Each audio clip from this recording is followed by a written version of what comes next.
The Author's POV. Chapter 201, The Future, 1. Clank. I slid the doors that led to the balcony. How annoying. After the match with Horace, I left immediately. With everyone distracted by Kevin's match, I took the opportunity to slip out and go back to my dorm. Like that, I avoided most reporters. Furthermore, apart from electives, there were no other lectures today. Therefore, I was naturally free. Regarding Kevin's match, he naturally won. I wasn't sure about how many times he got challenged, but it was probably more than 5. What should I do now? A lot of my plans had changed because of what had happened in the most recent days. My plans of laying low were pretty much scrapped. Were they? Now that I thought about it, although I could no longer remain as hidden as before, nothing prevented me from building my forces secretly. I guess you could say that I was now operating in both the light and the dark. In a way, this was good. A lot of my plans would speed up as a result of this. I did not need to be as cautious as before and could be more brazen about it. Should I create an alias? By creating an alias, I could still operate more secretly. On one hand, I would be this talented individual that studies in the lock. On the other hand, I would use my other alias to operate my mercenary group and company. That would be ideal. But who knows? I needed more time to think about this. After what had happened a couple of days ago, I found my confidence shatter into pieces. Anytime I came up with a plan, I felt paranoid. What if this happened? What if that happened? What if a meteorite suddenly fell from the sky and destroyed my company? With my recent successes piling up, I had become arrogant and complacent. I needed to stop thinking that I had everything in my control. Nothing was ever in my control. Just like Everblood, there were things that I couldn't account for. I needed to knock this into my skull. I was so sure that everything was going according to my plans before, and guess what? Everblood showed up. Someone who I didn't properly account for. There's that fucker too. There was also Matthew. I'd never have expected him to go public with the incident.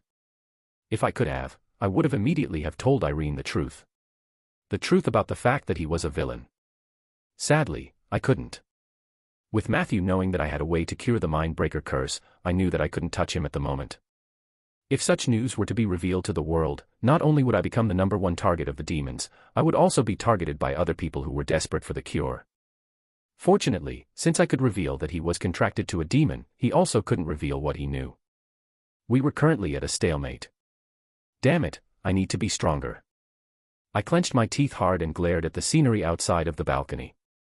I had to get stronger quicker. I can't let this go on.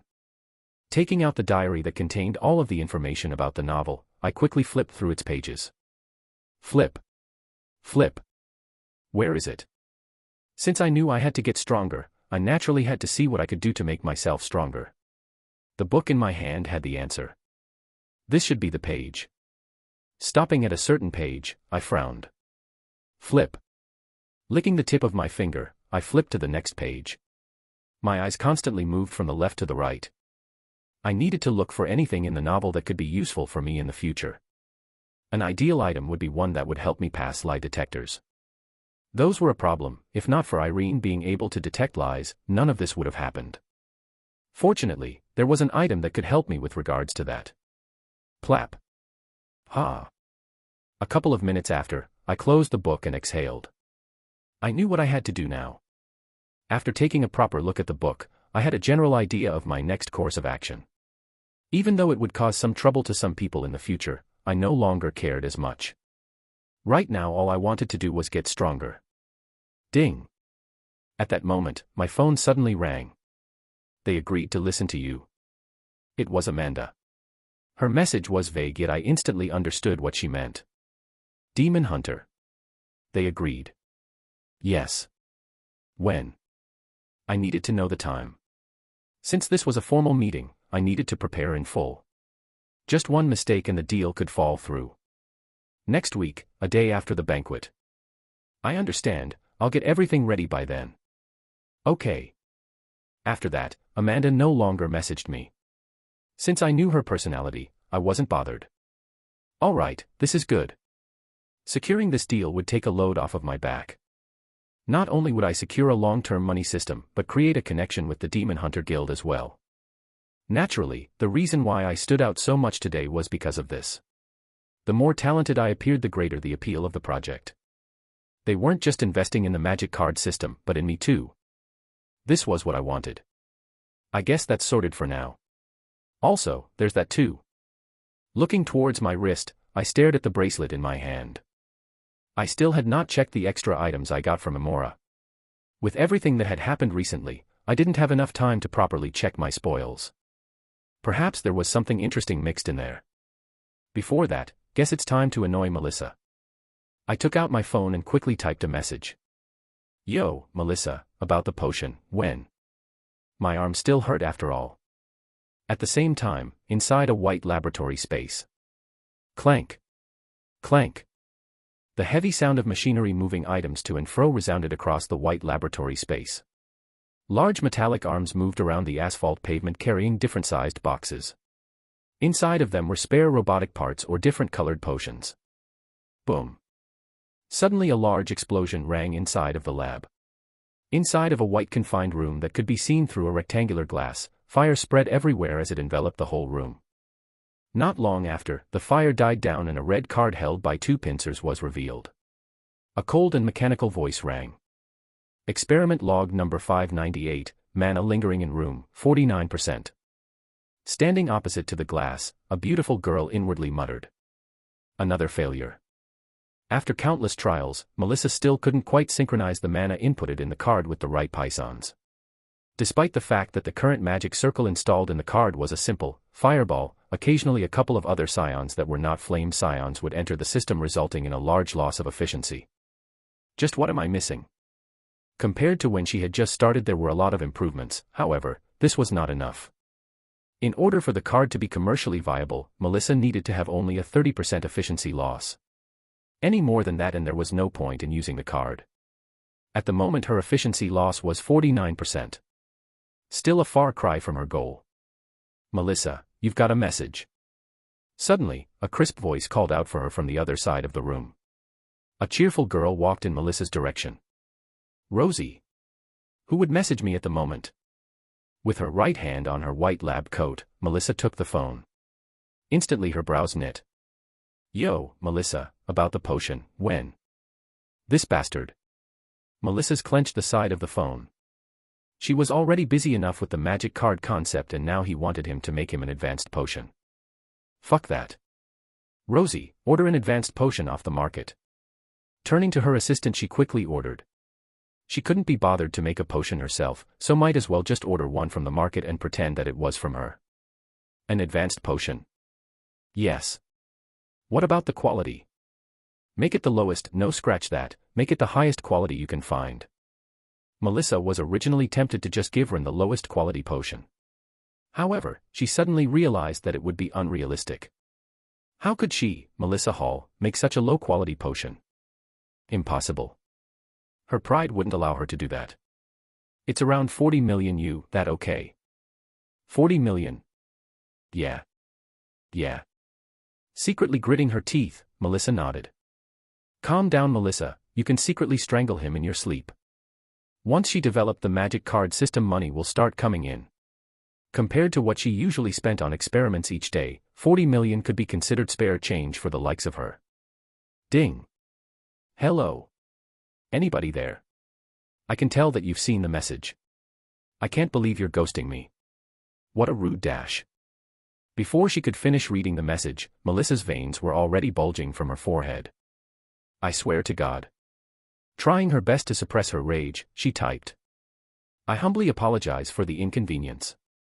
This slave will quickly get your potion done in record time just for you. Not like she's busy with real life, which is something someone else doesn't seem to have. Perhaps you'd want a massage right after I deliver the potion. That would actually be quite nice, not gonna lie. Moments after she sent her reply, she got a reply. Staring at the reply, Melissa smiled. The smile was so terrifying that Rosie, who was not so far from her, had to take a couple of steps back. All she saw was death. Rendover. Northern District. Inside a medium-sized mansion, a childish voice rang out. Wah. Where is Poiting? Calm down, Nola, Pudding will come back soon, she's probably taking a stroll around the compounds. Taking Nola in her arms, Samantha Dover quickly tried to calm Nola down. She was used to such scenes. Occasionally Pudding would sneak out from the house for prolonged periods of time, causing Nola to be upset. Samantha did text Ren about this problem, to which he replied, "It's fine, she will return soon. She does this from time to time." And it was true. Not long after, Pudding would quickly return to the house. Naturally, from there Samantha no longer worried about her disappearance. The only problem was Nola. "While we wait for Pudding, why don't you play with Mama for now?" NWO. Pudding is better. Oh my. Inside of a secluded space, the figure of a beautiful woman could be seen sitting with her legs crossed. After moving away from Ren's house, Angelica managed to find a rather safe and secluded location where she start her breakthrough. Even though her breakthrough wouldn't cause a large commotion, she naturally wanted to be on the safer side. Thus why she chose a secluded space. After this I should be able to break through. Angelica exhaled and looked at her hand. A black fruit that pulsated a red hue appeared.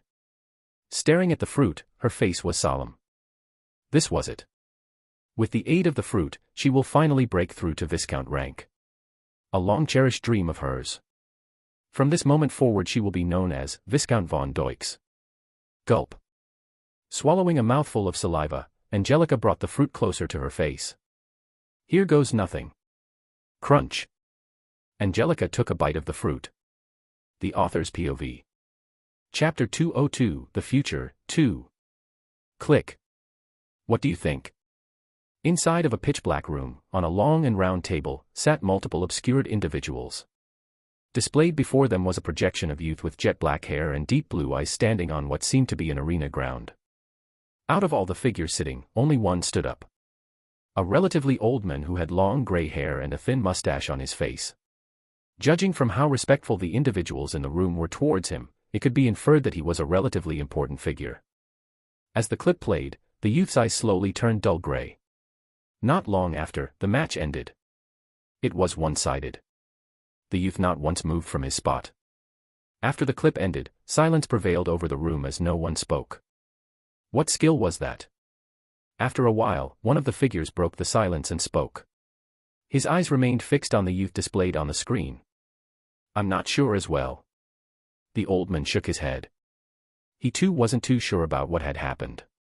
Despite being one of the strongest people in the human domain, he wasn't omnipotent. He didn't know everything. Could it be a fear-inducing skill? A figure interjected. I doubt it. I've seen similar skills, but none of them even comes close to this one. Then what do you think? I'm also not sure. Another figure spoke. Then could it just be the youth's power? That's right, from what I've read he was ranked E+, it could very well be just his aura. Instantly the room was filled with discussions as more and more people joined in. Suddenly, as everyone was speaking, one of the figures sitting in the room spoke up as he looked at the old man. Sir, I don't understand. Why did we have to go public with his information? If we wanted to protect him, wouldn't it have been better if we did not disclose his information? Instantly the room turned silent. Everyone stared at the old man. They too were curious. Feeling the stares directed in his direction, the old man shook his head. Hayes, unfortunately, because of the pressure coming from the guilds, we had to reveal the information. The old man truly felt that it was a pity. With the world still following a capitalist principle, talented youth were treated as prize pieces for the top guilds to own for the sake of their honor. If there was ever a chance that a talented youth was found, they were to immediately report it to them. This was so that they could nurture them into future powerhouses for the sake of humanity. The old man knew that this was bullshit. Despite the fact that humans were facing the threat of extinction. Instead of being united, humans still segregated themselves into different factions with the idea of wanting more power. I guess there is no end to human greediness. Once again the old man shook his head. He originally wanted to keep the youth's rank and talent sealed, but with the pressure coming from all sides, he had to give in. After all, he was responsible for thousands of people's jobs. Even though he was strong, he was only one man. Tell the lot to take care of him. Oh, and make sure you warn Maximus. I won't tolerate another one of his son's blunders. If push comes to shove, even a mosquito sting can be devastating. This time he was serious. What had happened to Kevin not long ago truly sent him into a fit of rage. If not for the fact that Gilbert had not killed Kevin, he would have personally have taken action. A talent like Kevin could not die. I hope I won't have to take action. Calming down, the man sighed. This was the best he could do for the youth at the moment. He really hoped he would give him a pleasant surprise in the future. The world needed talented youths more than ever. Especially since they were currently facing the threat of extinction. Understood. Staring at the old man, everyone shouted in unison. The meeting ended after that. Lock, 7:50 a.m. Class A, 25. Having set an impression during my sparring session yesterday, no one approached me. Morning. Morning. No one besides Kevin, of course. Taking out his tablet, Kevin sat down. Used to Kevin now sitting next to me, I didn't mind his presence. Check this out. Scrolling through his tablet, Kevin laughed out loud and handed me his tablet. Curious, I took it and read what was written on it. Shocking display of might coming from Kevin Voss and our dash. Bah, don't show me this crap. Tossing the tablet back to Kevin, I rolled my eyes. I had seen enough articles talking about me. Every time I saw an article about me, I ended up cringing hard. Fortunately, I knew that with given time they would slowly decrease in number. Oh right, has your suit arrived? Putting his tablet down, Kevin suddenly thought of something. My suit. Yeah, the one we bought a couple of days ago. It did. I was honestly surprised by how efficient the tailors were. Within one day the suit was already sent and delivered to my apartment. I haven't tried the suit, but from the outside, it looked pretty good. Not sure whether it was comfortable though. Looked pretty tight. So, what about it? What about what? What about the suit, I mean? Do you like what we choose? I guess it's alright. What do you mean alright? I choose the suit. Of course, it's good. As Kevin and I were talking, Emma suddenly interrupted. It was evident that she was eavesdropping on our conversation. Ignoring her blatant attempt at joining the conversation without looking like she was eavesdropping, I responded. Is it really? To me, it just looked like a regular suit. Though it looked good, nothing about it stood out. This guy is hopeless. And what are you doing here? Leaning back, I crossed my arms. What about me? What are you doing here? Go back to your own seat. Does this seat have your name on it? Looking around, Emma pointed at the seat she was in. Frowning, I shook my head. No. Then sit here I shall. Smiling, she sat down. No words escaped from my mouth. She was doing this on purpose, wasn't she? Ren, it's useless. Once Emma sets her mind on something, there's no convincing her. Sitting next to me, Kevin shook his head. He had been through this multiple times. I knew that. That's why I was speechless. Oh, Amanda, sit here too. Right before I was about to rebuke, spotting Amanda entering the classroom, Emma waved at her. Staring in Emma's direction, Amanda's eyes were hazy. She was not a morning person. Why? Just come, don't leave me here alone with those two. Then why don't you just leave? I quickly retorted. If she didn't want to seat next to me, she could just move. No one was forcing her to stay with me and Kevin. Emma ignored me and kept pestering Amanda. In the end, still lethargic due to having just woken up, Amanda gave in and sat next to her. A row ahead of where I was sitting. Great, just when I thought it couldn't get any worse. It's okay. Patting me on the shoulder, Kevin consoled me. This is practically your fault. If Kevin had never sat next to me, this would have never have happened. If before a lot of the students were staring in my direction, now practically everyone was staring in my general direction. Kevin was enough. But now Emma and Amanda too. Are you kidding me? Alright, Kevin, what time are you going to the banquet next week? Turning around, Emma asked. Around 7 p.m. I see. Why are you asking? Nothing. Turning her head around, Emma avoided the question. Her voice had a hint of disappointment. Noticing this, I rolled my eyes. Just tell him that you want to go with him already. Emma was obviously trying to ask Kevin to go with her. Unfortunately for her, Kevin was dense. Unless she told him right in his face, he would never pick up the hint. What about you, Ren? Unaware of this, Kevin asked me the same question to which I vaguely responded. Whenever. That was a lie. I was in fact going to go 1 hour earlier than Kevin. There was a reason for that. It was to stop something that will eventually happen at the party. Although the plotline was different from what I remembered, the events at the lock should still somewhat be the same, right? I wasn't sure. That's why I wanted to go early and check. Alright, Kevin, by the way, did you hear about the... Quickly recovering, Emma turned around and asked. Shush, class is starting. Cutting Emma mid-sentence, I put my finger on my lips. A second after, the door of the classroom opened up and Donna walked in. Checking the time, 8 a.m., I muttered. Punctual as usual, not even a second late. Late that night. Bang. Emma slammed the door to her room close, then jumped on her bed. Dense bastard. For the past day, Emma had tried dropping as many hints as she could to Kevin. She wanted him to accompany her to the banquet. The reason was simple. Given how popular she was, she would naturally attract the attention of a lot of boys. This has happened to her multiple times in the past. Knowing this, she wanted Kevin to act as her shield. As long as she was with him, no one would dare bother her. Unfortunately. How can he spend so much time with that fucker? Ever since last week, Ren and Kevin had almost been inseparable. They were almost always together. He even changed seats to sit next to him. In fact, Emma understood why Kevin was interested in Ren. She too was slightly interested in him.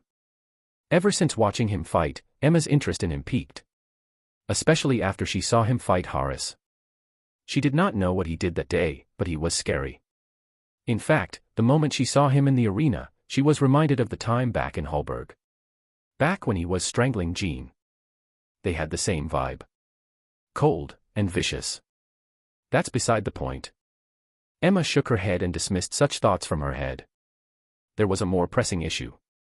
To her, the way Kevin and Ren became so close to each other was just so fast. Within a couple of days and they were suddenly best friends. Who would buy that? Emma didn't. Just what could have happened between them during such a period of time? Could he be? Suddenly she had a thought, her body shuddered as a result. She quickly shook her head. No, no, no, get your mind out of the gutter. There's no way Kevin is like that. Maybe Ren, but not Kevin, but what if? Falling deep into her delusion, Emma bounced around on her bed while striking it repeatedly. The next day, Emma attended the lectures with glaring black circles beneath her eyes. Monday 6 p.m. A week had passed and finally, the day of the banquet arrived. As usual, I attended the morning and afternoon lectures. Apart from the unusual stares which I was starting to get used to, nothing in particular happened. Having set an impression during my fight last week, no one approached me. Be it the 5 tyrants, the factions, or the professors. This was understandable. They all wanted to observe me first before approaching me. What I had done back in the arena ground sort of made most people apprehensive. In fact, not a lot was known about me. My background was also unknown. The extent of my abilities was unknown. Apart from the one which no one knew anything about, everything about me was unknown. Therefore, without getting a proper read on me, no one would naturally approach me. So for the past week, it was pretty chill. Not sure about the future.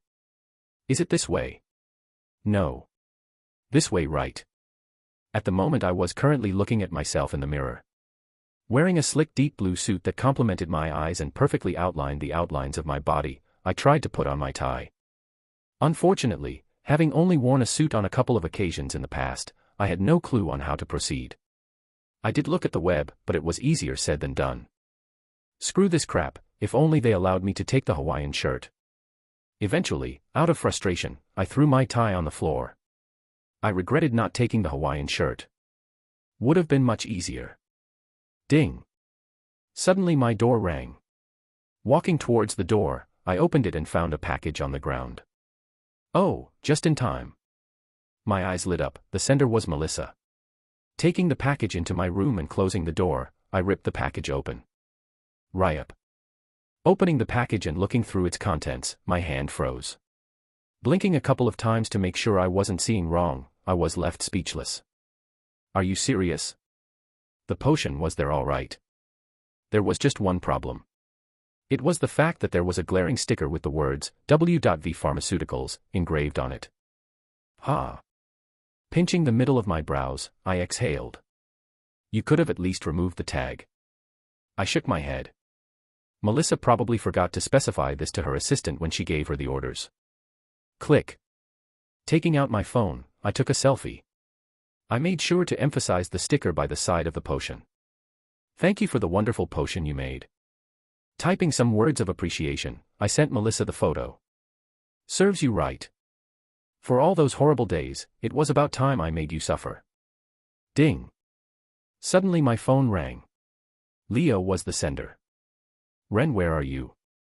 I had promised him and Pram that I would go with them. Thinking about them, a smile appeared on my face. Despite what had happened these past few days, they treated me the same. Unlike the others, they weren't scared of me. From there I knew that they were truly good friends. Coming. Trying my best to fix my tie, I typed back. We're waiting for you on the bottom floor. Alright, give me a minute, I'll be right there.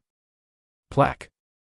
Checking myself once again in the mirror, I turned off the light and headed downstairs. It was time for the banquet to begin. The Author's POV. Chapter 203, Banquet, 1.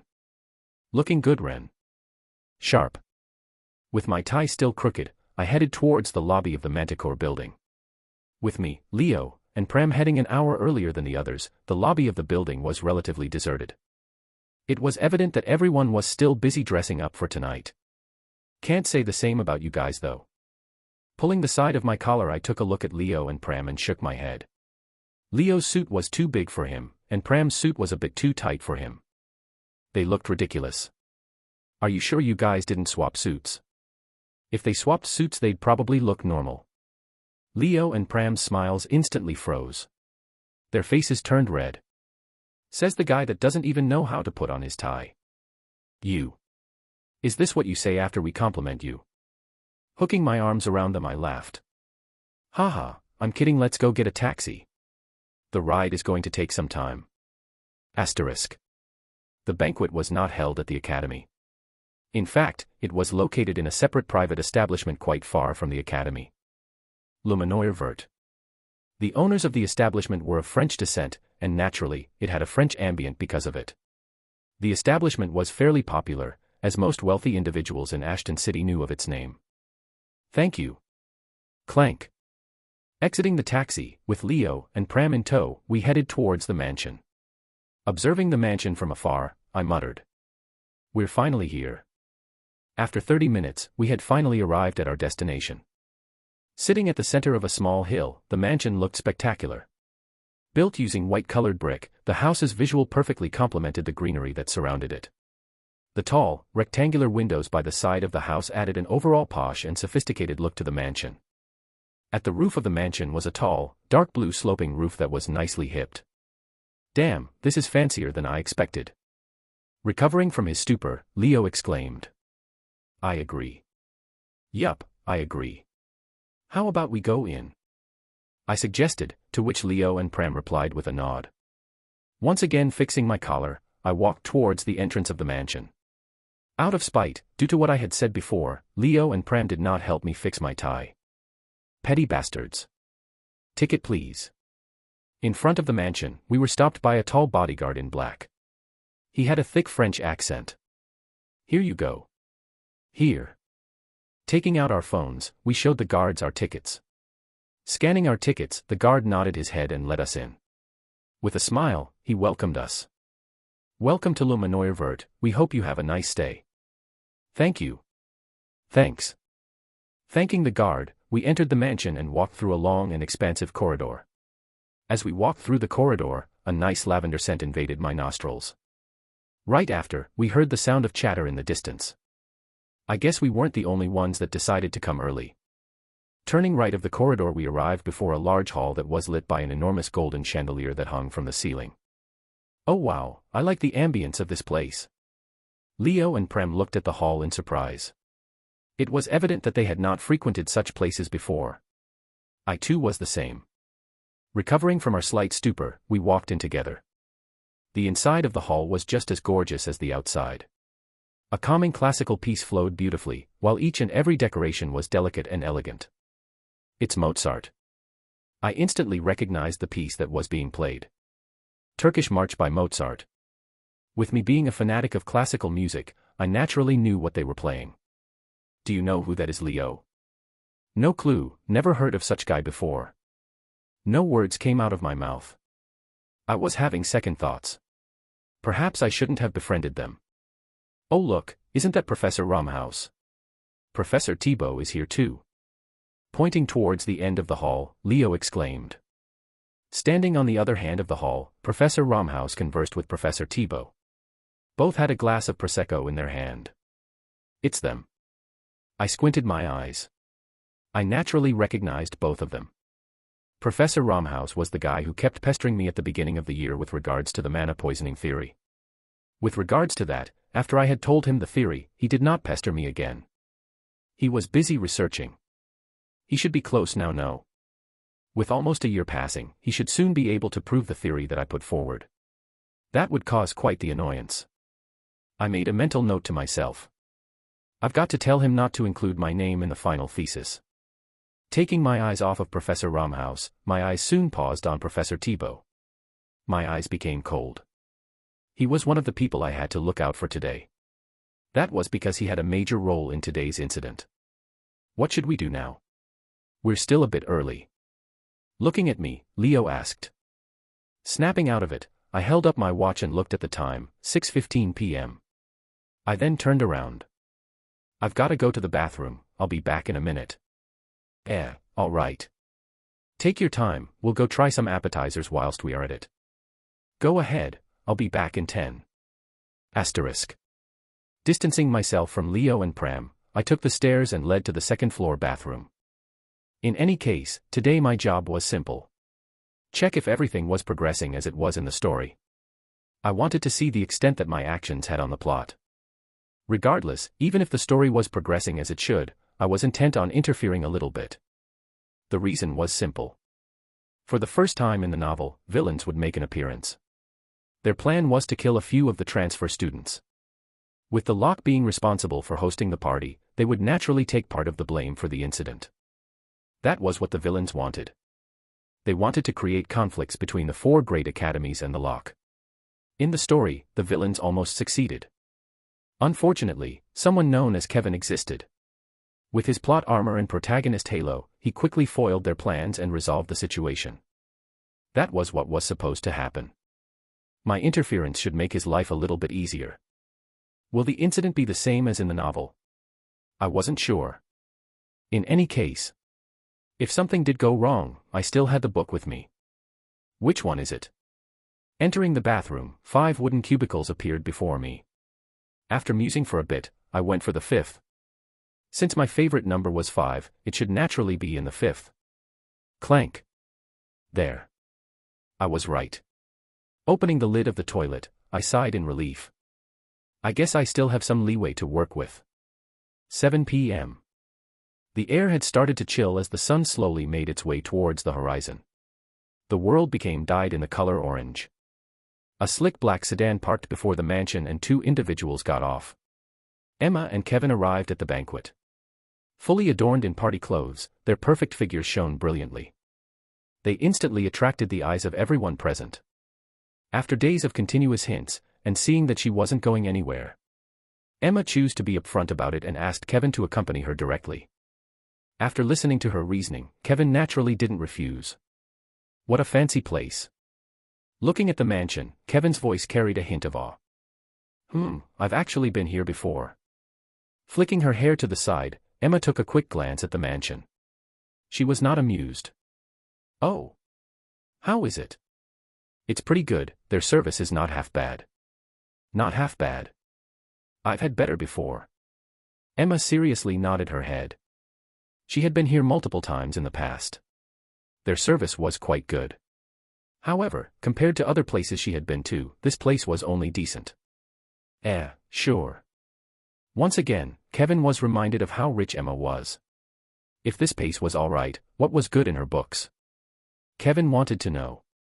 Shall we? Okay. Shaking his head, Kevin offered his arm. Emma smiled back and didn't refuse. Like that, under everyone's watch, they entered the mansion. Young miss, we have arrived. 10 minutes after Kevin and Emma arrived, another car stopped right before the mansion. Wearing a black shimmering dress, Amanda stepped out of the car. Just like Kevin and Emma, she also attracted the attention of everyone nearby. Wow, she's so beautiful. Who is she? Clank. Ignoring the stares, Amanda closed the car door. She was used to such attention. Screech. Suddenly, another car stopped right next to Amanda. Exiting the vehicle, wearing a white one-piece dress, Melissa exited the vehicle. She was currently not wearing any glasses. Closing the doors of the car shut, she angrily muttered. Wait until I get a piece of you. Glancing at Amanda standing next to her, Melissa nodded her head. Amanda nodded back. Holding onto a small white handbag, Melissa grumpily headed towards the venue hall. She seemed to be in a bit of a bad mood. Staring at Melissa's departing figure, Amanda had a thought. Perhaps someone offended her. Inside of the large hall, 7:30 a.m. In our academy, we have a specialized course designed to make the life of Stu. With a glass of wine in her hand, Donna calmly listened to the professors from the other academies speak. The hall was filled to the brim with students and professors coming from either the Locke or the 4 grade academies. And so, we believe that separating courses into smaller time periods is better. Haha, that does seem effective. However, at the moment, Donna was listening to the conversation of a couple of the professors coming from the other academies. They were obviously boasting about their academies. Even then, it was interesting to Donna. Listening to them discuss their educational system and how their academies differed from the Locke interested Donna a lot. Despite being strict, Donna really cared for her job. She naturally strived to become a better teacher. Such conversations were useful for her. Especially since the ones talking were experienced professors who had been at it for years. Excuse me, Miss Longburn, may I apologize. Out of all the people present at the banquet, Donna was the youngest. Aside from her, there were only a few that were a few years older than her. Naturally, attracted by her beauty, a lot of the younger professors tried to strike up a conversation with her. With her beauty and fame, who wouldn't want to be with such a girl? Used to this, Donna merely shook them off with a smile. All it took was a calm smile. After that, all her pursuers as if in a trance calmly walked back from where they came from. Who? What happened? What was I doing? A minute after they would snap out of it and find themselves with no recollection of what had happened moments prior.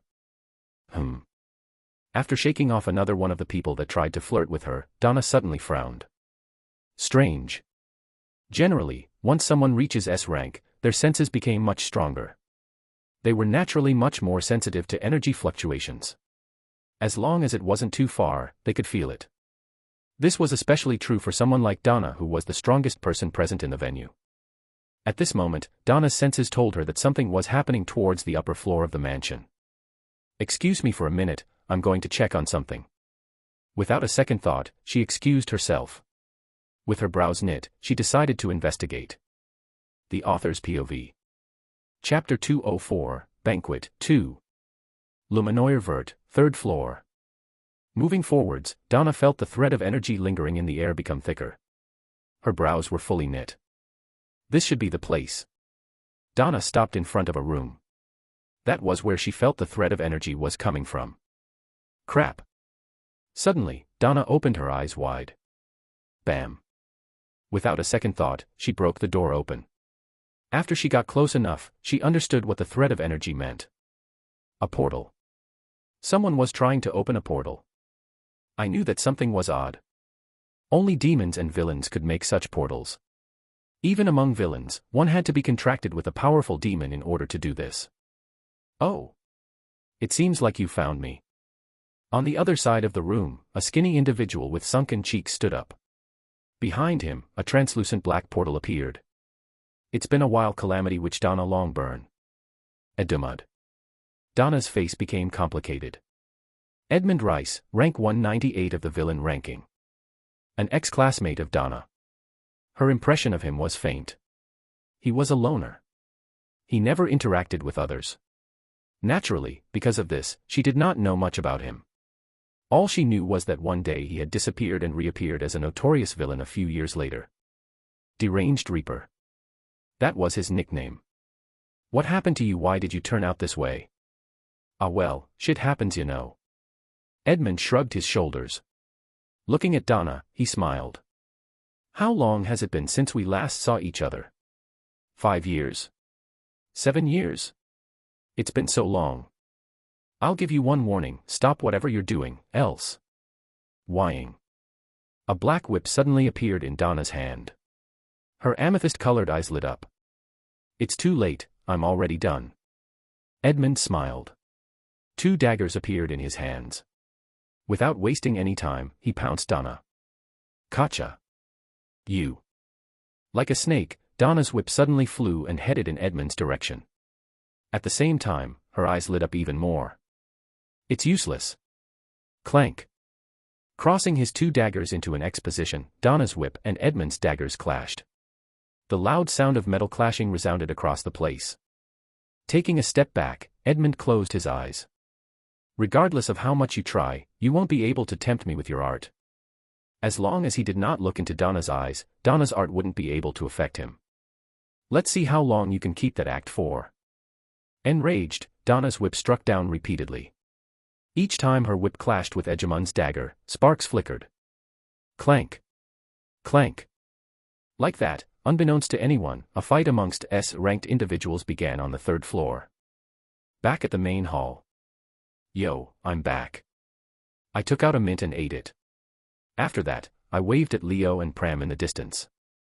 Ren, what took you so long? What do you mean? You were gone for like an hour. Turning his wrist, Leo checked his watch and responded. Ah, I was actually lost, ended up in the upstairs bathroom. After that, I took a number 2-inch. I scratched the back of my head. In all fairness, taking care of the business took a lot longer than I had expected. Dude, there's like a toilet sign over there. Oops. Seriously. Enough about that, what have you guys been doing in the meantime? Switching the conversation, I looked at the plates in their hands. It was filled with all sorts of delicious food. Definitely need to try those. Nothing much, we've been talking about the exchange students. Ah, what about them?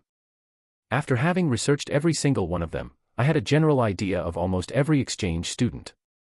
We're just talking about who we should be looking out for in the tournament. Oh. Who caught your interest?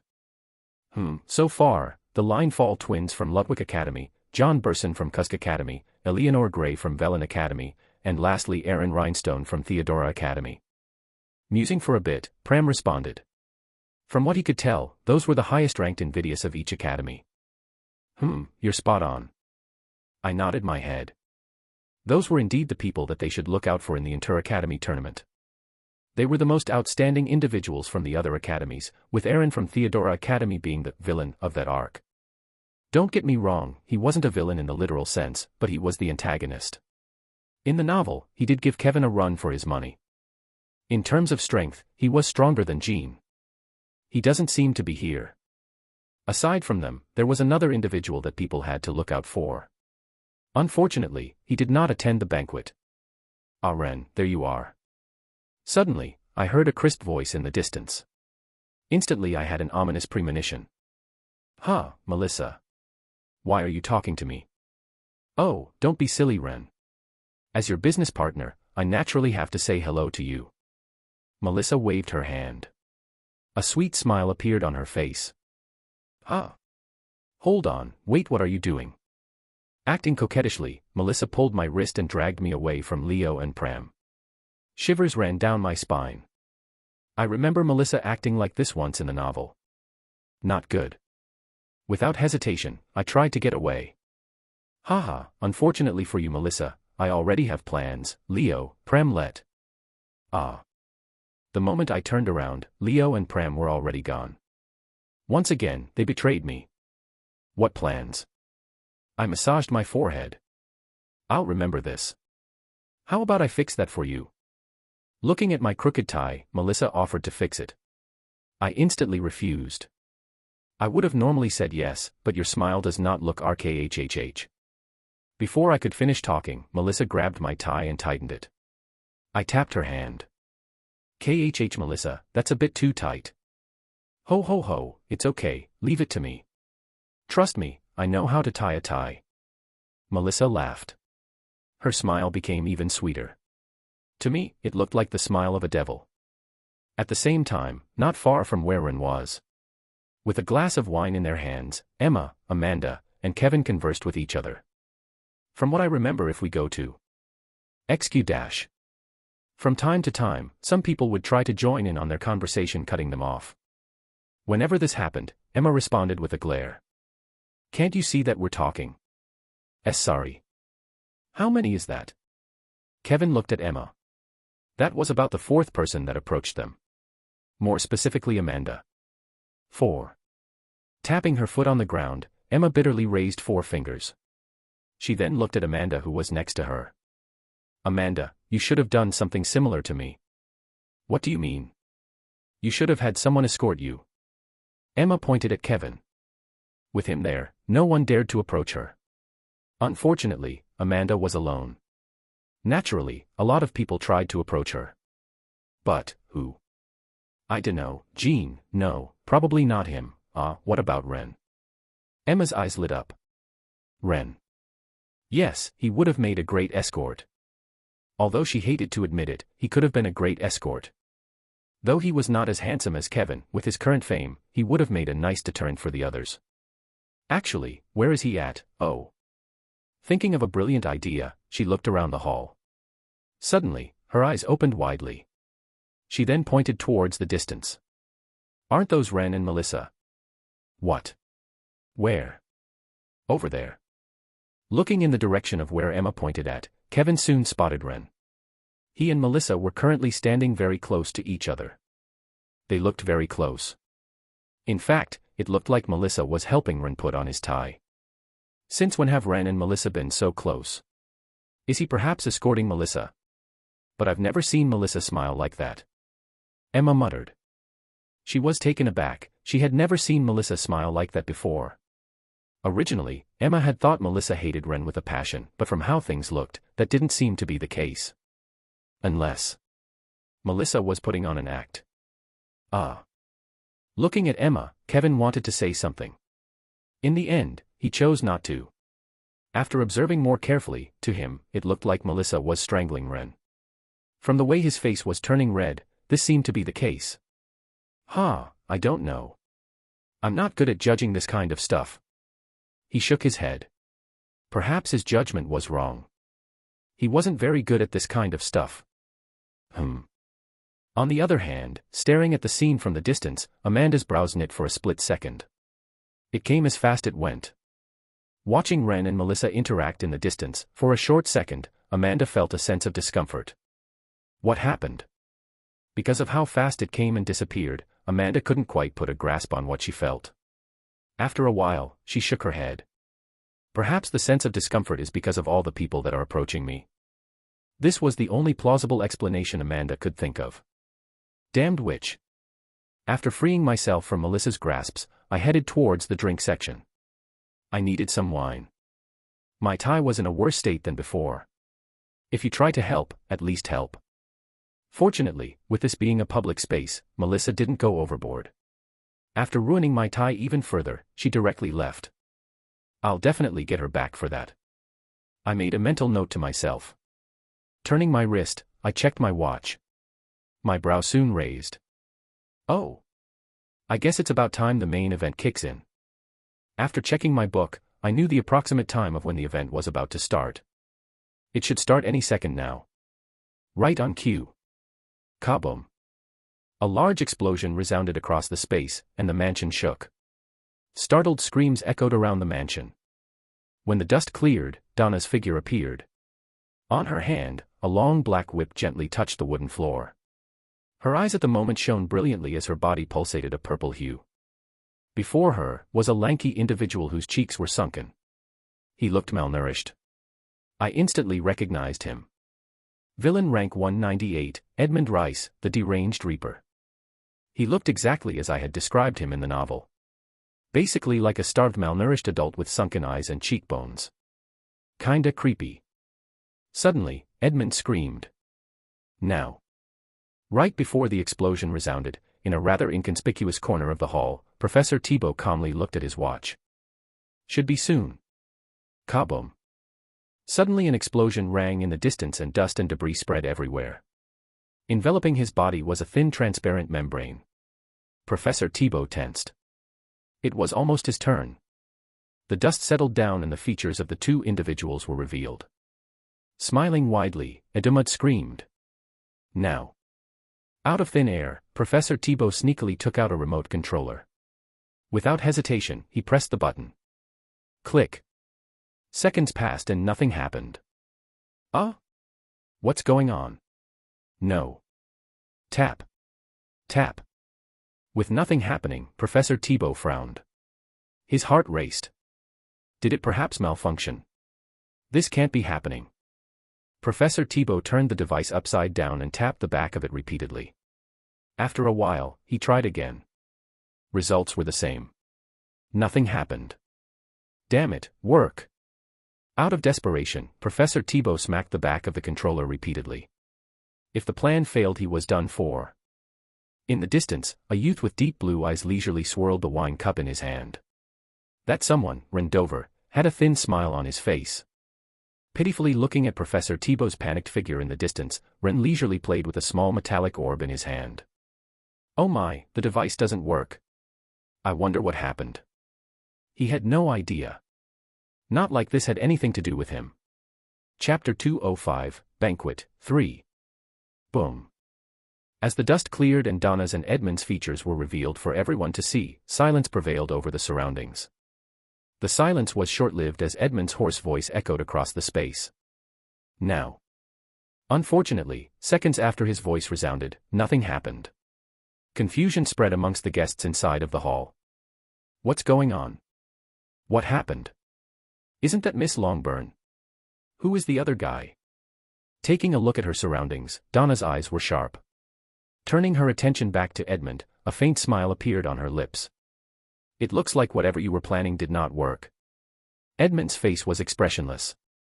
From the corner of his eyes, he saw Thibault's panicked expression. Instantly, he knew that something had gone wrong. That's Edmund Rice. Villain rank 198. Recognizing Edmund, one student shouted out loud.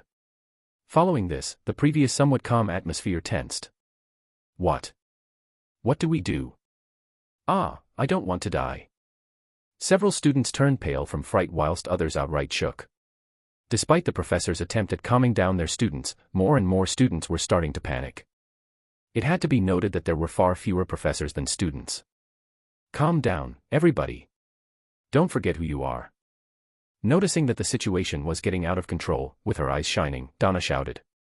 Hearing her voice, as if in a trace, everyone instantly calmed down. That's right. Who were they? They were the proud students of the world's best academies. The first thing they learned from the academy was that they always had to remain cool-headed. Panic did not help anyone. Moments after, everyone finally completely calmed down. A solemn expression appeared on everyone's faces. We're currently under attack. Get your weapons out and watch over your surroundings. Satisfied with the result, with her eyes focused on Edmund, she continued. Whying. Without being told what to do, everyone instantly brandished their weapons and cautiously looked towards their surroundings. Brilliantly done. Staring at Donna, Edmund complimented. To have calmed everyone down in a matter of seconds, Edmund was impressed. I suggest you give up. With her brows knit, Donna's remained fixed on Edmund.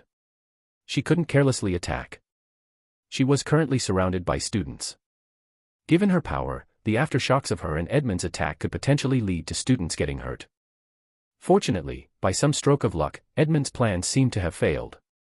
If not, Donna couldn't have imagined how the situation would be. She needed to stall for time. At least not until the other professors sorted out the students and checked the perimeter. She was not the only S-ranked individual present. As long as nothing unexpected happened, they would be able to quickly resolve this issue. I guess we'll make do with what we have.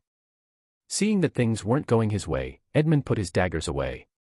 Edmund smiled, subsequently his body shook. Suddenly the lights of the hall flickered, and his figure melted with the darkness. Guess I'll have to initiate Plan B. No, you don't. With her full attention on Edmund throughout the whole time, as soon as he moved she moved. Raising her hand, like a lightning bolt, her whip appeared on the spot he was standing. Staring at the incoming whip, Edmund smiled. Passing through his body, the tip of the whip landed on the spot where he was standing. Gotcha! The loud cracking sound of the whip resounded across the hall. The wooden floor split apart. Smiling, Edmund's voice contained a trace of pity. It's really unfortunate that things didn't work out as I had originally envisioned. Noticing that her attack had failed, Donna cursed. Damn it. Even though Edmund was weaker than her, he was notorious for his ability to melt with the shadows. For a short period of time, he could also make his body immune to physical attacks. Just like now. This was why, despite the fact that they were fighting for a good bit upstairs, she still couldn't harm him. He was the perfect counter for her. Slippery bastard. His ability to escape tight situations was the reason why he was put so high up in the rankings. If not, he might have not even made it to the rankings. Quang. At the exact moment Donna's whip hit the ground and Edmund's body disappeared, the hall shook and the windows of the building broke. Crash. Crash. Countless black figures emanating strong energy appeared. Villains. We're under attack. Sensing the erratic mana that was mixed with a hint of demonic one emanating from the bodies of the figures, everyone was instantly able to tell who they were. They were villains. Thump. Thump. Landing on the ground, multiple figures appeared in the main hall of the mansion. If not for the hint of demonic energy lingering in their bodies, no one would have been able to tell them apart from regular people. Stepping out, was a Caucasian-looking villain. Holding onto a dagger, he smiled crazily. Unfortunately for you lot, we've been ordered to kill you all, so. They were originally supposed to appear once everyone was in a panic, but because the plan failed they could only directly attack. Even if a part of their plan was thwarted, their goals did not change. Kill the transfer students. Attack. Everyone, get ready to fight back. Stepping in front of the students, the professors brandished their weapons. Different colored hues emanated from their bodies. Group up together and cover each other's back. They are coming. Hold your ground. Boom. Soon explosions rang across the building, as many different colors flickered in the hall. The fight had officially started. Meanwhile, in the drinking section of the hall. Clank. Clank. With fights happening all around me, I was probably the only one that was still relaxing in the corner of the hall. Perhaps it was because of the chaos, but no one noticed me. I knew this wouldn't last for long though. I'd eventually get spotted. Oh. Suddenly, from the corner of my eyes, I spotted Professor Thibault trying to escape the hall. I quickly downed the drink in my hand. Whelp, looks like it's my turn to move. With Professor Thibault failing the only job he had, it was only natural that he made a run for it. The monolith would surely send someone to take care of him due to his failure. Despite his merits, Professor Thibault was not someone very important. His strength was only D-rank, and agents/managers could be easily replaced. Thibault knew this, and hence why he made a run for it. Unfortunately for him, he had something I wanted. And sent. Putting the empty wine cup on the table, I took out my phone and sent Kevin a quick message. Guess it was about time I caught the rat. Spurt. Extracting his sword from the body of a villain, Kevin's face was cold. He had no idea of what was happening, but he knew that at the moment, he had to do his best to relieve the pressure off of the professors. Especially since most of the stronger professors were outside the venue fighting against the stronger villains. Taking a step to the side, Kevin narrowly avoided an incoming blade. With one smooth swing, Kevin traced his sword upwards and blood spilled everywhere. Spurt. His cold and red eyes brilliantly complemented the blood that spilled in the air. Without wasting time, he moved towards another villain close to him. A red hue enveloped his sword. Raising his sword, he prepared to slash down. Sheeing. Suddenly, before Kevin's sword could pierce through the back of the villain, a shadow quickly appeared. Following this, the villain Kevin was targeting collapsed. Thump. Appearing on top of the corpse of the villain was a pale youth. The youth had bright blue eyes and long black hair that cascaded all the way down to his shoulders. He had an air of elegance about him. Staring at Kevin, the corner of his lips tugged upwards. Too slow. Kevin frowned. Catching a glimpse of the youth before him, he muttered, Aaron Rhinestone. In the flesh. Taking a glimpse of Kevin before him, and looking at the corpse on the floor, Aaron calmly observed Kevin's figure. After a couple of seconds, he shook his head. "So you're Kevin, huh? Only so. Swyish." Before Kevin could reply, Aaron's figure disappeared. As expected. He had heard a little bit about Aaron Rhinestone before. This was natural. In the news his name often tended to come out a lot. Oftentimes, the two were compared to each other. Kevin never paid attention to him as he did not care about such stuff. He did recall Emma talking about him in the past. With her father being an important figure, she had naturally met him. From what he heard from her, he was very arrogant, and it seems like she dislikes him a lot. Two-faced bastard was what she nicknamed him. Observing him firsthand, it seems like what Emma had said was true. Sheeing. Suddenly, Kevin bent down. A cold blade pierced through the air. Twisting his body, holding the sword as if it was a dagger, Kevin stabbed behind him. Spurt. Blood splattered everywhere, and a body fell. Closing his eyes, Kevin wiped some of the blood that had splattered on his face and stood up. Turning around, Kevin's attention was drawn towards the distance where he spotted two silver streaks reaping through the lives of some of the weaker villains. Who's that? Squinting his eyes, Kevin was able to see two individuals moving around each other, reaping through the lives of the villains near them. The way they moved perfectly synchronized with the other. If not for the blood spilling in the air, someone could have easily mistaken what they were doing for a performance. Ah, I see, they must be the Linefall twins. After getting a closer look, Kevin instantly recognized them. With their platinum-colored hair, it wasn't that hard for him to recognize them. Kevin.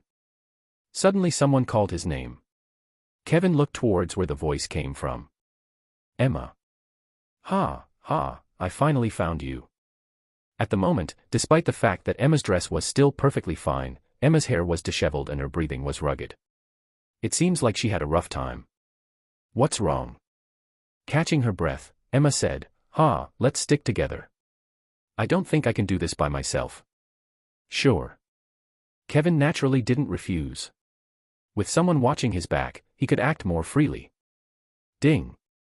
Suddenly Kevin's watch vibrated. It was Ren. Second floor of the mansion, there should be a less than D ranked villain over there setting up a portal. If you don't want people to die, kill him. Reading the message, Kevin frowned. He quickly typed back. What about you? I've got other things to do, I'll see you later. Alright, make sure you bring Donna with you. Donna. Yup, tell her Edmund is there. Alright, I really have to go now. Who was that? A sigh escaped from Kevin's lips. He then proceeded to shake his head.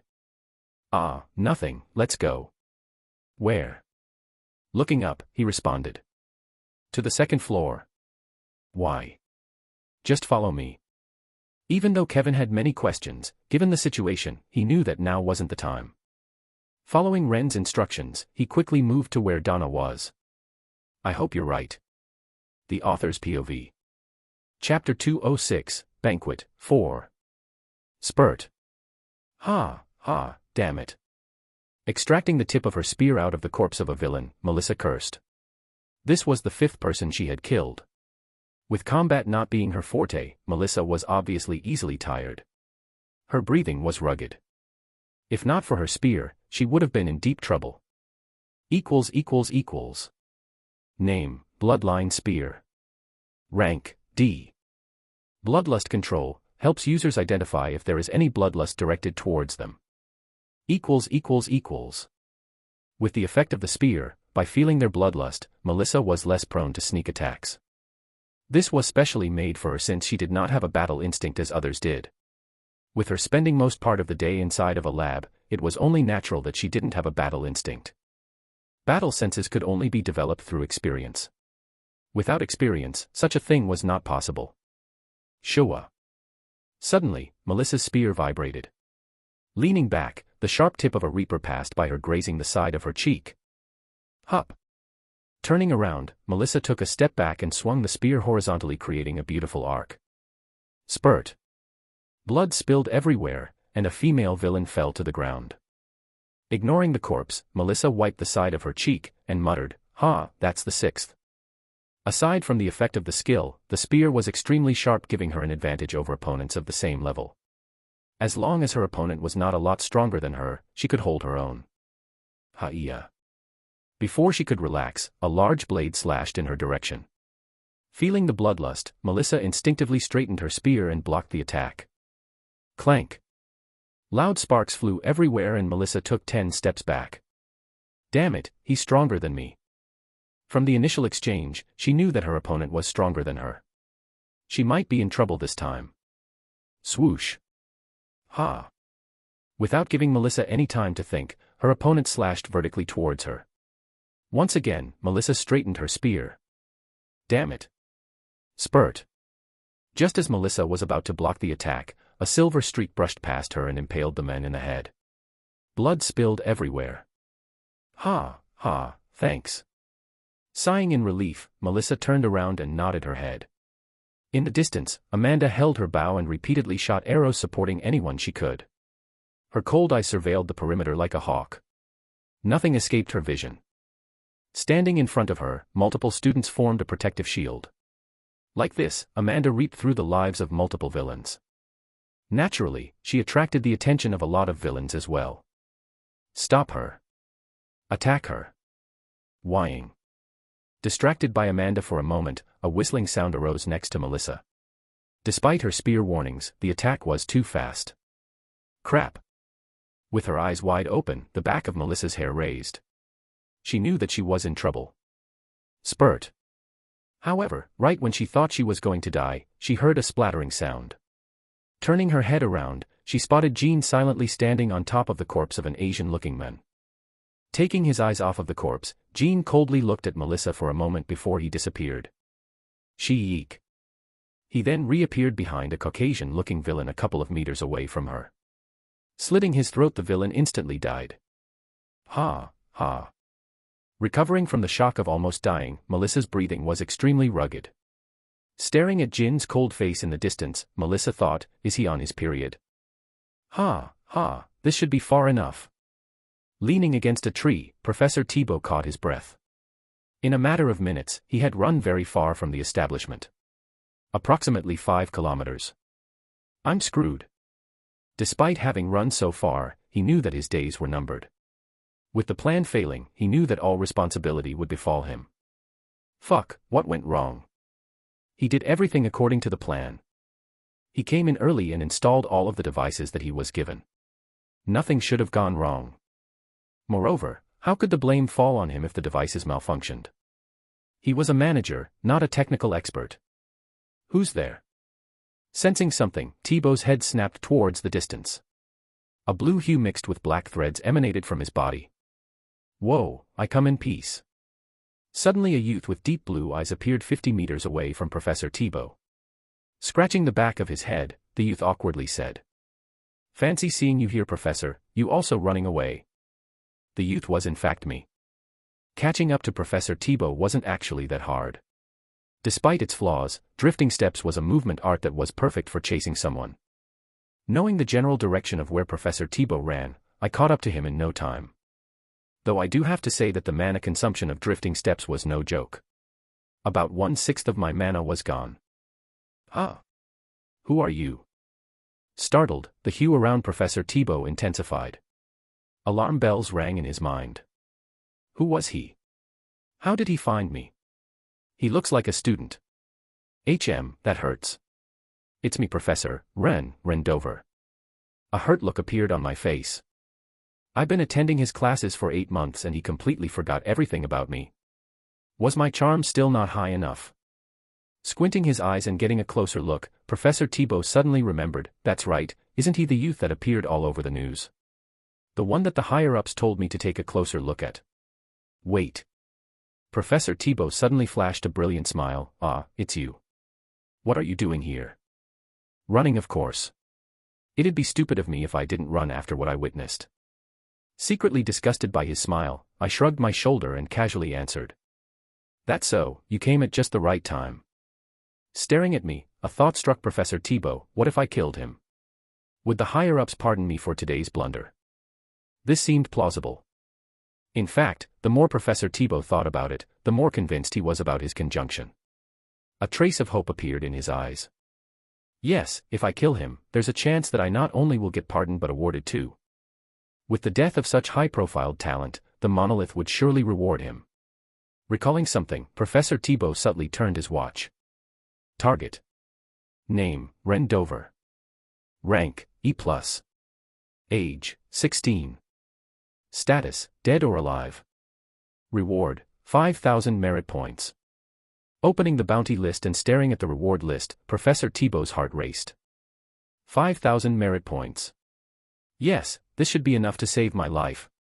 Since cash was traceable, the monolith used a system called merit points.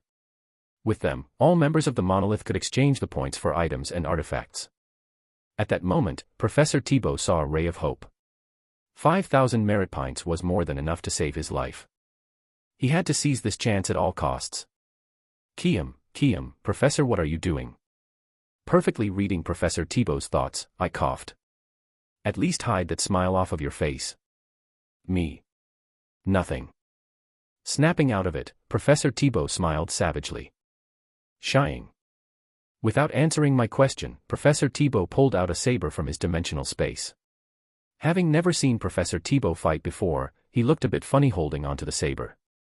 Still, the pressure coming from his body was nothing to scoff at. Wait, you're a professor. You need to be more civil about things. Let's talk things out. I raised my hands and protested. Why must people always fight during conflicts? Words work just as well. Shut up and die. Professor Thibault sneered and imbued his saber with magic power. Weeing. Just like a laser, a horizontal blade of magic power shot up from the tip of the saber. But that only lasted for a second. The sword's blade flickered, then disappeared. Following which it appeared a couple of meters before me. Staring at the incoming energy slash, I calmly placed my hand on the sheath of my sword. I guess he's not someone that likes to talk, here goes nothing. Click. Tapping onto the grip of my sword, a subtle clicking sound resounded across the area. Bong. Impossible. A figure crashed against the side of the walls. Cracks appeared everywhere. It's no use, Edmund. Calmly walking forward, Donna's whip gently caressed the ground. Stopping a couple of meters before Edmund, Donna triumphantly smiled. You've already used your skill before, you won't be able to use it anytime soon. Depending on skills, generally, there was a cooldown time. Edmund's skill also had one, hence why once Donna found him, she easily took him down. KHH. How did you know I was here? With his legs broken and his arms dislocated, Edmund knew that he was finished. At this moment he only had one thought in his mind, how could this have happened? He made sure to cover his traces perfectly when moving to the second floor. Donna shouldn't have been able to sense him. It was understandable before since he purposely leaked out some of his energy.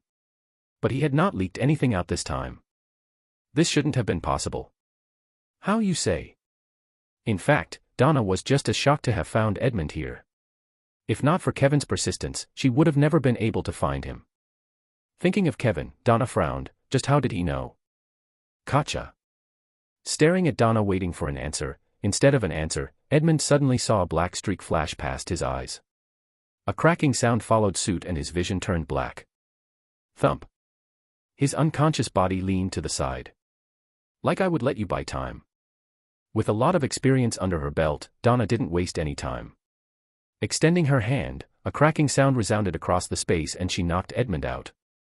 Why talk to him now when she could talk to him during questioning? Bong. Suddenly another explosion rang from the distance. Taking a peek, Donna smiled. Waving at Donna, Kevin shouted. Miss Longburn, we're done on our side too. Holding onto the head of a blonde individual, Kevin's chest heaved up and down unevenly. Apart from his hair and clothes being a mess, he looked perfectly fine. Whiz. Whiz. Done here as well. Behind him, a black portal slowly shrank. Emma patted her hands in satisfaction. Donna took care of Edmund, Kevin took care of the villain, and Emma took care of the portal. That was the plan. Though close, Kevin was able to overpower the villain, and the plan succeeded. With Edmund caught and the portal broken, Kevin knew that everything was over. Good job. Donna also knew this, hence why she was happy. What could have been a terrible situation was resolved quite easily. I guess today is my lucky day. The Author's POV. Chapter 207, Banquet, 5. I guess this is the level I'm currently at. Taking a deep breath, I sat down on the bench near the villa. Sirens rang everywhere and the colors red and blue flashed everywhere. Wee-ew. Wee-ew. KHH. Suddenly I felt a sharp pain by the side of my abdomen. My face scrunched up, and a bitter smile appeared on my face. I guess fighting without using Monarch's indifference and the one is still a bit tough for me, I thought. Since Professor Thibault's strength and mine were quite similar, I decided to fight him using my skills only. Wasn't too keen on losing another arm. Plus, depending on the opponent, there was a chance that the one wouldn't work. I needed to know the extent of my abilities without the use of my skills. The result? A deep gash on the side of the abdomen. KHH. Still, I guess all of my efforts weren't for nothing. Ignoring the pain, I took out two things from my pocket. A black smartwatch and a ring. Alphonse Thibault. Time, 21:39. Messages, 69, calls, 2, mail, 987. Well, looks like someone doesn't check their mail. Booting up the smartwatch, I quickly looked through Professor Thibault's watch. Noticing the 987 unopened messages, I shook my head. What an irresponsible man. If I'm not wrong, it should be this, yup. Opening the setting function of the watch, I scrolled down, pressed software update, and rebooted the watch. Moments after the interface of the watch changed. Instead of the usual colorful interface, one with a darker tone appeared. Success. Successfully entering the database, I clenched my fists.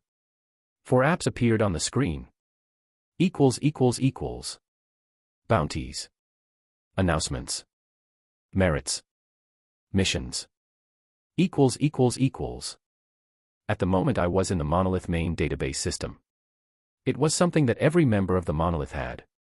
With it, I could check the different bounties, announcements, and missions that they had up during a certain period of time. This was key information for me as it would help me avoid a lot of trouble. Playing with the watch in my hand, I smiled. Fortunately it has no tracking device installed. For obvious reasons, all the watches were anonymous without any tracking devices installed in them. No one in the Monolith trusted each other. If there was a tracking system installed in the watch, chances were that none of the villains would wear it. This was especially so since most villains like to operate alone. Who'd want someone to keep watch of their movement? Even worse, what if the Union suddenly hacked their system? Wouldn't that expose the location of all their members? Ding. Ren, we're done here, where are you? Suddenly my watch rang. It was Kevin. Putting the other watch by my side, I responded. Just resting. Where exactly? Taking my eyes off of my watch, I looked around. It appeared to me that I was on a bench in the backyard of the mansion. Looks like the backyard of the mansion. If you're thinking of looking for me, curb such thought from your mind. Why? Because I want to be in peace. Kevin was the main star of the show today. Defeating a less than D ranked villain, whilst simultaneously preventing the portal from being created, a lot of the attention right now was drawn towards him. This was one of the reasons why I chose to interfere. To increase his shine. Though not exactly a solution, it somewhat diluted the amount of attention I was getting. Alright, if you say so. By the way, thanks for the information. Don't mention it. I should be the one thanking you. Alright, I'll contact you later. CYA. HAAA, this is tiring. Typing goodbye, I turned off my watch and laid back on the bench. Frowning slightly, I took out a potion and quickly downed it. Gulp. Instantly the wounds on my body started recovering. Unfortunately, because the potion was a low-leveled one, the rate at which my wounds were healing was slow. Feeling the stinging sensation coming from my wounds slowly disappearing, a thought suddenly struck me. Actually, what is the bounty on Kevin at the moment? Turning on Professor Thibault's watch again, I clicked on the bounty section and clicked on Kevin's profile. 12,000 merit points. TSSS. Instantly I hissed. That was a lot more than I had expected. Out of curiosity, I clicked on my profile as well. 5,000. That's alright. Though a lot, it was less than half of Kevin's. Good enough. Alright, that seems to be all. Aside from mine and Kevin's, I checked the others' bounty as well. In general, mine was in the same range as Amanda's and the others. This watch sure is handy. I had to say, getting the watch was a good idea. With it, I could more or less avoid possible dangers. I was also glad that I was the author. Usually, the watches would self-destruct as soon as the owner died. This method was created with the purpose of not allowing the Union or the central government to get access to the information. Unfortunately for them, because I was the author, I naturally knew of a way to bypass this system. At the back of the watch, there was a small crystal. The function of the crystal was simple.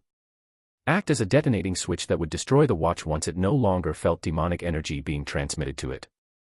Knowing this, before I killed Professor Thibault, I took out the crystal and quickly put it in my dimensional space.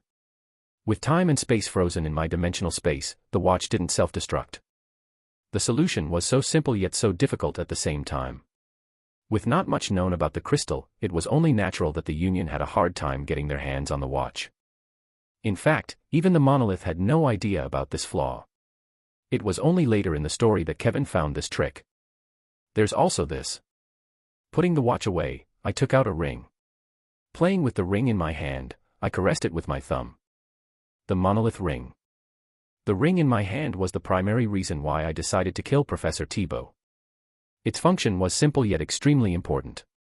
It allowed me to create a portal to direct me to the headquarters of the monolith.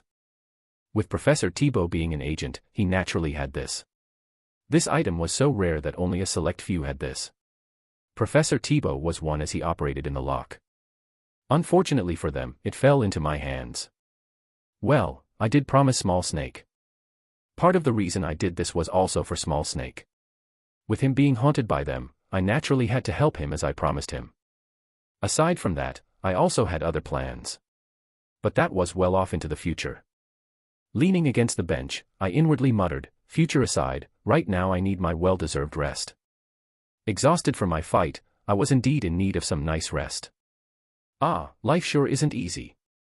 At the front of the mansion, a black agent stood before a beautiful young girl wearing a black dress that perfectly complemented her obsidian eyes and hair. So you're saying that right after the Calumet, Miss Longburn appeared, the attack started? Coughing, the agent corrected himself mid-sentence. It was quite well known that Donna hated her nickname. With her, in the vicinity, it was best not to mention it. Yes, that's what happened. Amanda's reply was short and to the point. For the past 20 minutes, Amanda had been asked many different questions. She naturally did her best to answer them. Having played a major role in today's event, a lot of attention was on her. From both reporters and agents. Fortunately, the agents working for the central government were keeping the reporters in check or the situation would have turned out extremely troublesome. I understand, is this everything? Okay, give me a second. Taking out a tablet, the agent tapped on the screen. After a couple of seconds, he nodded his head. Alright, that is enough for now. We will contact you later for further inquiries. Thank you. Thanking the agent, Amanda was finally free. Looking around, Amanda decided to move away from the scene. She wanted a quiet space to rest. Having used a lot of energy, it was only natural for her to want to rest. Plus, she disliked noisy places. She preferred quiet ones. Clink. Turning off his watch, Kevin raised his right hand. 2 hands covered with blue rubber gloves patted the arm. At the moment Kevin was being examined by a doctor. This was standard procedure. Alright, we're done. Thoroughly checking Kevin, the doctor in charge of Kevin took out a pen. Taking out a clipboard he proceeded to check a few boxes. Okay, everything seems to be in check. Completed with the check, the doctor dismissed Kevin. Apart from a few superficial wounds, there's nothing particularly worrying. Just take a potion and you'll be fine. You may go. Thank you. Jumping off the stretcher, Kevin thanked the doctor. Staring at Kevin's departing figure, the doctor muttered, "What a talented youth." Despite having fought against a similarly leveled villain, Kevin came out on top with only minor injuries. The doctor was impressed. Kevin. You're done. Exiting the tent, Kevin met Emma. It seems like her checkup was also done. Yeah, how are you doing? I'm good, I didn't really have to fight so nothing on my side, you, however. Checking Kevin, who only had minor injuries on his body, Emma shook her head. She had seen him fight against the villain firsthand. His opponent was nothing to scoff at, and yet he was unharmed. Emma shook her head helplessly. When will I ever catch up to him? She naturally didn't say this out loud. Slapping Kevin in the back, she rolled her eyes. Whatever, just thinking about you makes me jealous. You'll get there eventually. Kevin tried to comfort Emma, only to have his hand smacked away. Piss off. Recalling something, Emma suddenly asked, "Oh, by the way, you seen Ren?" Ren. Ah, he's apparently resting. An odd look appeared on Kevin's face. That's what Ren told him in the message. Whether it was true, he didn't know. Resting. Like I'll believe that. I didn't see him at the scene at all, he must have run. I don't think so. Kevin quickly shook his head. Emma's brows knit in response. Why are you defending him? This was definitely suspicious. Her eyes narrowed. Are you and Ren perhaps? Before she could finish, Kevin quickly waved his hands. No, don't get me wrong, I also didn't see him do anything, but... But what? With a complicated look, Kevin responded, he's the one who told me to go to the second floor. At the same time. In the backyard of the villa. Ren. Sitting on the bench with my eyes closed, I suddenly heard someone call out my name. My brows knit together. Great, just when I wanted to be left alone. Opening my eyes, I was taken aback. Amanda. What was she doing here? From what I remembered, she should be warned by agents and reporters. Did she perhaps slip out? Looking at the bench I was sitting on, Amanda softly asked, "May I sit down?" Oh, you want to sit? Sure. Nodding my head, I scooched over the side. Since it was Amanda, it was fine. Had it been anyone, Kevin or the others, I would have had a headache. They talked too much. Sitting down, an awkward silence enveloped the area we were in. Not minding it, Amanda suddenly looked at me. Pointing towards my right abdomen, her brows knit. You're hurt. This? Just a scratch. I casually waved it off. It wasn't that bad. To be honest, the fact that my suit is torn pains me more. Looking at my suit, a pained expression appeared on my face. That was 100,000 U. Even though it was not a lot compared to the money I spent on potions, 100,000 U was still a lot of money. Fortunately, I had a warranty. Thank God for the warranty. Does it hurt? Nah, I took a potion. I no longer feel any pain. 10 minutes had passed since I took the potion. I pretty much no longer felt any pain. I see. Hearing this, Amanda nodded her head. Suddenly her eyes landed on my neck. May I? May I what? Huh? What the? Before I knew it, Amanda leaned closer to me and grabbed my tie. I reflexively flinched. Flashbacks of what happened with Melissa replayed in my mind. Noticing my reaction, Amanda's brows slightly knit. In a soft voice, she said, "Don't move." Okay. Nodding my head, I stood frozen like a statue. I had no idea how to react at the moment. Amanda had a mild case of OCD. She disliked unorganized things. At the moment, the reason why she was fixing my tie was probably due to this, but our faces were only a couple of inches from each other. I could feel her warm breath next to my face. Fortunately, this did not last for long. Within a couple of seconds, Amanda took her hands off of my tie. Done. Staring at my tie, I was at a loss for words. It was perfect. I quickly thanked her, "Thank you." No problem.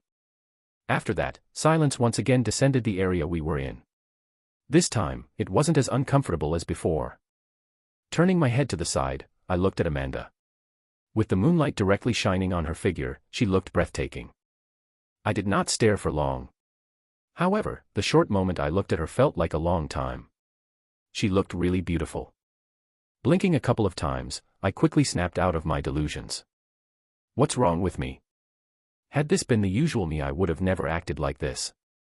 The exhaustion must be catching up to me. Yeah, it's definitely 'cause I'm tired. I once again reassured myself that this was all fruit of my exhaustion. I'm going to go, good night. See you. It was only after 5 more minutes had passed that Amanda finally stood up. Turning around, she waved at me slightly. I waved back. Ha! Staring at Amanda's parting figure, I recollected myself. Taking a deep breath, I put my arms around the bench and relaxed.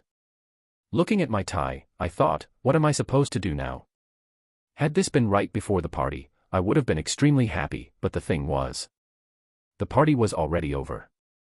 What did I need my tie fixed for? The author's POV. Chapter 208, Follow-up, 1. Clank. Ha, I'm finally free. Entering her office, Donna shut the door behind her. Slumping on her chair, she exhaled. Despite the fact that she was a ranked hero, even she wasn't exempted from the questioning. The fact that she had caught Edmund Rice also didn't help. He was a high-profile target after all. In the end, after more than 5 hours of questioning, she was finally set free. What time is it? 3 a.m. Turning her wrist, Donna checked the time. Time sure flew by. Leaning on her chair, she decided to take a quick rest. Ring. Ring. Now what? Right before she could close her eyes, her phone rang. Annoyed, Donna picked up the phone and looked at the caller ID. Oh God. It was Monica. Ranked 27 in the hero ranking and an ex-classmate of hers. Someone that she couldn't handle. Ding. Frowning, whilst contemplating whether she should pick up the call or not, a message popped up on her screen. Donna, if you don't pick up the phone, I'm going to go to you directly. Right now. Without hesitation, Donna picked up the call. Hello. Monica. Is that you? Humph, I knew you'd pick up once I sent you the text. Monica's high-pitched voice echoed from Donna's phone speaker. Judging from the tone of her voice, she seemed to be sulking. What are you talking about? Donna feigned ignorance. You think I'm stupid? You picked up as soon as I sent you that text. What does that tell me? Is this the reason you called me? Covering her face, Donna sighed.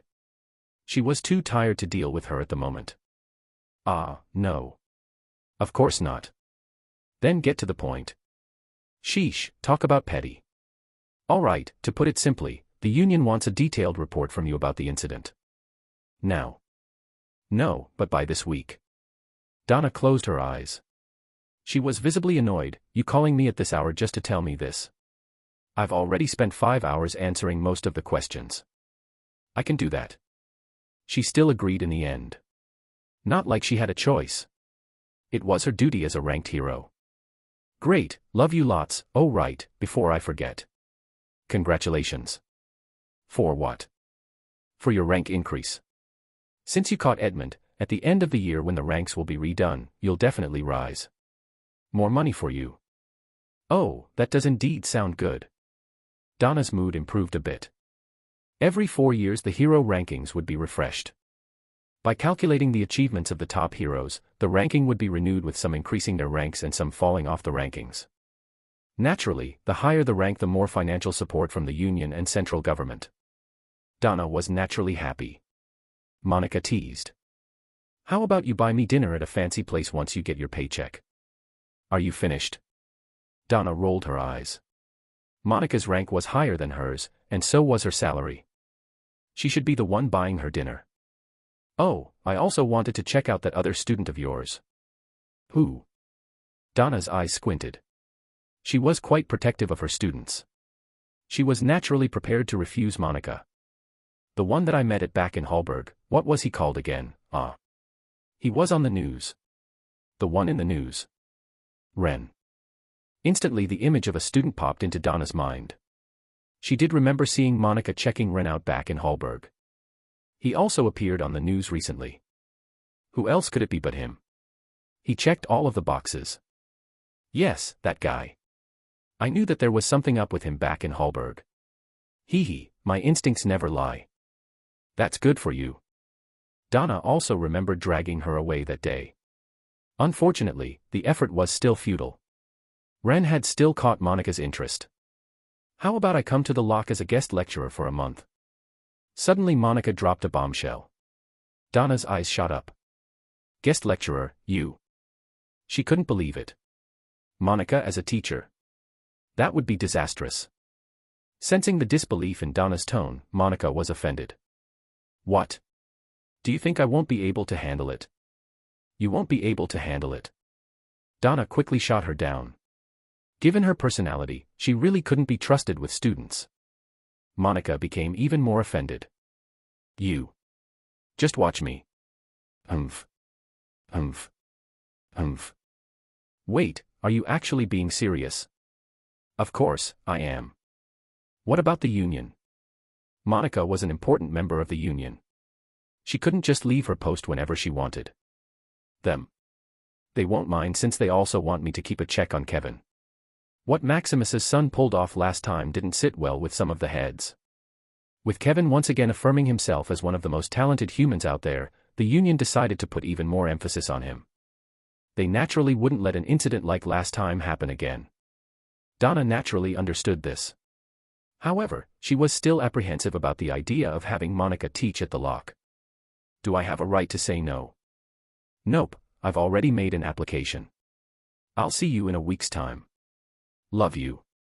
Before Donna could respond, Monica hung up. Tack.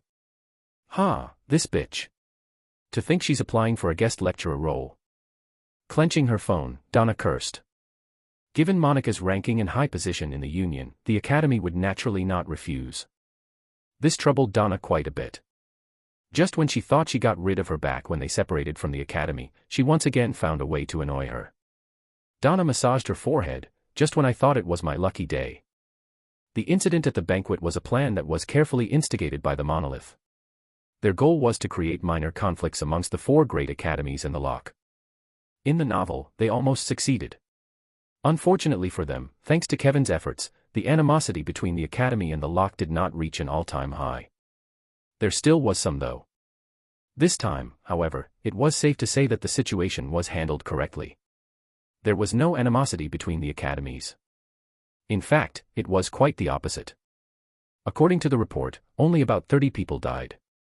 Compared to the over 100 people that were supposed to die, this was a lot less than in the original storyline. Moreover, it was later found that most of the casualties came from the professors from the lock who tried to protect the students. This naturally made the 4 great academies see the lock in a more favorable light, sacrificing for the sake of their students. To the 4 great academies, the lock looked even more majestic. Thus, the monolith's plans were thwarted. Unfortunately, this was merely one of 3 events that would take place in the upcoming months. Their real goal was in fact the inter-academy exchange. An event that was watched by the whole human domain. The grander the stage, the grander the impact. If you wanted to make a statement, you had to do it in the grandest event possible. Now that they had failed this one, I wasn't sure how the future would pan out. But if there was one thing I was sure about, it was about the fact that they wouldn't stop there. How'd they go about things in the future, even I didn't know. But I sure as heck would do my best to be prepared. Asterisk. Currently, it was 8 a.m. in the morning. I was waiting for class to start. At the moment, most of the class's attention was drawn towards my general direction. To more be precise, towards Kevin who sat next to me. Without a second thought, I scooched over to the next seat. Everyone looked at Kevin with a mixture of different emotions. Envy, jealousy, admiration, and respect. Most of it was respect. With him being critical in defeating the villain and destroying the portal, this was only natural. He saved quite a lot of lives. Yes, keep shining like that. The more he shined, the better my situation became. Although I had made a statement before with my fight against that unknown extra whose name I had already forgotten, I was bound to be challenged once again in the near future. With Kevin taking most of the attention off of me, those chances had now reduced. Ren, why are you sitting that far? Suddenly Kevin called out for me. I feigned ignorance and looked at the front of the classroom.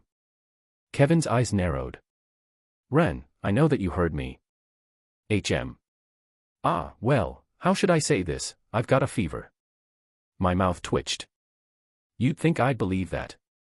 Right, fevers don't really exist anymore. Should have thought of something better. Well you see. I have contracted something very infectious, you better stay away from me for the next few days. Kevin squinted his eyes, just what are you trying to pull? A thought struck him, don't tell me you're avoiding me because of all the attention. That's precisely it, so stay away from me. My reply was blunt. Might as well let him know. In response, Kevin smirked and raised his voice. That's a pity. I just really wanted to thank you for helping me out, you stuttered dash. Opening my eyes wide, I pounced Kevin and hurriedly covered Kevin's mouth. This bastard. He was planning on letting me sink with him. Like hell, I would let him do that. Do not say another word. Thank you so mmhmhm. I put more pressure on my hands. Help mhh Finn. In the end, seeing Kevin's persistence, I could only give up. Taking my hands off of his mouth, I raised my hands in defeat. Kevin smiled triumphantly. All right, I give up. I won't avoid you. He, suspicious. Suddenly I heard a soft voice from the side. It was Emma. Her eyes were squinted and her face alternated between Kevin and me. What is going on between you two? Oh, Emma. Good morning. Pushing me away, Kevin greeted Emma with a brilliant smile. Looking at his smile, Emma fell into a slight daze. She quickly recovered and switched the topic. Morning, you still haven't answered me, what were you guys doing? Nothing, we were just having fun. Having fun? Was having Ren practically hugging you count as having fun, Emma thought. She naturally didn't voice this out. In the end, she quietly sat down on her seat. As she sat down, Emma suddenly recalled Kevin's words, he's the one who told to go to the second floor. Turning around, she took a peek at Ren. His face was quite dark at the moment. He looked pretty annoyed. Her brows knit, was this true? Did he really tell Kevin about the portal and the villain on the second floor? Emma? Are you okay? Hearing Kevin's concerned voice, Emma snapped out of it. She quickly waved her hand. Nothing, I'm just feeling a little off since it's early in the morning. Ah, I see, then I won't disturb you. Dense as always, Kevin bought the excuse. Thanks. Turning her attention back towards the front of the classroom, Emma's face became solemn. Just how did he know? The Author's POV. Chapter 209, Follow-up, 2. Alright, everyone please be quiet. Clank. Suddenly the doors of the classroom opened up, and Donna entered. Her crisp voice traveled through everyone's ears. Instantly the classroom quieted down. Putting her hands on the podium, she solemnly looked at everyone present. Okay, have you all received the message? The one about the morning ceremony for tomorrow. Announcement to all students, due to what happened yesterday at the banquet, Wednesday, from the times 8 p.m. to 9 p.m. the Academy has decided to. Turning my wrist slightly, I pressed on the foremost notification. I quickly skimmed through the long text. I see. Despite what happened yesterday, classes resumed as usual. Originally there should have been a week break, but because the incident was handled so cleanly and swiftly, there was no break. Regarding the fallen professors and students, a morning ceremony would be held tomorrow night. That was what the current announcement was about. As most of you have been informed, there have been 31 confirmed deaths from yesterday's accident. 15 of which were our very own Academy professors. I'd like for you all to attend tomorrow as a form of respect for those that have sacrificed their lives for you. It's the least you could do. Donna's face was solemn. Even if she was used to death, such announcements were never easy. Especially since some of the people that died were people that she had talked to as recently as yesterday. It truly was depressing. Enough of that for now. Finished with all of the depressing stuff, Donna's tone became lighter. Brushing her hair to the side, she checked her watch. All right, with that out of the way, it is now time that I introduced you to your new classmates. They should be here soon. Knock. Knock. Right on cue, the doors of the classroom opened and around 20 youths came in. They all wore different uniforms. Instantly the classroom became noisy. Sitting next to me, Kevin's eyes squinted. It's that guy. Who? Curious, Emma turned around and looked at Kevin. With his eyes narrowed, Kevin softly said. Aaron. You've met him. Emma's brows raised. She had met Aaron a couple of times in the past. She had the worst impression of him. To think that Kevin went through a similar situation as her. Yes, at the banquet. He came at me from out of nowhere. If I don't remember wrong, he said something along the lines of, "You're only SOSO," or something of the sorts. That does indeed sound like him. I've had a similar situation happen to me. Whilst Emma and Kevin were busy talking, I stared at the incoming students. My eyes instantly paused on a certain few individuals. 5 to be exact. The Linefall twins, John Burson, Eleanor Gray, and the men in question, Aaron Rhinestone. The strongest first years of each respective academy. Nothing much needed to be said about the Linefall twins. With their platinum blonde hair, they were easily recognizable. Moreover, their flawless teamwork was what made them so famous. The same went for Aaron. Long black hair and deep blue eyes. His fame and skill were already documented for everyone to see. John Burson, on the other hand, had a sturdy build with short brown hair. His stature resembled that of Arnold's, however, he was much more intimidating than Arnold. Now that I think about it, he shares quite a lot of similarities with Arnold. Build aside, both of them used a shield. If not for John being stronger, I could have easily have mistaken the duo for a pair of siblings. Lastly, there was Eleanor. She had short black hair and an oval-shaped face. Though she wasn't ugly, compared to the likes of Amanda, Melissa, and the others, she was average. Despite this, her skills were undeniable. Especially since she was a combat mage. Someone who specialized in casting spells. That should be it. Apart from them, everyone was pretty much an extra. I obviously knew who they were, but in general, those 5 people were the ones I had to watch out for. As most of you know from the recent banquet, for the following 2 months, exchange students will be joining us in our classes. Snapping me out of my thoughts was Donna's voice. Turning around, she stared at the 20 students next to her. Sensing the air of confidence and aura coming from certain individuals, Donna nodded her head in satisfaction. They were definitely on par with the student at the lock. To her, regardless of the fact that they were from the lock or not, it was always gratifying to know that such talented humans existed. Taking a step to the side, she smiled. I don't think you need me to introduce them, as most of you have already met at the banquet or known each other beforehand. In fact, some of them are so famous that they even appear on TV. After a brief introduction, Donna stopped. Redirecting her attention back to the exchange students, she smiled. So how about you guys find yourself a seat? Just sit wherever you like. Sure. Thank you. Thanking Donna, the exchange students split into many different groups. Many choose to sit towards separate areas of the classroom, whilst others sat at the front or back. Ignoring the commotion, I suddenly found 2 shadows cast over me. Turning my head around, I found the Linefall twins looking in my general direction. At times they would take glimpses of Kevin and the others. May we sit here? Sure. I naturally didn't refuse. After all, that would be quite rude of me. Plus, they merely just wanted to sit with Kevin and the others. Since I was the one that led them around the academy, they found it easier to just ask me. After I gave them the green light, the twins quickly sat down. Extending his hand, the older brother introduced himself to everyone. Nice to meet you, my name is Nicholas Linefall and this is my twin sister. Whilst twins introduced themselves to Kevin and the others, I leaned against the table and massaged my forehead. What the hell is going on? I suddenly realized something. What was supposed to be my secluded seat far from the prying eyes of others turned out to be the place with the most attention in the class. Just where did I go wrong? Inside of a shabby 3-bedroom apartment. Isn't he the person that came to our door last time? Sitting on a worn-down couch, a lady in her mid-30s pointed towards the TV screen standing opposite to her. Following up the investigation on the student. On it, a TV anchor relayed the news. Besides him, a picture of youth with jet black hair and deep blue eyes appeared. Hearing what the anchor had to say about him, the lady looked quite surprised. Oh my, it seems like he was quite a talented youth. To think that he was from the lock, no wonder he was so strong.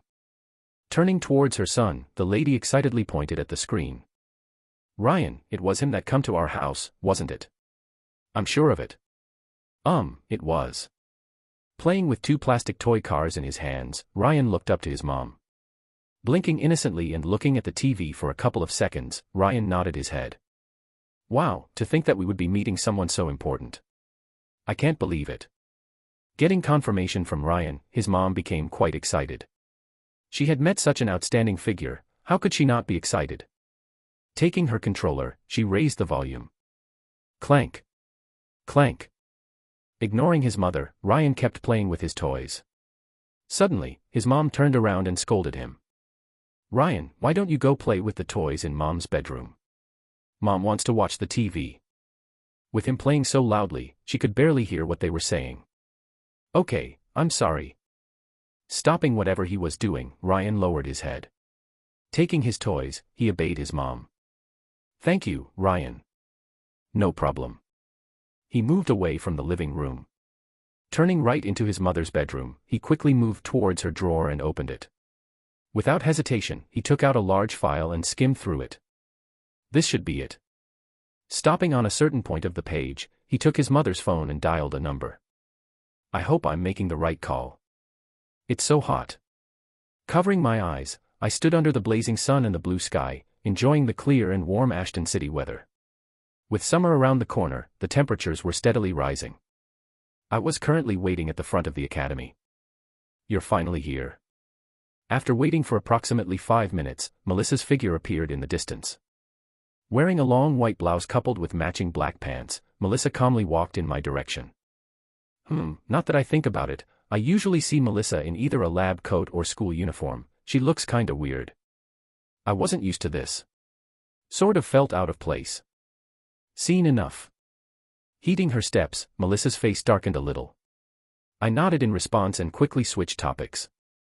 Plenty, by the way, did you get everything? I spent the last couple of hours adding some finishing touches, it should be good for now. Rolling her eyes, Melissa took out a hard drive. On it was a detailed report about the project. The presentation as well as the data. You're giving this to me? Can't you just keep it? My eyes shot wide open. She was giving me such important information. Melissa shook her head, she had a reason for doing this. I've got a spare.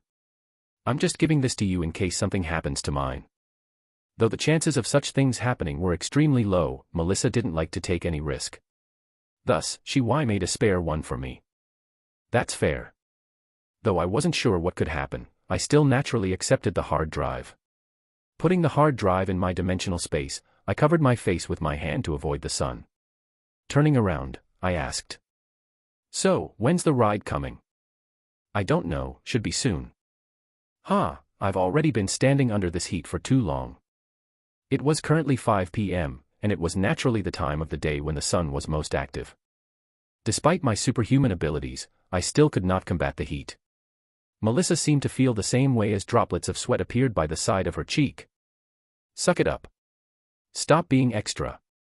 Stop pretending, I know you're just as tired as me. Another sigh escaped from my mouth.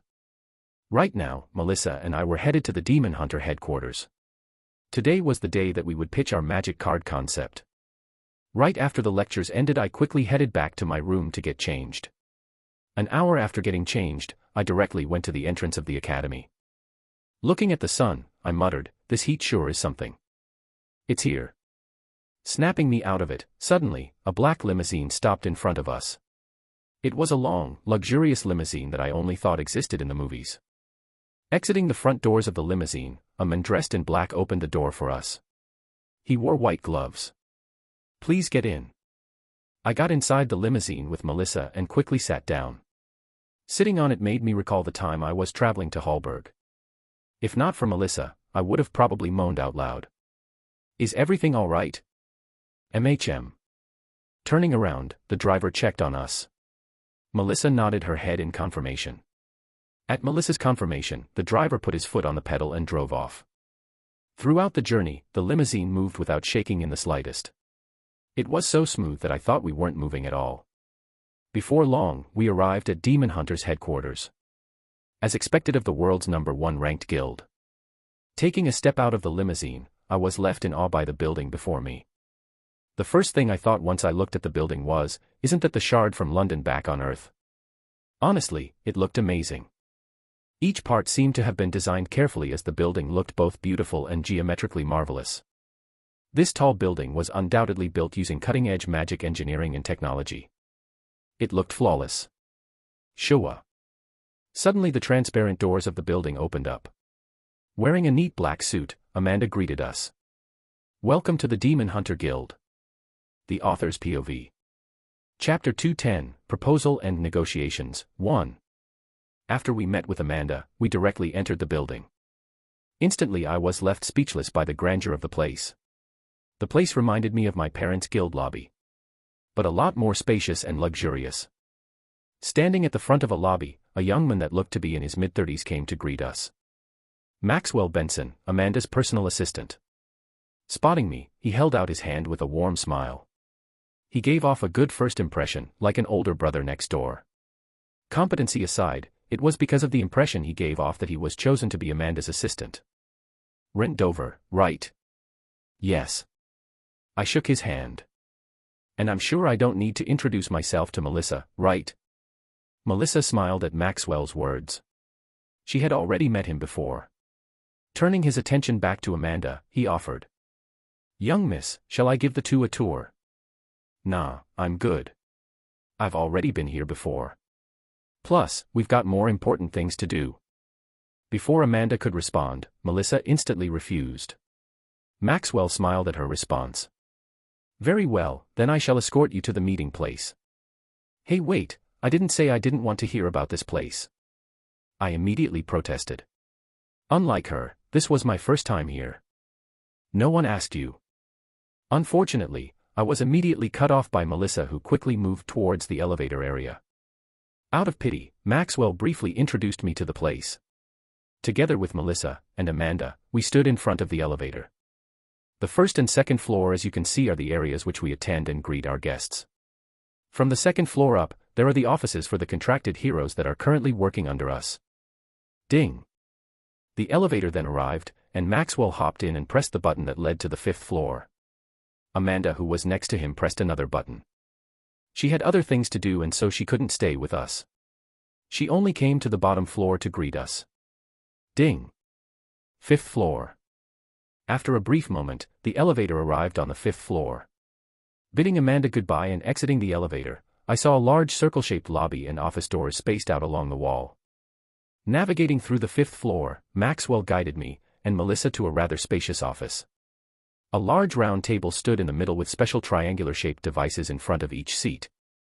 Standing by the side of the office, Maxwell politely smiled. Please make yourself comfortable. This is where the meeting will be held. Briefly, the master will contact you. In the meantime, whilst you're waiting for the master and the elders to attend, I'd suggest you set up your presentation.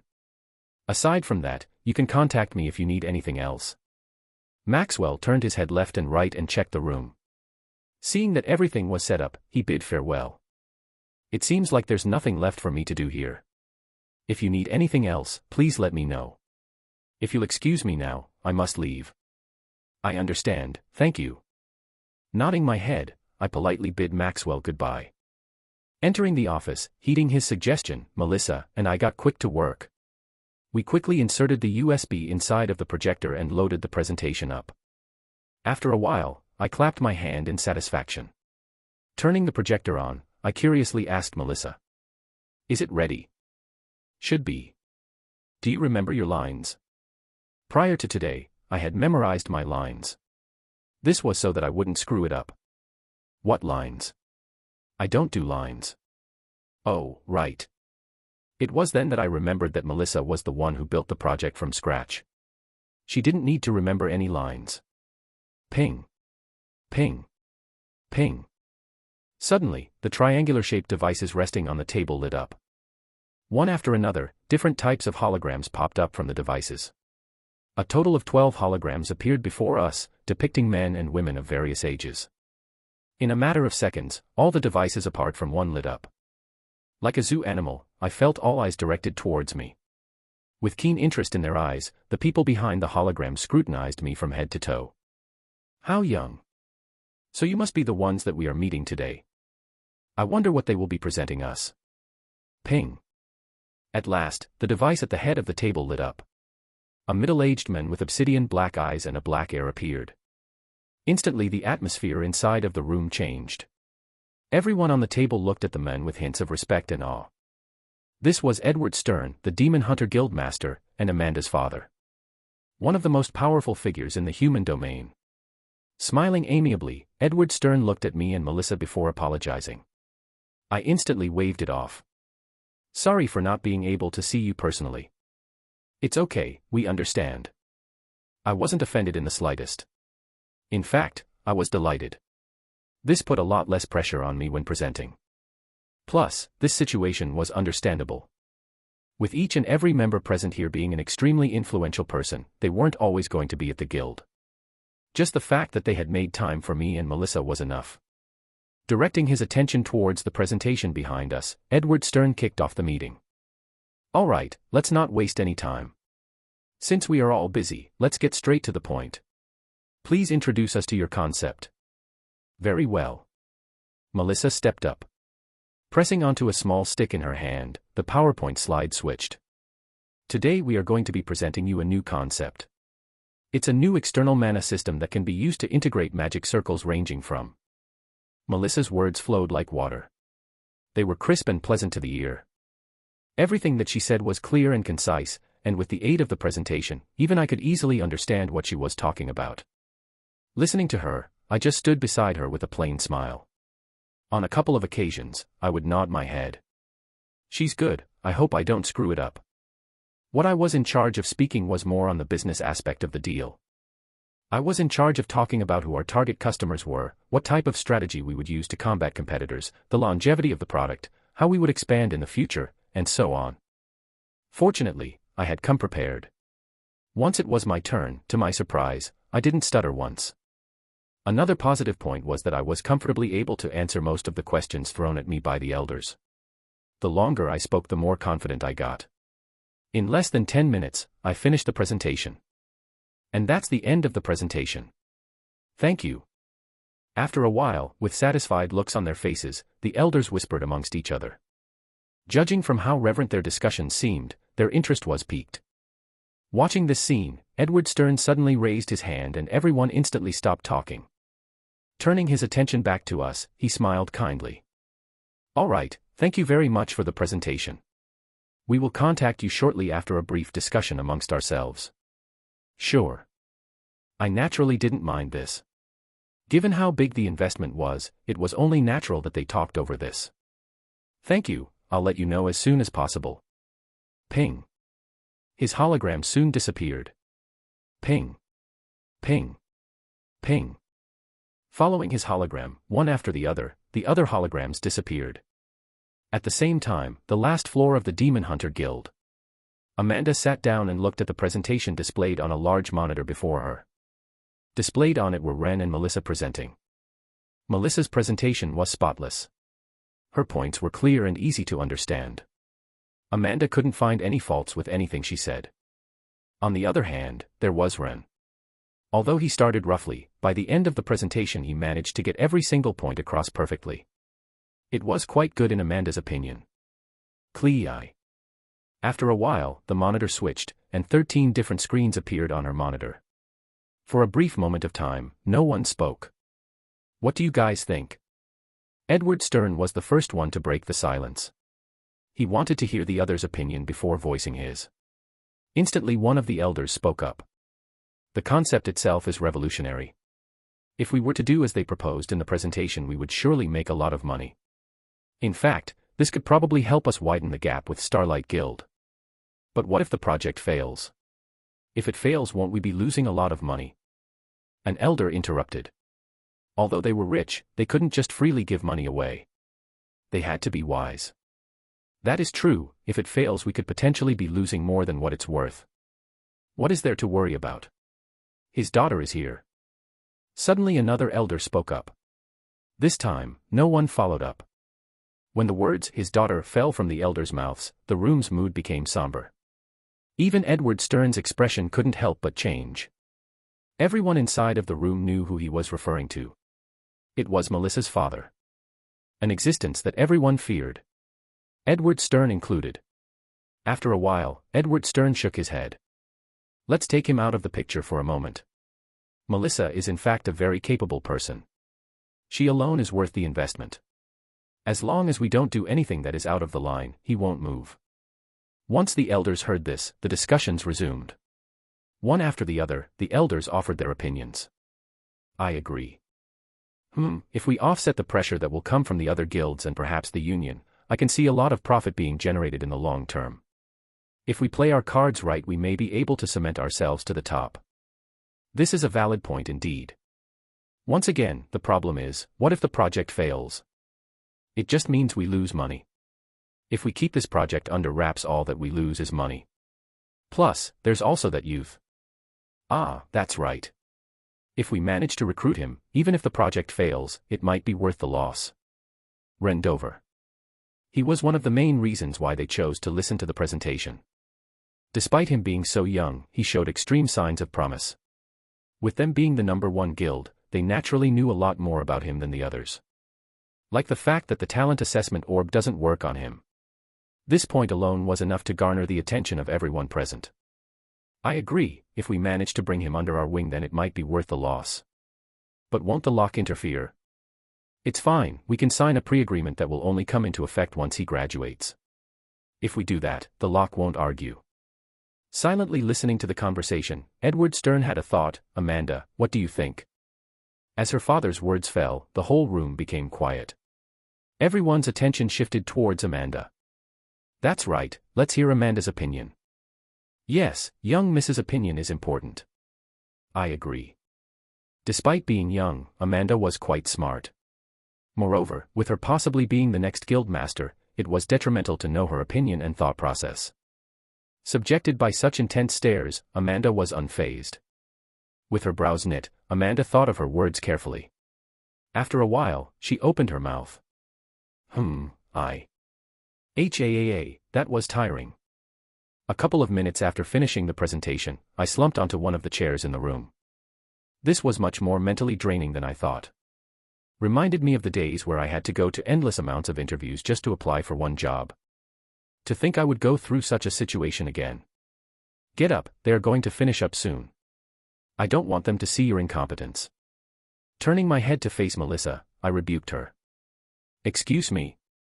I'm the one who dragged this team up. If not for me, you would have never been able to come up with the concept. Puffed, let's not joke around. Who said I was joking?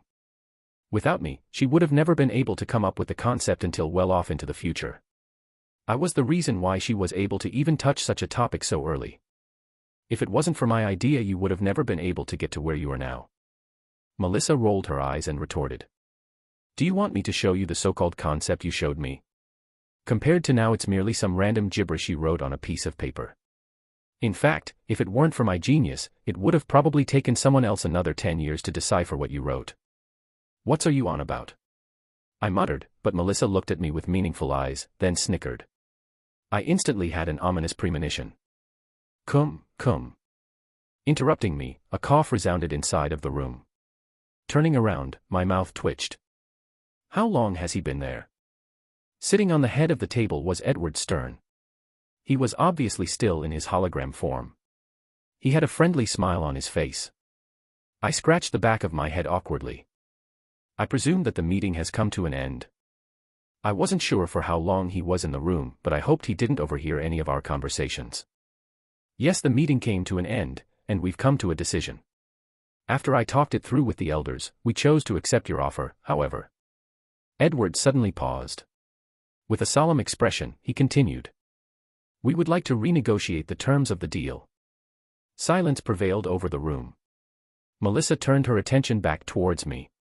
Interlocking my hands together, I propped my chin up. With a solemn expression on my face, I pretended to look troubled. I see, I understand, let me think. Inwardly I smiled. I was prepared for this from the very start. There was no way such a big guild wouldn't try to negotiate for more favorable terms. The more profit the better. That's how big guilds operated. Brushing my hair to the side, I thought, I guess it's time for the negotiations to start. After a minute of silence, I turned my attention back to Edward Stern. Very well, let's listen to what your terms are. The Author's POV. Chapter 211, Proposal and Negotiations, 2. 5th floor, Demon Hunter Guild. Inside an office space. Tap. Tap. The rhythmical tapping sound of my fingers echoed across the office space. Opposite to me was Edward Stern's holographic image. Neither one of us spoke. What you proposed is 15% on all profits with no shares, am I correct? He was the first to break the silence. That's my initial proposal. I nodded my head in confirmation. Isn't that a bit too low? I believe 15% is extremely fair. Given that we're just borrowing your name for protection. Throughout the exchange, neither mine nor Edward's expression changed. To be a good negotiator, one needed to be a good actor. That was what I had learned throughout my life. If the other party knew about what you were aiming for, things became much easier for them. Only through deception and indifference could one make a great negotiator. That's true, but we'd also be the ones facing the backlash from this situation. Edward Stern calmly rebutted. What might you be referring to? Hearing his response, my brows knit for a split second. I then proceeded to feign ignorance. The slight twitch in my brows did not go unnoticed. Edward caught that. Whether he thought I was acting or not, I did not know. Let's not play dumb. We can all tell the potential of this magic card system of yours. However, despite its perks, it also comes with its downsides. Like for example, making an enemy of all lower-tiered mages. Wouldn't the money you make up for the hate you accumulate? I quickly rebutted. With enough money, what did it matter if the lower-ranked mages left? They could easily replace them. We are a guild. We can't just screw over our own members like that. Plus, we also need to talk long-term. What if a competitor pops up on the market? Or what if the cards don't function as well as you presented them to be? Edward Stern shook his head at my response. With no emotions on my face, I calmly nodded my head. Yes, but I've also offered a discount just for your guild members on all magic cards. Even if you're hated by the lower-tiered mages, you'd make up for it with the cheaper prices for the cards. What's the discount? Selling at market price. In a pinching motion, a small gap appeared between my thumb and index finger. Just a tad bit above market price. You know that's already fair. Given the high demand coming from you guys, if we go market price we might make a loss since you'd be taking most of the production.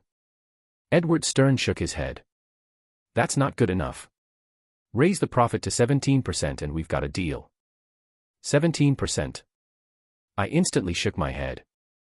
No, that's too much. I believe it's fair given all the backlash we will receive from this deal. Adjusting the hologram angle, Edward Stern proceeded to explain. Despite being ranked number 1 amongst the other guilds, if we suddenly come up with such a revolutionary product, the other diamond-graded guilds won't hesitate to band together to stop us. You of all people should know how the world works. Everyone is full of jealousy. Once we cement ourselves as the number 1 guild, I don't doubt that the other diamond-graded guilds would sit still and do nothing. Hearing Edward's analysis, a troubled look appeared on my face. Glancing at Edward Stern for a short moment, I massaged my forehead. I understand your troubles, but the highest I can do is 16%. Edward Stern frowned in response. This was merely acting though. In reality, he was already fine with 15%. He originally wanted to test the waters to see if he could increase the profit. It looks like he succeeded. He's still a little bit wet in the ears. Not that it was bad. He was 16 after all. 16%. Is that all? I shook my head. No, there's another condition. Another condition, what is it? Edward Stern this time frowned for real. Another condition. I want you to protect a couple of people. After a short pause, I went straight to the point. Protect? Yes, I want you to use your guild resources to protect my parents. 24/7, at all times. With the best possible security available. I made sure to emphasize the words, best possible security available. Couldn't be having useless bodyguards protecting my parents. That aside, this was my main objective in this negotiation. From the very beginning, I was prepared to concede 1% for this.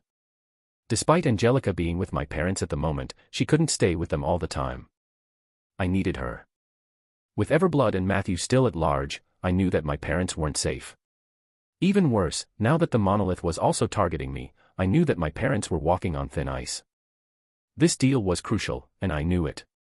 So you want the guild to protect your parents? Yes. Hearing my blunt reply, on the hologram opposite to me, Edward Stern suddenly smiled. He instantly understood everything. So he purposely baited me, not bad. To think that he purposely enticed him to ask for more profit. It seems like the flow of the conversation was not on his side. Not bad at all. In fact, he was impressed. 16% plus protection. That can be done. I smiled. Then we've got a deal.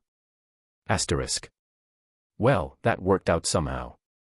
10 minutes after coming to an agreement on the terms of the deal, Melissa and I got out of the office. Can't believe you pulled it off. I guess you're not as useless as you seem. She murmured in a soft voice. She was legitimately surprised. She didn't know that I was quite talented at negotiating. That's because I was never useless, to begin with, I softly muttered. I didn't say it too loud as I wasn't really too keen on arguing with her. Fortunately for me, she didn't hear. Ding. Stopping at the elevator, I pressed the button that led to the first floor. Suddenly, a thought struck me. I quickly turned to Melissa. By the way, how long do you estimate you'd finish the product by? Melissa mused a little bit as she stared at me. If nothing goes wrong by the end of the second year. If there are complications, I'd say beginning or end of the third year. I see. This seemed to be within my estimation. Given her current rate of improvement, I'd say I would still have to wait around a year or two before the card would officially be commercially usable for the market. As long as she could solve the efficiency loss problem, the rest was a breeze. Unfortunately for her, I didn't know this, hence why she was on her own. Fortunately, thanks to today's deal, Melissa was able to procure enough funds to push the project forward. It was sort of a bonus that she got to increase the pace of the development of the product. Ding. Exiting the elevator, Melissa and I quickly got out of the building. Waiting for us outside was the same limousine as before. We quickly got on it and headed back to the academy. Like that, the negotiations came to an end. Demon Hunter Guild, top floor. Guild Master Office. Amanda sat on her father's office chair. Before her, stood her father's holographic image. You sure have some peculiar classmates. MHM. In response to her father's words, Amanda nodded her head slightly. He wasn't wrong. Are you not going to say goodbye to them? No. She shook her head. She would meet them tomorrow, there was no point. That's fair, I'm sorry I can't be there with you again. After Amanda's reply, for a brief moment, there was an awkward silence between the two. In response, Edward Stern quickly changed the topic. You know, with a new S-rank dungeon appearing in one of our areas, we have no choice but to keep guard of it. It's okay, I understand. I'm used to it. A bitter smile appeared on Edward's face as he heard his daughter's response. If only I had more time. Good daughter, I will sort out the situation by the end of the month. When I came, let's have some father-daughter bonding time, okay? MHM. Great, that's great, huh? The gate is showing signs of opening, Amanda, baby. Daddy has to leave, I'll contact you soon, yes, I'm coming, love you. Love dash. Clink. Before she could reply, her father hung up. Silence descended the office space. Neatly putting her phone to the side, Amanda slumped on her chair and blankly stared at the ceiling. How many days was it that she had last seen her father? 50. 100. 200. A year. No matter how much Amanda thought about it, she didn't know. She had already lost count. Undisclosed location, far from Ashton City. Wah. Wawa. Wawa. Waves of magic energy spread across a flat field. Not minding the pressure one bit, standing not so far from the enormous gate that seemed to be the size of a large house, was Edward Stern, Guild Master of the Demon Hunter Guild. Holding onto his phone carefully, he spoke in a soft tone. When I come back, let's have some father-daughter bonding time, okay? Sir, there seem to be fluctuations coming from the gate. It's spiking up repeatedly. Mid-call, an urgent voice called for him in the distance. Great, that's great, huh? The fluctuations coming from the gate are spiking up repeatedly. Edward quickly put his hand on the speaker of the phone. He did not want to worry his daughter. Turning around, he looked at the worker who had just spoken. What's the situation now? With a tablet in his hand, the worker's pupils dilated. Yes, sir. The measurement seems to be rising again. Oh my God, it's getting worse. Sensing the urgency of the matter, Edward Stern knew that he had to step in. Removing his hand from the phone, he bid Amanda farewell. Amanda, baby. Daddy has to leave, I'll contact you soon. Sir, it has risen once again. This time more than double. Once again the worker spoke. This time his whole body was shaking. Wawa. Wawa. The magical energy that was being emitted from the portal quickly spread within the vicinity. Yes, I'm coming. Sensing the changes within the environment, Edward Stern knew that he had to act fast. If the energy of the gate became too high, then the environment around them would become impossible to live in. The magical energy alone in the area would be too strong for anyone to live in, and the area would soon be turned into a no-man's land. Love you. Clink. Left with no choice, Edward had to cut the conversation with his daughter quickly. He quickly hung up. Show me the data now. Without wasting any seconds, he quickly appeared before the worker who was startled by his sudden appearance. Shit, this is a lot worse than expected. Staring at the data on the tablet, Edward knew that he had to act fast. He quickly put on his suit and moved to the entrance of the dungeon. He was going to dive in. The Author's POV. Chapter 212, Dungeon Trials, 1. Bang. Go. A pained groan escaped from my lips as I crashed against the side of the wall. I opened my eyes with some difficulty. My entire body ached. Not bad, you lasted one more minute compared to last time. On the other side of the room, Donna tied up her hair. Staring at me, she smacked her lips. It was a habit of hers that came out whenever she was satisfied. Miss, what do you suggest is the best way I can improve my strength faster? Recovering a little, I sat up and spoke up. After the fight with Thibaut back at the banquet, I had come to a powerful realization. I was weak. Purely based on my fighting strength alone, I was far from where I should be. I urgently needed to improve the mastery of my arts. They were the foundation of my strength. Unfortunately, I did not have a lot of time. With everything that I needed to do, I couldn't focus as much on training as I used to. From handling the mercenary group stuff, the company, studying for classes, and the many other things, I couldn't train as hard as before. I needed to increase my efficiency. I needed to find a way to train faster. Unaware of my circumstances, Donna thought for a moment before speaking up. Train faster. You're already improving much faster than other people at the moment. Why do you want to improve faster? If you want to increase your rank, take a potion or an earthly treasure.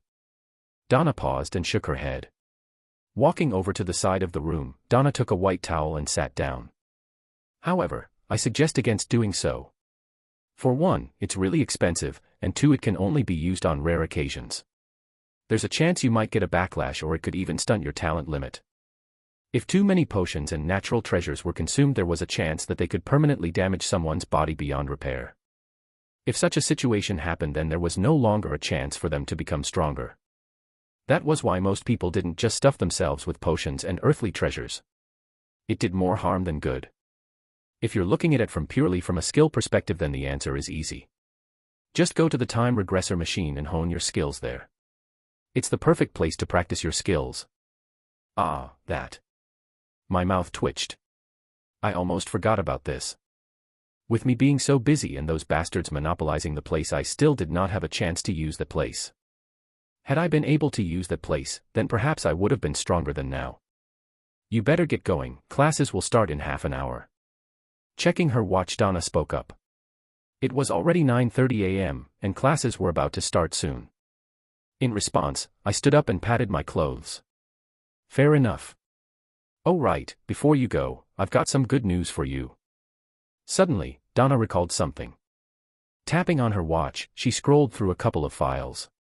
After a few scrolls, she stopped at a specific file. Good news. My interest instantly piqued. Who didn't like good news? Congratulations. Congratulations, for what? I was instantly confused. Did I win something? I don't recall ever doing something that warranted an award. Noticing my confusion, Donna shook her head and explained. You have been accepted to the Leviathan building. You can move in by as soon as next week. Leviathan building, next week? I was instantly taken aback. Though I did expect this to happen, I didn't expect for me to move in so fast. Somehow you don't seem as enthusiastic as I thought. At my response, Donna raised her brow. Normally, when someone was given the opportunity to enter the Leviathan building, they'd be jumping up and down with joy. Yet here I was completely unfazed by the news. No, don't get me wrong, I am indeed really happy. I raised my hands in defeat. I wasn't lying when I said I was happy. Problem was that I had a lot of unfinished things back in the Manticore building. Furthermore, despite its flaws, it really was a nice place. Especially since Leo and Pram were there. The more I thought about it, the more melancholic I became. Was that sarcasm? You know that you have every right to refuse to move, right? No, I'll go. I helplessly shook my head. I'd be stupid to refuse such a place. Especially since the equipment there was far more advanced. Stumbling a couple of steps, I made my way towards the exit of the training grounds. Looks like I'll have to hasten my plans. I guess I needed to push up my plans to clear up the Manticore building soon. Before I could start that, I had to wait for Angelica to be back on my side. Since the deal with the Demon Hunter Guild was finalized, I no longer had to worry about my parents as much. Angelica could now return and join me once again. I needed her for the next part of my plans. She was crucial. See you, miss. Waving Donna goodbye and dragging my tired body away, I inwardly muttered, looks like I have to start doing some revision. Inside of a large office space decorated in gold with fine paintings all over the beige walls, in front of a large desk, sat a man. Though he did not look any older than 40, the man's hair had a mixture of black and white hair. On his face was a black goatee that reached halfway through his neck. Despite his looks, an air of elegance and authority exuded from him. Clink.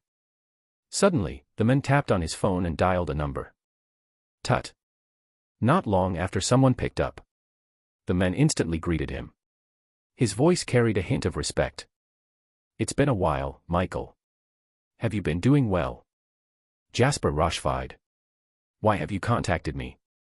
After a short pause, an imposing and authoritative voice rang out from the speaker of the phone. In response, a faint smile appeared on Jasper's lips. Stop playing dumb. I know a man of your caliber knows exactly why I contacted you. So you want my aid? There was a brief pause that stemmed from Jasper's voice. Not long after, the man named Michael once again responded. Jasper smiled at the response. An enemy of my enemy is my friend. Isn't that what they all say these days? What do you propose? Got him. Jasper clenched his fists underneath the table. He knew that he had caught Michael Parker's interest. Without skipping a beat, he went straight to the point. Let's form a partnership. A partnership? Yes, help me get rid of my niece. Oh. So you want me to do your dirty work? Jasper rubbed his chin and pondered. His lips curled up even more. I'm not sure if that's the correct way to word it, but yes. That's precisely it. Jasper's goal was to get rid of Emma. Despite being the current head, he had no real power. Only his brother had that authority. Jasper hated that. He also carried the Rochfield family blood. What made them so different? Jasper secretly clenched his fists beneath the desk, as he thought, it doesn't matter anymore. With his brother missing, Jasper knew that he had a chance to turn the tables in his favor. He had to deal his brother a blow now that the opportunity presented itself. This was why he called Michael Parker his brother's enemy. If I agree to this deal, what do I stand to gain from this? Throughout the whole conversation, Michael Parker's voice remained stoic. However, despite it being that way, there was no denying that he was interested. Jasper could feel it. Thus, he explained. You'll obviously get a chance to deal a big impact on my big brother. I thought you hated him, didn't you? Plus, you'll be directly removing a thorn known as my niece from your sight. Given how talented she is. Suddenly Jasper's eyes became cold.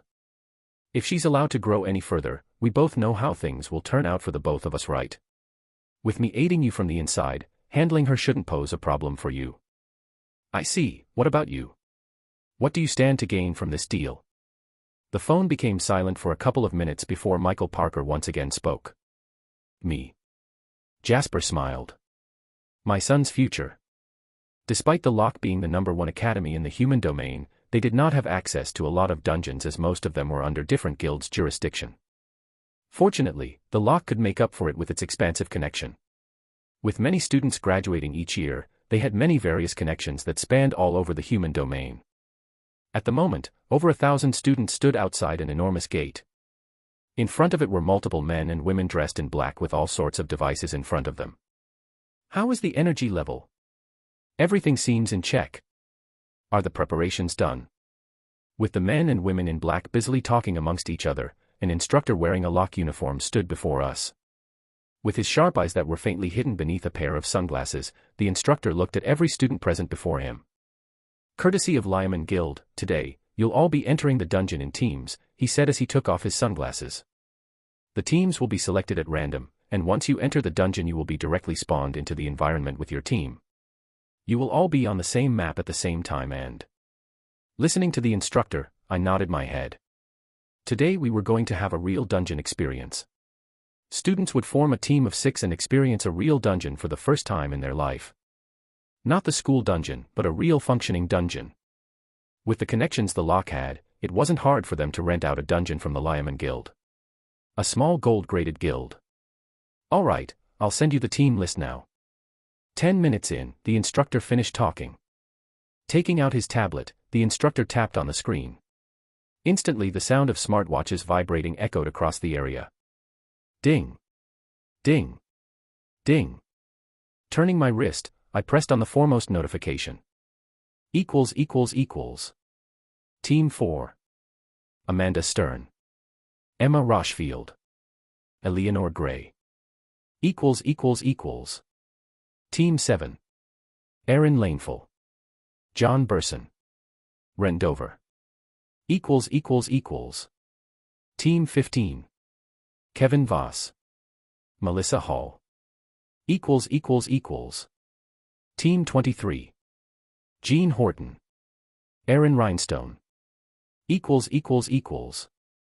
HAAA, give me a break.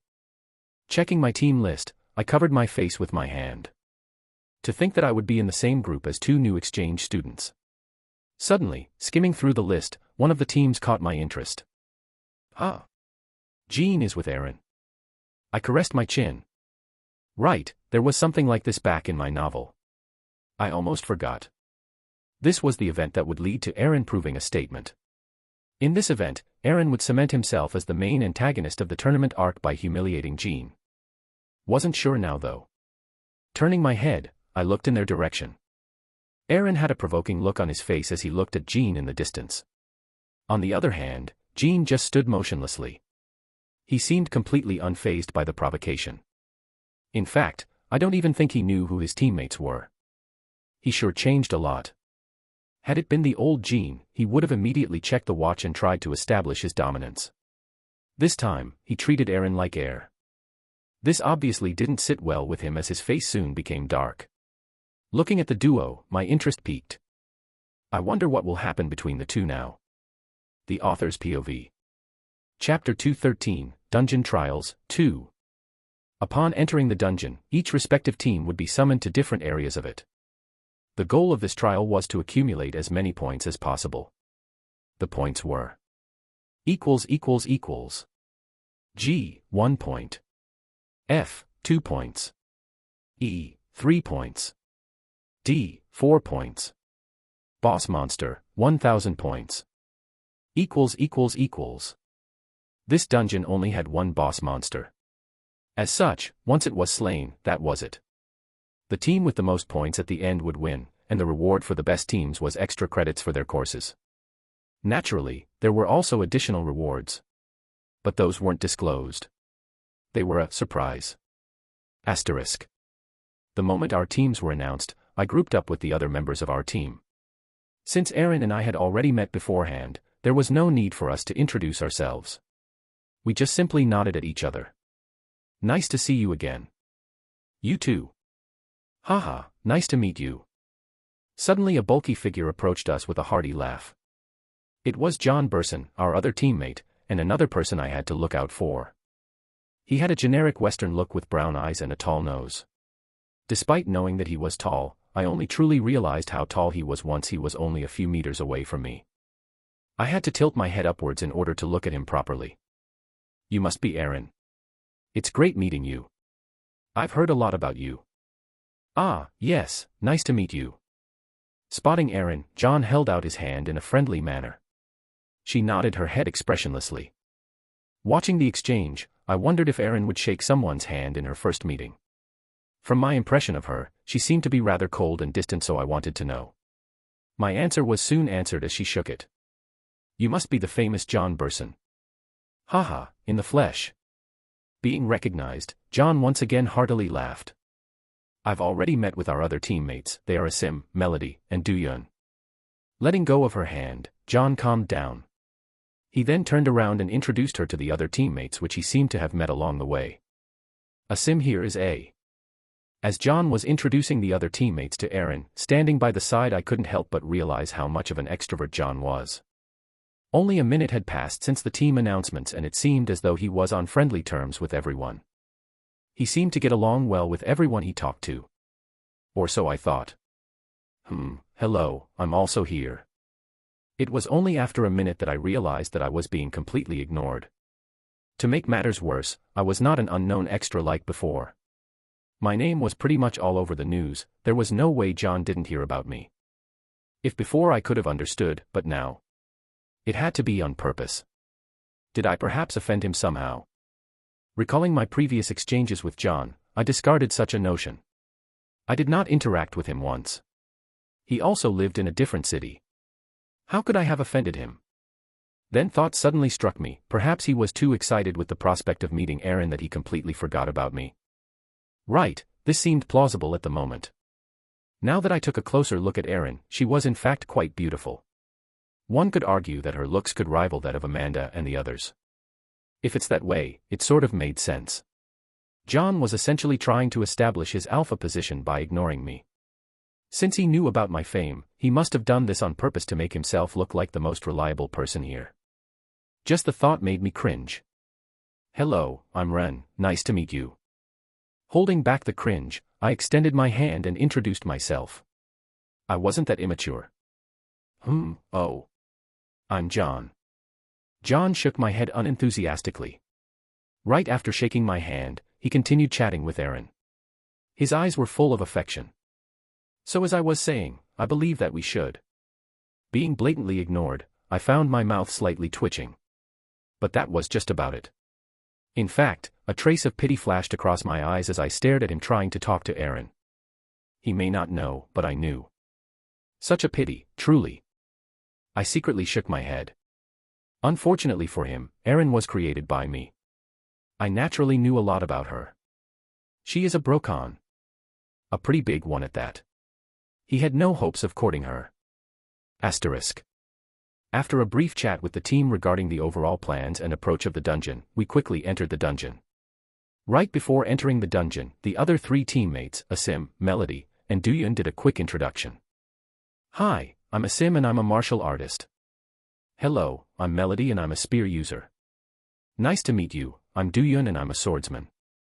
Hi, I'm Ren and I'm a swordsman. I naturally introduced myself as well.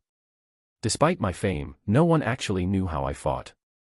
There were rarely any videos of me properly fighting with a sword. Thus I did a quick introduction of myself. After we introduced ourselves and got a general idea of the others' weapons and strength, we quickly got into formation. The current formation was John at the front, Aaron in the middle, and me at the back. By the side were the other three teammates. Like that we entered the dungeon. After walking for a while, John's footsteps halted. A massive barren field appeared before us. What should we do now? John spoke up. He subconsciously acted as the leader. No one protested. I couldn't be bothered to protest myself as I would stand to gain nothing from it. What was the point? What else is there to do aside from killing monsters? Turning my head I responded. To which he rebuked. Yeah, but where are the monsters? He had a point. There were no monsters before us. All that I saw was a barren land with nothing within sight. Just when we thought that there were no monsters, Melody stepped up. I may be able to help. You.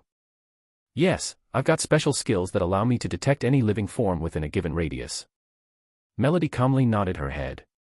An air of confidence rose from her body. John was naturally elated by the news.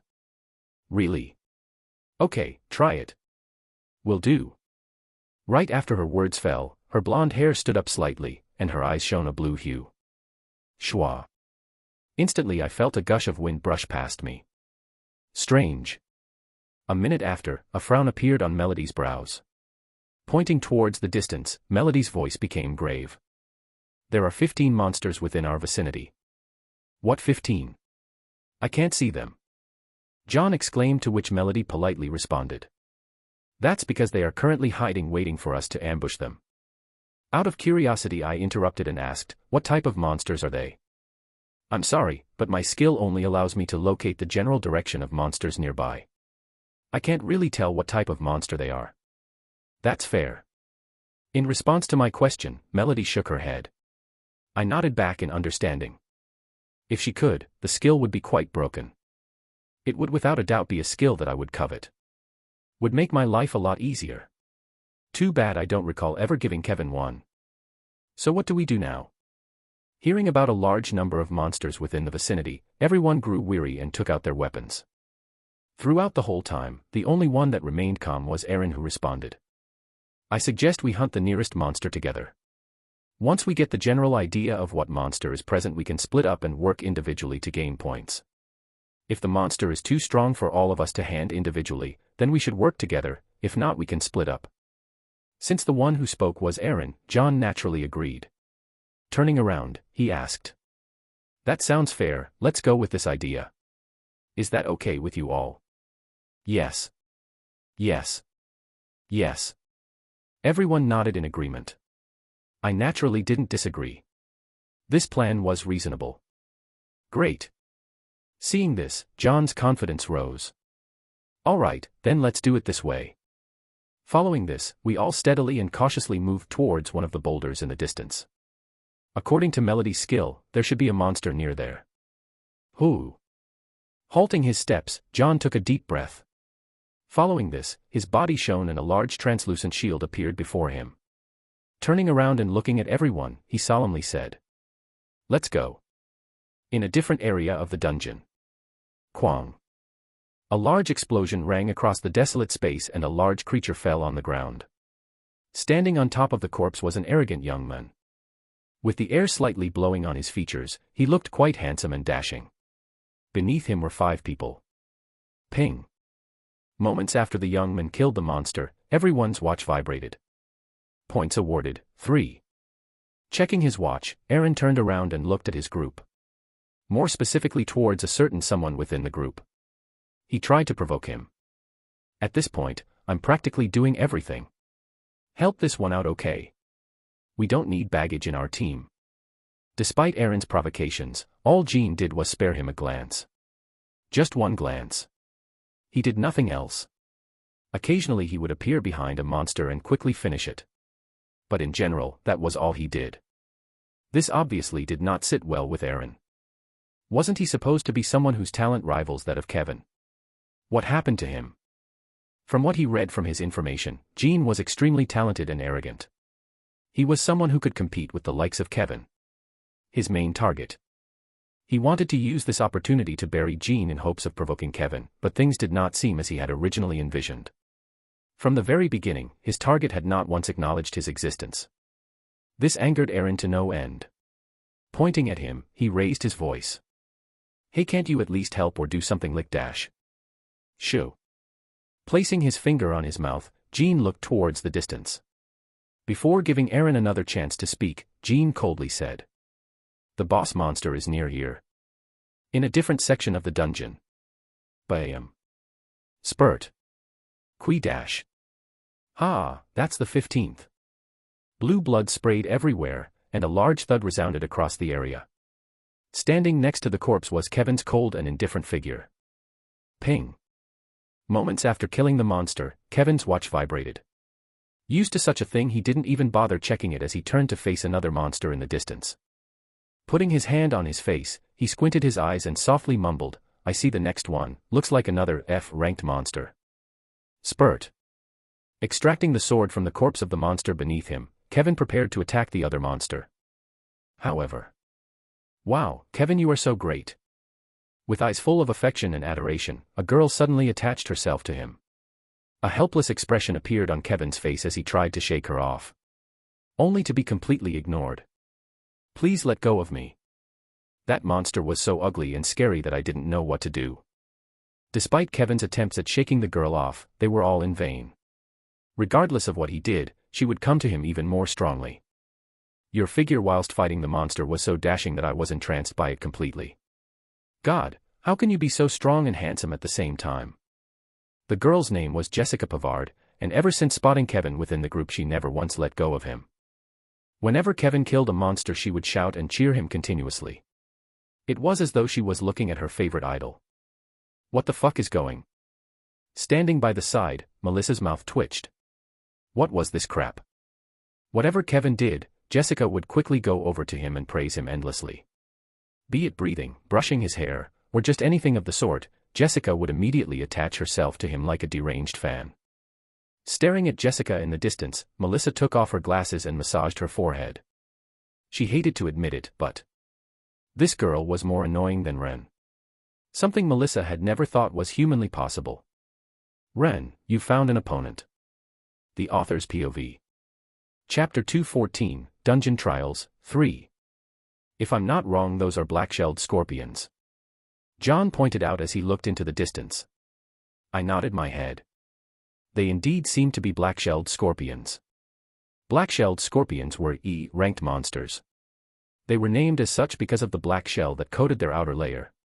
They were generally the size of an adult's thigh, and they were renowned for their powerful stingers that had a strong paralyzing effect. How many points was that again? Should be about 3 per kill. Standing by the side, Asim responded. Nodding his head, John looked at Melody, who was next to Aaron. How many monsters within the vicinity? Closing her eyes, using her skill, Melody calmly responded, I only feel 12 entities in front of us. So, they should all be black-shelled scorpions. Great, then that means we can secure 36 points. Yup. So how should we go about this?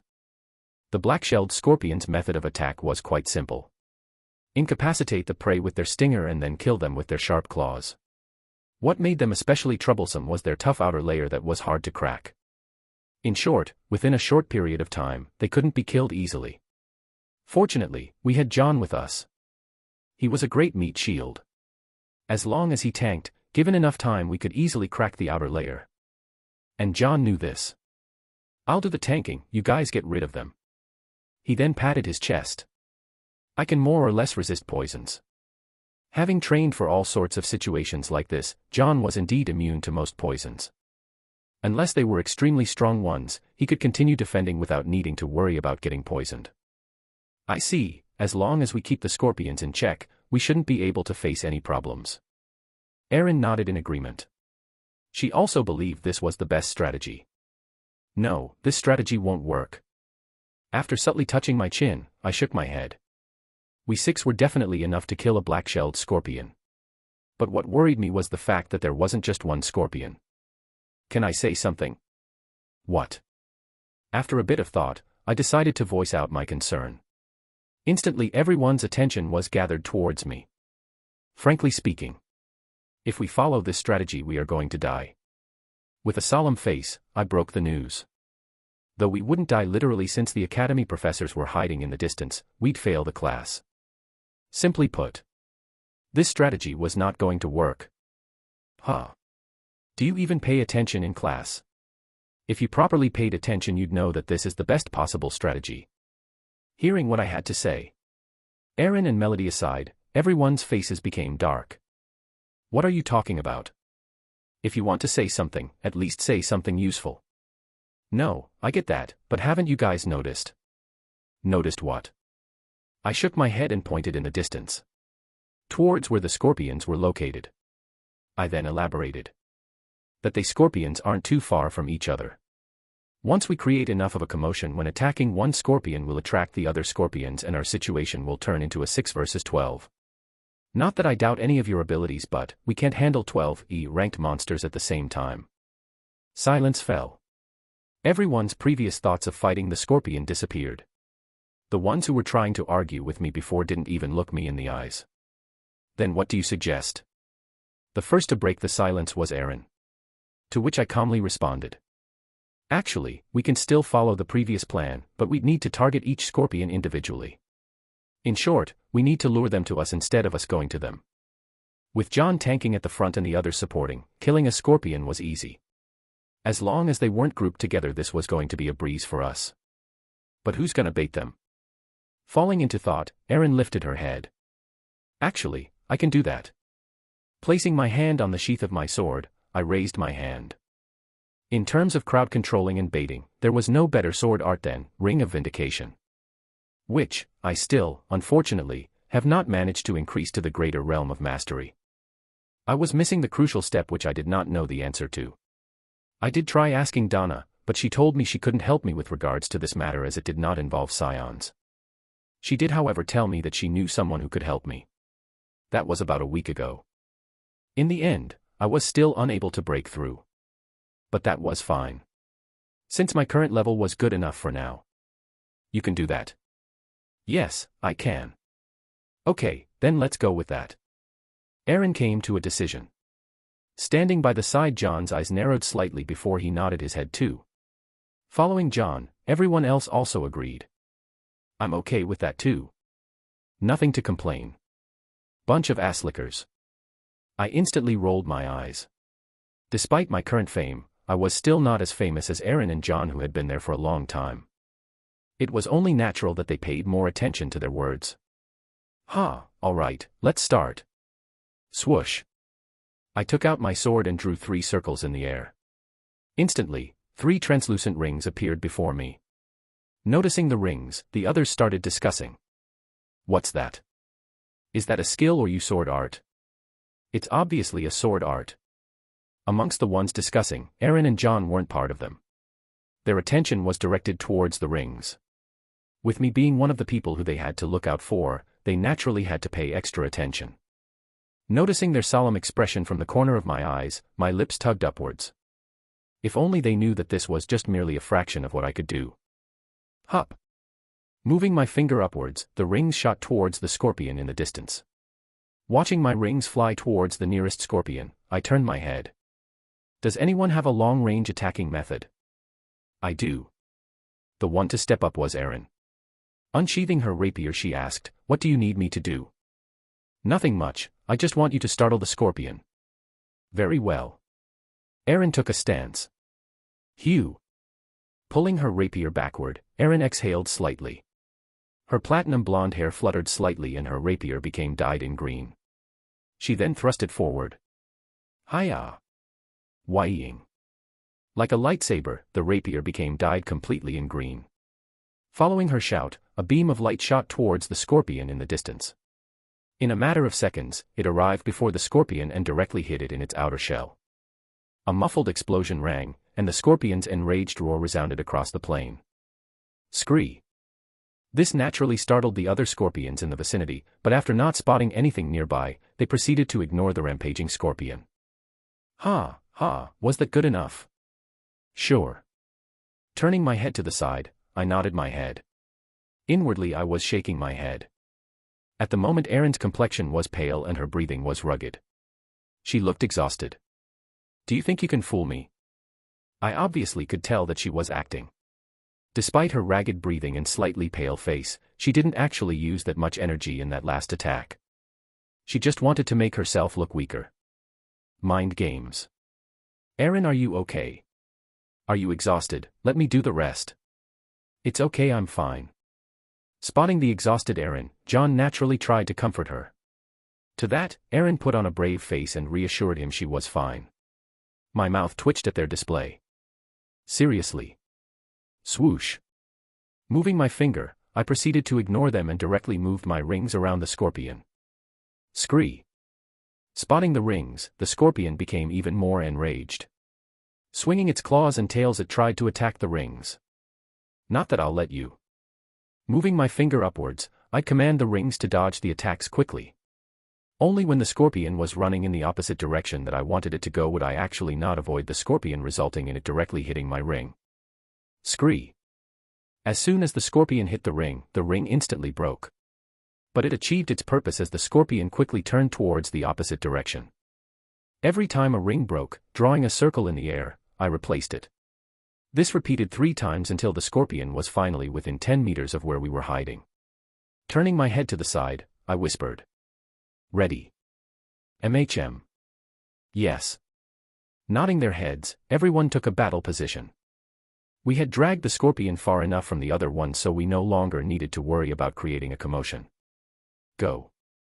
The first one to move was John. With a massive translucent shield before him, he jumped up and tackled the scorpion. Hew up. Scree. Caught off guard and colliding with the scorpion, John managed to push it back a couple of meters. Support me. With the attention of the scorpion on him, John took a knee and shouted. Everyone moved. Tackle its weak points, the joints. Like a streak of light, Erin dashed before the scorpion and stabbed towards one of its joints. Asim and the others followed her example and tacked the joints. Scree. Coordinating with one another, everyone moved around the scorpion and tackled its joints. The scorpion shrieked in pain and became enraged. Its pincers and claws widely attacked everything in its vicinity. The battle strategy was simple. John aggroed the scorpion, whilst the others attacked its joints to hinder its movements. Wasn't the fastest method, but it was the most efficient one. Swoosh. Clank. Thanks. No problem, I've got you. Leisurely standing by the side, I naturally just used my rings to support them. Whenever they were in trouble, I'd aid them. That was just about all I did. Such carefree life, I love it. Helping by the side like an orchestra conductor. I really like this life. HAAA. Thud. Finally, after 2 minutes of arduous fighting, the scorpion fell on the ground with a large thud. Erin was the one who took the last hit. Phew, that was though. That was a tougher opponent than I thought. Keep with the great acting. Watching from the side, I clicked my tongue. The monster was only E ranked. Erin and John alone could have taken care of it. The only reason it took 2 minutes was that everyone held back. I did too, so I couldn't really complain. Ping. Points awarded, 3. Everyone's watches vibrated, and a notification appeared. Briefly glancing at his watch, John clapped his hands. All right, I guess we have to do this 11 more times. 3 hours passed since then. Thud. With a large thud, a monster fell onto the ground, and Erin calmly extracted her rapier from the body of the monster. By her side, John approached her. How many does that make? I can't remember. Is that so? That was great, let's go to the next monster. At the rate we are going, we might get the first place. Let's do that. Sheathing her rapier, Erin calmly nodded her head and headed in the direction of the next monster. Next to her were her teammates. Erin, you were so amazing. As expected of you. John too, although I knew you were strong, I thought it was an exaggeration. Right after every fight, everyone would start complimenting her and John. The two biggest contributors. Erin kept an indifferent face throughout the whole time. She was used to such behavior. The only one that stood out to her was the last youth in the group. Standing leisurely with his hands on his head, a youth with blue eyes walked towards the scorpion corpse. Rentover was it? Despite having seen him on the news, she didn't know too much about it. She did see him during the fight a couple of days ago, but that was just about all she could recall about him. It was a shocking fight that only made him more mysterious in the eyes of others. Was he strong or not? Apart from doing a couple of minor things with the rings, he did nothing shocking. The others did more. Nothing that would warrant his current fame. Should I just talk to him? Perhaps if she talked to him directly could figure something out. Right before entering, her brother told her to keep a close watch on John and Ren. This was partly why she didn't ignore John's annoying and blatant approaches. If not, she would have already dug her rapier into his skull. Yeah, I can't let my brother do all of the work. Just as Erin firmed herself to approach him, next to the scorpion, Ren's eyes lit up as he looked into the distance. It looks like the other teams are already fighting the boss monster. The author's POV. Chapter 215, Dungeon Trials, 4. 5-Tusked Mammoth. How can we defeat that? Kevin and his team looked down below them. An enormous elephant-looking creature with 5 tusks extending from its mouth leisurely walked across the area below them. 5-Tusked Mammoth, a less than D-ranked creature famous for its tremendous strength and tough outer layer. That's the boss monster, isn't it? Standing beside Kevin, a tall individual spoke. He had brown eyes and black hair. His name was Ray and he came from Lutwick Academy. It is. Feeling the tremendous pressure coming from the monster, Kevin knew without a doubt that that was the boss monster. Can I defeat it by myself? Despite being D-ranked himself, Kevin was unsure. Simply put, the pressure exuding from the monster was terrifying. Thinking along those lines, he decided to stay put. Let's wait for the other teams to come. Other teams? Yeah, at the moment, even if we can try to defeat the monster, without a doubt the other teams will come and may try to steal the kill from us. If once they were close to defeating the monster the other teams came and stole their kill, Kevin would be pretty pissed. Look, another team is here. Suddenly Ray pointed out as he looked towards the distance. Turning around, Kevin looked towards the direction of where Ray was pointing. That's Jean, oh, and him. Kevin instantly spotted Jean standing in the middle of the group. Besides him, was Aaron. Immediately his eyes narrowed. He did not have a good impression of Aaron. From the small interaction he had with him, Kevin knew that he was targeting him. On the opposite side, sensing something, Aaron turned his head around. A smile emerged on his lips. Look who we've got here. Aaron's and Kevin's eyes interlocked. Sparks flew in the air. The tension between the two rose. Oh, I definitely remember writing this part.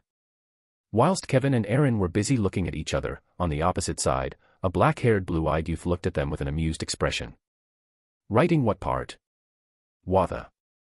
Startling Ren, Aaron appeared next to him. Placing his hand on his chest, Ren waved his hand. Jesus, don't scare people like that. I'm sorry, but what were you talking about before? Oh, nothing, I was just referring to the notes I had made on the 5-tusked mammoth. Oh, what have you got? Aaron instantly got curious. From what she figured out so far regarding Ren after interacting with him for a bit during the dungeon run was that he had good knowledge of the monsters within the dungeon. Like their weaknesses and behavioral patterns. I forgot. In response to Aaron's question, Ren shook his head. Aaron was left speechless as a result. What? It doesn't really matter anyway. Noticing her reaction, Ren rolled his eyes. We're aiming to steal kill from the others. No point in fighting it ourselves. Jumping off the rock he was on, Ren quietly moved closer to where the boss monster was. For now, all we really have to do is pretend to attack the monster like the others. Since our goal is killing it, we should naturally hold back once attacking. Arriving before a rather secluded area, Ren sat down and waited for his team to catch up. The reason why he wasn't attacking the 5-tusked mammoth now was because it would prove to be a fruitless endeavor. He had to wait for the other teams to gather before deciding on his next move. Fortunately, not long after, more and more teams had started to gather. The more teams gathered, the more the tensions grew. Staring at the 5-tusked mammoth below, everyone had a similar goal in mind. Kill the boss monster and emerge as number 1. An hour had passed since then and a large explosion shook the surroundings. Boom. Baru how heiha. Keh. Ghh. Dust and debris flew everywhere as the 5-tusked mammoth flew into a fit of rage. Wherever it went, students would be sent flying. Schwupp. Fortunately, whenever a student was injured severely, an instructor would quickly appear and take them away. Such scenes appeared everywhere. Everyone was given a special artifact beforehand, so in case they received a blow that could threaten their life it would activate and protect them.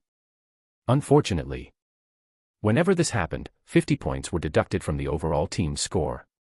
Swoosh. Swoosh. Swoosh.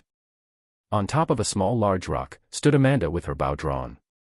Whenever she pulled the string of her bow back a blue translucent arrow would appear. Like that she aimed for the mammoth below. Amanda was currently aiming for its eyes. That was its main weakness. Letting go of the string, the arrow disappeared. It soon reappeared in front of the mammoth who quickly closed its eyes. Clank. A large sound reverberated across the plain and Amanda's arrow disintegrated. Unbothered by this, Amanda once again drew her bow. Once again she released the arrow. Swoosh. Below her, Emma and Eleanor worked together with the other teams to deal as much damage as possible. Emma used her short swords whilst Eleanor stood at the back, casting different types of spells. Back me up. Like you would need my help. All sorts of colorful yet devastating spells flew towards the mammoth in the distance as Eleanor cast spells as if she was a machine gun. Occasionally Emma and Eleanor would bicker, but they worked well together as Emma stood at the front and Eleanor helped at the back. Sheeing. Next to them, Aaron and Kevin swiftly and deftly moved around the mammoth's lower area. Whenever their swords slashed, blood spilled. They were aiming for the joints and legs of the monster. Unfortunately, due to how tough the outer layer of the monster was, the best they could do was cause the monster to bleed. But that was enough. Baruhauheha. Slowly but surely the mammoth was slowing down. Its movements had started to become more and more predictable. Everyone could feel it. They were close to killing it. Hua. Hup. Seeing this, everyone stopped holding back. Different colored hues enveloped the surroundings as everyone attacked more fiercely. Emma's attack became more fierce, Kevin's attack became more powerful, Amanda's arrow became faster. Everyone was going in for the kill. Standing not far from them, a faint smile appeared on my lips. Go on, keep lowering its health. Do the heavy job and leave the light work for me. Since the very beginning, I had not moved. There was a reason for this. It's because I had a plan. My plan was quite simple. Just when everyone was about to deal their last blow, I would quickly send a ring in front of them to block their attacks. Though it won't completely block their attacks, it would be enough to delay them. I would then swoop in and take the kill. Just imaging the faces of everyone once they see this makes me chuckle. The smile on my face deepened. Just thinking of Kevin's face once he realized that I stole his kill. I couldn't wait. It's almost dead. Amanda, use your strongest move. Eleanor, help me. Looking at the five-tusked mammoth and sensing something, Emma suddenly shouted. Following her call, the mammoth roared towards the sky as one of its legs gave out. Baruhauheha. Nodding her head, a tremendous amount of power gathered towards Amanda. Looking at each other, Eleanor and Emma quickly separated from each other. Where do you think you're going? What are you doing, Emma? Stopping before Kevin, Emma smiled sweetly. 2 short words appeared in her hands. Sorry, but I, unfortunately, have to hold you back here. How about this, I'll let you go once Amanda is done, you okay with that? Is this how you want to play? Kevin instantly got the gist of the situation. They were trying to hold him back. Emma's smile deepened as she didn't deny it. You sure got that right. You give me no choice. Instantly, Kevin's pressure intensified manifolds as the red hue around him shrouded everything within a 10-meter radius. Let's see for how long you can hold me back. Boom. Not far from Kevin and Emma, a similar situation was unfolding as Eleanor stood before Aaron and her brother Nicholas. Sorry guys, but I'll have to hold you back. Oh. So you're resorting to this trick as well? Stepping up, Nicholas smiled. Looking towards Kevin in the distance, he pretty much got the gist of the situation as well. In response to Nicholas's question, Eleanor nodded her head. Unfortunately, yes. She had discussed this with Emma beforehand. Aside from Kevin and Aaron, the most threatening of all the people were the Linefall twins. She opted to go for the Linefall twins. Aaron was too hard to handle for the current her. I see, so you want to let your partner take the shot whilst you hold back all the possible competitors. What an interesting plan. That's exactly it, so give it your best shot at getting through me. Staring at the Linefall twins before her, Eleanor's hands became engulfed in flames. In response, the Linefall twins took out their weapons and stood back to back with each other. A tremendous white hue emanated from their body. Well, shit. Feeling the pressure from the twins, Eleanor was starting to regret her decision. Fortunately, she only had to hold them back. Thus, increasing the intensity of the flames in her hands, she attacked. HAAA.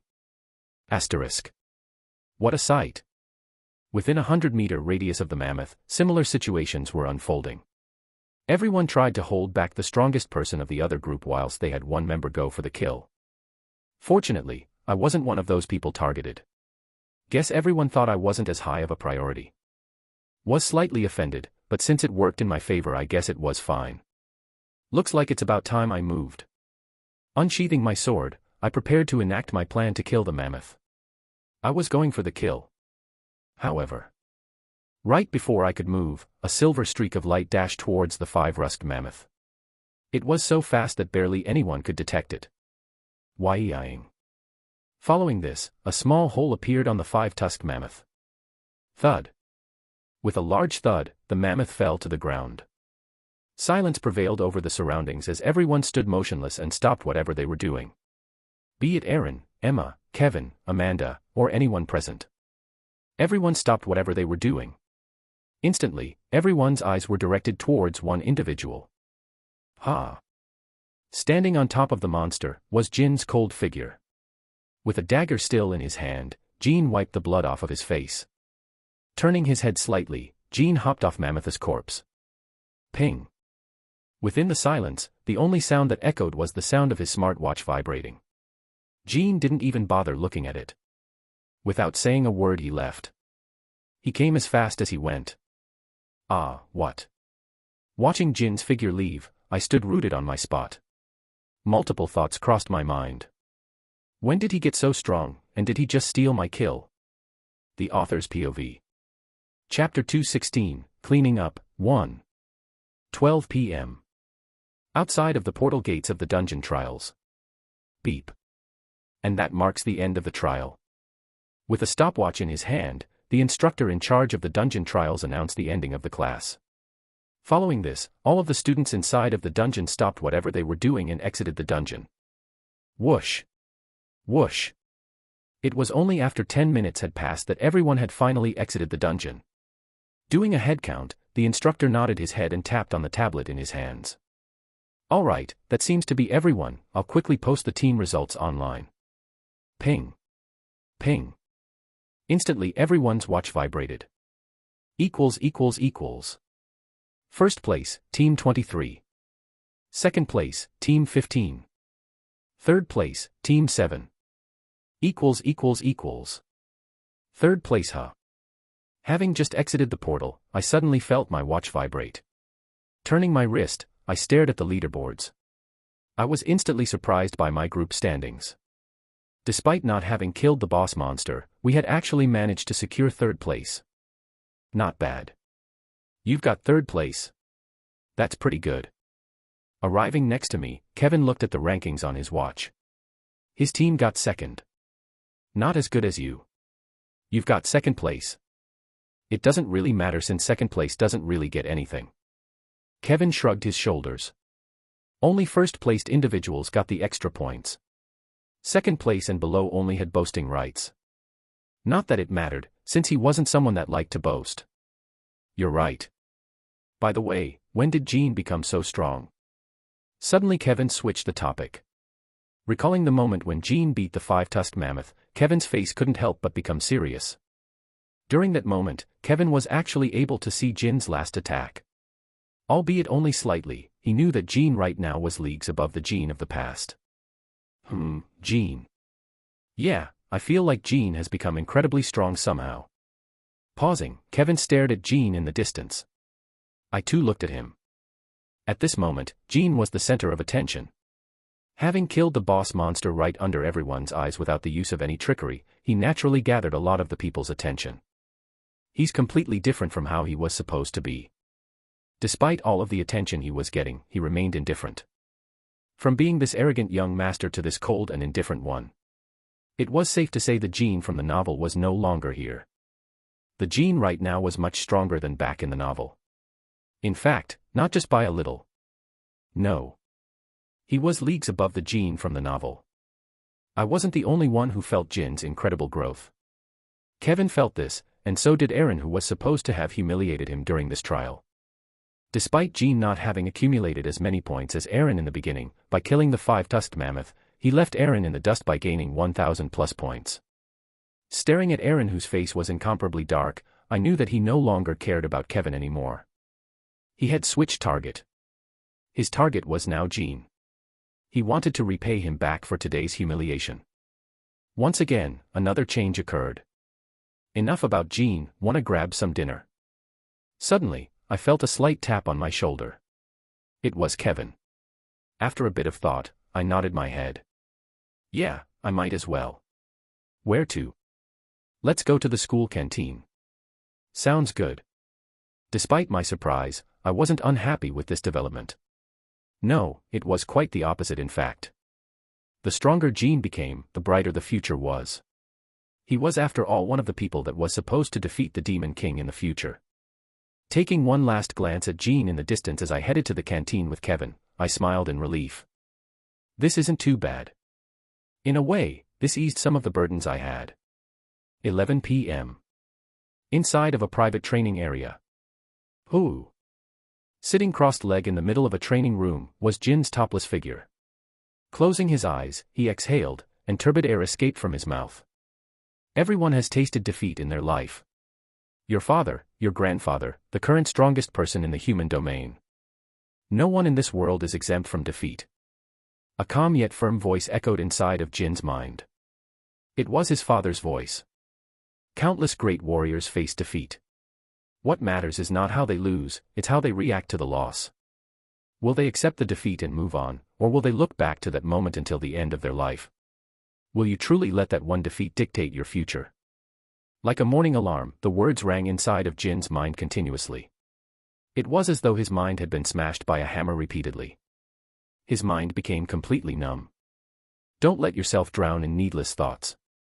Grow up more. Get up and move, as you always did. Although we put a lot of hope in you, what does it matter to you about what others think? It's your life to live, not ours nor the others.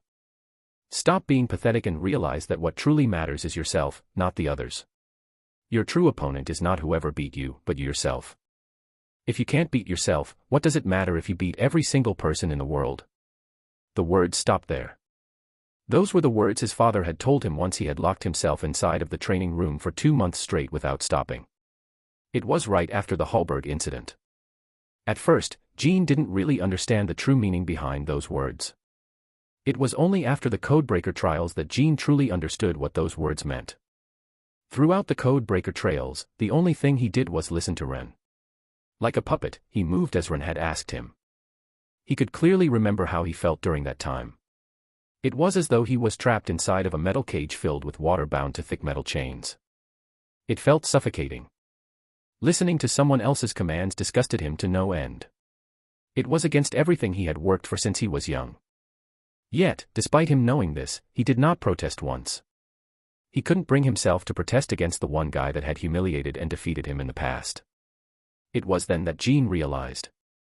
The problem was not Ren, but him. There was nothing stopping him from rebuking Ren's orders, yet he didn't. There was this seed that he had implanted inside of his mind that made him listen to whatever Ren said. After this, he finally understood. He had subconsciously placed himself below Ren. It was not Ren that had placed him below, but he himself. Jin Horton. Only after Jin came to such a realization that he was finally able to understand the meaning behind his father's words. Stop being pathetic and realize that what truly matters is yourself, not the others. Your true opponent is not whoever beat you, but yourself. Like the morning bells of a church, the words continuously tolled inside of his mind. From that moment, Jin realized what he had to do. He had to stop giving a fuck. That's right. Who cares about Ren, Kevin, or anyone else? At the end of the day, everyone is different. Even if I am weaker now, it doesn't mean I'll be weaker in the future. No longer did he care about Ren, Kevin, and the others. No longer did he waste needless time caring about his pride or the nonsensical bubble he created around himself to make him feel superior to others. He just stopped caring. The only thing that mattered to him was himself. As long as he kept increasing his strength, what did everything else matter? It was only after he realized this that his strength saw a significant rise. With his mind no longer clogged, Jin felt as though everything was clear to him. Training became less laborious, and everything started to flow more smoothly. He felt reborn. HAAA. Suddenly, Jin opened his eyes. He screamed out loud and a wave of air spread out from his body. Like a gust of wind, everything near him flew away. Swoosh. Suddenly, Jin's muscles bulged and hot steam escaped from his body. The room quickly became engulfed by the hot steam. Ha. Once the steam died down, Jin's topless figure stood in the middle of the room. His breathing was rugged and sweat dripped all over his body. Once his breathing calmed down, Jin slowly stood up and walked towards a nearby mirror. Staring at his body in the mirror, Jin brushed his damp hair up, revealing his 2 deep green eyes. HAAA, is this D rank? After months of intensive training, Jin had finally broken through to D- rank. Oddly enough, he felt nothing. He knew that compared to moments before, his strength was superior, but it's alright, I guess. Without celebrating his breakthrough, Jean walked back to the training ground. Picking up 2 large metal bracelets, he put them on. Why would he celebrate for a measly D-rank promotion? Clank. Clank. KHHH. The moment Jean put on the metal bracelets, his knees almost gave out. Clenching his teeth, Jean placed both of his hands on the ground and did a handstand. With firm eyes, Jean slowly lowered his body and counted. 1, 2, 3, 4, 5. He was to repeat this until his muscles gave out. This was what Jean had been doing for the past few months. Train, train, and train even more. There was no need to celebrate the fact that he had broken through to D rank. He had realized that only once he truly surpassed himself and reached the top he was allowed to celebrate. Before that, nothing else mattered. If the Jean of today was weaker than the Jean of yesterday, he had failed. The Author's POV. Chapter 217, Cleaning Up, 2. Saturday, 12 p.m. Standing in front of a large wooden door, with a smile on my face I rang the doorbell. Ding. Dong. Coming. Instantly a crisp voice rang from the other side of the door. Not long after, a beautiful woman came to greet me at the door. Clank. Ren. Just as the door opened, without skipping a second, my mother instantly pounced me. KH. It's nice to see you, Mom. This time I was prepared. Tensing my quads, I withstood the impact that came from my mother's embrace. Patting my body all over, I was instantly bombarded with questions. Oh Ren, thank God you're okay. Is everything okay in the academy? Have any more demons come to harm you? Did they treat you well at the academy? How dare that vile demon? Suddenly my mother's face turned dark. Noticing this, I placed my hand on her shoulder and comforted her. Mom, it's okay. I'm okay. It was only after the incident was spread on the news that my mother actually found out what had happened. Once she did, total chaos ensued. Every day she would continuously text me asking me if I was okay or not. At first, it was okay, but after she started texting every hour, I became a little firmer on my stance. After a long struggle, we managed to settle to 1 text a day. Aside from that, she, like my dad, was extremely surprised about my rank assessment. Ever since my rank and talent were revealed to the world, the situation in Galaxicus stabilized considerably. My parents no longer faced as much pressure as before. In addition, as a result of this, everyone within the guild now tried to get on their good graces. Life was now good for my parents. I was happy. Why don't you come in, Ren? Sure. Snapping me out of my thoughts was my mother's warm voice. Nodding my head I stepped into the house. Instantly I was left speechless by what I saw. Although they did mention that they were going to give my parents a house, I didn't expect for it to be this big. Right after I made the deal with Amanda's father, the first thing he did was move my parents to a secure house. The reasoning behind this was so that he could keep better watch of them. I naturally agreed. As long as my parents were safe I was fine with anything. My parents were shocked at first, but after I explained the situation to them, they naturally agreed. Thus, bringing me into this situation. What do you think? With a satisfied look on her face, my mother proudly showed off the house. Decorated with pictures and brand new furniture, the house looked fantastic. Large enormous windows appeared on the other side of the room, and beneath them, one could see the whole of Ashton City. White walls covered the place and sleek and modern furniture that had a mix of wood and white appeared all over the house. Staring at the place, I couldn't help but nod in approval. It's quite nice, not going to lie. Aw, we are very proud of you. If not for you we would have never have been able to live in such a place. In response to my compliment, my mother once again tried to hug me. Booter. However, just as my mother was about to hug me again, out of nowhere Nola came running in my direction. Squatting down I opened my arms. Nola. Bwater. Hup. Jumping up, Nola fell into my arms and hugged me. Taking her into my arms, I lifted her in the air. Hee hee hee. With a smile on my face, I looked at Nola who was giggling in my arms and softly said. Nola, Big Brother has a gift for you. Gift? Hearing the word gift, Nola's interest peaked. Yes. Fua. Tada. Smiling, 5 teddy bears appeared in my hand. Nola's eyes instantly shot wide open.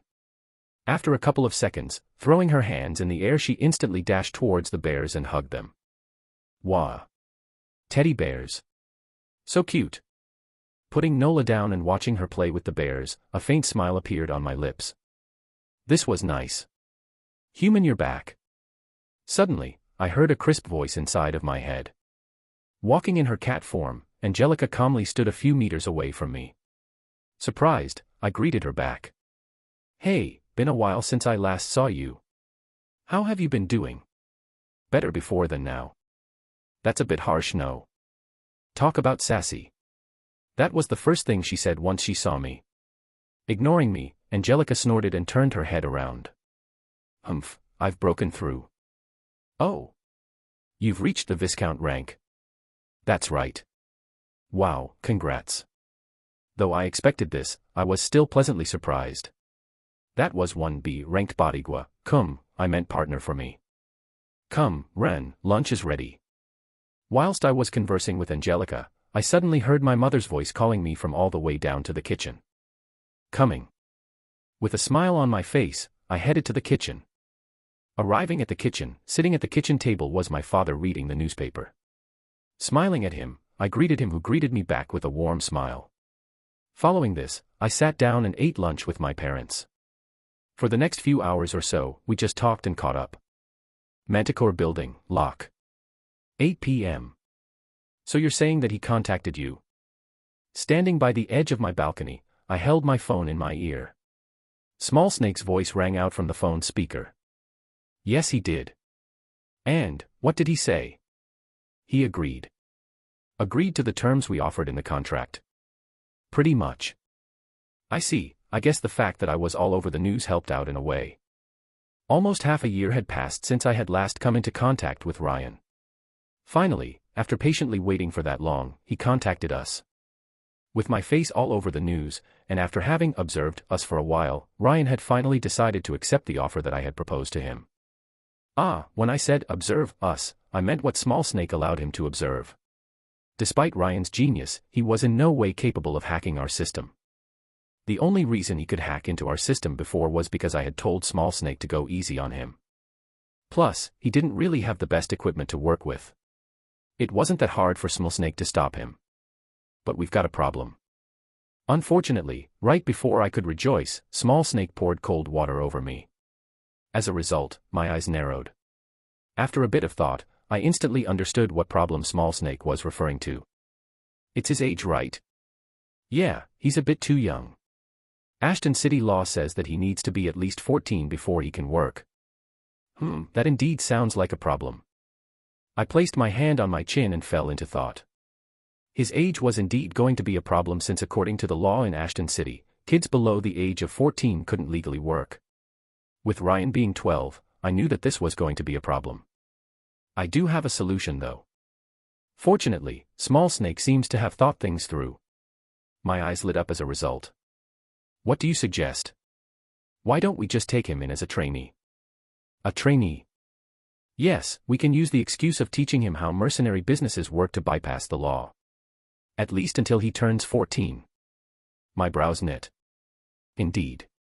If we took Ryan as a trainee instead of an official member, taking him under our wing wouldn't be a problem. Furthermore, this worked in my favor since he still needed to learn a lot. I see, that makes sense. Regarding his payment, we can just set up a separate account with the money already inside. We can just give it to his mom, or let him have access to it. Since we couldn't directly give him the money, this was the most appropriate method. Super suspicious, but with Small Snake being the one who handled everything, there shouldn't really be any problems. After all, I'm sure he had his ways. I trusted him. Should I go ahead? Yes, go ahead. By the way, Small Snake, how much money do we have left in our funds? Vaguely nodding my head, I suddenly recalled something and asked him about the money situation. In response, Small Snake's voice became slightly troubled. Right, I almost forgot. We're almost out of money. Everything else aside, we've only got 5 million left. I figured. I presume you've got this problem solved, no? Yeah, I in fact do have a solution to this problem. Great, whilst you figure the money thing out, I'll settle the things with Ryan. Sure. Tack. Pressing the red button on my screen, I hung up the call with Small Snake. Staring at the blue sky, I exhaled. I'm poor again.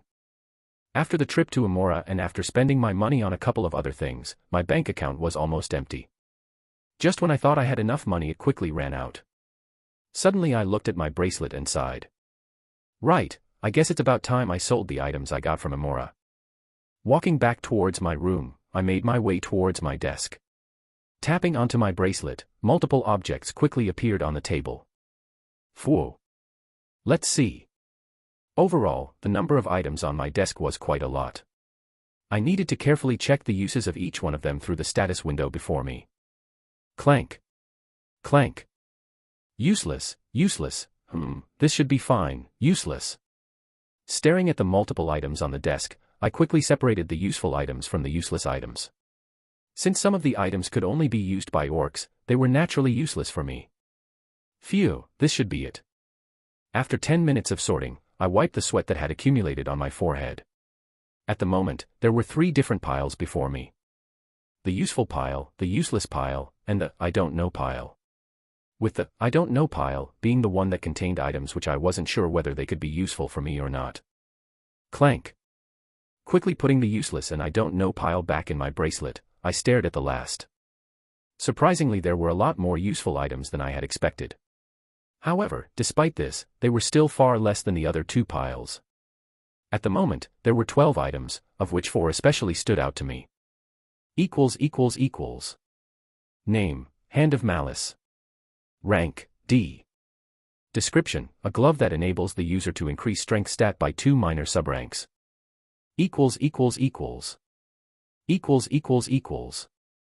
Name, Mother's Kiss. Rank, not applicable. Description, powerful venom that is capable of dissolving the internal organs of the target upon ingestion. Can work on B-ranked creatures and below.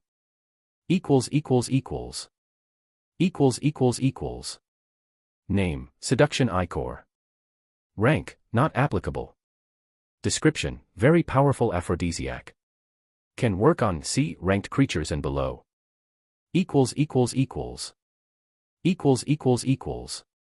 Name, Ring of Gravity. Rank, C. Description, a ring with 10 settings. Upon wearing the ring, body mass will double. Whenever the setting is changed, the mass will double with respect to setting chosen. TSS. Staring at the items, I drew a cold breath. If I had to be honest, I wanted them all. But, I knew that I couldn't do that. Especially since the next major event was happening soon. Ashton City Grand Annual Auction. Just 10 minutes ago, everyone in the Academy received a message with an invitation to the auction. Being a part of the Academy, I got one too. The Ashton City Grand Annual Auction was a massive event where all sorts of artifacts, skills, and arts were sold. Despite how tempting most of the items in front of me were, the auction that would be held in 2 weeks' time had far better items. Plus, that item is being auctioned there, isn't it? There was one specific item that I really desired from the auction. The value of the item I wanted was quite expensive, but it would be all worth it. That one item alone could propel me to new levels. Well, if only it was that easy. There was just one slight problem with my plan. I did not have enough money to buy it. Hence why I had to resort to auctioning the items before me. Actually, could I maybe take one? According to my approximation, the item I wanted to buy was worth around 100 million U. The net worth of the items before me was around 150 million U. Perhaps I can take something. I quickly shook my head. Now was not the time to think of this. I still had 2 weeks to sort things out. If I was lucky enough, I could perhaps keep 2 items. Who knows? Ding. Suddenly my watch vibrated. It was Kevin. Hey, are you going to the auction? Well, that was fast. Taking my phone, I quickly typed back. Yes, I'm going. Great, I'm going with Emma and the others too. Wanna join us? No. I quickly refused. Rather go with Leo and Ram. Cool, I've just added you to the group chat. Does this guy not know that no means no? Ding. Auction chat. You've just been added to a group chat, time 8:32 p.m. Kevin, hey guys, Ren agreed to come with us. Melissa, what's this guy doing here? Emma, what? Kevin, I thought you said you weren't going to invite any more people. Kevin, sorry. Praying emoji. Emma, what's the use of being sorry when you're not even sorry? Angry emoji. Amanda, wave emoji. Tack.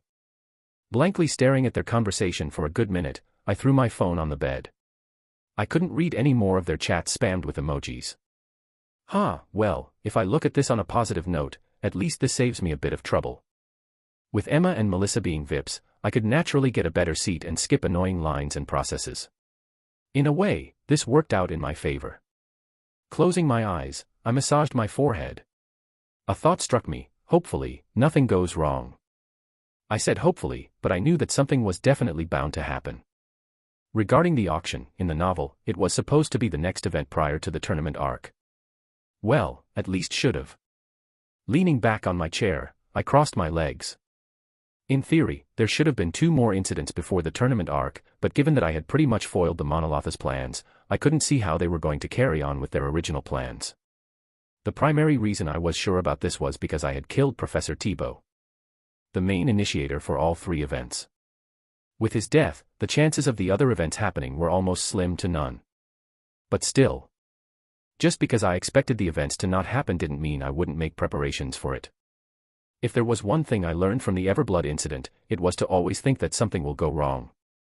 Therefore, I quickly reminded myself to be on alert for the following weeks. Creak. Just as I was in the middle of my thoughts, suddenly the window of my room opened up revealing a black cat. My eyes instantly lit up. Oh, Angelica. Welcome back, you're already done. Yes. Leisurely walking into the room, Angelica nodded her head. Jumping on top of the bed, Angelica curled up and closed her eyes, completely disregarding my presence. Seeing this, the edges of my lips curled upwards. She's sad that she can't see Nola again. Ever since returning from my parents' house, Angelica had been a bit moody. Though it could be from the fact that she was now seeing me again, I knew that it was because of Nola. Unfortunately for her, I needed her.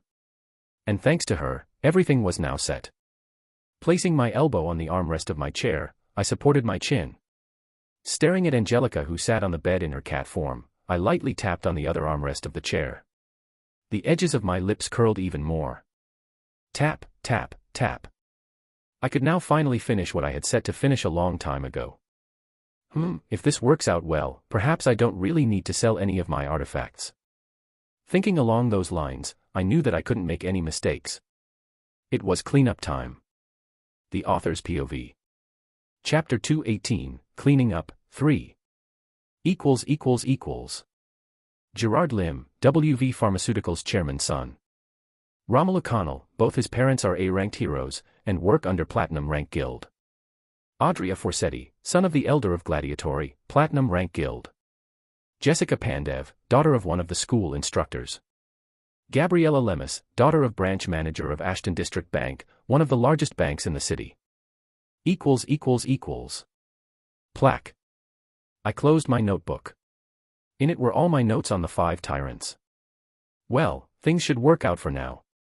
With Angelica's aid, I've already made my move. Now all I had to do was wait. Human. Suddenly, Angelica called out for me. With her body curled up and resting on the bed, Angelica looked quite cute from where I was sitting. Angelica. What's up? You still haven't told me why you made me do all of that. That. Right. Though I've made Angelica do all the work, I still had not told her the plan. Wasn't sure whether she would be interested or not. To be honest, it's not something you'd find particularly interesting. Even then, do you still want to hear about it? No, never mind. Angelica quickly shook her head. Then why ask in the first place? Staring at Angelica curled up on my bed, I shook my head. To be honest, even if I had explained it to her, chances were that she wouldn't have understood anything. My plan was to instigate internal conflicts amongst the tyrants. I mean, why fight them when they can just do it for me? Of course, it didn't just amount to that much. If it was just that, it wouldn't solve any of my problems. My real goal was to make everyone turn against Gerard. The one with the strongest backing and the one I had to revolve my plans around. Only once everyone was against him would my plan finally begin. Fua. Tapping on my bracelet, a green card appeared in my hand. The time stamp. The card in my hand was why the 5 tyrants existed in the first place. If not for them, such a situation would have never have existed. After thinking about it for a long time, I realized that this was the key link between the 5 tyrants. That's when my plans started formulating. Having spent countless hours observing and researching each and every tyrant, I knew quite a bit about them. From their habits to their hobbies and basically anything that I needed to know about them. From there I was able to come up with a rough plan which I enacted with the help of Angelica. Whether it worked or not, I'll know by the end of the day. I'm kinda sleepy. Lazily stretching my arms, a yawn escaped from my lips. Having spent the majority of the day revising the information I had acquired on the 5 tyrants, I was understandably tired. Making my way to bed, I looked at my room. A thought suddenly struck me, I should be moving out of this place soon, shouldn't I? Right, I do recall Donna telling me that my room in the Leviathan building was just about done. Truly a pity. Just when I got used to this place and made a couple of friends, I had to leave. What a bummer. PAMF. Slumping on my bed, I turned off the lights and closed my eyes. Oh well, it's not like I can turn down the chance into going to the Leviathan building. I mean, we were talking about top-notch facilities with even bigger rooms and training grounds. No matter how much I liked this place, I'd be stupid to refuse. Plus, having enacted my plan, everything would sort itself in this place. All that was left for me to do right now was wait. Wait for everything to fall into place. After an uneventful weekend passed, it was Monday and the class ended at 5 p.m. like usual. Alright, that is it for today's class. Marking the end of the class, with a quick goodbye, the lecturer gathered his stuff and left the classroom. I'm so tired. Stretching her arms, Emma lazily stood up and packed up her stuff. Next to her, Amanda did the same thing. Having spent the last 10 hours or so studying, everyone was understandably tired. Me included. As she was packing up her stuff, Emma turned around and looked at Kevin. Hey Kevin, what are you going to do once you go back? Train. Putting his tablet back in his dimensional space, Kevin's reply was blunt. In response, Emma rolled her eyes and complained. GHH, do you do anything else apart from training? No, he is a muscle idiot. I quickly interjected. Elbowing me, Kevin glared at me. What did you just say? I apologize, I meant a deaf muscle idiot. Oi. Repeat that if you dare. Deaf muscle idiot. Fearlessly looking at Kevin, I repeated. Smiling, Kevin cracked his knuckles. Crack. Crack. It seems like someone is itching for a beating. You can't beat me. Oh. Do you want to try? Now that I thought about it. If Kevin and I fought, who would win? Despite Kevin's absurd talent and higher rank, I was confident in defeating him. The reason for this was simple. I knew everything about Kevin. From how he fought and his weaknesses and weak points. Book aside, when designing his character I added several flaws in his form and strength at the beginning. These things would obviously no longer be something noteworthy by the end of the novel, but as of right now they were easily exploitable flaws that could give me an edge when fighting him in the future. Still, that was just speculation on my part. I wasn't actually keen on fighting Kevin. At least not now. As a result, I quickly denied Kevin's challenge. Nah, I don't want to fight you. Too bothersome. Sigh, I can't deal with you guys. Staring at Kevin and I bickering, Emma's mouth twitched. Shaking her head, she took Amanda by the wrist and led her out of the class. Let's go, Amanda. MHM. Completely unfazed by everything, Amanda nodded her head. Turning my head and watching the two girls leave, I looked at Kevin and proposed. We should probably go too. Yeah. It was getting late. Probably shouldn't waste too much time chatting in the classroom. Especially now that I was so busy. What I should do next, I should probably TR. Right as I was about to leave the classroom, I felt a tap on my shoulder. Turning around I noticed Kevin pointing towards the entrance of the classroom. Ren, there's a couple of people at the entrance for you. Oh. Who? With me not having a lot of friends, this came as a surprise. Who could possibly be looking for me? I soon found out the answer. Leo. Ram. Standing at the entrance of the class were Leo and Ram. Noticing that I had noticed them, Leo was the first to speak. "Ren, how are you so calm?" My brows knit. "What's wrong with you guys?" Staring at their faces, which were quite solemn, I felt that something was odd about them. Noticing the confusion on my face, Leo flashed his watch. "Have you not seen the announcement?" "What announcement?" "Check your phone." Seeing how clueless I was, Leo sighed. Frowning, I turned on my watch and checked my notifications. Soon the edges of my lips curled upwards. "I see, so it started. To all those under Gerard's protection, after classes end today at 5, make your way to his room ASAP. If any of you are even a minute late, you will have to bear the consequences." "Did you say something?" "Oops, I may have spoken out my true thoughts." Waving my hand, I quickly tried to change the topic. "Me and my tongue." Oh. Nothing, what a shocker. What could have happened?" With his arms crossed, Ram thoughtfully said, "We don't know. Didn't we just give them the time stamp yesterday? Why did they call for everyone? Perhaps something big happened." That does sound plausible." To Leo and Ram, the situation may seem extremely odd as it had never happened in the past. Unfortunately for them, this was the scenario that I was waiting for. Looks like everything is going according to plan, at least for now. Still, just because everything was going according to my plans, I wasn't going to let my guard down. Fortunately, with Angelica back with me, the chances of an external factor disrupting my plans were slim. "Ren, what should we do?" Rumbling for another minute, Leo nervously looked at me as he asked for advice. I shook my head in response. "We don't have a choice but to go." "But." "Let's go, I'll protect you guys." "You forgot who I am." "Ah, that's right. How could we forget? Given my strength, I was actually amongst one of the strongest people in the Manticore building. There was nothing to really worry about.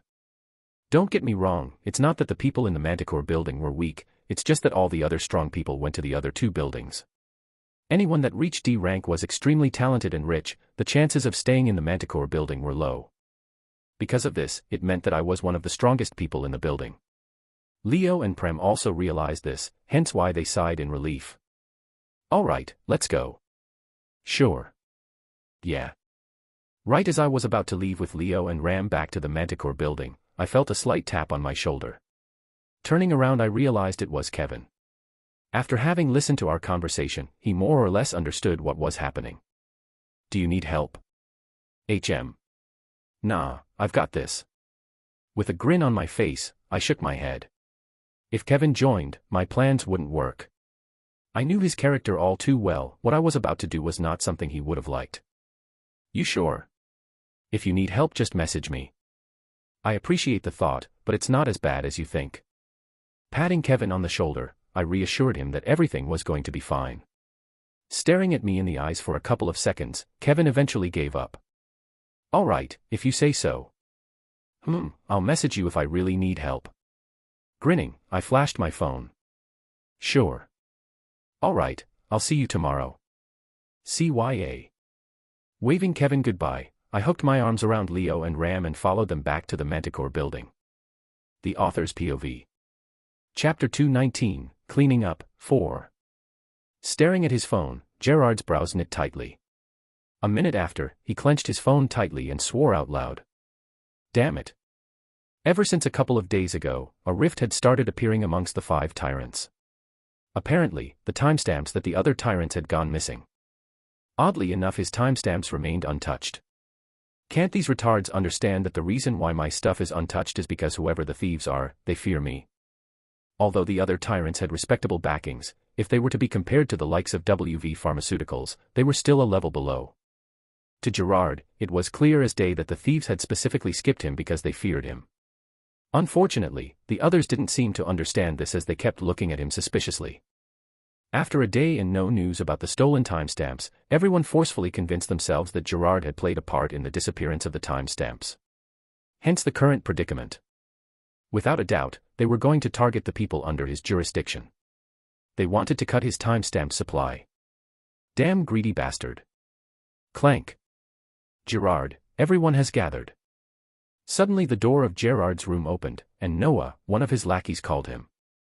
Fixing his collar, Gerard nodded his head. Everyone is already here. Okay, I'm coming. Walking out of his room, Gerard closed the door behind him. Entering the living room of his apartment, Gerard saw a crowd of students looking at him. Walking around the room, he was instantly able to pick up the awe and fear coming from some of the students' eyes. The corner of his lips tugged upwards as a result. Thank you for coming all the way here today. Stopping before the crowd, Gerard gave a brief rundown of the situations to the students. In short, he told them about how they might get targeted by the other factions and that they needed to be extra careful. Where have I seen that guy? As he was talking, Gerard's eyes suddenly paused on a certain individual. Pale white skin and deep blue eyes. He seemed to have a faint recollection of such a student. Suddenly he remembered. Ren Dover. The talented youth who appeared all over the news. Right, he might be able to help me. An idea suddenly struck him. If he could get Ren on his side, he could quickly use him as a deterrent against the other tyrants. With him being one of the strongest people in the dorm, he could quickly crush all of his opposition. Without a second thought, Gerard pointed at Ren. You come with me. Me. Baffled, the youth named Ren pointed at himself. Raising his brow, Gerard nodded his head. Yes, who else am I pointing at?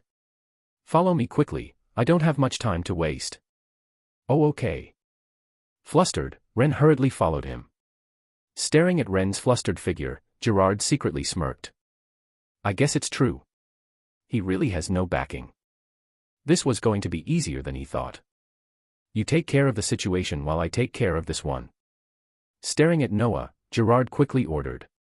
In response, Noah nodded his head. As you wish. Good. Clank. Closing the doors to his room, Gerard carefully scrutinized Ren before him. After seizing him up, with a satisfied nod, he got straight to the point. How about you work for me? Work for you? Yes, I've investigated you a little bit. This is only natural. After receiving news about your talent, I started getting interested in you. I know that your parents work for a third-rate guild and you have no backing. How about it, work for me? I can provide you with all the necessary resources. Why are you smiling? Gerard stopped himself mid-sentence. The reason was that the student before him was smiling widely. Almost as if he was watching the most amusing show of his life. Oh. I'm smiling. Startled, Ren touched his lips. Noticing this, Gerard became enraged as his voice echoed across the area. Yes, you were. Do you think I said something funny? Am I a joke to you? Me and my shitty acting. Letting out a sigh, Ren brushed his hair up and silently cursed. This startled Gerard, who suddenly had an ominous premonition. Staring at Gerard, Ren slowly opened his mouth. I mean, how stupid would I be to work with the son of the guy who murdered Tobias Church and caused the downfall of the previous #1 pharmaceutical company? What? How do you know? Opening his eyes wide, Gerard froze on the spot. Impossible. How did he enough such confidential information? Apart from me and my dad, no one should know about this. He must be bluffing, yes. If not bluffing, how else would he have known? Unless he was bluffing, things wouldn't make sense. How did I know? Smiling once again, Ren displayed a map to Gerard. Pinpointed on it was a certain location within Ashton City. Meet me here after the meeting is over, I'll let you know then. Oh. If you ever tell anyone about what I said to you, not only you will die but I will slowly reveal everything to the world. Weakly pointing at Ren, Gerard shouted, Why, you're just bluffing. Do I look like I'm bluffing? Halting his steps, turning his head around. Suddenly an incomprehensible pressure bore down on Gerard as Ren's eyes slowly turned dull gray. Instantly the world around Gerard froze and his body trembled uncontrollably. Pressing his hand down, Ren's hoarse and cold voice echoed across the room. Kneel. Thud. With a large thud, Gerard kneeled on the floor. Without even questioning the decision, Gerard kneeled on the ground. An inexplicable sense of fear washed over him. And no, what's going on? Isn't this like back in the arena? Garrett remembered this moment. This was the exact same scenario that happened during Ren's fight against Horus. At first, he thought it was some phony skill that Ren had used to deceive the opponent, but he felt it. He felt the true horror that was before him. It was like he was standing before a humongous black mass that looked down on him as if he was an ant. He needed to know his place. Thus, Gerard gave up any thoughts of fighting. It's good that you are not resisting. Please, I am sorry, I give up. Don't kill me, please. Staring at Gerard's figure for a couple of seconds, Ren smiled. Slowly his eyes returned to their usual deep blue color. Patting Gerard on the shoulders, Ren warned. If you don't want such information to spread, I'll give you an option. Right after the meeting is over, you are to quickly come to the place I had previously shown you. Once again taking out his phone, Ren showed him the image of the location. After a couple of seconds, turning his head back to Gerard, Ren asked. Do you understand? Why, yes. Good. Satisfied, Ren patted Gerard on the shoulder a couple of more times before leaving towards the exit of the room. However, just as he was about to leave, Ren's feet halted in front of the door. Turning around, with a calm smile on his face, he opened his mouth. Ah, if you try anything stupid, I'll be the first one to know. As soon as you try to call someone for help or send someone a message, I'll quickly spread everything that I know to the world. Whatever your father worked hard to accomplish will be quickly ruined overnight, and the people that you bullied and harassed will flock at you like mad hyenas. Pausing slightly, Ren nodded his head in satisfaction. At the moment, Gerard was sweating profusely as he imaged the scenario Ren had just spoken about. Without hesitation, he kept nodding his head. Good, it seems like you know what's best for you. Touching the handle of the door, Ren slowly opened it as his expression changed to that one of someone who had just been scolded. I hope you don't disappoint me. Clank. Those were the last words Gerard heard before the door closed, and silence descended upon the room. Asterisk. Not very far from the lock and on the outskirts of the central district resided an old factory, Thriven Industrial Company. The factory used to be an old toy factory that was quite well known within Ashton City. Unfortunately, after a few board disputes and corruption cases, the company was forced to shut down. Ever since then, the company has been left abandoned with no one wanting to buy the land due to its fairly remote location and expensive listing price. It was precisely because of how remote the place was that I chose this place as the location for today's operation. It was perfect since there were no cameras around and there were not a lot of people living nearby. Regardless of how much sound they made, nobody would notice anything. Grrrrrrrrr. Suddenly the doors of the factory opened and a shuddering Gerard walked in. Thud. You're finally here. Smiling, I jumped off a machine I was sitting on and welcomed him with open arms. In response, Gerard shuddered even more as looked at me and took a couple of steps back. Why you? How did you know such information? How did you know about Church's death? Without hesitation, he got straight to the point. How did I know? Smirk. Staring at Gerard's flustered expression, the edges of my lips tugged upwards. How did I know? Simple really, it's because I am the author of this book. I naturally couldn't say it. Despite it being the truth, there was no way he would believe me. Answer me. Taking my smirk as a sign of me looking down on him, Gerard became enraged as he started shouting. If you don't answer me, I'll quickly send an emergency message to my father. Oh. Flashing out his phone, Gerard showed me the text message that was already written. With his thumb on the send button, he threatened. Yes. See this is my phone.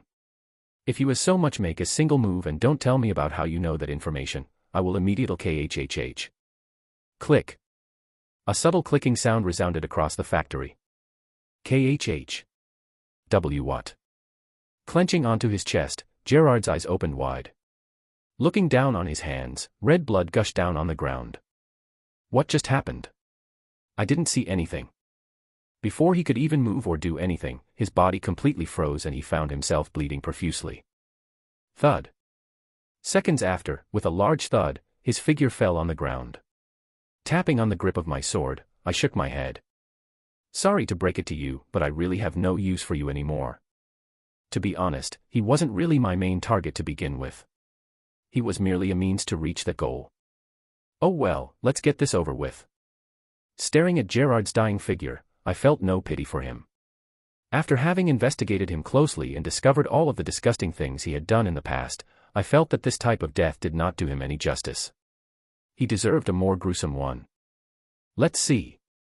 Slowly walking towards Gerard, I calmly picked up his phone. With Gerard having already unlocked the phone, I didn't have a hard time accessing his stuff and finding his messages app. Dad, can you come to pick me up? I've got some fantastic news to share with you. Come to me directly. There's this restaurant that I want to try with you. And sent.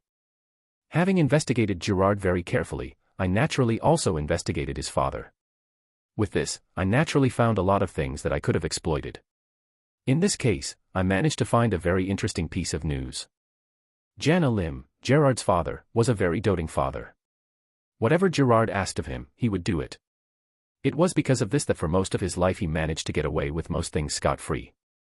Me asking him to come here was actually part of my plan. If everything went according to what I've investigated, his father would be more than delighted to come. This fact was proven not long after as Gerard's phone vibrated. Ding. You want to have dinner with me? But of course, I'll come. I'll be coming soon. Wait for me. Bingo. With a smile on my face, I put the phone away.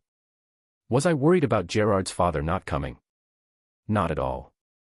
Given Gerard's history, him going to such places to carry out his degenerate plans was not strange.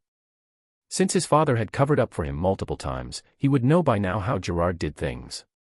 He wouldn't find this strange. Moving back towards one of the machines, I leaned back and relaxed. Now all I have to do is wait. Jana Lim, the current head of WV Pharmaceuticals. He was of Malaysian descent and was 43 years old as of today. His life was tough. Inheriting his parents' company at a young age, Jana was born with a heavy burden on his shoulders.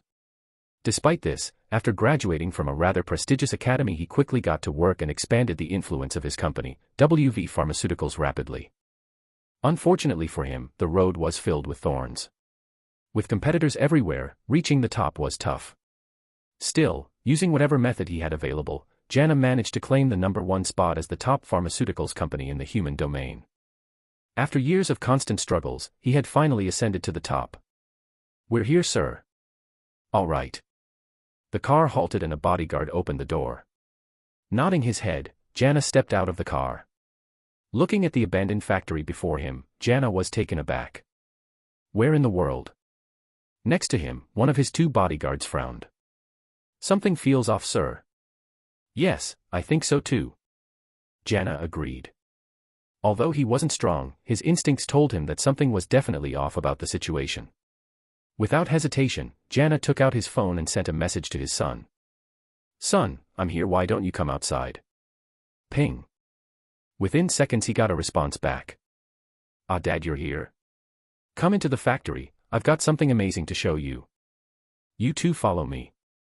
If anything seems out of place, immediately call for backup. Roger that. Jana's brows knit tightly. Nudging his guards next to him, he made his way towards the factory before him. Although he felt that something was odd about the situation, he was confident about his guard's strength. If anything truly did happen, without a doubt the guard before him would defend him. Grrrrrrrrrr. Opening the door that led to the warehouse, Jana instantly saw countless old types of machinery. Gerard, Dad's here. Where are you? Looking around for a couple of seconds, Jana raised his voice as he called out for his son. Jana Lim, WV Pharmaceutical CEO, father of 1 kid, and murderer of multiple people who were deemed as competition. Suddenly a cold voice echoed across the warehouse, startling Jana and the guards next to him. Frantically looking around, Jana shouted. You. Who are you? Show yourself. After looking for a while, suddenly, his eyes paused towards a certain machine in the distance. Sitting on top of it was a figure wearing a mask that only covered half of his face. With a smile on his face, the figure slowly opened his mouth. Who am I? Now why would I be stupid enough to tell you my name? The Author's POV. Chapter 220, Cleaning Up, 5. Where is my son and who are you? Answer me. Staring at the masked figure before him, Jana shouted out loud. His deep voice echoed inside of the factory. Apart from the masked figure, he could not see anything else. Where was his son? Who was he? Why did he target him? Jana wanted answers. Sir, he's no threat. He is only ranked E. With his eyes squinted, one of the guards next to Jana tapped him on the shoulder and reported what he was able to observe. Without a doubt, the masked man was only E rank. Phew, okay. Jana instantly sighed in relief. Knowing that the opponent was only E-ranked calmed him down a bit. His 2 bodyguards were both C-ranked.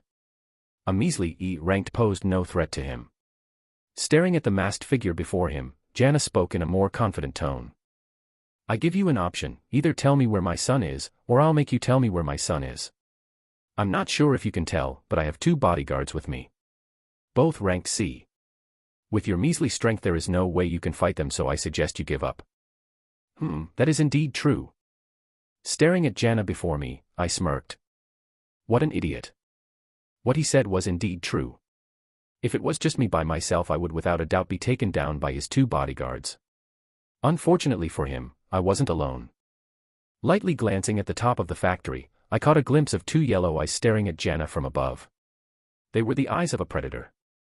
Good, it looks like Angelica is ready. Unaware of his predicament, Jana crossed his arms in triumph. In response, I raised my hands up. Good, so you know your limit. Okay, now tell me. What have you done to my son? Sorry, but unless you hear me out I can't say anything. I see, so you want to play this way. This is fine too. This saves me a lot of trouble. Since you don't want to play it the easy way, I'll let you experience the hard way. Pointing at the masked figure, Jana ordered his 2 guards. Get him. Nodding their heads, the 2 guards looked at each other as an overbearing pressure started exuding from their bodies. Clenching their fists, they prepared to move. However. Spurt. Spurt. Blood spilled in the air and the 2 holes appeared on the bodyguard's chest. With his eyes wide open, Jana witnessed his 2 bodyguards get attacked from behind. It all happened so fast that he was unable to identify who the perpetrator was. What happened? Thud. Thud. With 2 large thuds, the 2 bodyguards fell to the ground. They were dead. Staring at the corpses of his 2 bodyguards, Jana's mouth hung wide open. What's going on? He wasn't able to see a thing. It all happened so fast that his bodyguards could react at all. We were talking about 2 C-ranked bodyguards. Some of the best of the best. Instantly Jana's body shuddered as fear seeped in. Calm down, you've been through worse situation. Try to gauge what the masked guy wants. Jana forcefully calmed himself down. I apologize for my previous behavior. Please tell me what you need of me. If there's anything I can do I'll try my best to please your needs. Bringing his hands together, Jana bowed. Having been blackmailed for ransom before, he knew of the standard procedure. He was very clever. By acting this way, he was hoping for a negotiation without coming off as rude. Whoever the young boy before him was, he wasn't an opponent he could fight. By acting this way he would be able to preserve his and his son's life. He knew when to attack and when to back down. Hoo-hoo, all you want is money, right? I've got plenty of that. Whoever you are, even if you have someone strong backing you, you won't carelessly kill someone like me who has such a high status, right? I've already memorized your voice and frame, even if you're wearing a mask I'll make sure to hunt you down once I return. Jana Lim was gloating as he thought of the plan he had weaved. Smirk. Looking at Jana before me, the edges of my lips curled upwards. Noticing my smile, Jana, who took it as a positive reaction, thought that he had successfully managed to trick me. I did it. Now all he had to do was wait for the masked man before him to ask for the ransom. Once he successfully paid the ransom or whatever demand he had, he would quickly mobilize all of the resources at his disposal and hunt him down. Hopefully by the time I come back he's still not dead. Ha ha ha, I'll make you understand who you've messed with. Just the thought calmed his boiling heart. He was the kind of man that would never forget a grudge. For as long as someone messed with him, he would make sure to pay them back 10 times. Very well, how about you transfer me the money first? Money? If I give you money will tell me where my son is and will you let us go? Hee hee, just the usual thief that thinks she can take some of my money. Third rates. That's what Jana called such thieves. It wasn't because they were weak but because they only wanted money and nothing else. Once their demands were pleased they would immediately flee as far as possible. Unfortunately for them, they had messed with the wrong person. With his power and connections, he would easily be able to locate the identity of the thieves. Yes, I'll let you and your son go after you send me the money. How much? How much can you give me? 50 million. So that's how much you and your son's life are worth. Hearing the sum of money that was being offered, my voice became cold. Killing intent spread out from my body. He'll really kill me. Feeling the killing intent, Jana quickly waved his hands frantically. No, I was only joking. 120 million is all the liquid assets I have. I can't offer any more than as that would take months to gather. Jana wasn't lying. Most of his assets were long-term ones. Meaning that they couldn't be turned into cash quickly. The only cash he had at the moment was 120 million. Look. See, I wasn't lying. Frantically tapping on his phone, he quickly showed me his bank account balance. 121,098,549 U. I slowly closed my eyes. At the moment, I was trying my best to keep a calm look on my face. 120 million U. With it I would no longer need to sell most of the items that I got from Amora.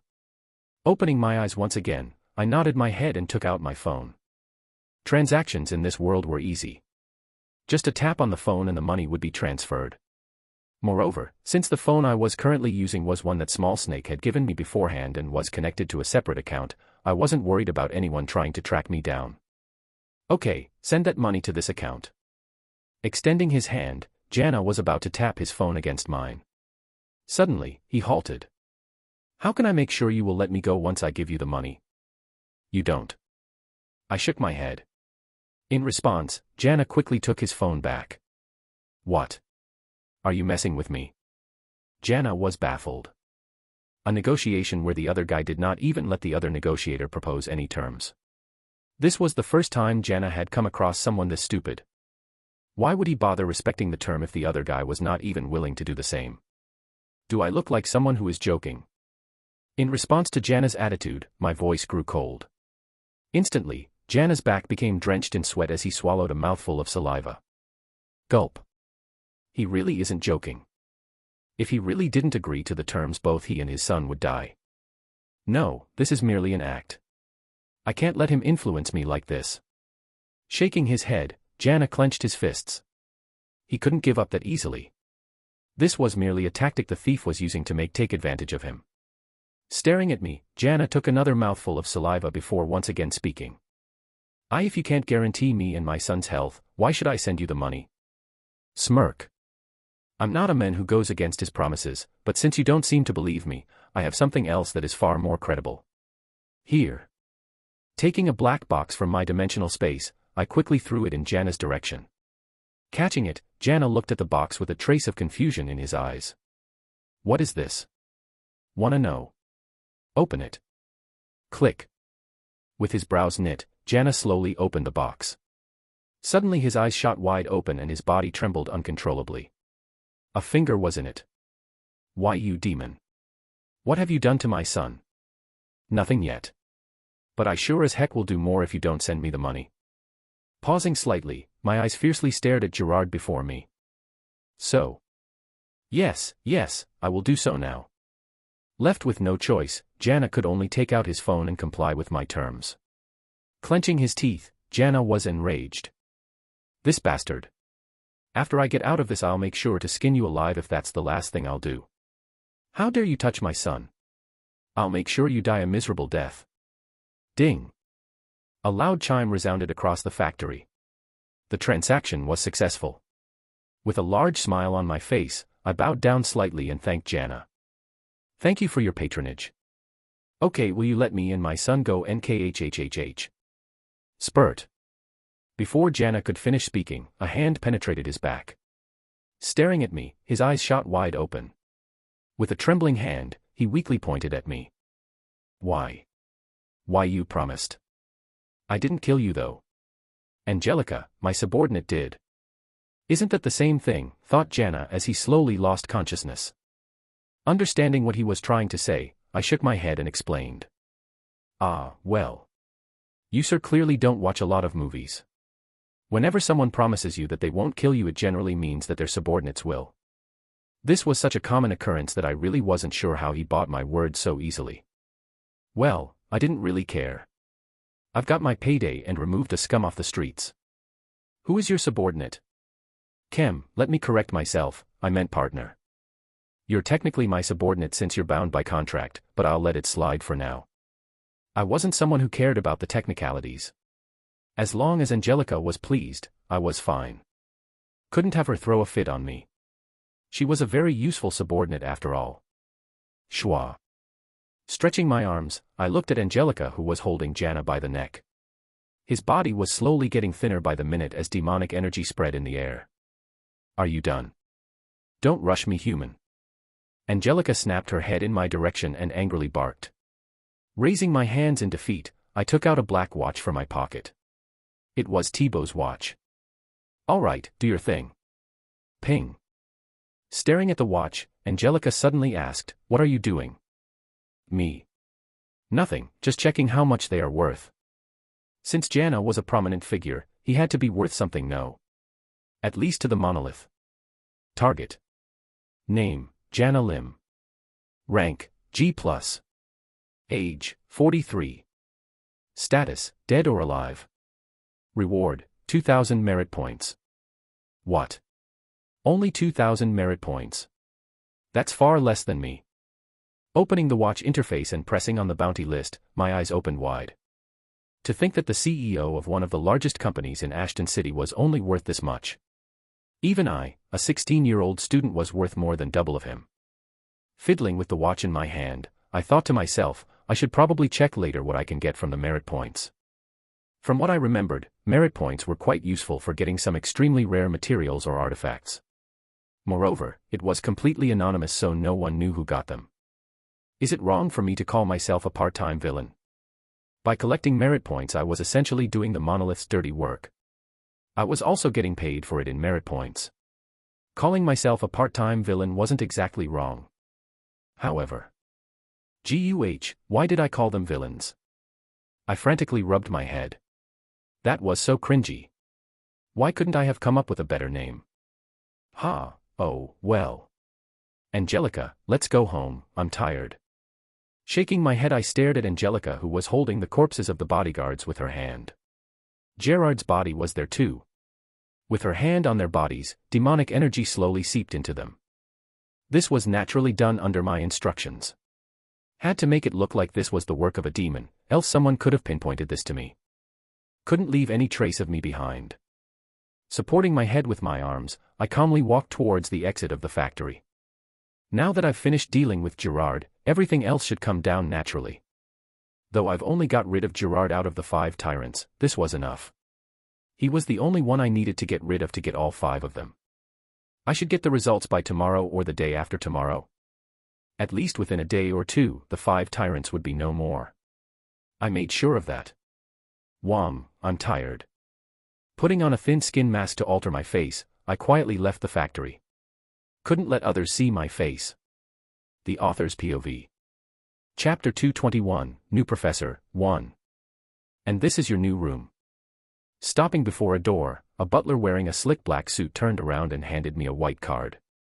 Without hesitation, I took the card and thanked the butler. Thank you. No problem, welcome to the Leviathan building. Today was the day I moved into my new room. A couple of days have passed since I had killed Gerard and his father. During those days, a lot of things had happened. Like wildfire, the death of Gerard and his father spread all over the news. This was natural since Gerard's father was the CEO of one of the biggest companies in the human domain. The autopsy reports said that their deaths were due to an attack by a demon. This was easily discernible from the fact that demonic energy lingered on their bodies upon their death. After investigating further, it was later found that Gerard was being targeted by 4 individuals. 4 of the 5 tyrants. This was all due to the timestamps that I had asked Angelica to steal. Stealing them wasn't actually that hard.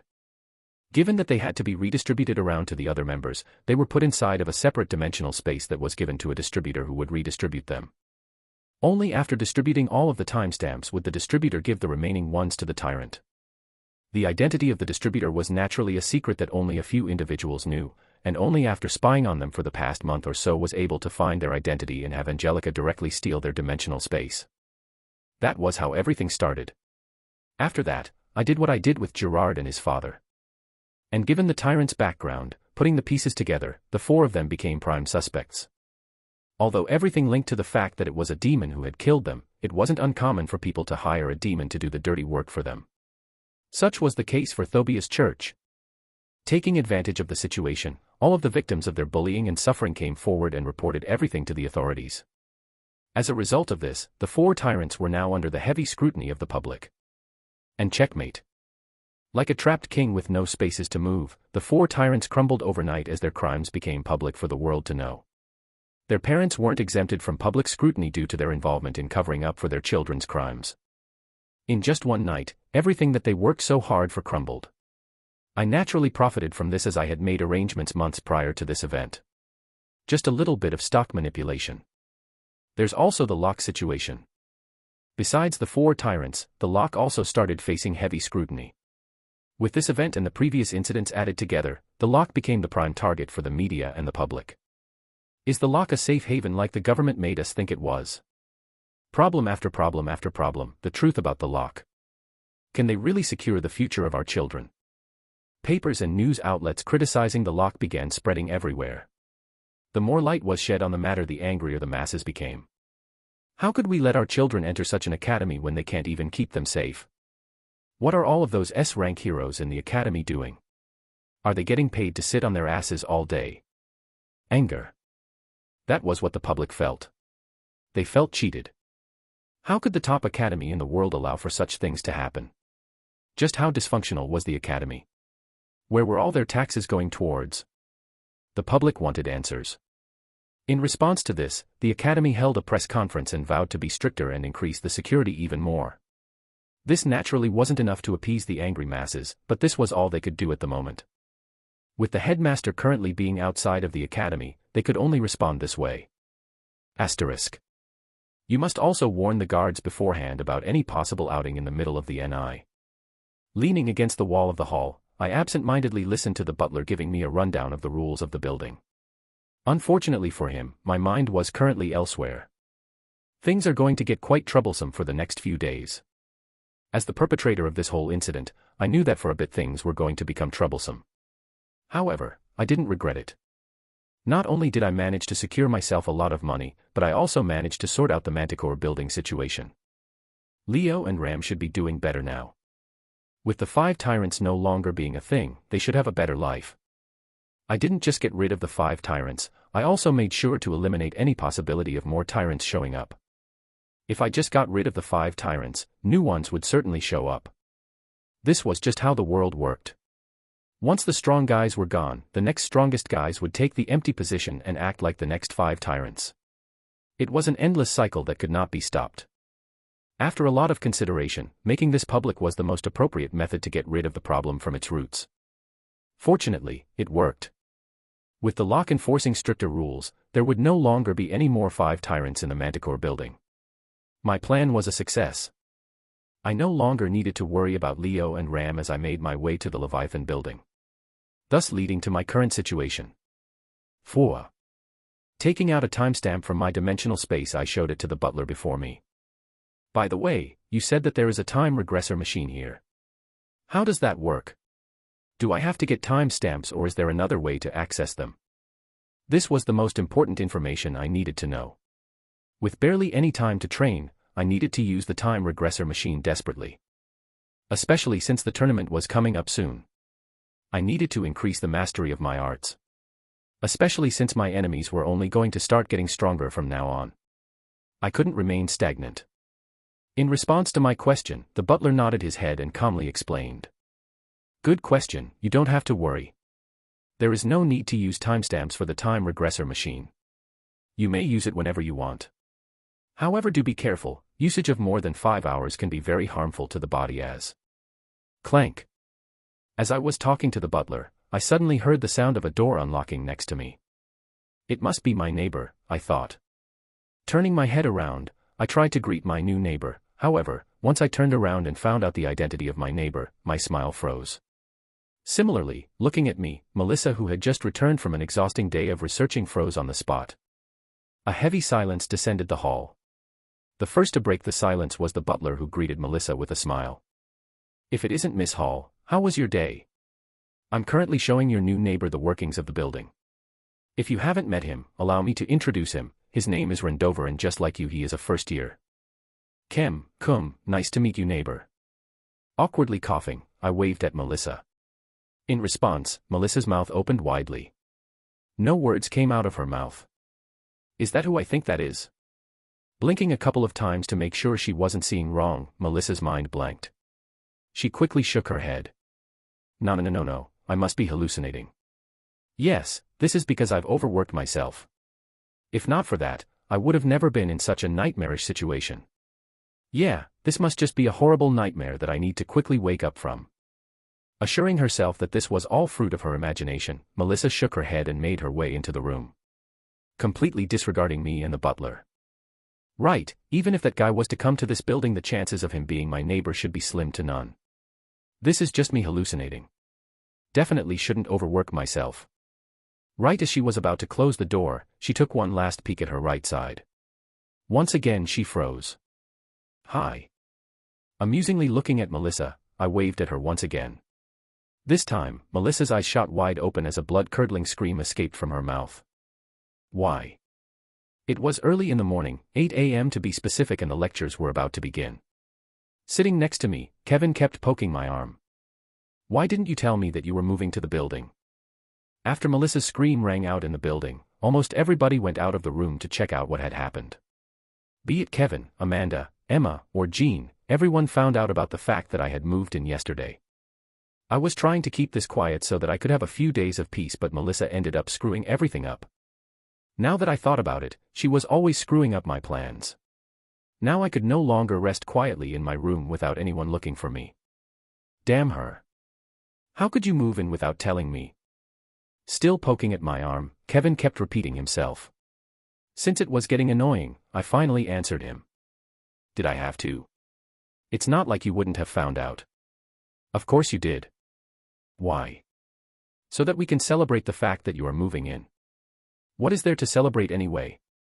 Maybe because I had just moved into a new room a couple of months back, but I honestly wasn't that excited at the prospect of moving into the Leviathan building. Though it had everything I could ever wish for, it also didn't really feel that different from my old room. Just everything but more enhanced. Maybe it's because I didn't get a proper look. I wasn't sure. Perhaps once I actually took a proper look at the facilities available I would feel something. But as of right now, I didn't feel particularly excited. On the other hand, Kevin, who was next to me, thought otherwise. Smacking my back, he exclaimed, Ren, you're taking this too lightly. Entering the Leviathan building is something that is worth celebrating. It means that your efforts have paid off and the Academy has recognized you. This is without a doubt something worth celebrating. Sure, whatever you say. Turning my head, I replied in an unenthusiastic manner. What he said was far from the truth. The Leviathan building was just something used to split talented students from the less talented ones. It was sort of like separating commoners and nobles. Still, what they were doing was understandable. With the world currently under threat, who cared about equality and that nonsense? Strength and talent ruled above everything else. Clank. In the middle of my thoughts, the door of the classroom suddenly sprung open widely. Entering the classroom, a beautiful girl with orange hair entered classroom. Instantly the classroom descended into deep silence. Everyone's eyes were drawn towards the girl who had entered the classroom. She had a rather petite figure and she looked to be about the same age as everyone. However, what set her apart from the regular students was the black instructor uniform that she was wearing. She completely looked out of place. Even then, no one pointed this fact out. There was a reason for this. A very good reason at that. And that was because she was Monica Jeffrey, the Sunset Witch, and 27th on the hero ranking. An existence that was deemed to be the next SS-ranked hero and had a celebrity-like status, with almost everyone knowing who she was. Not bad. Noticing the silence in the classroom, Monica's lips curled up slightly. Arriving before the podium, Monica's cheerful and crisp voice entered everyone's ears. Nice to meet you, everybody. I will be your new instructor as of today. I hope that in the following months that I will be here we will learn and have a lot of fun together. Pausing, Monica looked at everyone in the classroom. Her eyes soon paused on a few individuals before she continued. I see that there are a lot of talented students here. During my brief stay here, I will try my best to make you all into elite heroes who will help humanity in the fight against the demons. She looked at me, didn't she? Staring at Monica, who was standing on the podium of the classroom talking, my mouth twitched as I noticed her eyes pausing on me for a couple of seconds. Crap. This was going to be troublesome. The Author's POV. Chapter 222, New Professor, 2. Ding. This game is bugged. Bugged, I say. A sudden smartwatch notification clogged up the game screen at a crucial moment. Monica, who was resting on her sofa, roared and threw her phone across the room. You lost again. With her eyes on her laptop, Donna raised her hand and the phone stopped midair. Donna. The game bugged, I swear. Jumping on the sofa, Monica protested. Donna's face remained stoic. That's what you said last time. GHHH. This time it's for real. Sure, whatever you say. This was the fourth time Monica said the same thing. At this point, it was plain to see that Monica was just a sore loser. Plaque. Closing the laptop, Donna leaned back on her chair. With her arms crossed, Donna skeptically looked at Monica. By the way, Monica, how did you get permission to teach the students so early? Even though Monica had told her she would be coming this week, she should have gone to an instructor training camp for the first 2 weeks. It was odd for her to suddenly show up unannounced inside of a classroom. Despite Monica's power, it didn't matter if she was powerful or not. What was the point of being strong if you could not teach? You couldn't just have someone become an instructor without adequate training. Didn't I tell you I was coming today? Calming down and putting her phone away, Monica slumped on the sofa and rested her feet on the tea table in front of her. You did, but you still did not go through training. I can't have you teach the students without adequate training. Pausing, Donna's eyes narrowed. Don't tell me you've bribed some of the teachers. Don't know what you're talking about. Opening her eyes widely, Monica turned her head to the side and feigned ignorance. Her acting was terrible. As I expected. Donna massaged her forehead. Monica had obviously bribed someone in order to come to class today. She should have known better. Especially given the fact that she knew Monica's character quite well. This was definitely something that Monica would have done. Monica, you know that you have to follow the rules, right? Ugh, stop being uptight. I'm Monica Jeffrey, 27th in the hero ranking. What is there to teach me? Standing up, Monica clenched her fist in protest.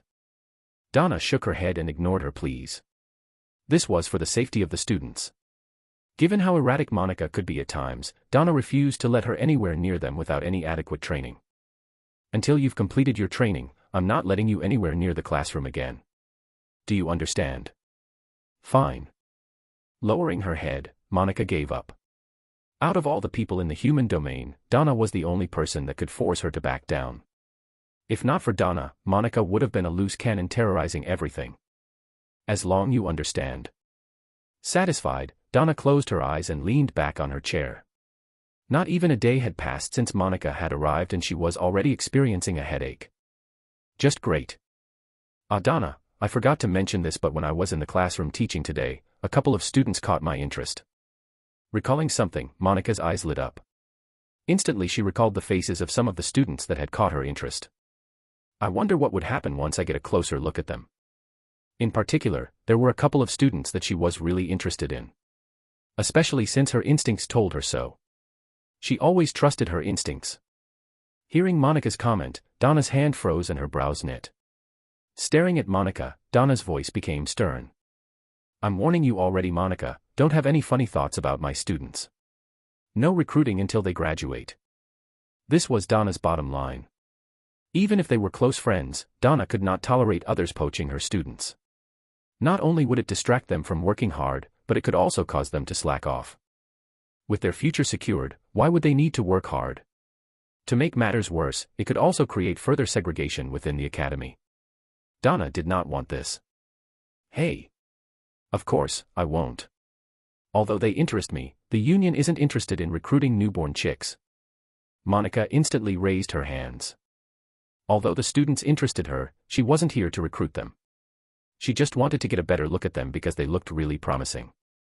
Only once she got to know them better would she start poaching. Well, as long as you know. Though she did not trust Monica, Donna ended the conversation there. She did not want to worsen her headache. With her palm on her forehead, Donna thought to herself, I guess I'll have to keep a closer watch of her. She couldn't allow Monica to roam freely, as that would only spell disaster. Staring at Monica, who was once again playing on her phone, Donna sighed. Just who would be so stupid to agree to let Monica come here? She really wanted to know. Click. Click. Laying down on my bed, I fiddled with a black watch in my hand. Let's see, it should be this. Pressing on a specific button, a large interface appeared before me.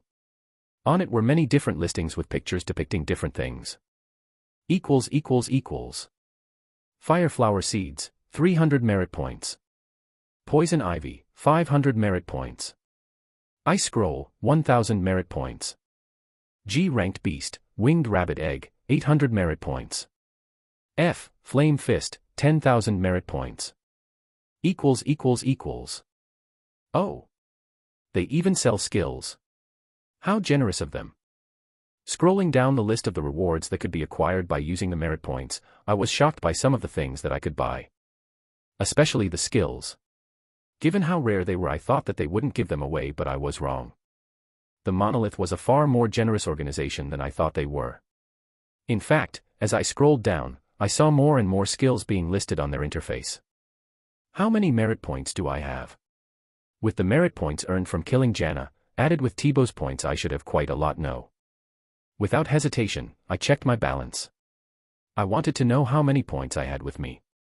Do I perhaps have enough to purchase an F-ranked skill? Just the thought caused my heartbeat to quicken. Balance, 2,300 merit points. What? Staring at my balance, my mouth twitched. Just how incompetent was Professor Thibaut? Since Jana's bounty was already completed, 2,000 of those 2,300 were from me. This meant that originally Professor Thibaut only had 300 merit points. Just what did he do in the time he was here in the lock? He could have at least have left behind 10,000 points for me. Damn it, I guess I should work out more ways to earn more merit points. Plaque.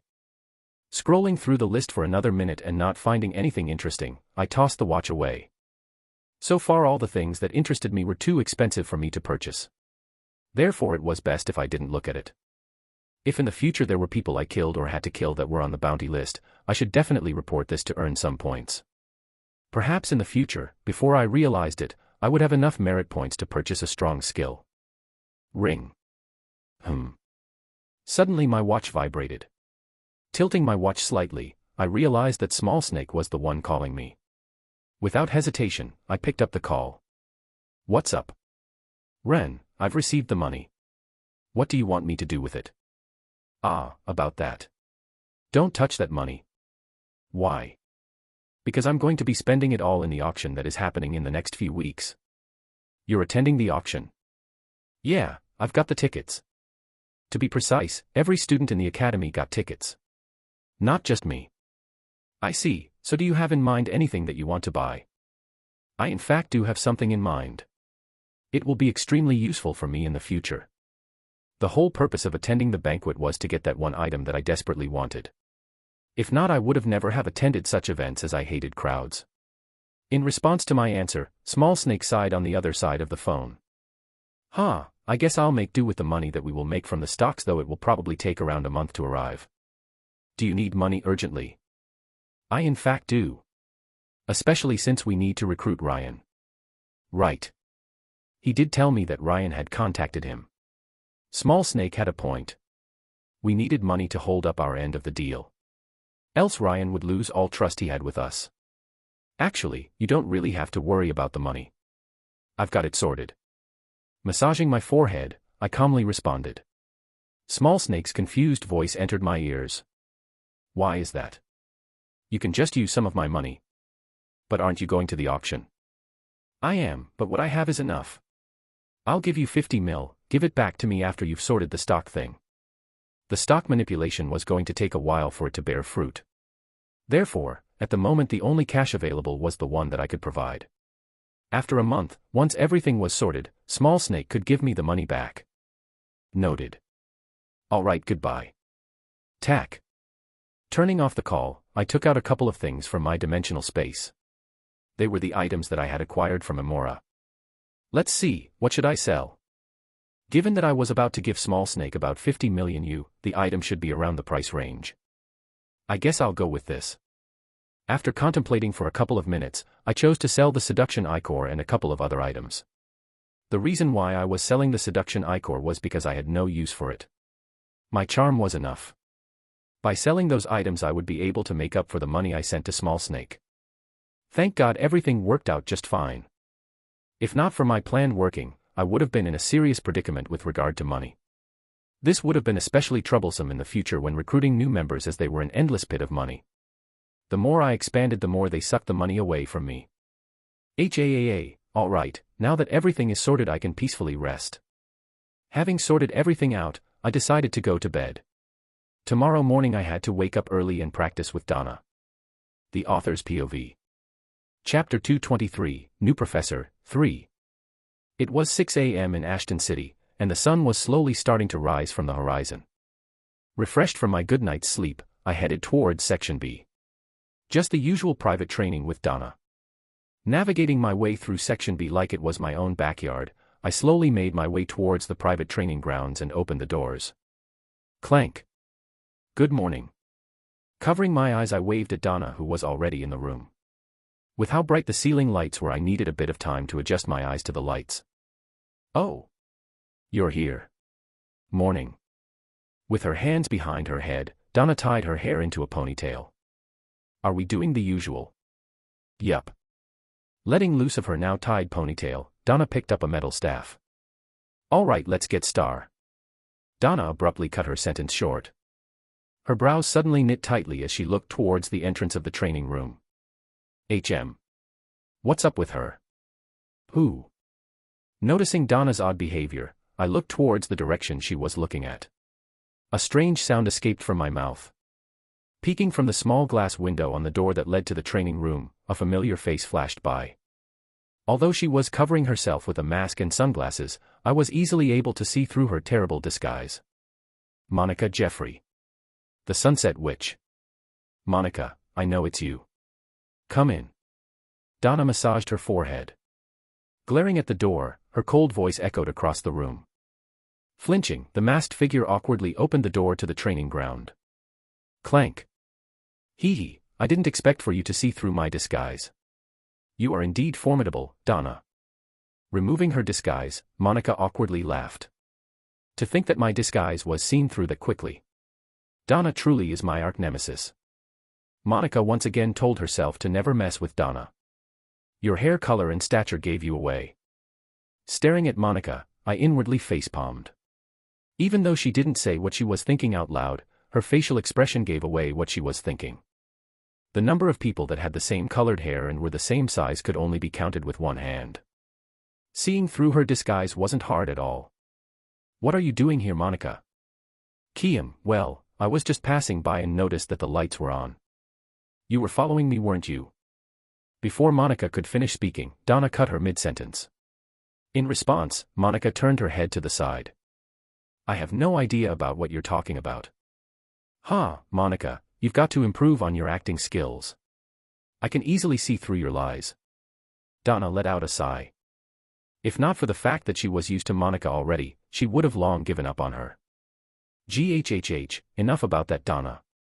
If I didn't follow you, I would have never been able to find out that you were doing something so exciting. Exciting? What are you talking about? Him, of course. Snapping her head, Monica pointed in my direction. Me. Yes, you. With hawk-like eyes, Monica crossed her arms and observed my body carefully. Suddenly her eyes lit up. Oh. UK. Arriving before me, Monica put her hands on my body as her eyes twinkled. Hee, what an amazing figure. You must have trained a lot. Being touched all over, I tried to move away, but as if rooted on the spot I couldn't move. It was then that I realized who was before me. Monica Jeffrey, one of the strongest people in the human domain. Don't move and let me examine your body. This is sexual harassment, I say. With her hands feeling my arms and legs, I felt extremely uncomfortable. The way she talked made her sound like a sexual predator. No, her eyes also looked like that of a sexual predator. Monica, what are you doing? Noticing that the situation was getting out of control, Donna knew that she had to act quickly. Taking one step forward, Donna arrived before Monica. Ghhh, Donna, wait. What if someone suddenly comes in? Grabbing her by the armpits, Donna flung Monica away. Or at least tried. But as if she was an octopus, Monica's hands remained stuck on my body. Donna, no. It's fine, if someone sees us they'll just think it's normal since I look his age. No. Even if you look his age, you are 28, act your age. Don't expose my age like that, Donna. What? It's something that everyone knows. Monica's had a celebrity-like status, most of her personal information was known to the public. Her age included. Regardless of whether she tried to hide it or not, everyone knew her age. Then you won't mind me saying that you're also 28. You. Donna's eyes opened wide. Instantly she started exerting more strength. Since you disclosed my age, it is only natural that I do the same. All right, I give up. Can you please stop sexually harassing my student? Struggling for a couple of more seconds, Donna eventually gave up as a loud sigh escaped from her mouth. I'm not sexually harassing him. Sure. Donna stared at Monica, who was still all over my body, and apathetically nodded her head. As if anyone would believe you. With her all over my body, no one would believe her. No, really. Donna, you know my abilities best. You know I wouldn't do something like this unless something really interesting happened. Feeling wronged, Monica finally let go of me and started explaining. As she listened, Donna's brows knit tightly. All right, there was something like this. Donna almost forgot. Monica did in fact have a special ability that allowed her to detect certain things. Although she didn't know the specific details, her previous behavior started to make more sense. That's true, but that still does not justify your actions. You can't be acting like that in my presence. Please don't act like this again, okay? Regardless, Donna still needed Monica to calm down. She couldn't just do as she pleased like in the Union. She was at the lock right now. Her domain. Fine, I'm sorry. Monica lowered her head and apologized. Snapping her head in my direction, she suddenly pointed at me. You must be Rendover, right? Yes. You are practicing a 5-star sword, aren't you? I can feel it. With the energy your body is releasing and your muscular structure, I can tell that you've been practicing a 5-star sword art. I'm right, aren't I? The edges of my mouth twitched. Shit, does she have no filter? This was the reason why I wanted to avoid Monica at all costs. She had a terrifying ability that allowed her to identify what grade art they were practicing. In the novel, she exposed Kevin this way. If there was one good thing, it was that Monica wasn't a blabbermouth. Even though she worked for the Union, she knew what lines to cross and which ones not to cross. This became even more glaring now that Donna was with her. There was no way Donna would allow Monica to reveal such information. So, am I right or not? Monica leaned forward and poked my arm. Feeling Monica's intense gaze, I remained calm and kept my mouth shut. Regardless of whether I answered or not, the cat was out of the bag. Monica was sure about the fact that I was practicing a 5-star sword manual. Didn't really matter if I didn't answer. I'll take the silence as a yes. 5-star. By the side, Donna's brows were knit. Although I knew that he was hiding something, to think that it was a 5-star sword art. I see everything is starting to make sense now. Even she, a ranked hero, only had a 4-star sword manual. Putting the 2 and 2 together, Donna now understood why I always acted the way I did. Donna, you won't mind me taking over, right? Monica looked at Donna with unusual seriousness in her eyes. A slim sword suddenly appeared on her right hand. Do whatever you want. Putting her staff away, Donna nodded her head. Not many people knew this about Monica, but she also practiced a 5-star sword manual. Despite the witch in her nickname, Monica was actually a formidable swordsman. So strong that many hailed her as one of the strongest swordsmen in the human domain. Since Monica specializes in swords just like Ren, it is only right that she teaches him. Donna wasn't really good with swords, so she wasn't the best person to look for when learning swords. She could at most help with scion control, but that was about it. However, at this point, just scion's control wasn't enough to raise my strength. Donna understood that. Hence why having Monica teach me was more appropriate. At least for the sword part. Regarding scion control, she would still do the teaching. Furthermore, now that she knew that I practiced a 5-star sword manual, it was only natural that she let Monica do the teaching. "Oh right, Donna, I think you should get that Kevin kid to join the training session," Monica suggested as she swung her sword around. "Kevin? Why him? Just like Ren over here, he is also practicing a 5-star sword art." "What? Are you sure?" This time, Donna couldn't retain her composure and her voice increased a few pitches. Monica nodded her head. "Yes, I'm more or less sure of it." When she scanned the classroom, she felt peculiar energy coming off from Kevin. At first, she didn't think much of it, but being in the classroom for a full hour, she was eventually able to notice something odd about Kevin. It was then that she caught sight of me and compared our energies. From there, she was able to conclude that we both practiced a 5-star sword art. What an annoying ability. Standing by the side, I inwardly shook my head. In a way, it was a pretty strong ability. With more experience, Monica would be able to determine what sort of art her opponent practiced and from there come up with a counter for that art. "Seriously, what in the world is happening?" Donna muttered. She was completely shocked by Monica's revelation about my sword art. Since when did 5-star manuals become so easily accessible? It would have been understandable if the owners were Jean, Emma, or Amanda. With their backgrounds, such things wouldn't be strange. They had enough funds and power to acquire a 5-star sword art. But Kevin and Ren? Donna shook her head. She couldn't believe it. Untying her ponytail, Donna secretly thought to herself, to think that the two students with the lowest background in my class ended up being the ones with the 5-star sword manuals. The irony. "All right, if what you said is true, we should also get Kevin to join the practice sessions." Donna looked at Monica and suggested. Monica's eyes lit up as a result. "Oh, that's a brilliant idea. If Kevin joins, I'll be able to observe 2 amazing sword arts. Is no one going to ask about my opinion?" Standing by the side watching Donna and Monica converse, I was left speechless. Not once did they ask about my opinion. Donna and Monica just suddenly decided to train Kevin and me out of nowhere. Though I wasn't against the idea of Monica teaching me since she was indeed the best possible teacher I could ask for, I wasn't exactly comfortable with the prospect of someone knowing about one of my hidden cards. But, oh well. Sometimes one had to lose some in order to gain some in the long run. Such was life. I could only bear with it for now. "Right, why don't you show me your sword art so that I can come up with an appropriate training method for you?" Having reached an agreement with Donna, Monica turned her head in my direction. With twinkling eyes, she fervently looked at me. My brows knit. "Now." "Yes, show me your sword art.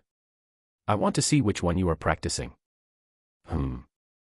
"Just show her, we won't reveal anything to the world. You can trust me." With her back against a wall, Donna reassured me. I know. Knowing Donna's character very well, I knew that she was someone that kept her words. I knew I could trust her. All right. Nodding my head, I moved towards the center of the training ground. Both Donna's and Monica's full attention was on me. Here goes nothing. Click. Placing my hand on the grip of my sword, a subtle clicking sound resounded across the training ground. Not long after, silence descended the training ground. The author's POV. Chapter 224, New Professor, 4. Who were the top 10 strongest people of all time? This was an age-old question. Ever since the emergence of mana, humans had begun evolving. Things like splitting rocks apart with bare hands or casting fireballs and spells were no longer the fruits of pure imagination.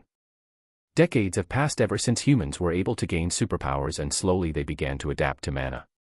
A more organized system began to emerge, and humans with tremendous powers began to appear all over the world. Grandmaster Keiki was one such person.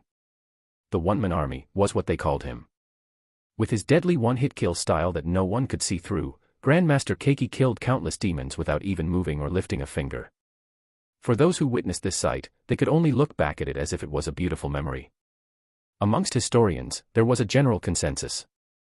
The consensus was that Grandmaster Keiki, the wielder of the Keiki style, alongside 9 other few, was one of the 10 strongest humans to have ever lived in this age where mana existed. This was an undisputed fact that even the current heads of the Union did not disagree with. Whoever had witnessed Grandmaster Keiki's prowess in the past could tell just how much of a fearsome figure he was. Especially his sword art. A 5-star sword art that made Grandmaster Keiki known throughout the world. Unfortunately, around 3 decades ago, Grandmaster Keiki disappeared from the world, and so did his legacy and sword art. With Grandmaster Keiki gone, the sword art was lost with no hopes of ever appearing again. This was common knowledge. It was what everyone learned in history class. The Keiki style would never appear again. This was what everyone said. Yet. Click. With a subtle clicking sound, a magnificent arc drew in the air as the sharp tip of a sword split the air apart. Not even half a second flew by before the sword was back into the scabbard. So fast yet so deadly. Inside of the expansive training ground, deathly silence descended. This. Standing by the side, Donna's mouth hung open. How is this possible? Without a doubt that was the Keiki style. Right before her eyes, Donna witnessed the once-forgotten art style. How could she not be shocked? Keiki style. The first one to break the silence was Monica, whose breathing quickened. As if teleporting, her figure appeared right before Ren. Grabbing him by the shoulder, she asked him an endless amount of questions. Was that the Keiki style? Do you know Grandmaster Keiki? Is he still alive? Where did you learn it? How much of it have you mastered? How? Monica, calm down. Snapping out of it, Donna raised her voice. Letting go of Ren, Monica also snapped out of it. Sorry. I was just too excited. It's okay. Bitterly shaking his head, Ren waved it off. From the moment he performed the sword art before Donna and Monica, he had been prepared for this. Ren, is Grandmaster Keiki still alive? By the side, Donna asked. She wanted to know if such a legendary figure was still alive. If so, it would be something worth celebrating. Although the world looked peaceful, Donna knew that it was only a matter of time before the balance that the humans created would break. Humanity needed another powerhouse to bring more stability. No, he's dead. At Donna's question, Ren shook his head. Grandmaster Keiki was without a doubt dead. As the author, he knew best. I see. Donna was a bit disappointed with the answer, but she didn't have much hope to begin with. It was already good enough that the Keiki style was not lost. Monica, you must keep this a secret, understood? Turning her head and looking at Monica, Donna's voice became serious. Monica nodded her head in response. I know, Donna. Although I work for the Union, you know that I can keep a secret, okay? Especially on these kinds of matters. I know, but just in case. We can't let others know about his sword art. Yeah, I agree. If the world found out that Ren practiced the Keiki style, he would without a doubt become the prime target of the demons and humans. Donna could not let anyone know about his sword art. If the sword art landed in the wrong person's hands, it could prove fatal. Humanity could not afford such a situation. Not at this moment. Therefore, it was her duty as a teacher and hero to help Ren keep his sword art a secret. At least not until he is strong enough. Only once Ren was strong enough to stand on his own would she be okay with the world knowing about the fact that he practiced the Keiki style. Till then, she did not want anyone to know about this.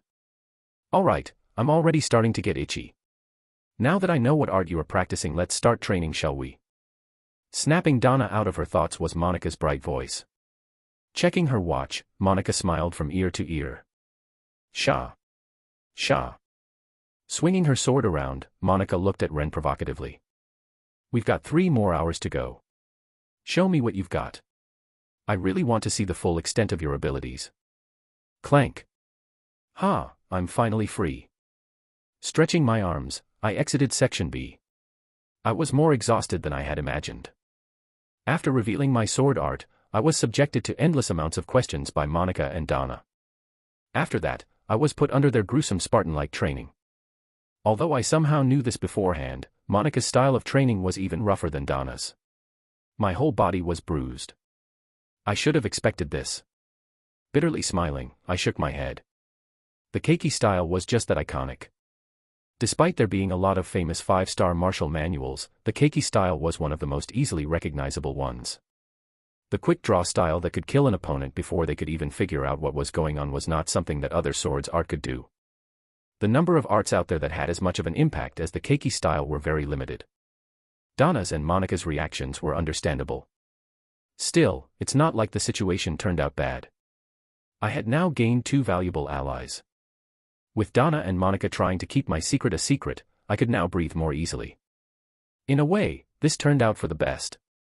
Right, I need to tell Kevin about the practice sessions. I suddenly recalled something.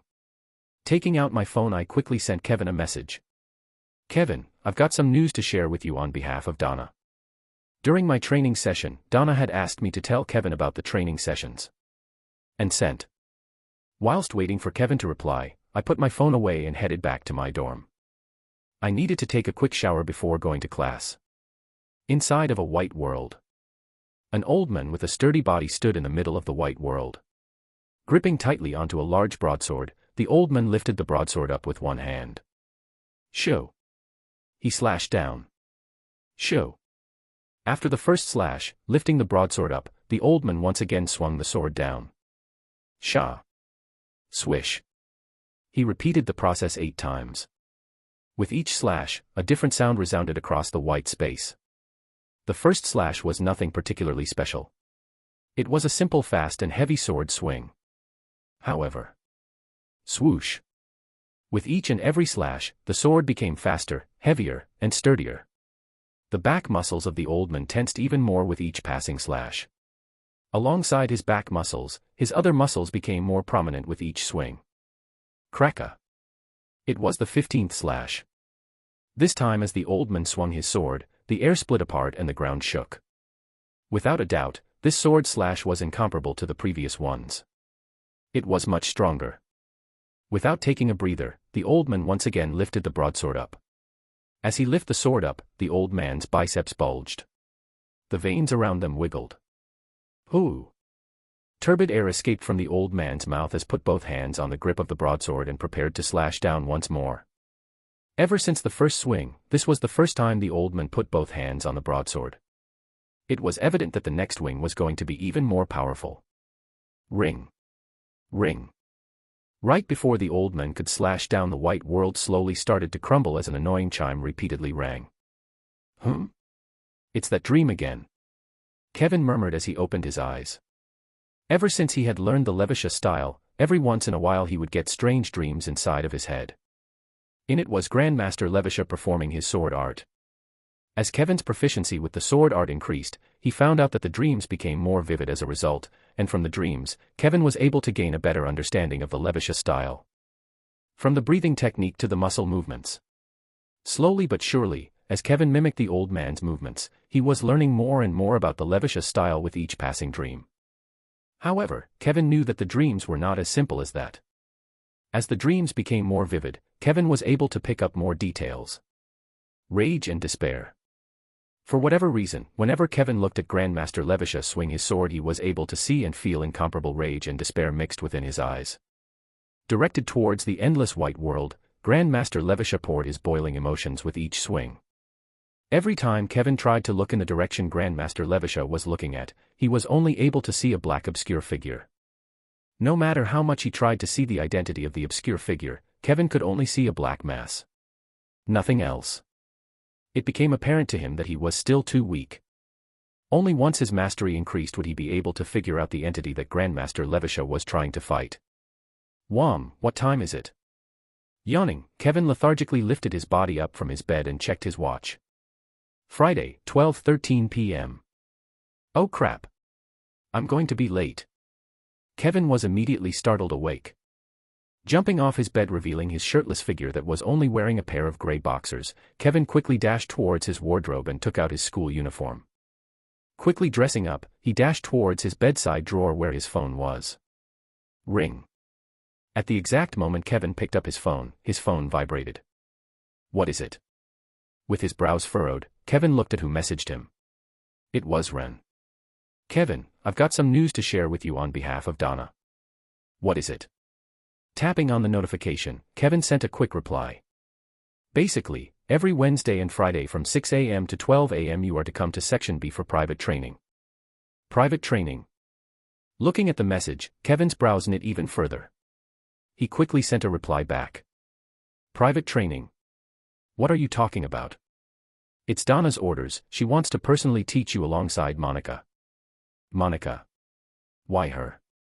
I don't know how to break it to you, but Monica figured out your sword art. What? Startled, Kevin's voice raised. Quickly tell me the details. He quickly sent another message. Don't worry, she only found out the grade. Just. Reading the message, Kevin massaged his forehead. That just pretty much meant that she knew that he practiced a 5-star sword art. Something that was highly rare and coveted by many. How could Rin talk about it so lightly? Not that I don't trust you, but did she find out herself or did you tell her? Calming himself down, Kevin sent another message. No, I would never sell you out like that. Monica figured it out by herself. I only revealed to them what sword art you practiced. So this is why she was staring at me so much in class. Reading the first half of the message, Kevin nodded his head in understanding. Kevin already had a hunch about this. Ever since the last class with Monica, she would always glance in his direction. Under normal circumstances, he wouldn't have thought much about it since he was used to the stares, but under Monica's eyes, Kevin felt as though his secrets were completely laid bare before her eyes. Her behavior made much more sense now. Kevin's brows suddenly knit. Putting his phone closer to his face, Kevin once again read the message. More specifically, a certain section. Monica figured it out by herself. I only revealed to them what sword art you practiced. I only revealed to them what sword art you practiced. Ren, you. Clenching his phone, Kevin cursed out loud. What part of "I didn't sell you out" did you actually mean? Reading the message, Kevin knew that Ren had without a doubt sold him out. Chapter 225, Auction 1. So this is the Leviathan building time regressive machine. I muttered as I looked ahead of me. Right before me stood a large metallic capsule. By its side were thick wires that stretched and connected to the side of the walls. Option 1. Option 2. On the panel by the side of the machine, I was presented with two options. Without hesitation, I pressed on the first option.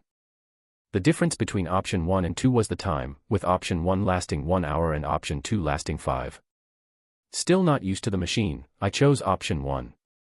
1 hour was about 1 day inside of the time regressive machine, so it was plenty enough. Didn't want to overwork my brain. Showa.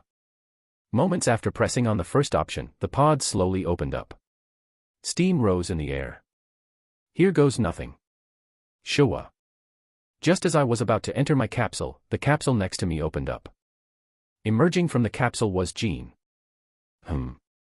Stepping out of the capsule, Jean looked at me and our eyes met.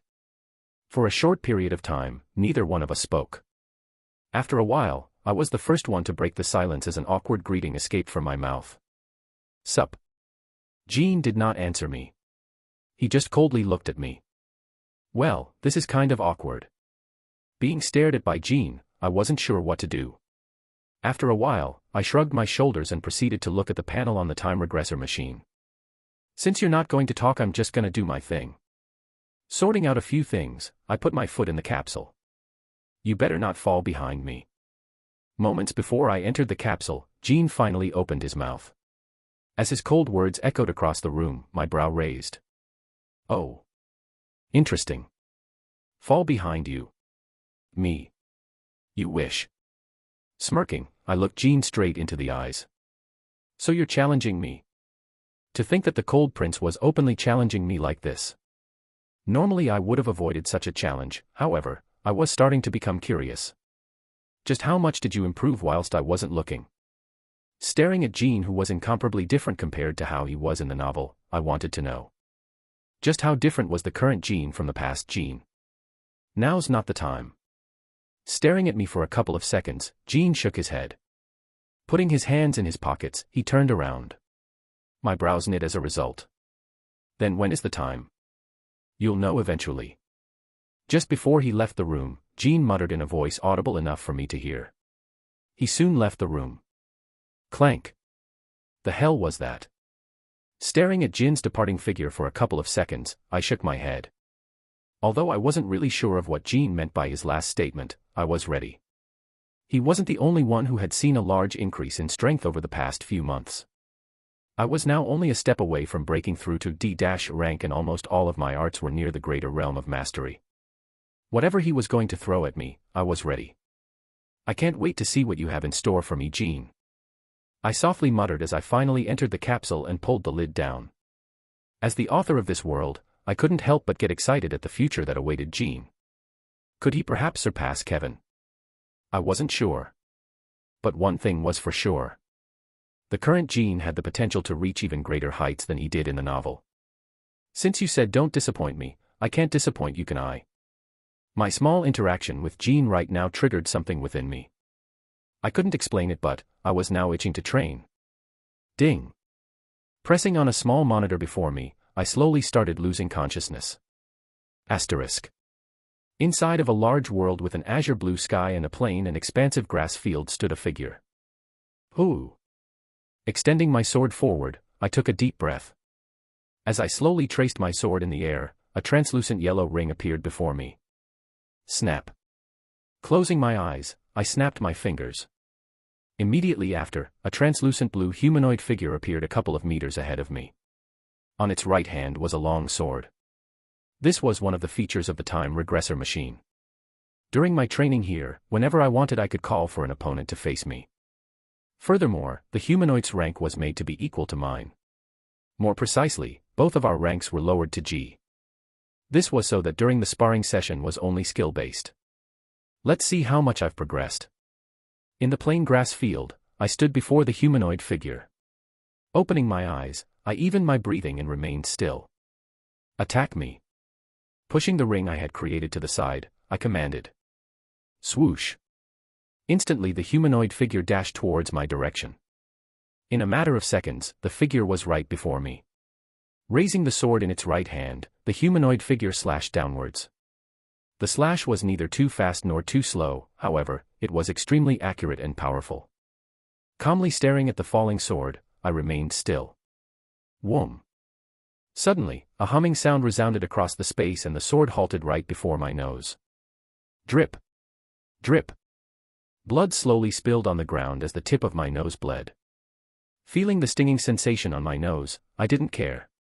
Staring at the sword that had stopped right before me, the edges of my lips curved upwards. Good. Suddenly clenching my fist, a ring appeared next to me. Whoom. Right as the ring appeared, the sword that had stopped right before me moved towards the direction of the ring and smashed against it. Almost as if the ring was a magnet. Clank. You're wide open. In the brief moment where the sword moved to the ring, an opening appeared on the humanoid figure. I naturally took advantage of this. Clenching my fists and tensing my back, I punched forward. Right towards the abdomen of the figure. Boom. An explosion rang. KHHH. Following the large boom, a small shockwave swept the surroundings. Crossing my arms, I covered myself as a gust of wind brushed past me. As the dust cleared, the first things I saw were yellow particles flying in the air. I had won. I've finally broken though. Staring at the particles, I moved my hand forward and tried to touch them. Unfortunately, they didn't feel like anything. Oh well, I should be content enough with my breakthrough. Having spent around 20 hours completely focused on training my sword art, I finally managed to push Ring of Vindication to the greater realm of mastery and unlock its new feature, gravitational pull. A feature in which for a brief moment in time I could create a small gravitational pull towards the ring. With this, my strength had now seen another considerable boost. The first weekend of June, right as summer was about to come. Ring. Standing in front of a mirror, I fixed the collar of my blazer. Suddenly, my phone rang. Without looking at the ID, I knew that it was Kevin. Hello. Picking up the phone, I responded. Ren, where are you? We are all waiting for you in the lobby. Give me a minute, I'm still changing. Today was the day that of the Ashton City Grand Auction. Ever since I broke through to the greater realm of Mastery 4, Ring of Vindication, 2 weeks had passed. To say that my days were peaceful during those days would be a lie. Now that Donna and Monica had found out about my sword art, the training sessions each week became even more demanding. I was getting beat up more than ever before. To make matters worse, the training sessions increased from 2 times a week to 3 times a week. Despite all of the potions that I was consuming after each training session, I still could not get rid of my muscle soreness. I was now starting to regret my decision of revealing my sword art. If there was hell, this was hell. Fortunately, not everything was bad. Apart from the obvious rise in strength, there was something else that kept me going during these hellish days. And it was Kevin. Kevin had now joined the training sessions. I no longer had to suffer alone. Whenever he got beat up by either Monica or Donna, I would instantly feel better. The same went for Kevin, who gloated whenever I got beat up. This irritated me quite a bit, but it also made his beatings that much more satisfying to watch. In the end, that's how I spent the last 2 weeks. Just training. Regarding the auction that I was about to attend, weeks prior I had made arrangements with Kevin to go with him and the others. I would have normally have refused, but given their VVIP status and their perks, I could not refuse. What are you, a girl? Not even Emma and the others take so long to change. That's pretty sexist of you. I calmly rebutted as I fixed my tie. What law said that guys couldn't change slowly? Fortunately, unlike last time, this time I had bought an already made tie. This saved me a lot of trouble. If not for the already made tie, I would have probably taken longer. Just hurry up, Melissa is getting really mad. Oh. Melissa is getting angry. Another reason for me to drag this out. Tell that mad scientist to drink some hot water. I heard it helps. After a lot of research, I had come to the realization that hot water was a great way to resolve Melissa's anger. I heard it was a great remedy for girls who have reached that time of the month. Melissa seemed to be on her time of the month every day. In response to my joke, I was met with silence. Kevin. Ren, PFFFF. Is Kevin laughing? Though I may be wrong, I was pretty sure I heard Kevin laugh. I had a sudden ominous premonition. I'm sorry to break this to you, but I was on speaker. Melissa heard everything. After a short pause, Kevin calmly responded. I was instantly at a loss for words. Who in their right mind would answer a call on speaker? Kiam, Melissa, how have you been? Awkwardly coughing, I greeted Melissa. Once again I was met with silence. Ren, you better hurry up, Melissa's face is quite frankly terrifying at the moment. Shortly after, Kevin once again responded. This time his voice was quite grave. To be honest, now that you've said that, I don't feel like coming anymore. Stop joking around and hurry up. We are about to leave without you. All right, coming. Shrugging my shoulders, I buttoned up my shirt. Tack. Hanging up the phone, I once again looked at myself in the mirror. Brushing my hand over my hair, I added some finishing touches. All right, seems like everything is here. Looking at myself in the mirror, I nodded in satisfaction. After the banquet incident where I had my suit torn apart, with my 2-year warranty, I was able to get a new suit. Thank God for warranty. Checking to see if I had everything with me, I once again nodded my head in satisfaction. All right, how could I forget? I suddenly recalled something. Making my way towards my desk, I took a small red book. Today was going to be a very eventful day. With Kevin coming along, it was only natural that I brought the book with me. Since I had such a cheat with me, why not use it? Okay, this time I'm sure I have everything, right? I muttered as I took one last look at my room. After another quick check and seeing that I had everything with me, I decided to leave. Plaque. Making my way out of my room, I closed the lights and exited the room. It was time for the Ashton City Grand Auction to begin. The Author's POV. Chapter 226, Auction 2. When is that guy coming? Opening the window of the limousine, Emma irritably asked. It was currently 8:10 p.m. and the auction would begin in 30 minutes. Given that it would take about the same time to arrive at the venue where the auction was going to be held, it looked as though they were going to run late. He said he's coming. Kevin responded whilst checking his phone. He just got off the phone with Ren. From what he heard, he was about to come down. Just what in the world is taking him so long? Emma asked as she massaged her forehead. I dunno, he's probably changing. That long. All Ren had to do was wear a suit. He didn't need to put on any makeup. Emma couldn't understand why it was taking him so long to change. Beats me. Kevin shrugged his shoulders. He asked himself the same question. It only took him a couple of minutes for him to change, how could Ren take so long? Fortunately, the wait did not last for long. He's here. Sitting by the window, Amanda spoke up. From the window, she could see Ren exiting the Leviathan building. Finally. Melissa spoke up as she closed her small portable mirror. She was starting to get really irritated. No, she was already irritated.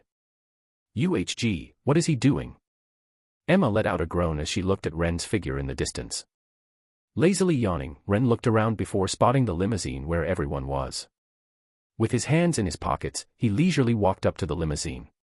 Hurry up. Rolling down the front side window, Emma shouted. Coming, coming. Though Ren said that, he kept the same pace throughout the whole time. It was as though he didn't hear her at all. This bastard. Emma ground her teeth as a result. I really am trying to be nicer to him, but it gets really difficult when he does stuff like this. Ever since Emma realized how immature she was, she tried to be nicer to Ren. Or at least tried. But it was stuff like this that made it hard for her to follow through with it. Clank. Io, thanks for waiting for me. Opening the door, Ren smiled and greeted everyone. Lowering his head, he sat next to Kevin. All right, let's go. Taking a drink, Ren put his mouth on the straw and started drinking. Why are you all looking at me like that? Raising his brow, Ren stopped drinking. What's going on? At the moment, everyone was looking at him weirdly. It felt really uncomfortable. Ren, did you really spend all of that time changing? Sitting next to him, Kevin let out a long sigh as he covered his face with his hand. Yeah, why? Nodding his head, Ren's confusion grew. Your button. Interjecting, Amanda pointed at Ren's top button. What about my buttons? Ren tilted his head in confusion. It's one button too high. Oh, you're right. Good spot. Looking down, Ren realized that he had indeed buttoned wrongly. He had buttoned one button higher than he was supposed to. Scratching his head in embarrassment, he turned around and undid his buttons. Crap, I was too busy making preparations for tonight that I messed up my buttons. The real reason why it took so long for Ren to come down wasn't because he was changing, but it was because he was busy making preparations for the upcoming event tonight. In reality, he only spent 2 minutes changing. My God, we had to wait for you this long yet you still couldn't button yourself. Looking at Ren, Melissa groaned. Was this the same guy that she presented with back in the Demon Hunter Guild? She couldn't believe it. He was just too clumsy. Larry, let's just go. We can't be late or we'll miss the beginning of the auction. Knocking on the tinted window at the front of the limousine, Melissa ordered. As you wish, young miss. Nodding his head, the driver put his foot on the accelerator and the car sped into the distance. The Ashton City Grand Auction was held inside of a large hotel, King's Crown. One of the most luxurious hotels in Ashton City. The reason why the venue was so famous was because of its owner. Ranked 58 in the hero ranking, S-ranked hero Amber Rose. An especially fearsome hero famous for her plant-based powers. With a simple stretch of her hand, she could call countless vines and trap her opponents with it. Many villains and heroes alike feared her because of her power. Especially since the vines she could call were extremely sturdy and hard to break. As such, she was nicknamed the Vine Queen. And so, with her being the owner of the building, no one had the balls to crash the place. If they did, they would end up facing her ire. Something that most people wouldn't want to do. We're here. Stopping in front of the hotel, the first thing I saw was a large sign with the words King's Crown engraved at the front. Let's go. The first one to get out of the limousine was Melissa, who was wearing a beautiful red gown that perfectly complemented her beauty. Hop, let's go. After her, Emma alongside Melissa exited the limousine. Kevin and I followed suit. Are you going to buy anything? Stepping out of the limousine, Kevin straightened his blazer. Yup. I nodded my head in response. You have enough money? Should have. I had a little over 100 million U in my bank account. Though this wasn't enough to buy the item that I wanted, I was planning on putting a few items for auction, so there shouldn't really be a problem. If you don't have enough, I can lend you some. Well, that is if you're not buying something ridiculously expensive. I'm not as rich as the others. Sure. Smiling, I nodded my head. If things progressed as they did in the novel, he wouldn't actually have enough money to lend me. I knew that, hence why I didn't really take his words to heart. though I did appreciate his gesture. Let's go. MHM. Making my way into the building, I sort of felt out of place. Not because of how luxurious the place was, but because of who I was walking next to. Kevin and the others. Characters who I designed to be incredibly good-looking.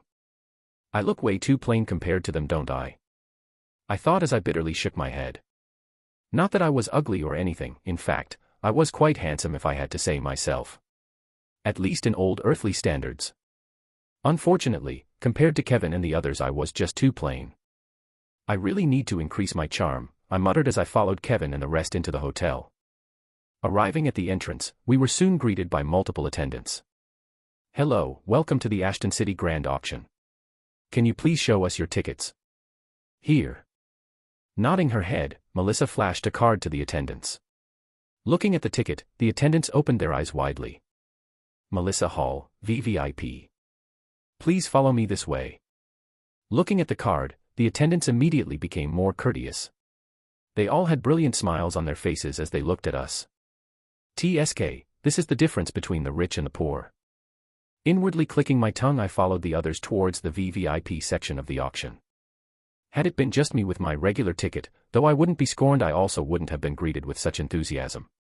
Here we are. After walking for a bit, we were soon led to a large luxurious room. Oh, wow. Entering the room, I was impressed. It isn't VVIP for nothing. Illuminated by a large golden chandelier, the room looked exquisite. Covering the floor was a slick red carpet that felt soft to the touch, and at the side of the room were multiple paintings that perfectly complemented the beige walls.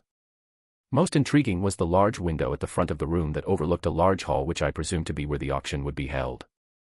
On the right side of the room stood a minibar filled with drinks and food. Someone else will soon come to service you during the auction. If you have any questions or you would like to make a bid, please feel free to ask them and they will answer all of your inquiries. Please rest comfortably in the meantime. Sure. Nonchalantly nodding her head at the attendant, Melissa sat on a large red sofa. Following her, Amanda and Emma also sat down. Wow, what a nice sofa. Slumping on the sofa, Emma lazily put her arms around it. Next to her, Amanda quietly sat down and looked at the window that overlooked the auction hall. Ren, what are you doing? Just as Kevin was about to follow their example, his feet abruptly halted. Turning around, his mouth twitched. HM. Can't you see? Holding a plate filled to the brim with food, I looked at Kevin strangely. Wasn't my intention obvious? I was obviously taste testing the food. Kevin, remind me again why you asked me to bring him. Turning her head, Melissa alternated her head between Kevin and I. I'm also starting to regret my decision.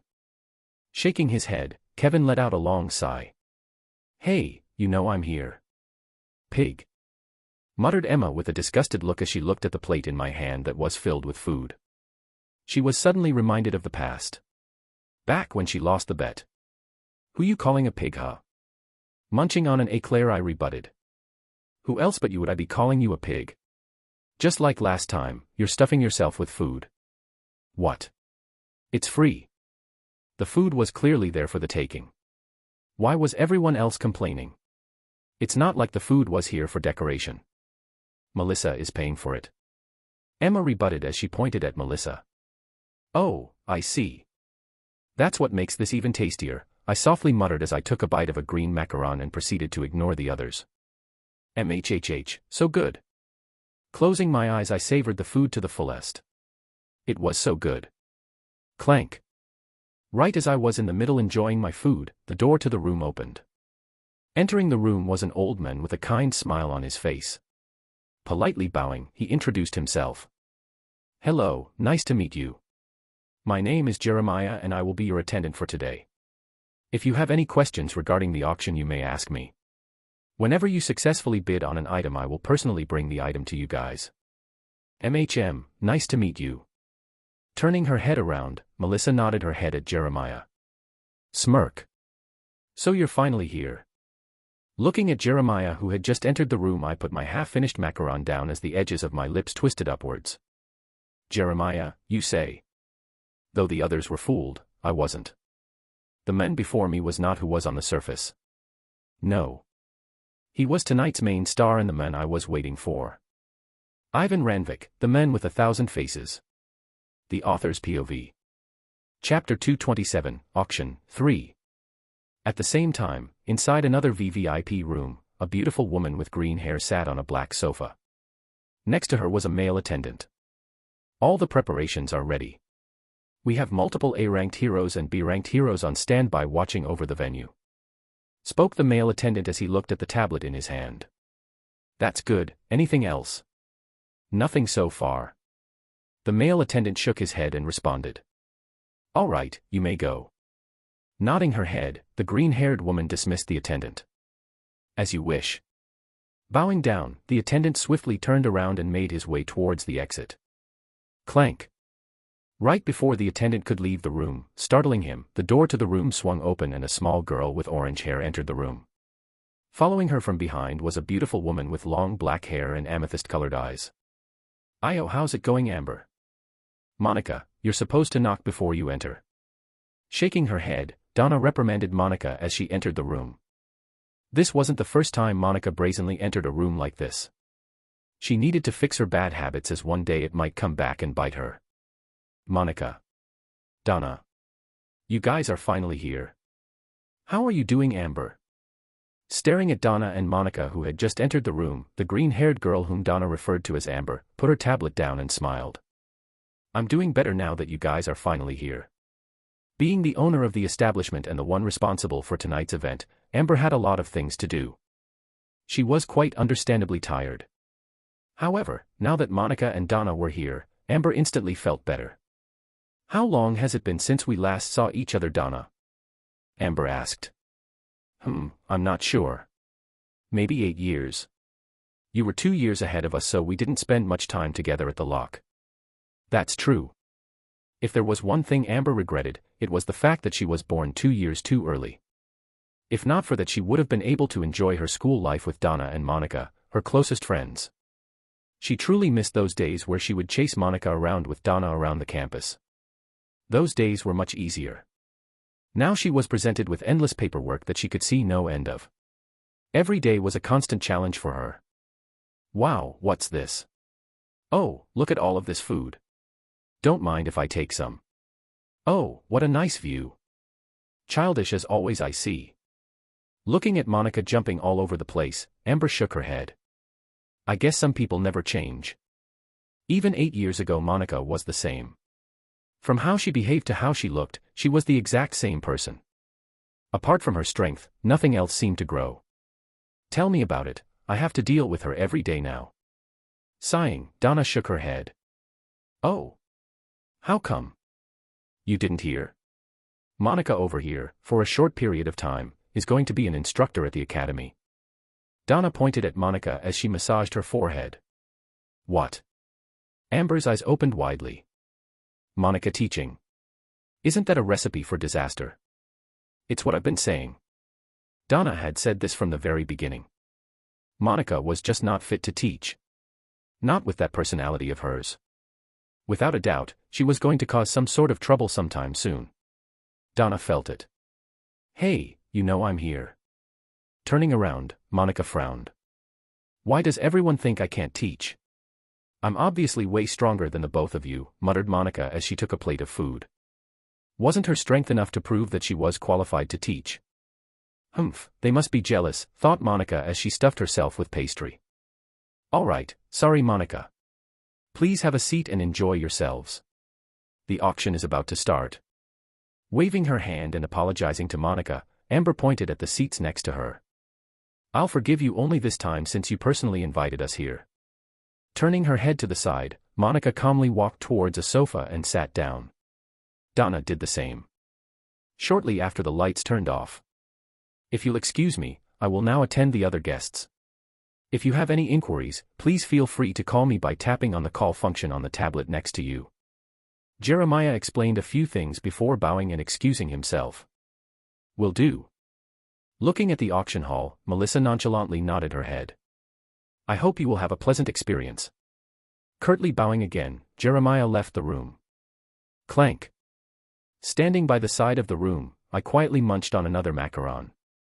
I guess he's starting to make preparations. Watching Jeremiah leave the room, I smiled. Jeremiah, or to be more precise, Ivan Rankvik was in fact an extremely renowned thief. In fact, he was actually the most infamous thief to date. The reason for this was because no one knew who he actually was. That includes the 7 heads of the Union and the Monolith. He was like a ghost. Well, that's how it should have been, but I existed. Being his creator, I naturally knew a little bit about him. And so why I came to the auction today. To meet him. Auction item aside, Ivan owned something that I really wanted. The Mask of Dolos. An A-ranked artifact named after Dolos, the spirit of trickery. It was also the artifact that gave Ivan his current nickname, the Men with 1,000 Faces. The Mask of Dolos had the interesting effect of enabling the wearer to alternate their face to whoever they wanted. By simply touching a person once, the mask had the ability to mimic the facial features of the person it touched down to the bone structure, which was what set the mask apart from regular skin masks that everyone could buy. Since they only copied the face but did not change the bone structure, they tended to be quite unrealistic in some cases. That aside, with the mask, Ivan was able to change his face whenever and however he wished, and thus thanks to the mask he was able to avoid the pursuit of the government agents. That's how his name came to be. The Men with 1,000 Faces. To this day no one knew of the existence of the mask, as everyone attributed his face-changing abilities to some sort of skill of his. This was exactly what I wanted, since it would make things much easier for me later along the lines. Ren, what are you doing? The auction is about to start, aren't you going to sit down? Snapping me out of my thoughts was Kevin, who shouted from his seat. Coming. Putting my plate away, I quietly walked towards one of the sofas and sat down. There was still quite a bit of time before I needed to act, so for the time being it was best to just enjoy myself. That's quite a lot of stuff. I muttered as I took a tablet and opened the auction catalog. Artifacts, skills, monster parts, special ores, monster eggs, and many other things were present in the long catalog. Most of the items were things that would make anyone drool over them. Especially me. However, the items listed in the catalog were not the main stars of today's auction. No, the main stars would only come out once the auction began. Ladies and gentlemen, I would like to thank you for coming to the Ashton City Grand Auction that is being held in the Crown's King Hotel. Right as I was checking the catalog, the lights turned off. The voice of the auctioneer resounded across the hall. Instantly all chattering from below stopped. For our first item of today, I present you this. Unveiling the first item, my brows knit together. A painting. It looked like just a regular painting at first glance. A badly painted one to boot. Ah, wait. Taking a closer look, I soon realized my mistake. It wasn't a regular painting at all. Some of you might be thinking, what is this? A painting? Why would just a regular item be presented in the auction as the first item? Well, rest assured everyone, this is no regular painting. Pausing, the auctioneer traced his finger on the painting and channeled his mana. The painting soon glowed. Instantly the hall was filled with murmurs. This. Squinting my eyes, I leaned forward. My interest had started to peak. That's right, this painting is in fact an artifact. Especially painted by Leonard Vaz, 29th in the hero ranking. With his incredibly artistic sense, Leonard created this painting for everyone to see and admire.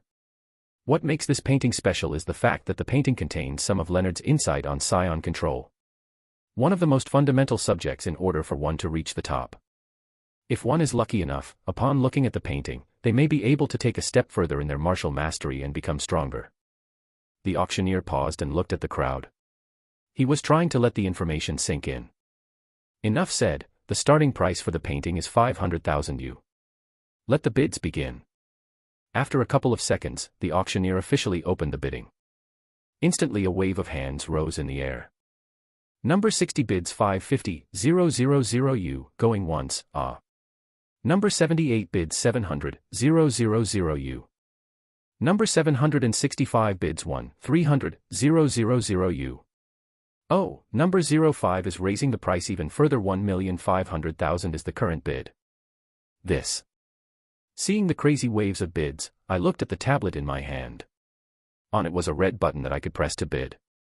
If I had to be honest, I was quite tempted, but I forcefully tried to throw such thoughts from my mind. I already have Donna teaching me scion control. It's no use for me.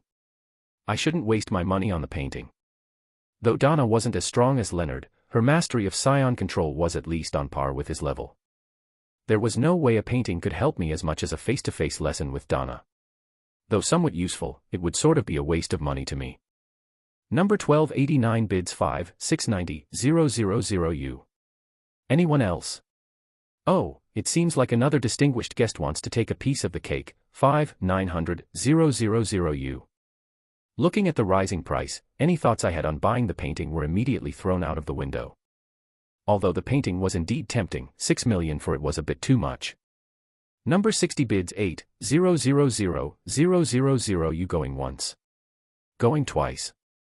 Going thrice. And sold. In the end, the painting ended up selling for 8 million U. A fair price for someone that didn't have 2 ranked heroes teaching them 3 times a week. What an exciting first item. Now on to the next item. Right before you guys is A. For the next half an hour or so, different items came and left as everyone fervently bid for them. To be honest, although all of the items were somewhat interesting, none of them were something that I particularly needed, so I wasn't tempted to buy anything. Wham, when is the item I want coming? I muttered in a low voice as a small yawn escaped from my mouth. Fortunately, the wait did not last for long. Next up, for our next item, I present you this. Unveiling, the next item. A black ominous rock suddenly appeared before everyone. Staring at the rock, my eyes lit up. Finally, it's here. The item that I had been waiting for. Ever since young, Emma had always wantonly spent all of her money on whatever she wanted. If she wanted something, she would buy it. It was simple as that. Yet, for the first time in her life, she could only sit down and helplessly watch as multiple items she had her interest in fall into the hands of other people. If it wasn't for that damned bastard, muttered Emma as she clenched her teeth. With her card frozen, Emma could only stay still and watch others buy the items she had set her eyes on. It was the first time she ever felt like this. It felt so frustrating. This was all because of her damned uncle who was trying his best to suppress her. Next up, for our next item, I present you this. Suddenly a new item was presented. It was a black rock about the same as a football. Folks, I'll have to be honest with you here. Not much is known about this item, however, after some thorough testing, we were able to find something extremely interesting. This item is incredibly strong. So strong in fact that even with our best equipment we still aren't able to make a scratch on it. The reason why we're presenting you this item is precisely because of this. Since we can't process it, we thought that maybe it would be better in someone else's hands. A rock. PFFF, who would be stupid enough to buy this? Listening to the description of the item, Emma inwardly laughed. So what if the rock was strong? If they couldn't cut it, what was the point of even bidding for it? To whoever bought the thing, it would just end up resting in their storage to collect dust. The bid starts at 5,000,000U. Let the bids begin. Following his call, like usual, a wave of bids came in. Number 99 starts off the bid with 7 million. Oh, number 643 is now bidding 9 million. Will there be a higher bid today? What a bunch of idiots. Looking at the people below bidding for the rocks, Emma shook her head. D. Suddenly a small chime rang inside of the room. Turning around, Emma was taken aback by what she saw. With twinkling eyes, Ren looked at the rock below as he pressed on the tablet before him. Besides him, the number 15 lit up. Looks like number 15 from one of the VVIP stands bids 15 million. What is this idiot doing? With her eyes wide open, Emma was at a loss for words as she looked at Ren. Ren. Showing a similar reaction, almost everyone in the room looked at Ren with confusion in their eyes. Ren, why would you spend so much on a rock that even the auctioneers can't cut? Kevin was the first one to ask. He couldn't understand. If they couldn't cut it with the equipment they had, then who could? It's fine. I just like the rock. Ren responded half-heartedly as he kept on bidding. Kevin, it's fine, let him do his thing. If he wants the rock, just let him have the rock. It's his money anyways, he can do whatever he wants with it. Interrupting Kevin, Emma shook her head. It was his money anyways. Budash. No buts, just relax and watch the show. All right. And so Kevin did exactly as Emma suggested. However, as time passed by, he found it increasingly harder and harder to follow through on this. Emma was the same as she opened her eyes wide as she looked at Ren. It's number 15 again. This time he's bidding 79 million U. Ren, where did you get all of this money from? And here I thought that I could lend him some money, thought Kevin as he looked at Ren with wide eyes.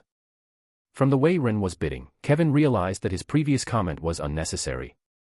Ren was richer than him. A further 10 minutes had passed since then and Ren was still trying to bid for the rock. It's number 89 this time with 130 million U. Will anyone bid again? At this point, everyone in the room had stopped trying to talk Ren out of it. No matter how much they tried to dissuade him from buying the rock, he kept stubbornly bidding for it. Seeing how stubborn he was, Emma gave up and just watched as he and bidder 89 outbid one another for the past 5 minutes or so. Once again 15 bids again with 135 million U. Anyone else? Perhaps bidder 89 wants to go again. No. Going once. Going twice. And sold. Congratulations to bidder number 15. Yes. Hearing the announcement, Ren stood up and fist-pumped the air.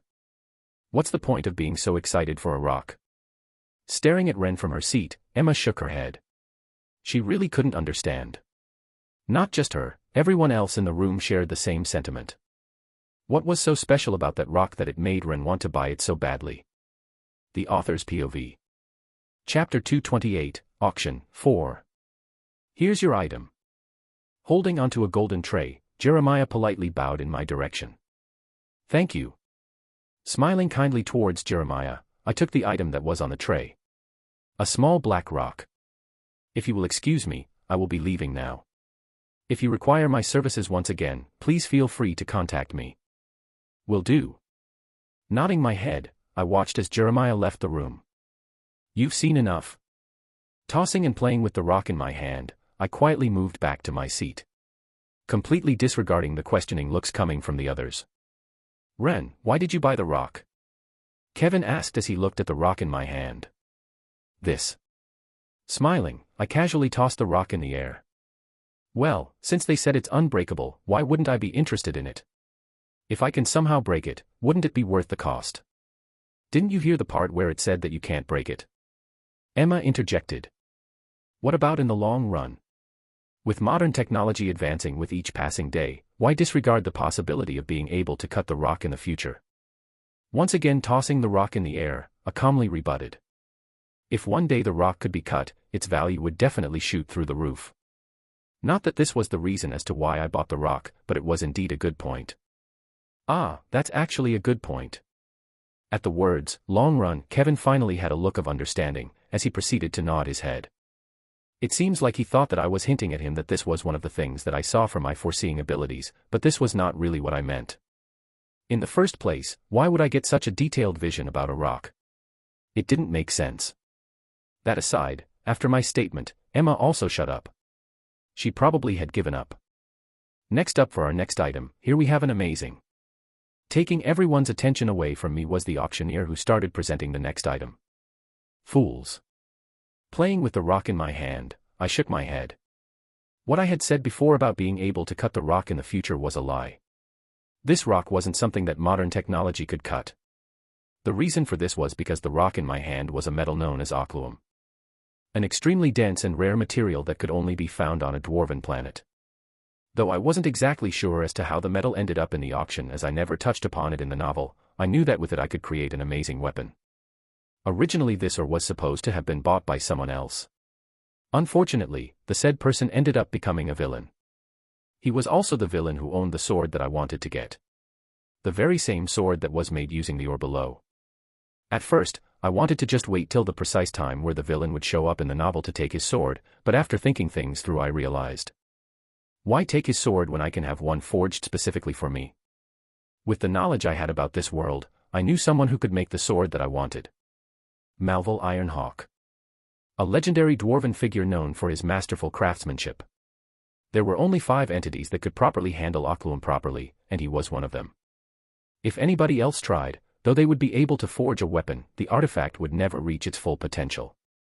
I knew this since the sword I had originally wanted to take was only B rank. It was clear as day that whoever made that sword was an amateur. Especially since Ocluum was a material used to make S ranked and above artifacts. Thus, in order for me to get a good sword, I knew that I had to make a trip to the Dwarven domain in the foreseeable future. Well, that's all for the distant future. As of now, I can't really do anything.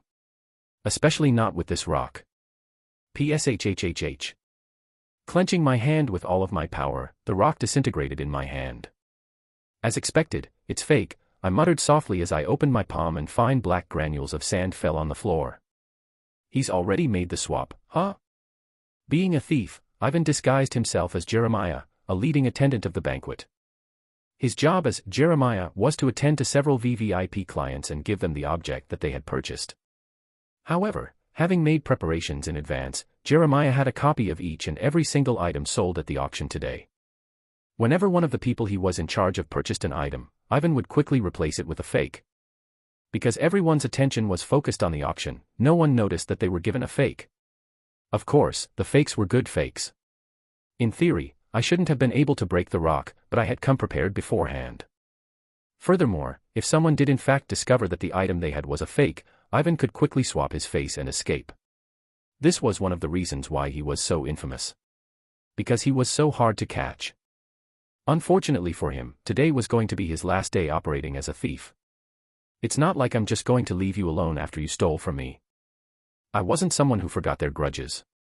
Dumb. Dumb. Suddenly the stage lights lit up.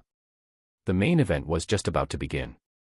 Ladies and gentlemen, it is with great honor that I present to you the final item of today. Before that, I would like to firstly thank the host of this place. Standing in the middle of the hall, the announcer stood with his back straight. I ignored whatever he was saying as the next couple of minutes were spent on pleasantries. And now I hereby present to you today's main item. Finished with the boring part, the announcer smiled and got to the main point. The last item. Removing the veil, a beautiful slim sword appeared before everyone in the hall. Instantly the chattering died down. Everyone's attention was drawn towards the sword. That's right, everyone. Today, I am delighted to present you guys an S-ranked artifact. You heard me right, an S-ranked artifact. The name of the sword is Dawn of the Avenger, and it is considered by many as one of the strongest and sturdiest swords available on the market. It has. Satisfied with the crowd's reaction, the auctioneer began introducing the item. From its history to everything that someone needed to know. Nothing was spared. Wham. Listening to the announcer speak, a yawn escaped from my lips. I was bored. Well, it was understandable. Though the sword below me was an S-ranked artifact, I had no interest in it. Not because I didn't like it, but it was because I couldn't afford it. Since I couldn't have it, why even care? It was evident that Emma felt the same way as she also yawned not long after. And so, 20 more minutes passed this way. Hey Kevin, can lend me your bidding tablet? Sitting one seat next to Kevin, I leaned in slightly and softly whispered. You're bidding for the main event item. Do you even have enough money? Kevin's brows knit. No, not really. I quickly shook my head. The sword was worth at least $1 billion. There was no way the current me could afford it. Still, for my plan to work I needed to do a little bidding. Then why are you even planning on bidding? To test my luck. I half-heartedly replied. What? That's the most ridiculous thing I've ever heard. If you want to test your luck, just do it on your own. Why ask me? Hearing my answer, Kevin instantly rebutted. Shaking my head, I calmly responded. No, I don't want to attract too much attention on me. You do it for me. I had already spent 100+ million you on a rock. If people were to find out that I was willing to pay even more for the sword, I'd gather a lot of unnecessary attention. Wasn't something I wanted. That doesn't make sense. Listening to my explanation, Kevin tilted his head in confusion. Grabbing him by the sleeve of his suit, I pleaded.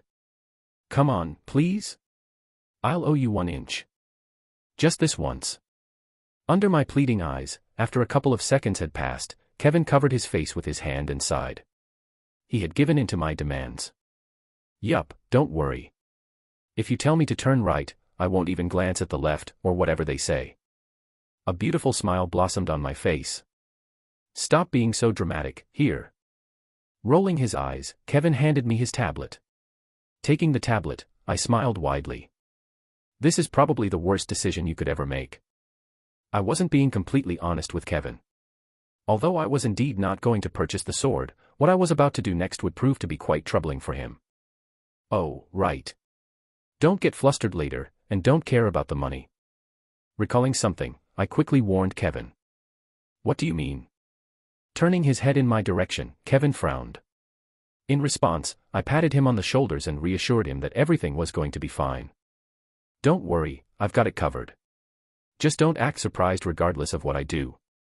Furthermore, don't reveal to anyone, and I mean don't reveal to anyone that I am the one bidding. Understood. Making sure that everyone thought Kevin was the one making the bids was key. If not, my plan wouldn't work. I was especially emphasizing this part.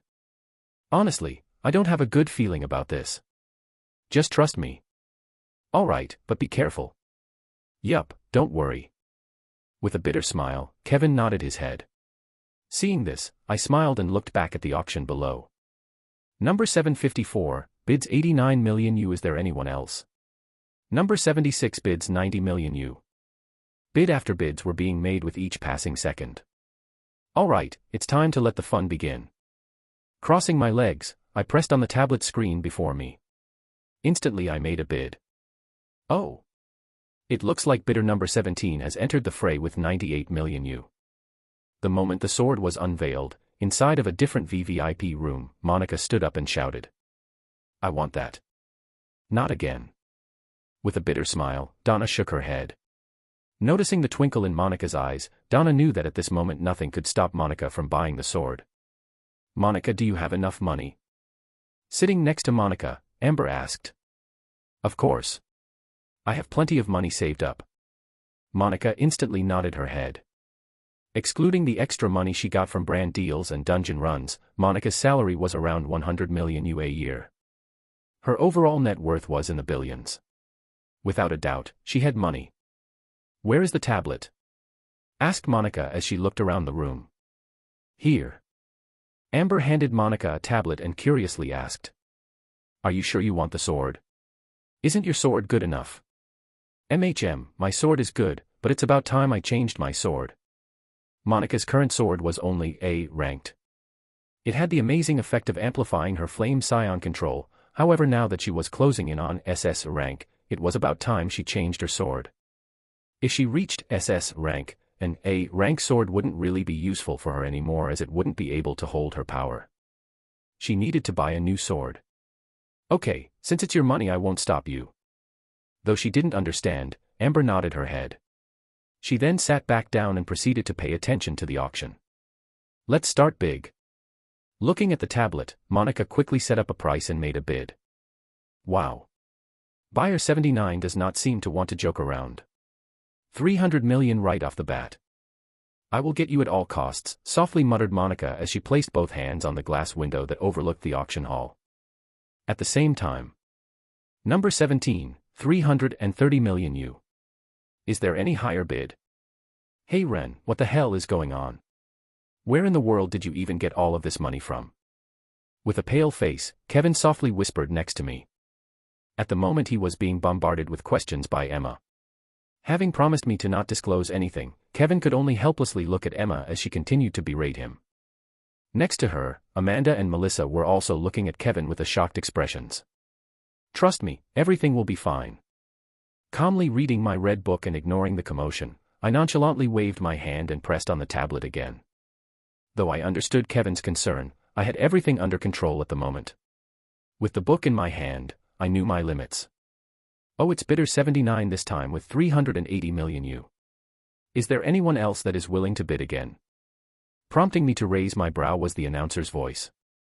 Oh. She raised the bid again. Muttering in a soft tone, I pressed on the tablet in my hand once again and looked at the private room across to me. Though the glass windows were tainted, I knew who the person bidding was.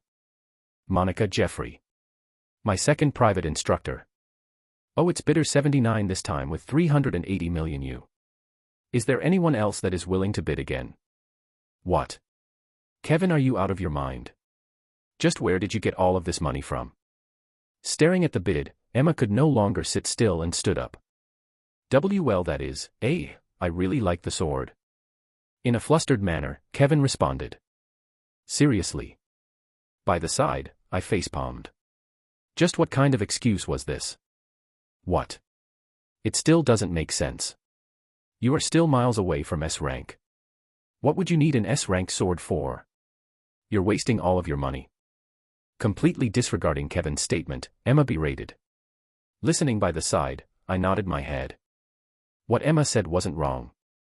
Typically, because of the mana capacity requirement to utilize a high-ranking artifact, only those who were close to that rank could use it. If Kevin, who was D rank, tried to use an S rank sword, it would simply not work since he wouldn't be able to activate it. Well, that wasn't really a concern since we weren't actually going to buy the sword. Ren, help me. Subjected by Emma's constant berating, Kevin helplessly looked in my direction. Shaking my head, I spoke some words of encouragement. Not long after, I once again placed down a bid. Just keep doing what you're doing, trust me, it'll be worth it. It's bidder 17 this time with 400 million U. Ladies and gentlemen, we have reached a record-breaking figure here. Will there be anyone else who would be willing to break the record? What? Did you bid again, Kevin? Are you even listening to me? D.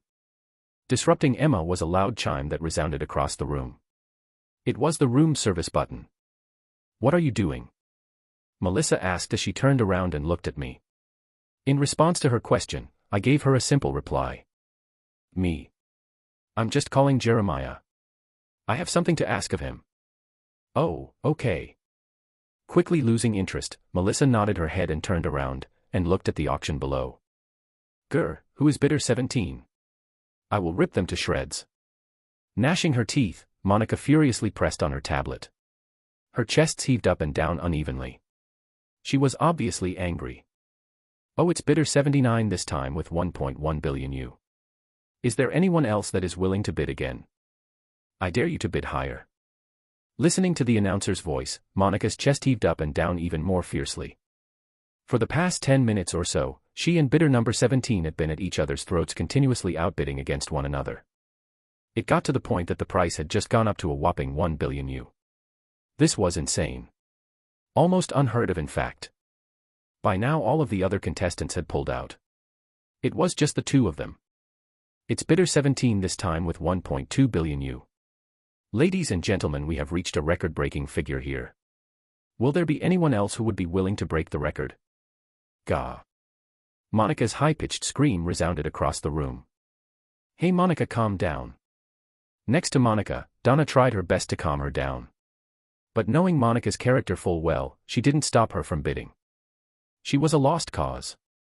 No. How dare you fight me for the sword? I want the sword at all costs, angrily muttered Monica as she glared at the room opposite to hers. Bidder 17, after this is over I'm definitely going to pay you a visit. Monica swore to herself. Regardless of who tried to stop her, she was going to let bidder 17 understand who she had messed with. Hugh. Taking a deep breath, Monica resolved herself. Since you won't give up, I'll go all in. With trembling fingers, Monica pressed on the tablet. She was betting all of her savings. Holy. It's bidder 79 this time with 1.5 billion U. Will bidder 17 continue to bid? Bidder 17. No. Going once. Going twice, and sold. Yeah. The countdown felt agonizing, almost endless for Monica, who was cautiously looking at bidder 17's room. Fortunately, the subsequent moments made everything worth it. Shouting out loud, Monica punched the air and celebrated. She had won. Congratulations, Mo-. Turning around, Donna was about to congratulate Monica, but her sentence was cut half short as Monica disappeared from the room. Clank. The sound of the door closing echoed across the room not long after. Oh, no. As if their minds were in sync, both Donna and Amber looked at each other before they both rushed towards the door and tried to catch up to Monica. If things were going as they predicted, then a really troubling situation was about to arise. Chapter 229, Auction, 5. Have you called for me, sir? Ah, Jeremiah, right on time. Yes. Putting the red book down, I smiled at Jeremiah, who just entered the room. He was finally here. You probably have no idea that I already figured everything out, right? Seeing how carefree Jeremiah was, I secretly shook my head. In all fairness, I sort of understood why he was being carefree. The rock he had used to replace the one I had wasn't supposed to break as easily as it did. The rock that Jeremiah had given me was in fact made of volium, a more inexpensive ore that, although sturdy, did not hold a candle to Occluum. Even then, normally someone like me wouldn't have been able to break it. Volium could only be broken by someone whose strength was around C rank, which none of the people in the room were. The only reason I could break the rock was because of the small ring on my finger. To be more precise, Angelica. She was the main reason as to why I was late today. Had it not taken me ages to convince her to turn into a ring, I would have never have been late to the meetup. It was worth it though. Thanks to her I was able to confirm that Ivan had replaced the rock. If only he knew. The more I looked at Ivan, the funnier he became to me. Just the carefree look he had on his face that said, "You'll never find out until it's too late," made me want to laugh out loud. Joke's on him, I had a Viscount-ranked demon on my finger. Though she was keeping quiet and suppressing her energy, Angelica was a full-blow Viscount-ranked demon. Exerting enough force to break the rock wasn't hard for her. "Right, Jeremiah, I have a task for you." Turning my attention back to Jeremiah, I casually glanced at the red book in my hand. "Should be soon." "Yes, please tell me exactly what I need to do," curtly replied Jeremiah as he bowed down slightly. "I want you to." Bang. "Who here is Bitter 17? Before I could finish speaking, the door of the room abruptly opened. A high-pitched voice echoed across the room moments after. "Huh? What?" Startled by the sudden intruder, everyone abruptly turned their heads towards where the voice came from. "Instructor Jeffrey. What are you doing here?" Emma shouted as she looked at Monica, who had just entered the room. "Angelica, suppress all of your demonic energy," I urgently spoke inside of my mind.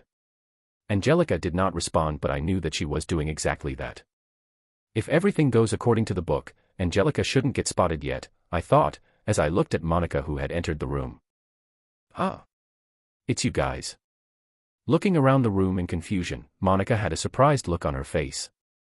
It was understandable. Who would have thought that the mysterious Bitter 17 she was so angry at was one of her students? I would have been just as surprised. "Monica, stop." "Monica." Moments after Monica entered the room, two more figures entered the room. Spotting Monica, they instantly appeared next to her and tried to calm her down. "Monica, you can't just barge into other PEO, huh? Miss Longburn."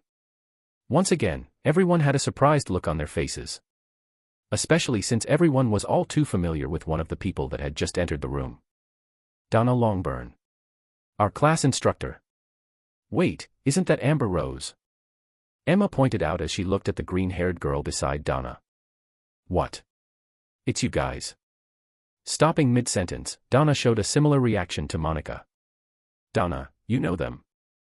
Looking around, Amber asked. In response, Donna nodded her head. "Yeah, they are my students." "Oh." Amber's eyes lit up. "They are the famous first years you spoke so highly of." "Well, more or less." "Who cares about that? I want to know who Bitter 17 is." Dismissing Donna and Amber, Monica fiercely looked around the room. Like a hawk, she scanned the whole room. "Over here." Without even flinching, I pointed at Kevin. What? "Hey Ren. You're the one who made the bids." Kevin's eyes shot wide open as his voice raised a few pitches. Shaking my head, I looked at Kevin apologetically. "Sorry, but you'll be today's sacrifice." Ignoring Kevin, I pointed at Kevin's seat where the number 17 was engraved at the bottom.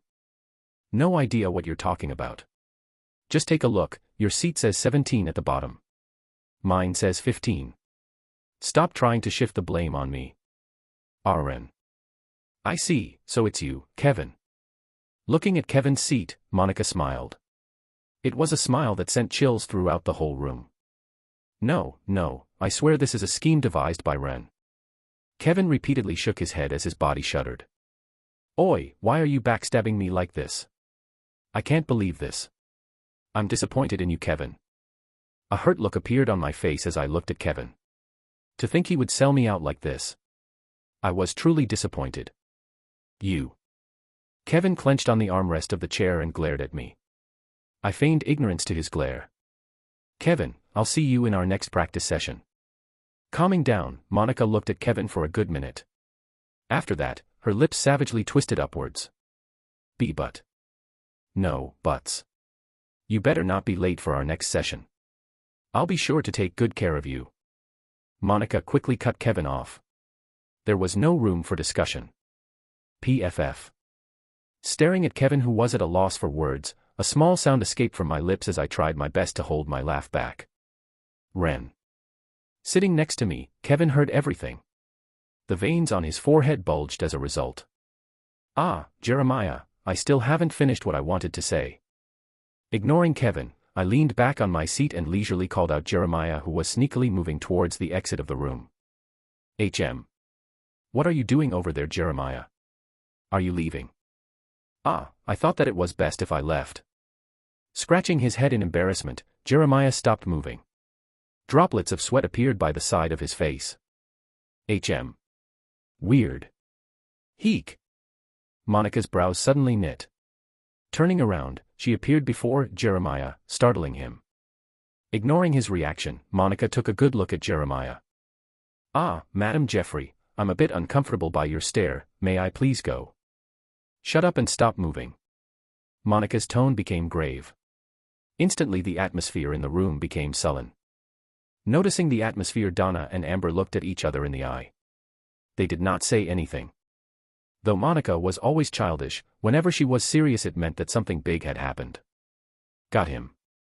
Looking at Monica, who was staring intently at Jeremiah, I knew that Jeremiah, or to be more precise, Ivan, was trapped. Monica and Jeremiah had shared quite the history together. Not a romantic one, but one of pure hatred from Monica's side. Jeremiah had stolen from Monica before. Not once, but multiple times at that. With how naive and childish Monica was, she wasn't the hardest target to steal from. No, in fact, she was a thief's best friend. Especially since she was filthy rich. As such, Ivan always tended to target Monica. Whenever there was an event with Monica in it, Ivan would infiltrate the place and steal whatever Monica got. If Monica had to count how much she lost because of Ivan, she would estimate the value to be at around $500 million. An absurd figure. Her hatred for Ivan ran extremely deep. She tried utilizing all of the resources she had to catch Ivan, but like a slippery eel, he would always end up slipping away from her grasp. This time things were different though. With Ivan next to Monica, he was pretty much done for. With Monica's special ability, it wouldn't take long for her to recognize him. If before Ivan could run away, it was because he never got too close to Monica. As Monica's ability was quite well known, he knew that he should never get too close to her. This was why he never serviced her privately. If he was next to her, the chances of him getting caught were extremely high. Unfortunately for him, I was here. Knowing Monica's personality quite well, I knew that she was going to come here to let Bidder 17 have a piece of her. The one bidder who had forced her to use all of the money she had saved up for the past few years. Taking advantage of this, right as Monica bought the last item, I instantly called Jeremiah. I wanted to let the two meet. Fortunately, as of now, everything proceeded smoothly. Should be here. Standing up, I muttered in a low tone as I moved toward a certain area of the room. It's you. Right as I leaned back on the wall by the side of the room, Monica's high-pitched voice once again resounded across the room. Looks like she finally recognized him. Opening her eyes wide, Monica instantly forgot about Kevin and threw a kick in Jeremiah's direction. Bang. Like a broken kite, Jeremiah flew all the way to the other side of the room and crashed against a wall. The wall I was next to. Miss, you can't kill an innocent man because of your anger. Oh no. Jeremiah, are you okay? Pretending to look startled, I quickly crouched down towards Jeremiah and tried to check his pulse. In reality, I was peeling his mask off. Because of how I was positioned, no one saw what I was doing. To them it just looked as though I was helping Jeremiah. That was far from the truth though. With one swift movement, I removed the mask that was on his face and put it in my dimensional space. This all happened in a matter of seconds, so no one was able to notice anything. Don't touch him, he's dangerous. Appearing next to me, I felt a slight tug on my shoulder. I soon found myself pushed back a couple of meters. Oh, what, why? Staring at Monica, I asked in a flustered manner. Take a look for yourself, Monica said as she nudged her head forward. Wait, his face is different. Looking down towards where Jeremiah was, I opened my eyes widely and pointed at him. At the moment, with the mask now gone, his real face was laid bare for everyone to see. I wasn't the only one who noticed this as the whole room suddenly became quiet. Ivan Rankvik, it's been a while, hasn't it? Breaking the silence, Monica muttered in a low tone. Hints of pure rage could be felt from her voice as she spoke. Crack. Crack. Cracking her knuckles, Monica crouched down and stood at eye level with Ivan, who was slowly regaining consciousness. How about we catch up for old time's sake? The author's POV. Chapter 230, Auction, 6. Did you manage to retrieve all of the stolen goods? Asked Amber as she sat on a large leather chair. Before her, a female secretary politely nodded her head. Yes, we have, madam. How much would we have lost if Ivan had succeeded? That. The secretary hesitated. Brushing her hair to the side, Amber's brows knit and her tone became stern. I want a clear answer. Instantly the atmosphere turned sullen. 2.7 billion U. Closing her eyes, the secretary mustered up her courage and revealed everything that she knew. Who? Hearing the sum, Amber took a deep breath. She then looked at her assistant and asked once again. She wanted to make sure she didn't mishear. Unfortunately for her, she did not mishear as her secretary shook her head. 2.7 billion U, am I hearing incorrectly? You unfortunately not, madam. After investigating, we found a lot of the auctioned items to have been replaced with fakes. Excluding the sword, the last item, everything that was stolen had an accumulated value of 2.7 billion U. All right, you may leave. Letting out a long sigh, Amber dismissed her secretary. 2.7 billion. Although this was within her estimation, hearing the number still threw Amber off. This was a lot of money. Even she, a ranked hero as well as the owner of multiple businesses, would need at least a couple of decades to be able to save up that much money. Thank you, madam, I hope you have a good night. Yes. Dismissed, the secretary bowed her head. Amber casually waved her hand in response. She needed to be left alone. Clank. Closing the door behind her, the servant left the room. Silence prevailed over the room as Amber quietly picked up some papers and looked through them. Flip. Flip. For the next 30 minutes, Amber skimmed through the stack of papers. Written on them were the details of the incident as well as other information regarding the times retrieved from Ivan's dimensional storage space. Sigh, I can't seem to be able to concentrate. After a while, Amber put the papers down. Just thinking about the whole situation gave her a headache. In fact, her head was already starting to hurt. Opening her desk drawer, Amber took a small cylindrical bottle and took out a pill. If not for Monica, things would have turned out disastrous. Taking a glass of water, Amber downed the pill and muttered. Had it not been for Monica, her night would have been a sleepless one. Most of the responsibility for the incident would have been put on her, and in all likelihood, she was going to be the one who would have to pay a large portion of the damages. To think that there was a day where I would have to thank Monica. The world is truly something. Bitterly laughing, Amber leaned back on her chair and covered her eyes with her arm. She was tired. Outside the King's Crown Hotel. See, everything worked out just fine. With a smile on my face, I patted Kevin on the shoulder. All in all, everything worked out just fine. Rather than remaining angry at Kevin, Monica actually thanked him and completely forgave him. Everything worked out just fine. There was no need for Kevin to remain angry at me. Don't touch me. Smacking my hand away, Kevin grumpily made his way towards the limousine that was a few blocks ahead. Oh, come on. It wasn't that bad. Monica is not even angry at you. It doesn't matter. You backstabbed me. Tisk, if we're talking about selling out, shouldn't we be talking about you? Clicking my tongue, I rebutted. What about me? Did you forget about the fact that you literally exposed our conversation to everyone a couple of hours ago? What? That's different. In response to my argument, Kevin's brows knit. Is it though? Yes, it is. Shaking my head repeatedly, in a low voice that only Kevin and I could hear, I softly aid. No, it isn't. Who would you rather piss off, Monica or Melissa? If someone asked me who I would rather deal with, I would have without a doubt have chosen Monica. Although she was weird, she wasn't as crazy as a truly angered Melissa. I'd rather deal with her than Melissa. Fortunately, now that I was in a business relation with Melissa, things weren't that bad. However, if it was someone else rather than me, well, let's just say that things wouldn't really be good. Ah. Hearing my statement, Kevin opened his mouth. No words came out of his mouth. Deep in his heart he also shared the same sentiment as me. Melissa was definitely worse than Monica. See, even you agree. Taking advantage of his hesitation, I pointed out. Ah, whatever, I don't want to talk about it anymore. Waving his hand in dismissal, Kevin entered the limousine. You're running away, I muttered, whilst following him from behind. In the end, Kevin knew that I was right. An angry Melissa wasn't someone anyone could handle. That aside, Kevin's anger was somewhat understandable.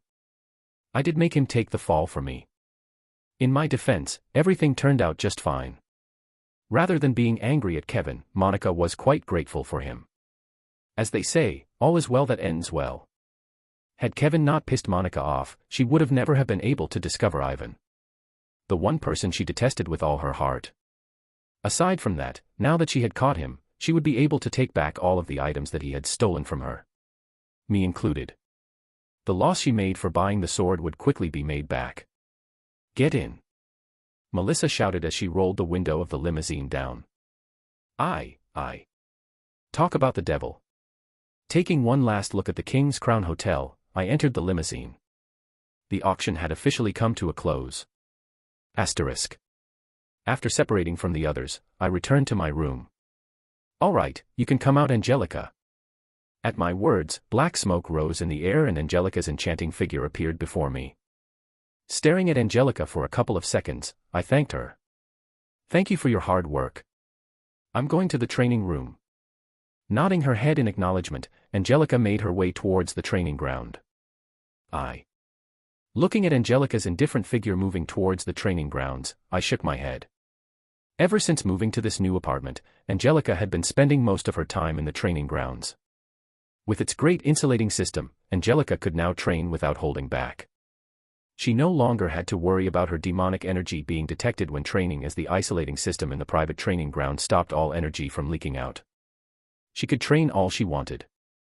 That aside. Schwa. Tapping into my bracelet, a wooden mask appeared in my hand. The Mask of Dolos.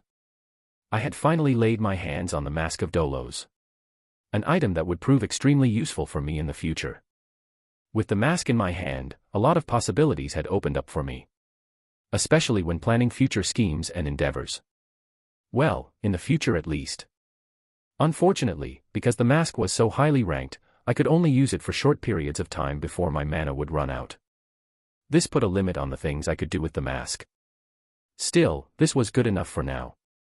With my strength progressing at a much faster rate compared to others, it wouldn't be long till I would be able to fully utilize the mask. Furthermore, with the tournament coming up in a month's time, I wasn't planning on using the mask anytime soon. Though I did have plans for it, they were for way later into the future. That reminds me. Standing up, I stretched my back. I guess I should start making preparations for the upcoming tournament. With only a month left till the start of the Inter Academy tournament, I knew that I had to start making preparations for it. Prior to the tournament, there were supposed to be 3 big events orchestrated by the Monolith.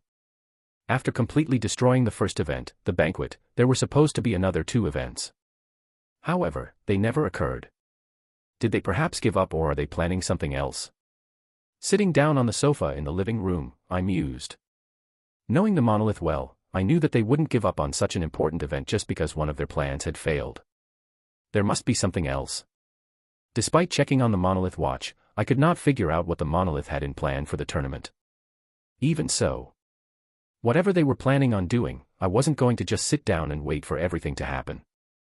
No, that was the perfect recipe for disaster. For the next month or so I was planning on doing a thorough investigation of everything that was happening in and out of the academy. Only once I knew what their plan was could I come up with the appropriate countermeasures. Rather than have them set up a net that I wouldn't be able to escape from, I would much rather create holes in the net to later use to my advantage. This way I could come up with proper countermeasures for when the situation arose. For that, I needed to spend the next month wisely. Who knows? Perhaps I can even benefit from this ordeal. I muttered as I laid down on my sofa. At the same time, in a different room. Da-da-da-da, dum. Lying down on her bed with her hair scattered, Emma hummed to the tune of one of her favorite songs. Playing on her phone, Emma opened her calendar and checked her schedule. Suddenly, something caught her interest. Oh! Kevin's birthday is coming up soon. Months ago she remembered asking Kevin for his birthday. After he had told her when his birthday was, Emma remembered putting it on her calendar so that she wouldn't forget. Should I buy him a gift? Emma muttered as her cheeks suddenly reddened. Wait. What am I even thinking? Why would I need to buy a gift for him? I've never bought a gift for a boy before. Clutching onto the hem of her dress, Emma silently shrieked as a myriad of thoughts entered her mind. That's right. There's no meaning behind the gift. I'm just thanking him for all the help I received from him. Convincing herself that there was no meaning behind her action, Emma changed position. This time she was laying down face flat on her bed. What should I buy him? Emma was stumped. Having never bought a gift for a boy before, she had no clue on what to buy. Should I ask Ren? A thought suddenly struck her. Given how close Ren and Kevin were, there was a chance he would know about what Kevin would like, but I don't know, I'd rather not. The idea of asking Ren to help her get a gift irked her a bit. If possible, she didn't want to do this. Right, how much money do I have left? Emma suddenly recalled something. With her bank account frozen, Emma just realized that she couldn't spend too much money on the gift for Kevin. She needed to check how much money she had available before deciding. Opening her bank account, Emma's mouth hung wide open. Account, 64,098 U. She had no money. Clank. Closing the door behind her, Amanda entered her room. Slumping on her bed, Amanda thought back on today's events. At first, everything seemed normal. The auction seemed to be just like any regular action. That was until the last item was brought up.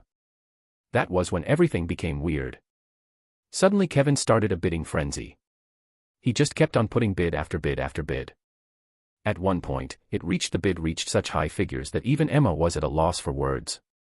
However, during his bidding frenzy, though others may not have noticed it as they were all focusing on Kevin, Amanda saw the subtle gestures and eye contact Ren would make to Kevin from time to time. From there she started observing Ren more. She knew that something wasn't right. It was then that she realized that Ren was in fact the one making the bids. Amanda was able to figure this out due to the way Ren was tapping on his tablet. It was too in sync with the call signboard. Though Kevin was also tapping on his tablet, his tapping was a few seconds slower than the call sign that would light up whenever a bid was made. This did not escape Amanda's perception as she quickly came up with a conclusion. Ren was the bidder. Later on, an even more shocking event happened. Monica, her new instructor, burst into the room and suddenly kicked their attendant Jeremiah into a wall. Jeremiah later turned out to be Ivan Ranvik, an extremely notorious thief. Did Ren know about Ivan? Amanda couldn't help but think as she looked back at the events of today. There were just too many coincidences. The timing at which Monica and Ivan arrived seemed too perfect for Amanda. Furthermore, if Ren had purposely bid on the last item to cause Monica to come, it all made sense. It was just that Amanda couldn't figure out was how Ren knew that Monica was in the other VVIP room.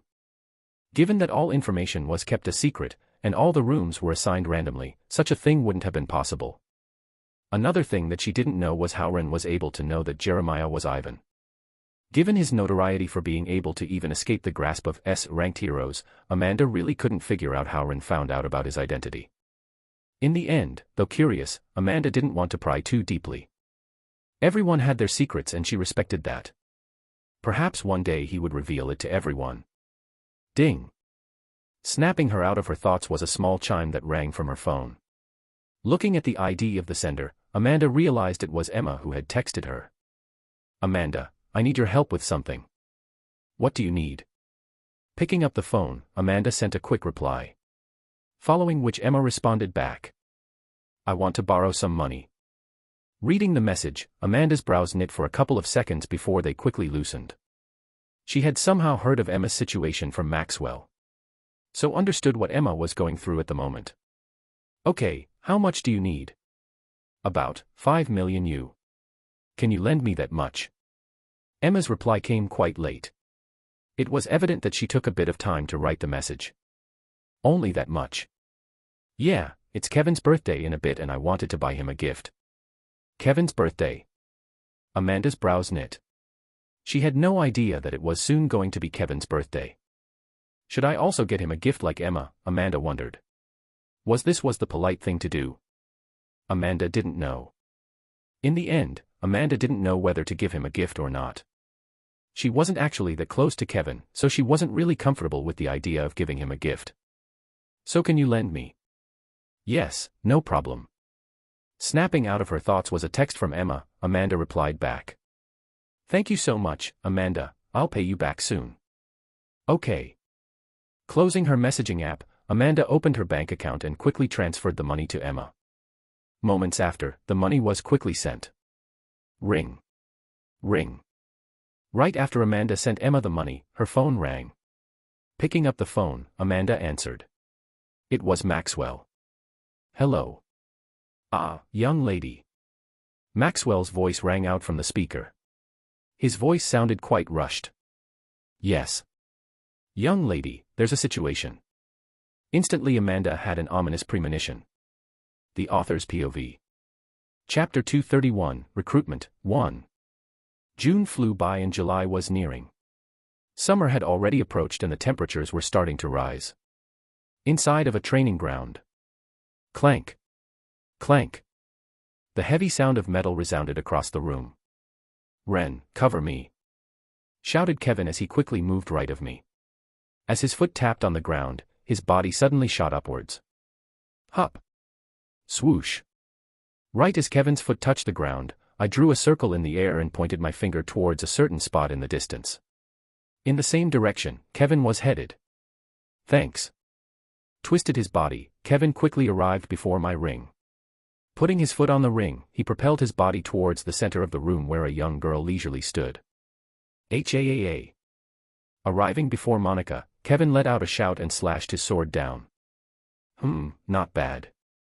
Clank. Lifting her sword with one hand, Monica easily blocked Kevin's attack. But still not good enough. Bomb. Goo. Coo. Casually swinging her sword and parrying Kevin's attack, Kevin was instantly pushed in my direction. Because of how fast he was going, I wasn't able to stop him in time and we soon both crashed against a wall. This is so unfair. I muttered as I laid down on the ground.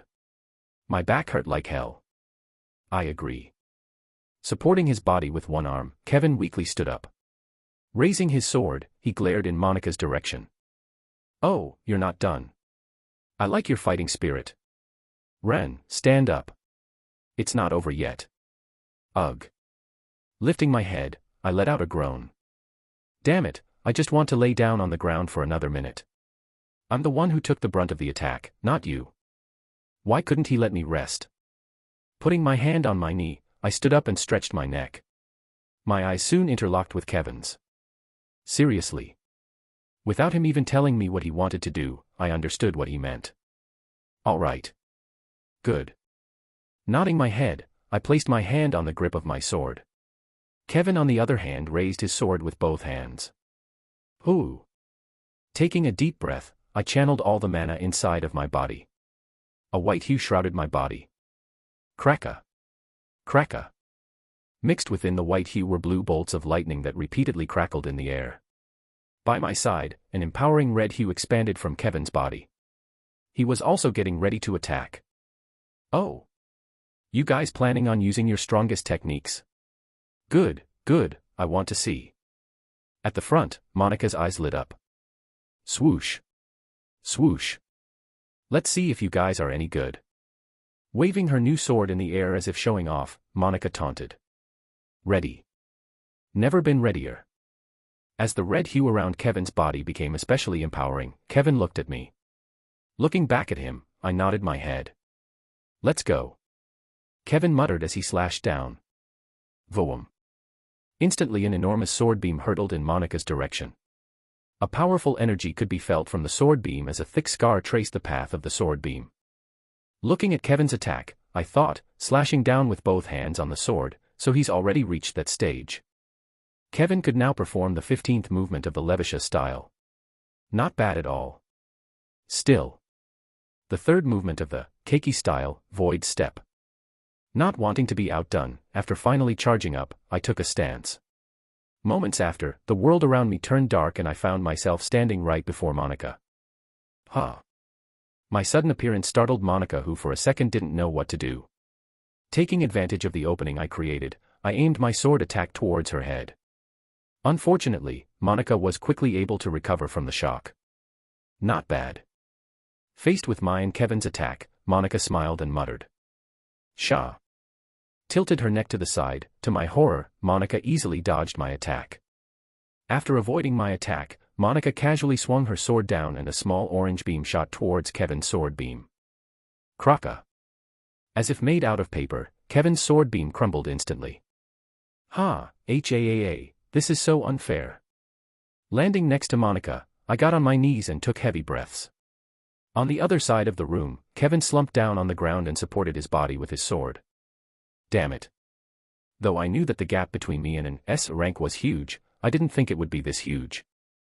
Throughout the whole time, it was as though Monica was treating us like children. She made it seem as though our most powerful attacks were nothing but child's play in front of her.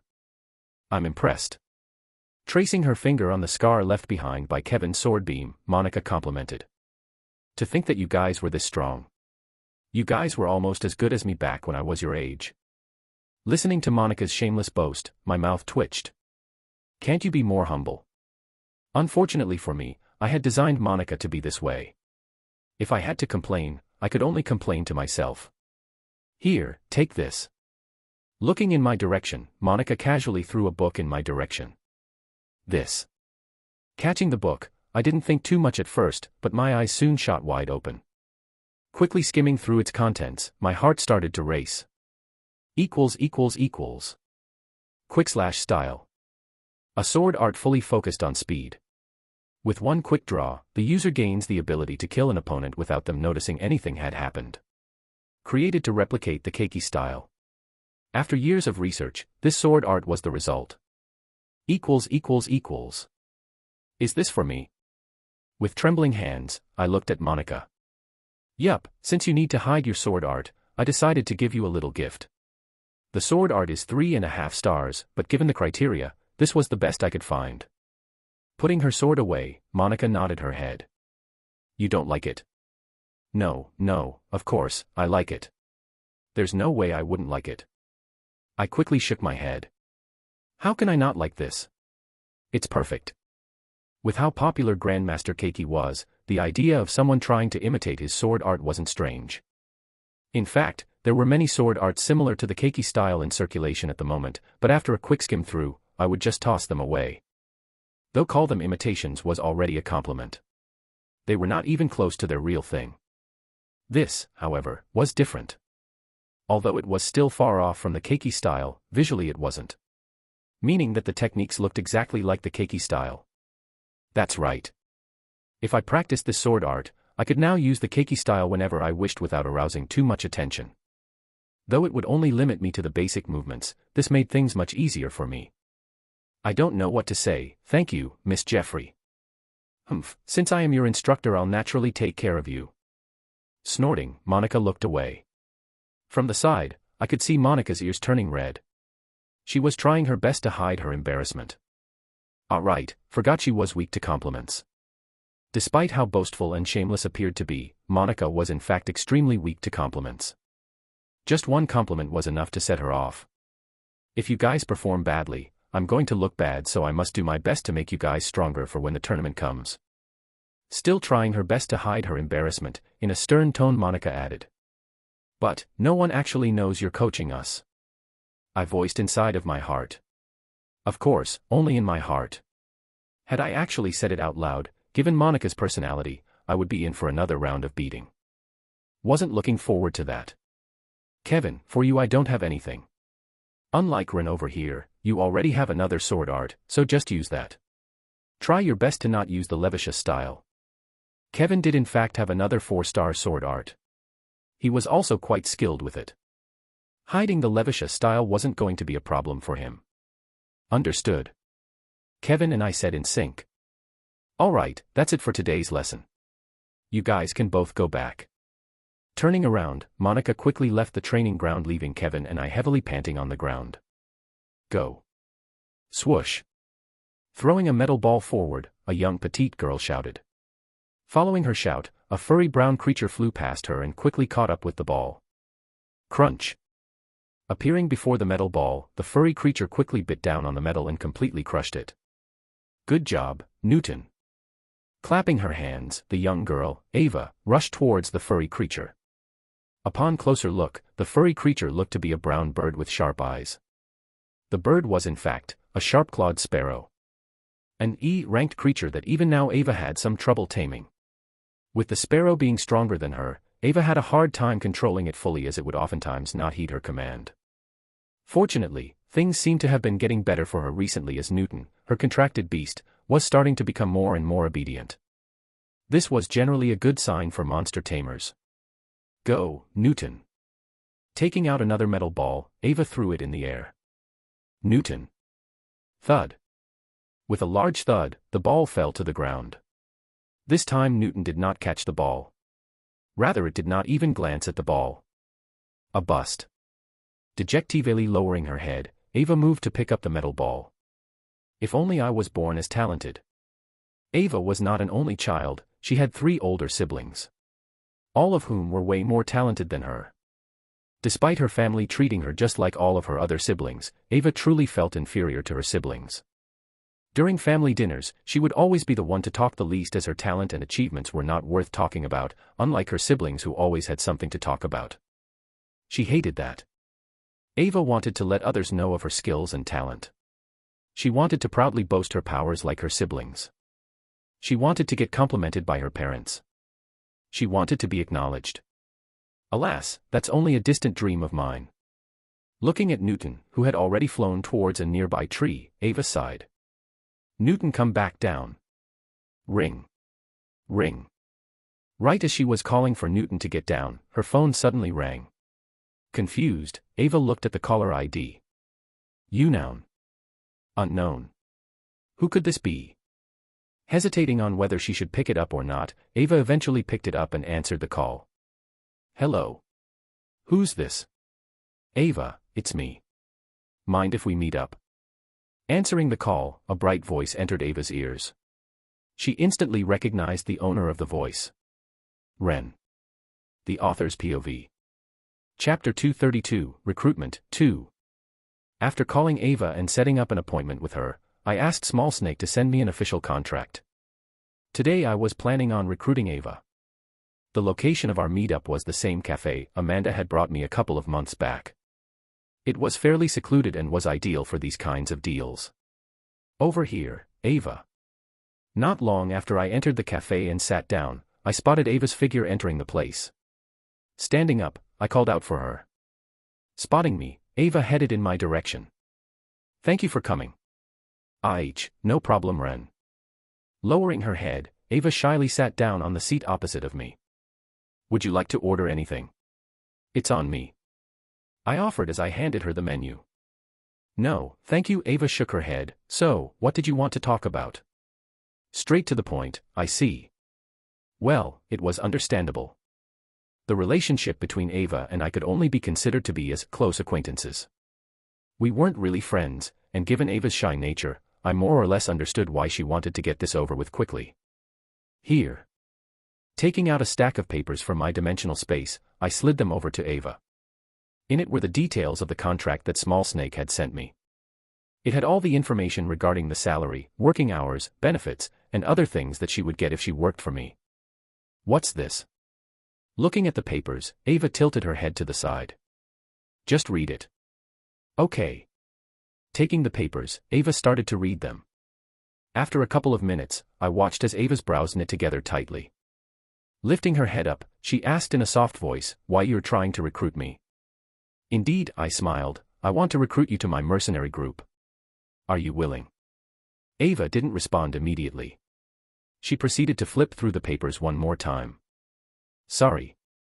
After a short pause, Ava closed the papers and pushed them back in my direction. Putting my hand on the papers, I raised my other hand. Before you refuse, listen to what I have to say. Watching her push the papers back, I wasn't disheartened one bit. From the very beginning, I was prepared to be rejected. A 16-year-old boy recruiting you to a newly established mercenary group that barely had any members. No matter how you look at it, this deal looked shady. I understood that. That was why negotiations existed. Ava, you're talented. No, to call you talented would be an understatement. You are extremely talented. Smiling, I pushed the papers back, and started praising her. In response to the praise, Ava's face turned red. Me. Yes, just the fact that you can contract with 2 beasts at once is proof enough. Typically monster tamers could only tame 1 beast at a time. This applied to even the strongest monster tamers on Earth. However, Ava could tame 2 at the same time. This alone proved that she was extremely talented in the art of monster taming. She needed to understand this. But they won't listen to my orders. You're too hasty, Ava. What do you mean? Don't compare yourself to the others. Just the fact that you're F rank is enough proof that you're talented. If you compare yourself to other people then, of course, you will look a lot less talented compared to them. However, keep in mind that you're a monster tamer. Monster tamers tend to develop at a much slower pace than the others. This was because they mainly focused on training their pets rather than themselves. Their slow progress was in every right, understandable. Because Ava was exposed to such an amazing class filled with prodigies like Kevin and the others, she had started to subconsciously think that she was not talented. This was not correct. Compared to the other students, in terms of ranking, she was above average. Most shockingly, however, was that she was above average whilst being a monster tamer. A profession that grew much slower than other professions. Though she and the others did not notice, she was in fact a prodigy herself. She needed to understand that. Thank you for your kind words, but I'm still not sure. Don't reject me, Jus. Listening to what I had to say, Ava lowered her head and muttered in a low voice. She once again tried to reject me. Tiring. Just as I was about to respond, my phone suddenly rang. My brows knit. What now? Excuse me for a second. No problem, take your time. Taking out my phone, my already furrowed brows tightened. Checking the foremost notification, I noticed that the sender was Emma. I need your help.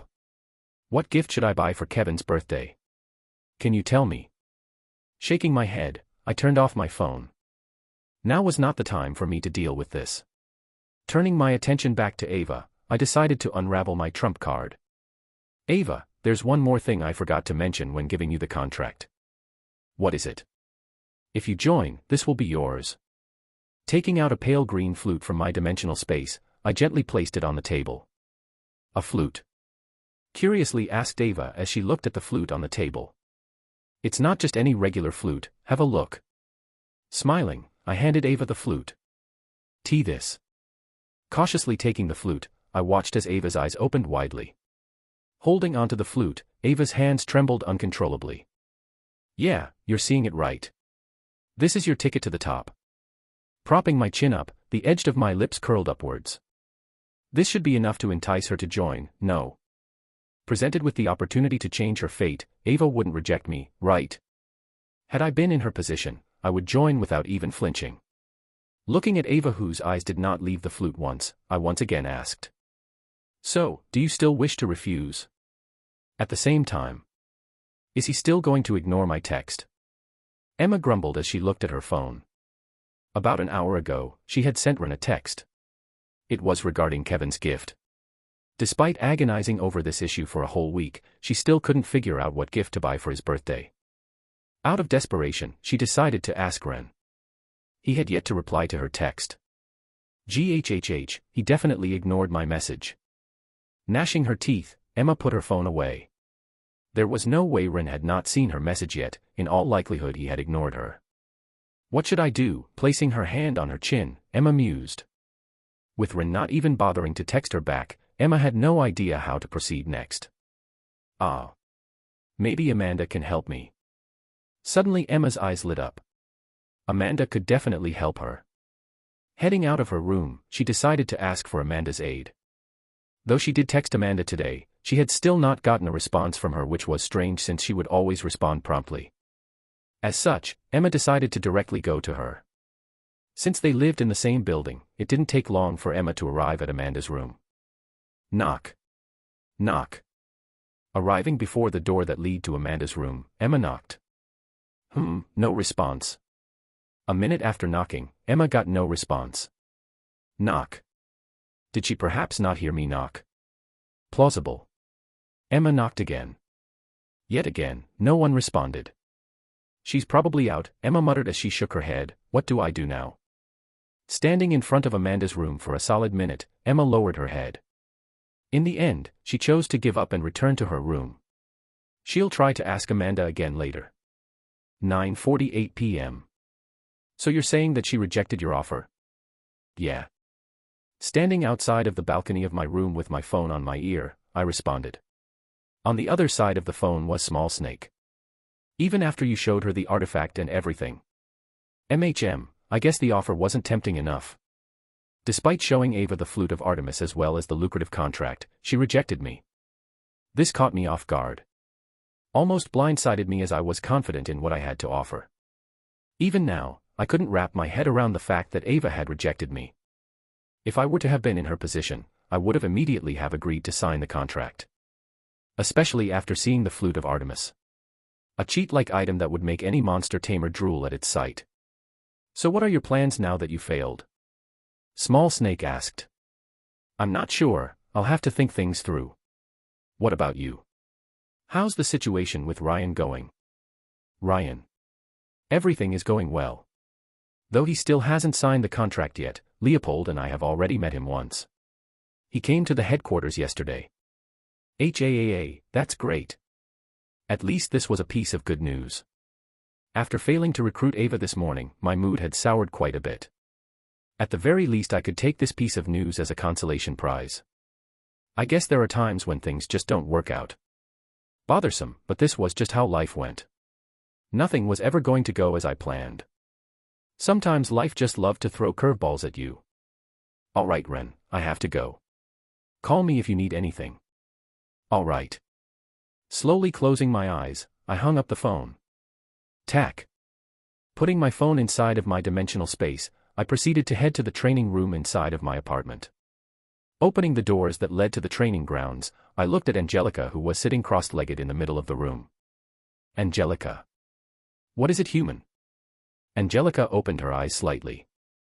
Can I ask you something? Make it quick. Angelica coldly said. Small undulations of demonic energy emitted from her body. Ignoring the uncomfortable feeling I was getting from her energy, I scratched my neck. Right, how is Silig doing? The previous conversation with Small Snake reminded me of something. It was that there was still a member out there. Silig.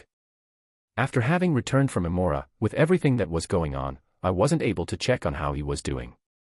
Fortunately, there was Angelica. Silig. Fully opening her eyes, Angelica once again asked. Yeah, how is he doing? Since Angelica had signed a contract with Silig, I knew that she could contact him whenever she wanted. Thanks to that I could now figure out Silig's situation as well as Emora's. With time flowing 10 times slower than Emora, a year or so should have passed since I had come back here. Many things should have changed whilst I was gone. Though I knew Silig was still alive as Angelica was still right in front of me, I wanted to know if anything major had happened during the time that I had left. As of now, nothing major happened. Angelica apathetically said as she once again closed her eyes.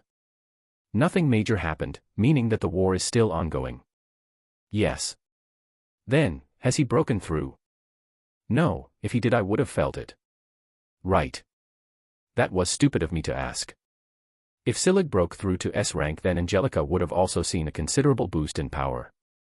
Since it wasn't like that, it meant that he had still not broken through. Any more questions? No, that's enough for now. I shook my head. This was enough to appease my curiosity. That aside, I just hope that everything works out fine. The reason why I was asking about Silig was because he was a double-edged sword. Like I've said before, although he said that he would serve me after I helped him with his revenge, I couldn't just trust his words. In the first place, the reason why he had even agreed to my terms was because I had taken advantage of his situation. By taking advantage of his thirst for revenge, I convinced him to join my side. however. Once he got his revenge and his emotions stabilized, I wasn't sure whether he would honor his words. Would he still submit to me or would he rebel? I wasn't sure. Perhaps at first, he would honor his words, but as time passed and his influence in Amora rose, there was a possibility of him getting drunk on his power and just outright ignoring my orders when the time came that I needed him for something. This was a very real possibility that I couldn't exclude. Though I had chained him with Angelica's contract, I knew that this wasn't a viable long-term option. Excluding Angelica's 5-year contract, if Scyld became too powerful, then in all likelihood there was a chance that he could break the contract naturally. Though he would face a backlash, it was a still plausible situation that I couldn't discard. I needed to quickly think of a solution to this new problem I was facing. More annoying is the fact that I don't have much time to work with. From 2 months to 6 months, that was how long I estimated the War of Amora to last for. After that, it would take anything between 10 to 50 years Amoran years for him to fully solidify his position as the leader of the orcs. During that time period of time, I had to think of a solution. The easiest solution would be for me to become stronger than Scyld. If I could beat Scyld in a one-on-one battle, then there was a high chance that he would submit to me for real. Since orcs valued power, this was the easiest solution I could think of. The only problem was the time frame. Can I really reach S rank in 5 years? I wasn't sure. Though possible, I could not take it for granted. I needed backup plans. Unfortunately, my head was currently empty. I really wasn't sure how to proceed next. Sigh, there's so much I needed to do in so little time. Letting out a long extended sigh, I scratched the back of my neck. For now, it was best if I stopped overthinking things. One step at a time. Everything had an order, I couldn't rush things. The Author's POV. Chapter 233, Eve of the Tournament, 1. 98F, Demon Hunter Guild, Guild Master Office. Young miss, thank God you're here. Arriving at her father's office, Amanda found Maxwell rushing in her direction. His face was visibly distraught. What's wrong? Halting her footsteps, Amanda frowned. Young miss, something terrible happened to the guild master. Amanda's heart sank when she heard those words. Father. She tried her best to keep her calm. At least on the surface.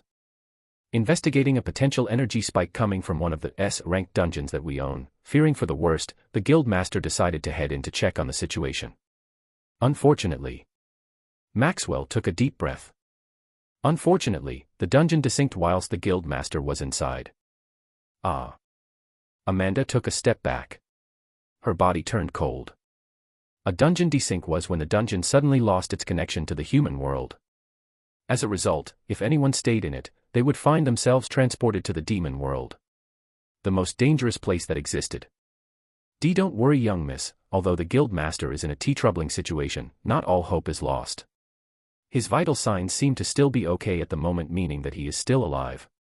Seeing Amanda's state, Maxwell tried his best to comfort her. Unfortunately, his words weren't convincing as he occasionally fumbled on his speech. As I've said before, there really is no need for you to worry about the Gil. Hearing Maxwell talk, Amanda stood there in a daze. Everything Maxwell said just went from one ear to the other. She couldn't process anything. Even if what Maxwell said was true, Amanda knew that the situation was dire.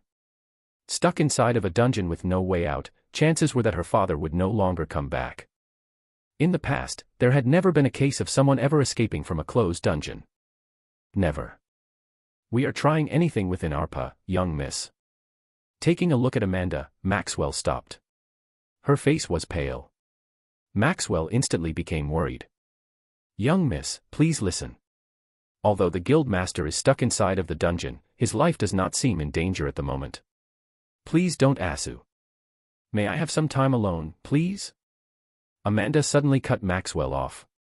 A weak smile appeared on her face. As you wish, young miss. Staring at Amanda's weak smile, Maxwell lowered his head. Though he wanted to say something, noticing Amanda's current state, he decided that it was best to leave her alone. Bowing down, he turned around and left. Ah. Watching Maxwell leave the room, Amanda walked with faltering steps. Her legs didn't move as she intended them to. She almost fell multiple times but finally managed to arrive before her father's desk. Sitting down on her father's seat, she looked at her father's desk. Apart from the myriad of papers sprawled all over the place, on it were multiple pictures of her and her father when she was a child. Taking one of the pictures, Amanda caressed it. As she caressed the picture frames, Amanda's mind blanked. Father. She muttered as her body faintly trembled. Was this a repeat of the past? Was someone else going to leave her again? Would her father leave like her mother and Agnes, her nanny? She didn't want that. Suddenly, Amanda's vision blurred. Peeta. Peeta. Only then did she realize that tears were streaming down her face. Leviathan Building, 10 a.m. Inside of a private training ground. Huff, huff. With heavy breaths, I lowered my body and did a push-up. 294, 295, 296. Counting the reps inside of my mind, I continued to do this for the next 30 minutes or so. Whilst I was doing the push-up, on my finger was a small black ring. ===. Name, Ring of Gravity. Rank, C. Description, a ring with 10 settings. Upon wearing the ring, body mass will double. Whenever the setting is changed, the mass will double with respect to the setting chosen. ===. By adjusting the settings of the ring, I could manually increase the weight on my body. Though I could use the gravity room, according to Donna, in order for me to improve my mana capacity, I had to continuously deplete my mana and replenish it. Just like training a muscle. Ooh. Taking a deep breath, I did another push-up. After my meeting with Jean last week, I had this sudden urge within me to just drop everything and start training. And so that's exactly what I did. Leaving all matters related to the mercenary guild to Small Snake, I closed myself inside of my room for a whole week and trained like crazy. With lectures now on hold because of the tournament that was about to begin, apart from the occasional call-ups from Instructor August with regards to the tournament, I had a lot of time to myself. Time in which I fully spent on training. Apart from eating and sleeping, all I did was train. With Kevin and now Jean continuously getting stronger, I realized that I was getting left behind by them. Most shockingly, Jean had ranked up to D-rank. Something that was only supposed to have happened towards the beginning of the second year. Jin's rate of progress was astonishing. I can't get left behind. With this thought in mind, I upped the intensity of the training. Next goal, D-rank. I could feel it, I was close. The usual peaceful morning was disrupted by the endless chattering coming from a bunch of students lined up in a horizontal line. Before them stood a tall and stern instructor. After an arduous couple of hours of intense training, the instructor had ordered them to line up in front of him. Shut up. Instructor August's voice boomed across the area. Instantly all chattering ceased. This fucking job. Here you go, sir. Next to Instructor August, an attendant handed him a stack of papers. Briefly glancing at them, clicking his tongue, Instructor August thrust them back to the attendant. What do I need the papers for? Just send them to the students through a message. Instructor August berated. This is your job, not my job. But. No, buts, I don't have time to deal with this kind of crap. I'm here to train the students. Don't waste my time with such useless crap. Cutting the attendant off, Instructor August glared at the attendant, instantly overwhelming him with his presence. Q. Understood. Why yes. Under the terrifying glare, the attendant could only nod his head. The attendant took the papers and left. Not wanting to be next to Instructor August anymore, the attendant had basically run away. You'll soon get a message detailing the games that you will be participating in as well as the rules of the tournament. Turning back his attention to the students, Instructor August gave a brief rundown on the situation. Wham. Listening to Instructor August speak, a small yawn escaped from my lips. Honestly, Instructor August's training sessions, although brutal, were not as brutal as the ones I had with Donna and Monica. Compared to theirs, this felt refreshing. That aside. The atmosphere around the campus. With the tournament coming up in about a week's time, tensions were rising in the academy. Especially between the Locke students and the exchange students. Though things didn't reach the point where conflicts arose, the tension in the air was stronger than ever. Okay, I think I've said enough for today. Snapping me out of my thoughts was Instructor August's loud voice. You're dismissed. With Instructor August's announcement, the training session came to an end. Besides me, the other students let out a sigh of relief as they headed back to their dorms. What are you going to do now? On my way back to the dorms, walking beside me, Kevin asked. I'm going to go back to the dorm. Ah, is that so? Why? You wanted to go somewhere? Not really. By the way, what was up with you this past week? I could barely get a hold of you. Kevin shook his head and switched the topic. Right, I was training.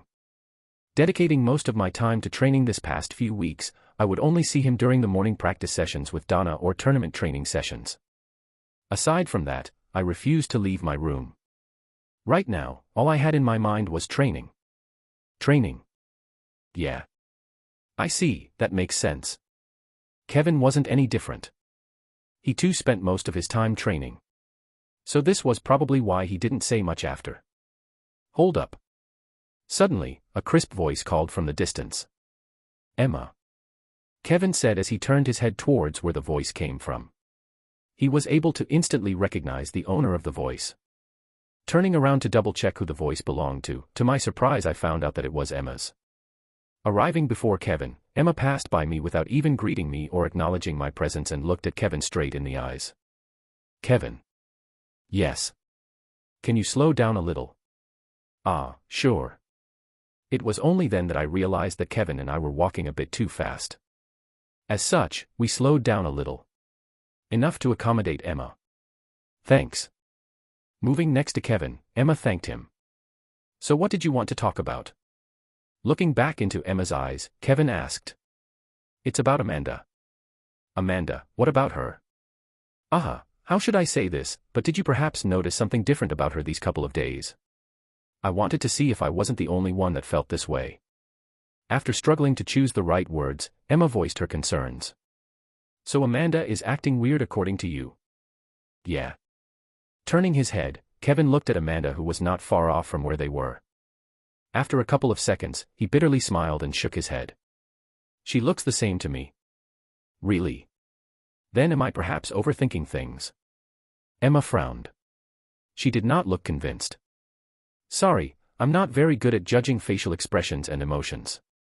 Scratching the back of his head, Kevin apologized. No, it's fine. I'm probably overthinking things. It's just that I wasn't able to see Amanda for the past week or so. I tried texting her but she wouldn't respond no matter how many times I messaged her. Typically Amanda would always text back within an hour or so. Her behaving like this was quite odd. What's going on? Overhearing the conversation between Kevin and Emma, I tilted my head to the side and looked in Amanda's direction. Did anything happen to Amanda? I turned my attention to Amanda. Taking a closer look at her from the distance, I tried to see if there was anything different about her. After a minute, my brows knit. Although nothing seemed out of the ordinary from Amanda's appearance, I could feel an air of gloom revolving around her. She seemed to be much colder than usual, and even the people close to her felt the same as they stayed away from her. Could it be? Recalling Emma's words to Kevin, a thought suddenly struck me. I could only think of one scenario in the novel that would cause her to become like this. S-ranked dungeon desync incident. The day wherein S-ranked dungeon desynced with her father in it. An event that would only be revealed after a couple of years thanks to the higher-ups in the Demon Hunter Guild covering everything up. Unfortunately, they could not cover it up for long and it would soon be revealed to the whole world. Once revealed, the whole world shook and the Demon Hunter Guild fell to second place with Starlight Guild finally overtaking them. It was also the event that caused Amanda to close herself up even more. But why now? I thought as I placed my hand on my chin. I couldn't wrap my head around the timing of this event. This was an event that was only supposed to happen in a couple of more years. How did it suddenly get pushed up by so much? What were the variables that I influenced that made it this way? Just when I least expected it, another problem arose. With Amanda's father now gone, I knew that I could only keep my parents safe for a couple of years. Once news of Amanda's father's disappearance became known, I knew that I was on my own. Staring at the clear blue sky, I muttered, "This is going to be troublesome, I hope I'm wrong." The Author's POV. Chapter 234, Eve of the Tournament, 2. == Participant name, Rendover. Gender, male. Year, first year. Participating games. Dummy massacre. Within a specific time frame, participants will be surrounded by multiple combat dummies. The score will be based on most kills within that time period. First year team battle royale. 3-man battle royale. Last team standing wins. Team composition. Kevin Voss. Gene Horton. Rendover. Good thing I only have to participate in 2 games. I scrolled through my phone. This was the tournament log that I had received hours ago. In it were the details of the game that I would be participating in. Dummy Massacre and Battle Royale. Just 2 games. Whilst I did select Dummy Massacre out of my own volition, for the Battle Royale, that was all done by Donna. Since you guys are the strongest first years, I chose for you to participate as a team. The Battle Royale gives us the most points, and since we need to secure first place in that game, I had to put you guys together to bring our chances up. Was what she said. There was some truth to her words, however, I wasn't sure whether this team composition would work since synergy and teamwork were important.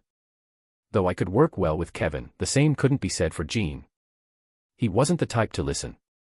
That aside. The reason why I chose Dummy Massacre was because I was confident in getting a high score in that game. At the very least top 10. Though there was a chance for me to get first place, there were a lot of tough competitors. I wasn't conceited enough to say that I was guaranteed first place. Twang. Suddenly I received a notification. Your friend Kevin Voss is turning 17 today, wish him a happy birthday. Oh, right. Almost forgot. Today was Kevin's birthday. Congratulations, you're now 1 day closer to your death. Opening my chat log with Kevin, I sent him a quick birthday wish before closing my phone and going back to training. Because the tournament was right around the corner, none of us had time to celebrate birthdays or anything of the sort. Just a quick message was enough. Theodora Academy Exchange Dorms. Have you chosen your teammates for the Battle Royale? An authoritative voice echoed from the speakers of Aaron's phone. Yes, I have. That's good, are you confident in your chances? There should be no problems, instructor. Aaron confidently said as he genuinely believed in his chances of victory. He had everything planned out. From the games he was participating in, to the Battle Royale. Aaron had a detailed plan for everything. He wasn't going to lose. I see, that's great. I hope that the next time you contact me, it will be news about your victory. It will be. Don't worry. Very well, I wish you luck, Aaron. Thank you. Aaron hung up the phone. It seems like you're confident in your chances of winning the Battle Royale. At that moment, a cold and imposing voice resounded. Aaron turned around. There, a tall and sturdy man calmly walked in Aaron's direction. It's you. Opening his eyes slightly, Aaron's eyes coldly flashed for a second. The man stopped right in front of Aaron. Their eyes locked for a second before the man suddenly smiled. What's wrong with me? Nothing, I was just slightly surprised by your appearance. Aaron shook his head and calmly responded. Oh. What's there to be surprised about? I just didn't expect you to be here looking for me. Under the man's questions, Aaron remained calm and patiently responded to them. I see. The man deeply looked into Aaron's eyes. For a brief moment, neither one of them talked. Breaking the silence was the man's stern voice. Aaron, I want you to keep in mind one thing. This year we're aiming for first place. I don't want to see any blunders. Especially from you. A powerful aura started exuding from his body. KHHH. The imposing aura crashed towards Aaron, who gritted his teeth and withstood it with all his might. You better not disappoint me, muttered the tall man as he retrieved his aura back. He was satisfied with this little test. Aaron truly deserved his fame. Though he held back, his aura shouldn't have been something someone of his age could have withstood. Aaron, I believe in your talent. This is the year Theodora Academy beats the lock. I hope you can help me lead Theodora Academy to the top. I understand. Closing his eyes, Aaron nodded his head. You say you do, but do you really? What do you mean? Aaron's brows knit as he opened his eyes. You think I didn't hear about your little blunder in the dungeon trials? That, I was just caught off guard. I hope it truly was that way. It is. Aaron clenched his fists tightly. How could he forget that day? He could still vividly remember the happenings of the dungeon trials like they were yesterday. He had been too focused by Kevin that he had completely neglected the other student. Jean Horton. That day Aaron experienced the bitter taste of defeat for the first time. Never again did he want to feel that bitter taste of defeat. "All right, I'll trust you for now." The male student patted Aaron on the shoulder. "Don't worry, I've got the third year's victory secured. The rest is up to you. As long as you win, we're going to beat the lock." The male student spoke in a confident tone. He truly meant what he said. He was confident in his chances. Especially after having done a thorough investigation on the participating members for the third-year battle royale coming from the lock. Ebony Wills, Mark Mendez, Perry Crossley. Each, outstanding individuals whose fame resounded across the whole human domain. All three of which had already secured different deals with either the Union or a diamond-graded guild. Without a doubt, they were all future rankers. Unfortunately, despite how good they looked on paper, there was a problem. And the problem was that they were all the respective heads of the three major factions in the lock. Factions that absolutely despised one another. Because of this, they had no synergy between them. No teamwork at all. This was the source of the tall man's confidence. A team with no teamwork was not a team. No matter how talented they were, if they weren't united, they were as good as gone. This was especially so in cases where they met strong and prepared teams. The tallman knew that his chances of winning the battle royale were high. Twang. Twang. Suddenly the man's watch vibrated. Turning his watch slightly, the man read the foremost notification. "I guess that will cut our little chat for now." Tracing his hand over his short black hair, the man turned around. "I hope you don't forget my words, Aaron. I'd be disappointed if you do." Aaron watched as the man imposingly walked away. His bulky back, mountainous shoulders, and flawlessly refined physique showed that he was anything but simple. Theodora Academy third year's first ranker. A genius whose name was just as famous as the names of the three faction leaders of the lock. Morgan Lowry. A man who will one day become a top ranker.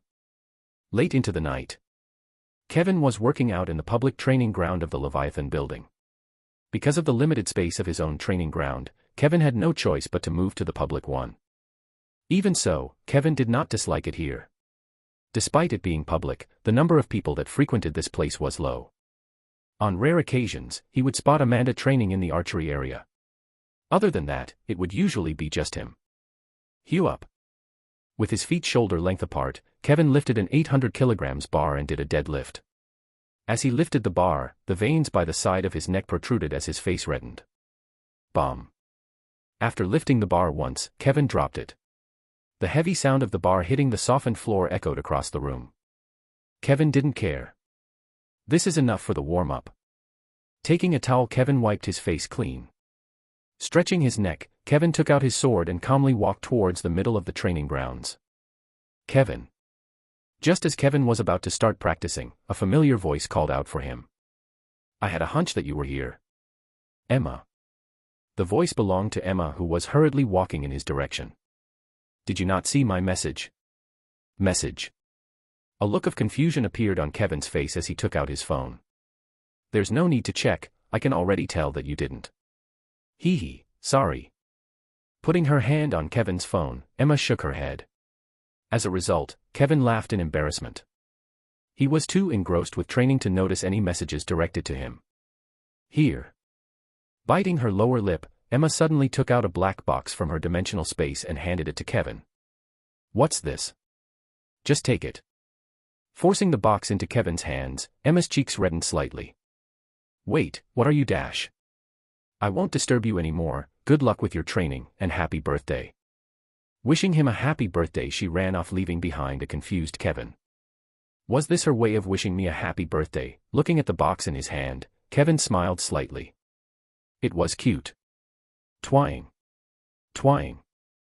Right before Kevin opened the box, his watch suddenly vibrated. It was Ren. "Congratulations, you're now one day closer to your death." Seriously. Looking at the message, Kevin was at a loss for words. What an idiot. After a while, a small chuckle escaped from his lips. Though he wasn't wrong, couldn't he have just wished him a happy birthday like any other person? You've got problems. Sending a message back to Ren, Kevin turned off his phone and put the box that Emma gave him inside of his dimensional space. He would check it once he was done with his training. Sorry, I've got nothing. Small Snake's voice echoed inside of my ears. Really? Is there like no information at all? Unfortunately, it seems to be that way. No matter how hard I try, I can't find anything out. Demon Hunter Guild has sealed all types of information regarding Edward Stern. I see, all right. Contact me if you find anything else regarding this matter. We'll do that. Do. Small Snake hung up, and the repetitive sound of the phone tone rang inside of my mind. Not minding it, I put my phone on my desk. This is troublesome. Opening my laptop, I wasted the next few minutes looking at random articles about the Demon Hunter Guild. I just wanted something. Any clue leading me to find out the situation in the Demon Hunter Guild was wanted. Yet, no matter how hard I searched, I found nothing. It was as though I was walking in an endless circle. No matter where I went, I was back in the original spot. Should I ask Amanda? I muttered as I closed a web tab. No, that'd be stupid. I quickly discarded such thoughts from my mind. It would be insensitive of me. Amanda's state of mind was probably extremely fragile right now. At this moment she was probably trying her best to remain strong.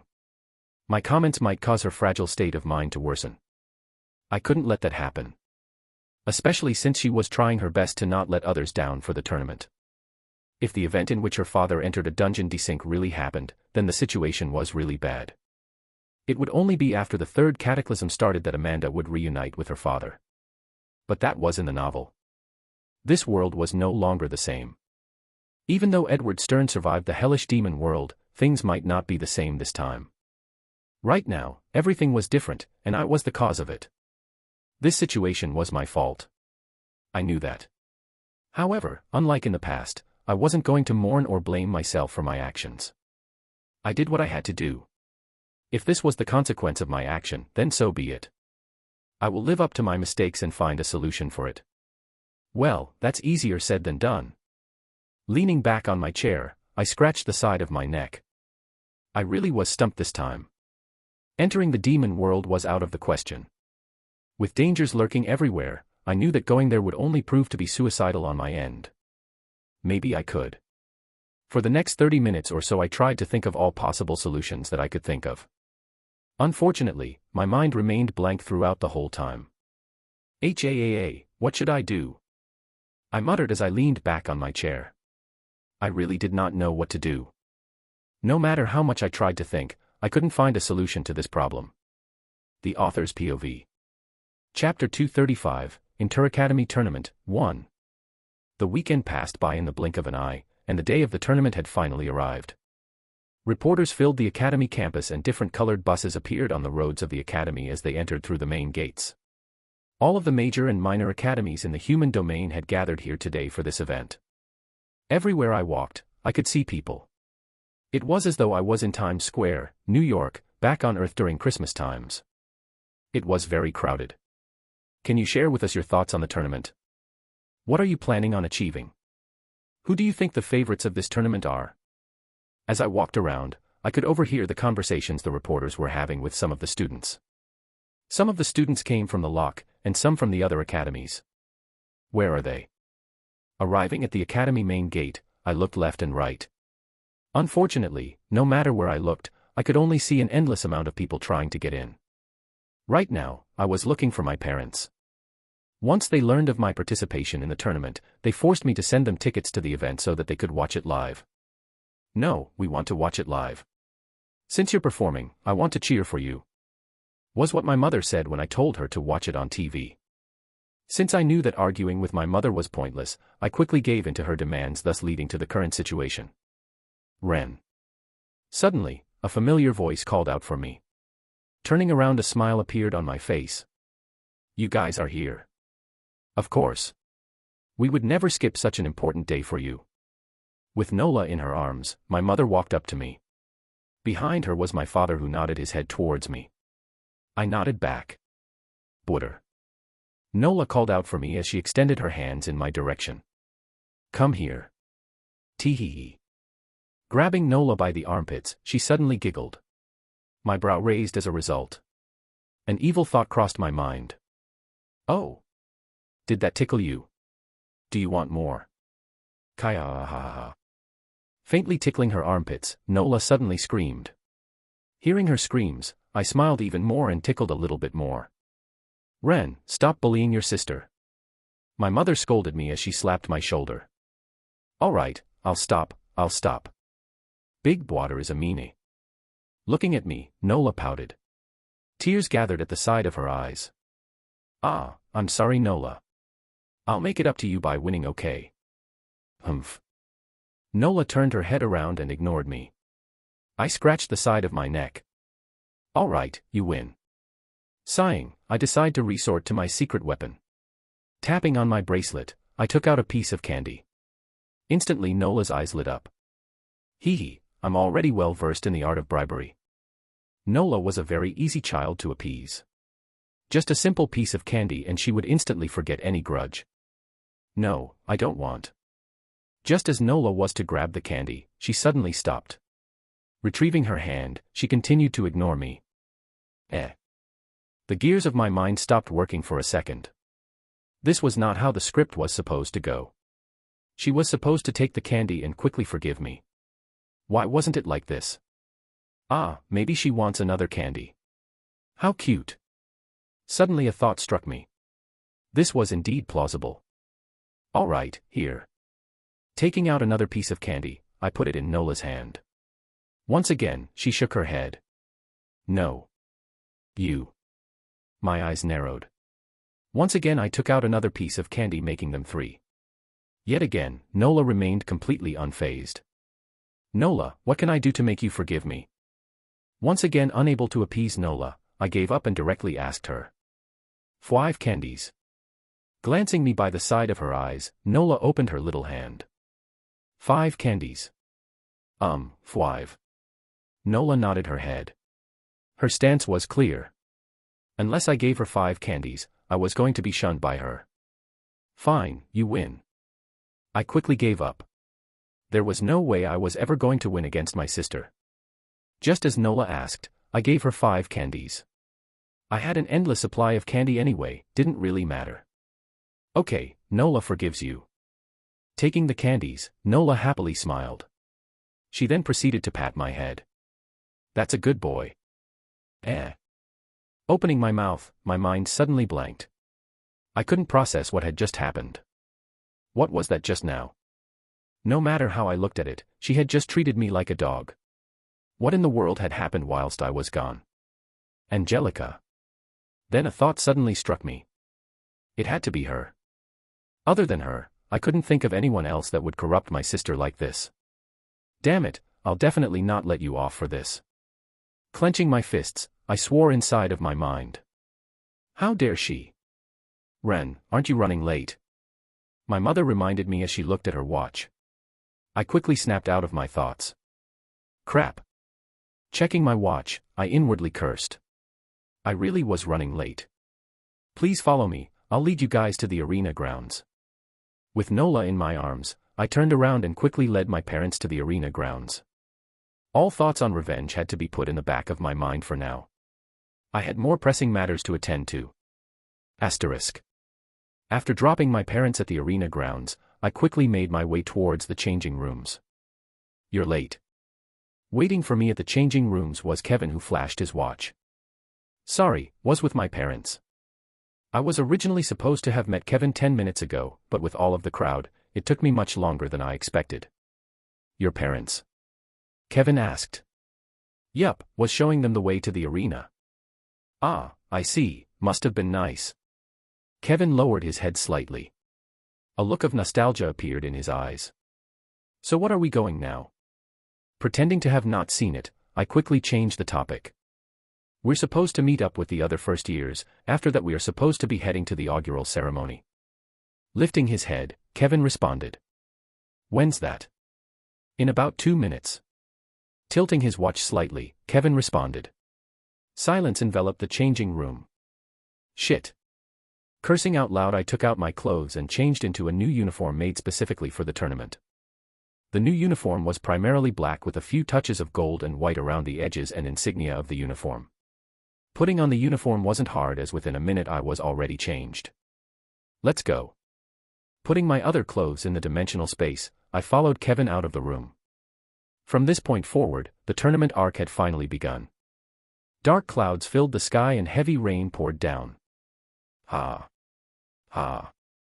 Inside of a massive arena filled with people, blood-curdling screams rang out repeatedly. Blood spilled everywhere and corpses littered the floor of the arena. Hua! Hua! The spirited cheering coming from the arena stands echoed all the way down towards the arena grounds, filling the contestants with adrenaline. Standing in the middle of the training grounds was a pale youth. Shiying. At some point, an individual snuck up from behind the youth and thrust their spear in the direction of their head. Right as the tip of the spear was about to connect to the youth's head, the youth tilted his head ever so slightly. The spear missed. Taking a step forward, the youth turned around and swung his saber. Spurt. A beautiful arc drew in the air and blood spilled everywhere. Thud. Following this was a small thud and a head rolled on the ground. That's 13. The youth muttered as he slashed his saber to the side. Instantly the blood on the saber spilled towards the ground. He then looked at the arena grounds. Wherever he looked, corpses lied on the ground as the sound of fighting echoed everywhere. Recovering some of his stamina, the youth was about to once again join the fray. However. Beep. Beep. Suddenly 2 large beeping sounds echoed across the arena grounds. Simultaneously, all contestants stopped whatever they were doing. Congratulations to those who have passed the trials. Out of the 500 initial contests, only 28 remained alive. For the contestants that have survived, please make your way out of the arena. Marking the end of the massacre was the voice of the announcer that echoed through the speakers around the arena. Following the announcement, all those that remained standing in the arena walked towards the exit. So did the youth.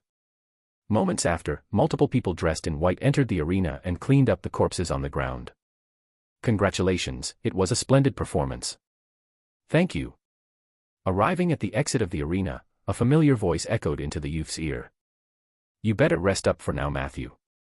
The next round starts in a week. If you aren't in the best conditions, chances are that you might die. Will do. The youth, Matthew, lifted his head slightly. Standing before him was a black humanoid creature who had a smile on his face. How long has it been? Matthew wondered as he looked at Everblood before him. Matthew's memory of the past few months was hazy. After having been questioned by the authorities regarding the incident at the hotel a few months prior, Matthew had decided to leave everything behind and follow Everblood to the monolith. It was then that his new life had started. Every day was a struggle. Thrust into a domain where only the strongest survived, Matthew had to fight for everything. Every week he would join the arena games and compete for merit points. The game was simple. Within a specific time frame, hundreds of competitors would be put inside of an arena. Until then it was free for all. If you either survived or killed an opponent, you would be awarded merit points. Anything went there. There was no foul play. As long as you killed your opponent, you were the winner. This was the monolith, and this was how Matthew lived for the past months. Looking back, he could still remember his first time joining the arena games. He remembered the day like it was yesterday. How could he forget that day? It was the day that changed him. He could still vividly remember the degenerate look the others had in the arena grounds. At some point in time, the ground of the arena was already dyed in the color red. There were many powerful opponents in the arena, and a single act of carelessness could have resulted in him losing his life. Fortunately, he was amongst those who had survived. Having been trained since young, Matthew's skills were top-notch. If not for those, he would have long have died. As he struggled to survive, he could still remember the sound of a buzzer marking the end of the game. As if all energy had been sapped from his body, he remembered slumping down on the ground and blankly staring at the sky. It was then that he realized he needed to change. And so he did. Each week he would enter the trials and compete, putting his life on the line.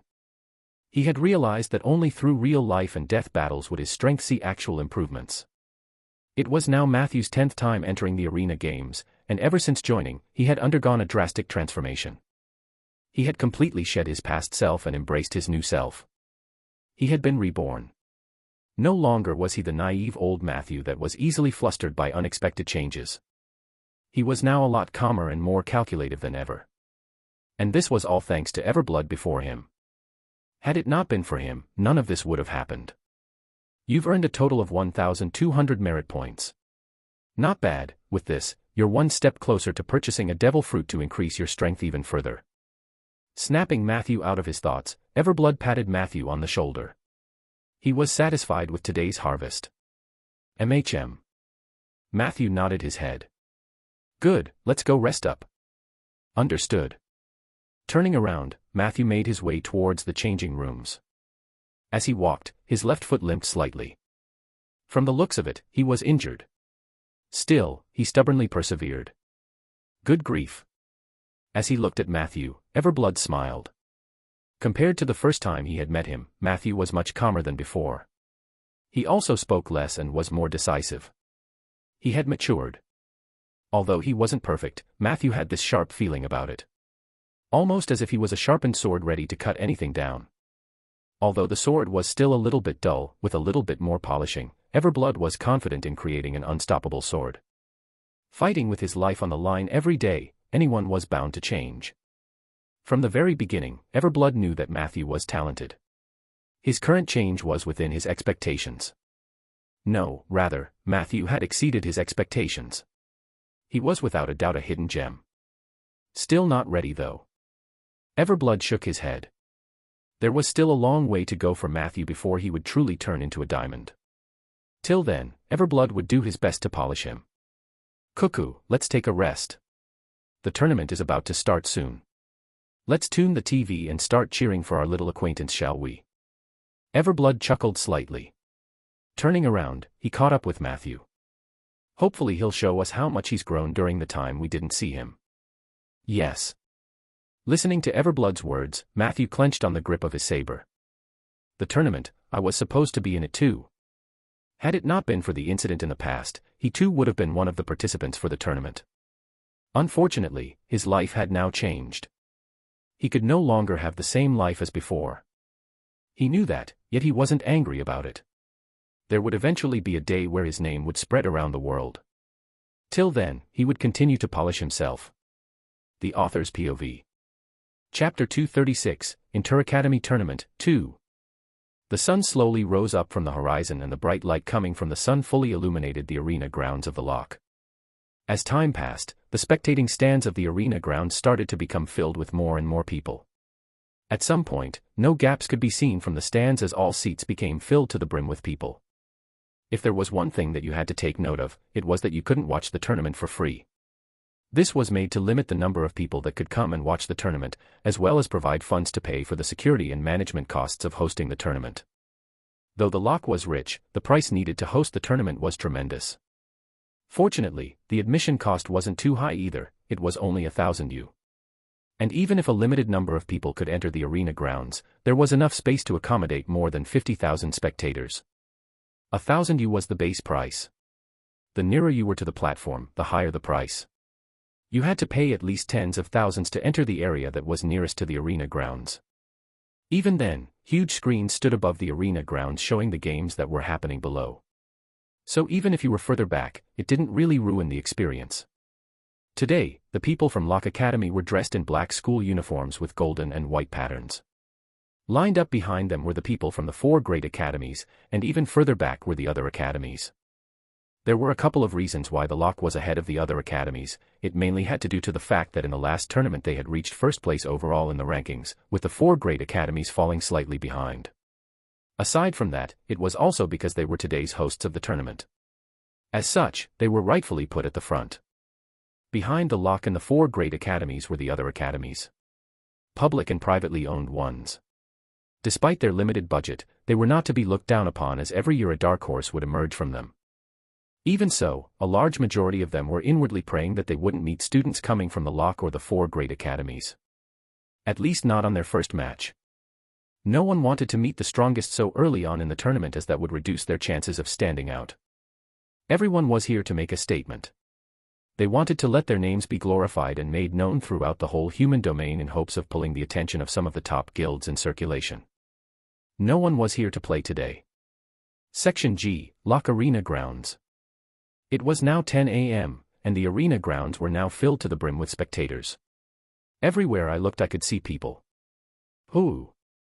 Standing in the middle of the arena grounds, I took a deep breath. I was currently standing in a long line with all of the first years that were participating in the games. There were about 100 of us. Standing in 2 different lines beside us were the second and third years. Everyone's faces were solemn. "You nervous?" Feeling a slight nudge on the right side of my waist, I looked at Kevin, who was beside me. He had a slight smirk on his face. Unlike you, I'm not used to all of this attention.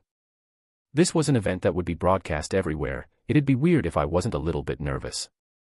"You'll get used to it." "Don't think I ever will." Despite my popularity soaring over the past few months, I was still not used to the stairs.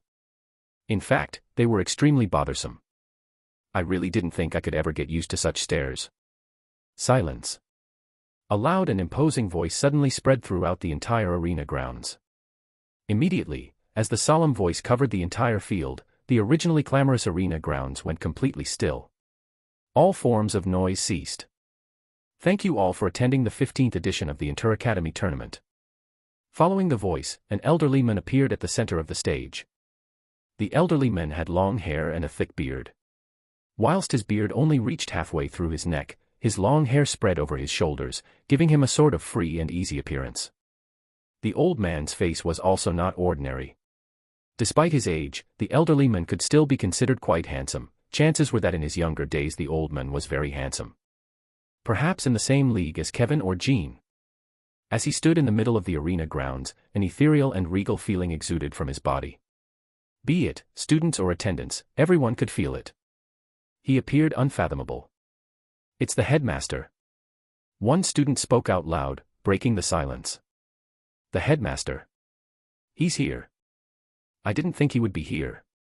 Once again, the arena grounds were filled with noises as both students and attendants whispered amongst each other. "That's the second time I've seen him." "Besides me," Kevin muttered. "Right, me too." I half-heartedly replied whilst my eyes never left the headmaster.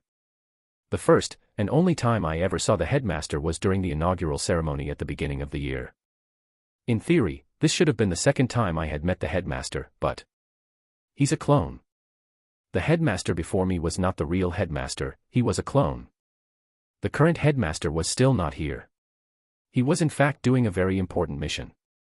The only reason he was able to attend today was due to him using one of his strongest skills in the arsenal.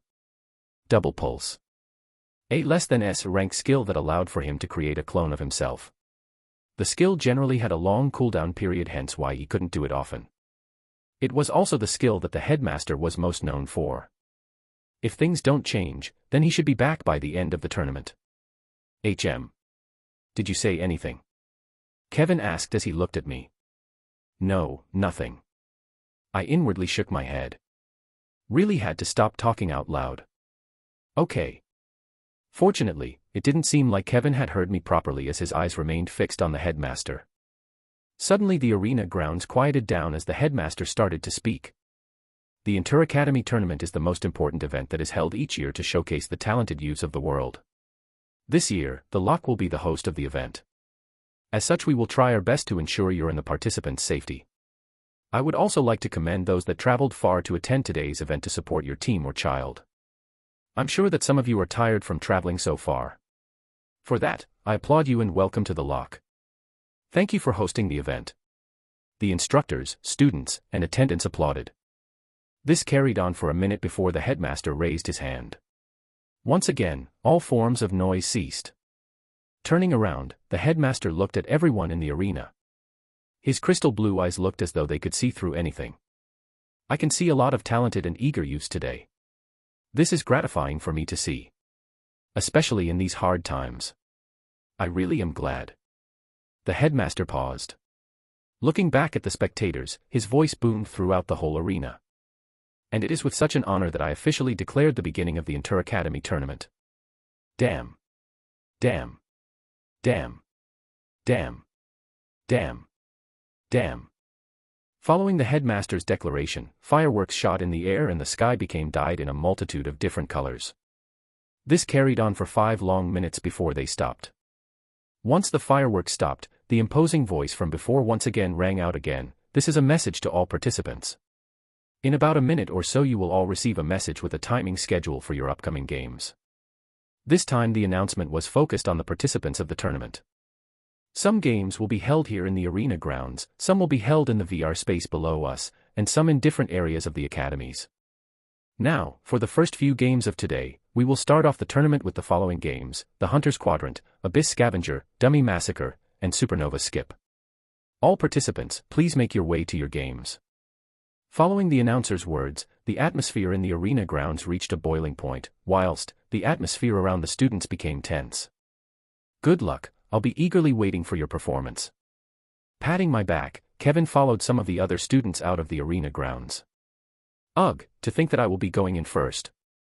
I groaned as I watched Kevin and the others leave. Because they didn't tell us when our games were in advance, I only just learned about the fact that my game was coming up soon. Fortunately, these are just the elimination rounds. The tournament would span over a period of a month's time. This was a given as there were thousands and thousands of students participating. They wouldn't be able to fit that many games in just a couple of days. Furthermore, students needed to be in optimal shape in order to perform at their best. If not, the games would not be as entertaining. Therefore, the chances of me being paired up with a strong contender were low. Though I wasn't scared of any challenge, it'd be better if I didn't go against anyone strong yet. Twang. Twang. Suddenly my phone rang. Most likely was a message regarding the games. Dummy Massacre, Rendover. Game time, 10:45 a.m. Location, Arena Grounds. Score, not applicable. Pass/fail, not applicable. It indeed was a message regarding the games. Opening the message, I quickly scrolled through the information. Still have 30 minutes before my game starts. It was now 10:15 a.m., and given that my games were at 10:45 a.m., I knew that I still had 30 minutes to go before my next game started. This meant that for the next 30 minutes or so, I had nothing to do. Twang. As I was randomly scrolling through the data of the games to pass time, a notification clogged up my screen. It was my mother. Ren, I wish you the best of luck. Mom, Dad, and Nola can't wait for your performance. You better do your best. Reading the message, the edges of my lips curled upwards. Well, since my parents are watching, I better give them a show worth watching. I muttered as I put away my phone. Couldn't disappoint them, could I? The Author's POV. Chapter 237, Statement 1. The rules of the Dummy Massacre game were quite simple. A contestant would be brought inside of a private room. In it were multiple combat dummies waiting in the room, each programmed to have different combat styles. A timer would be set up in the corner of the room, and the goal was to eliminate all of the dummies within that specified amount of time. If the contestant failed to win during that time limit, they were eliminated from the game. Because of the overwhelming number of participants, multiple different groups were created and only the top 5 of each group were allowed to pass to the next round. Therefore, even if an individual managed to defeat all of the dummies, they were not guaranteed a chance to pass to the next round. For those participating, time was of the essence. The fewer mistakes they made, the less time they would lose. Asterisk. Arena Grounds. All done. Thank you. Thanking a female attendant, I walked away and looked at my wrist. Wrapped around it was a black bracelet. The bracelet was an artifact designed to suppress someone's rank. TSK, I can certainly feel my rank getting suppressed, I thought as I inwardly clicked my tongue. Typically it was used on prisoners, in this case, it was to make the competition fairer.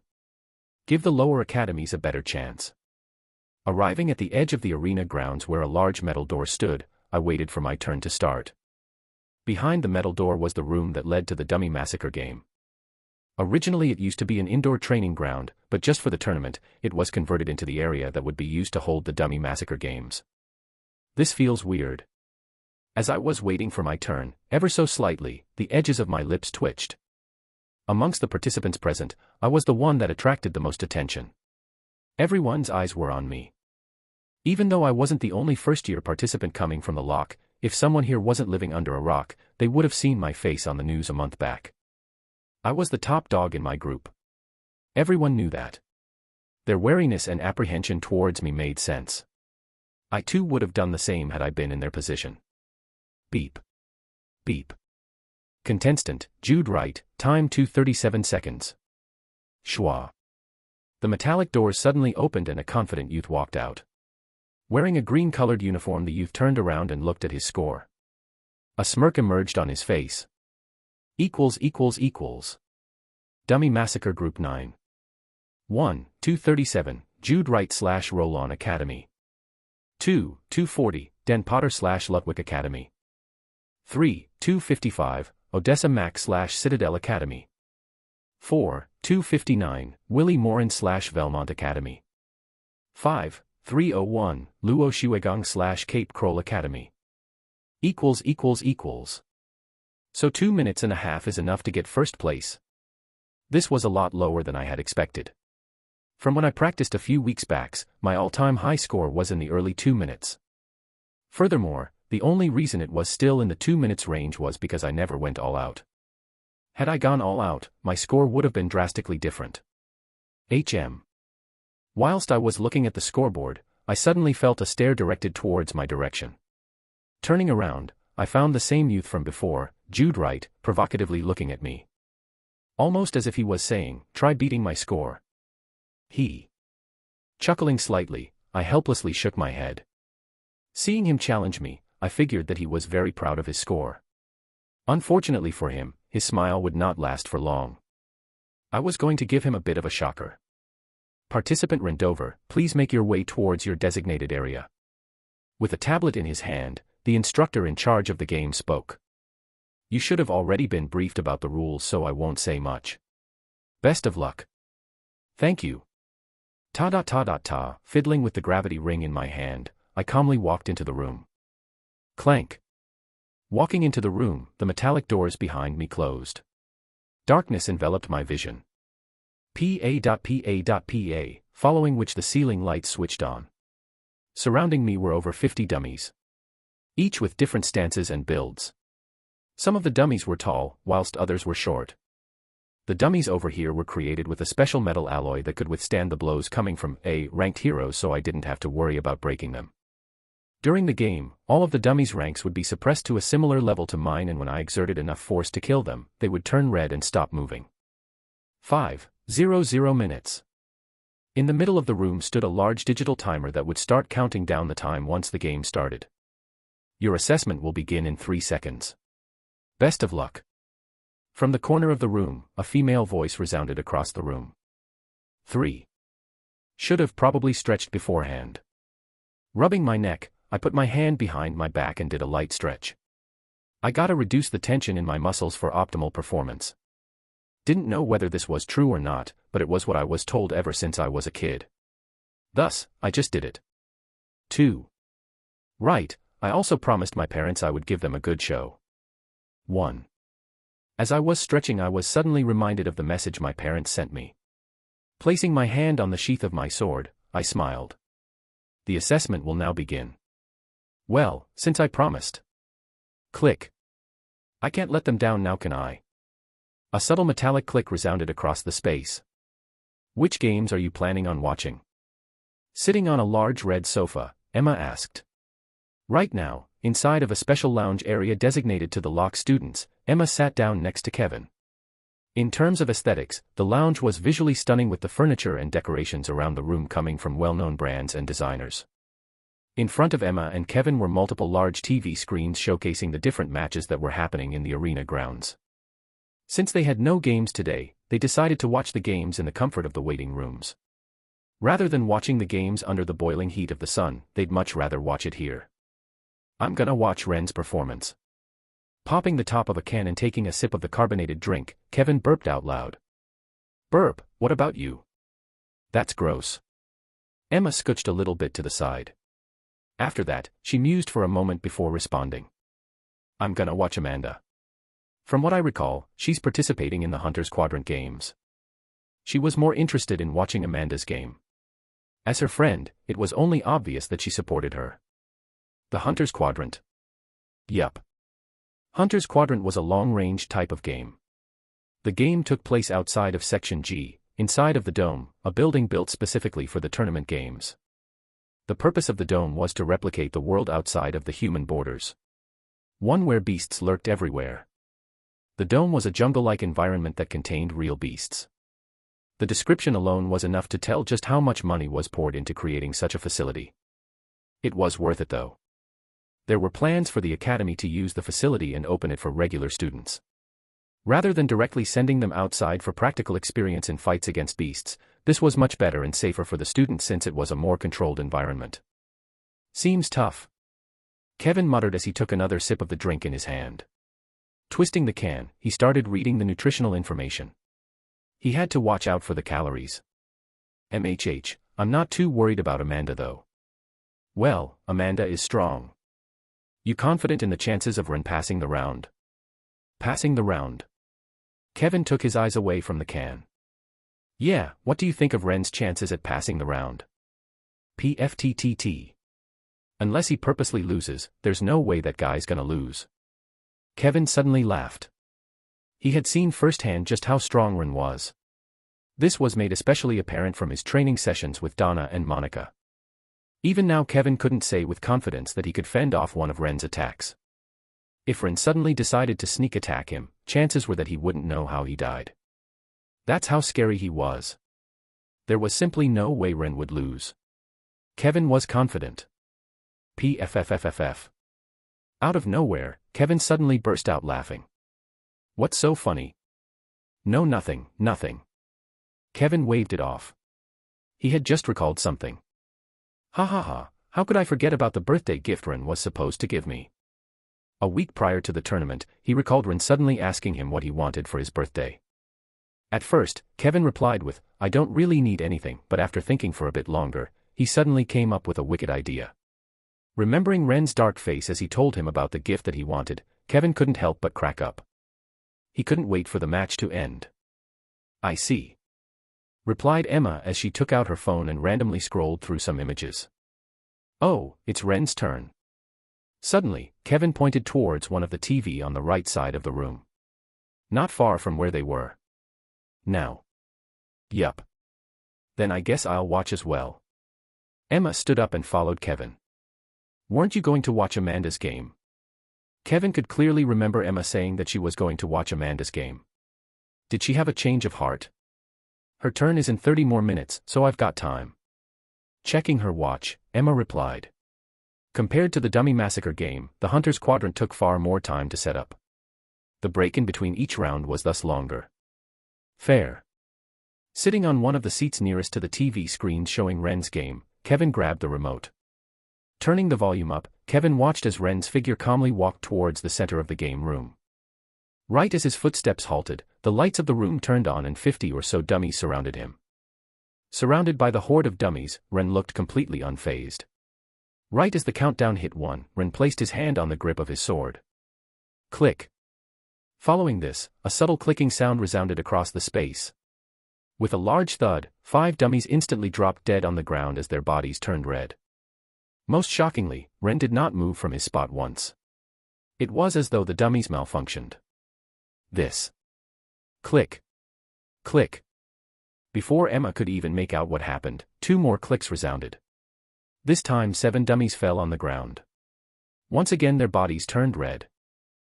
How? Emma stood up. Her eyes opened widely. Sitting beside Emma, Kevin smiled. He was already too familiar with this scene. Unfortunately for Ren, the opponents were too many in numbers.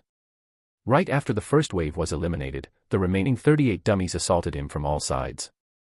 It was then that an even more shocking scene appeared.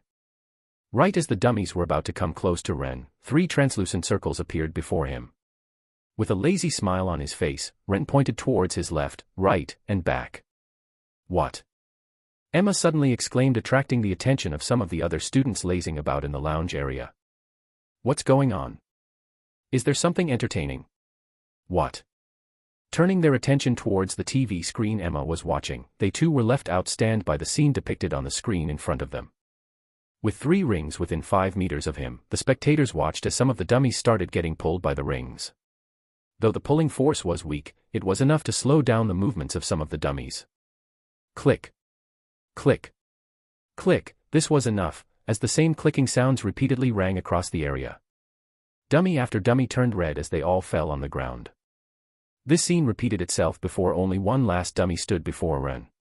Calmly looking at the dummy, Ren once again touched the grip of his sword. Click. Following the last click, the last dummy fell, thus marking the end of the trial. In the waiting room, apart from Kevin, almost everyone who caught a glimpse of the scene could not close their mouths for a solid minute. As though a lump was stuck in their throat, no one knew what to say at the moment. However, if there was one common thought everyone had, it was, "I'm glad that he's on our side." HAAA. Exhaling, I looked around me. The ground next to me was littered with dummies, all of which were dyed in the color red. Turning my attention towards the center of the room, I looked at the time left I had.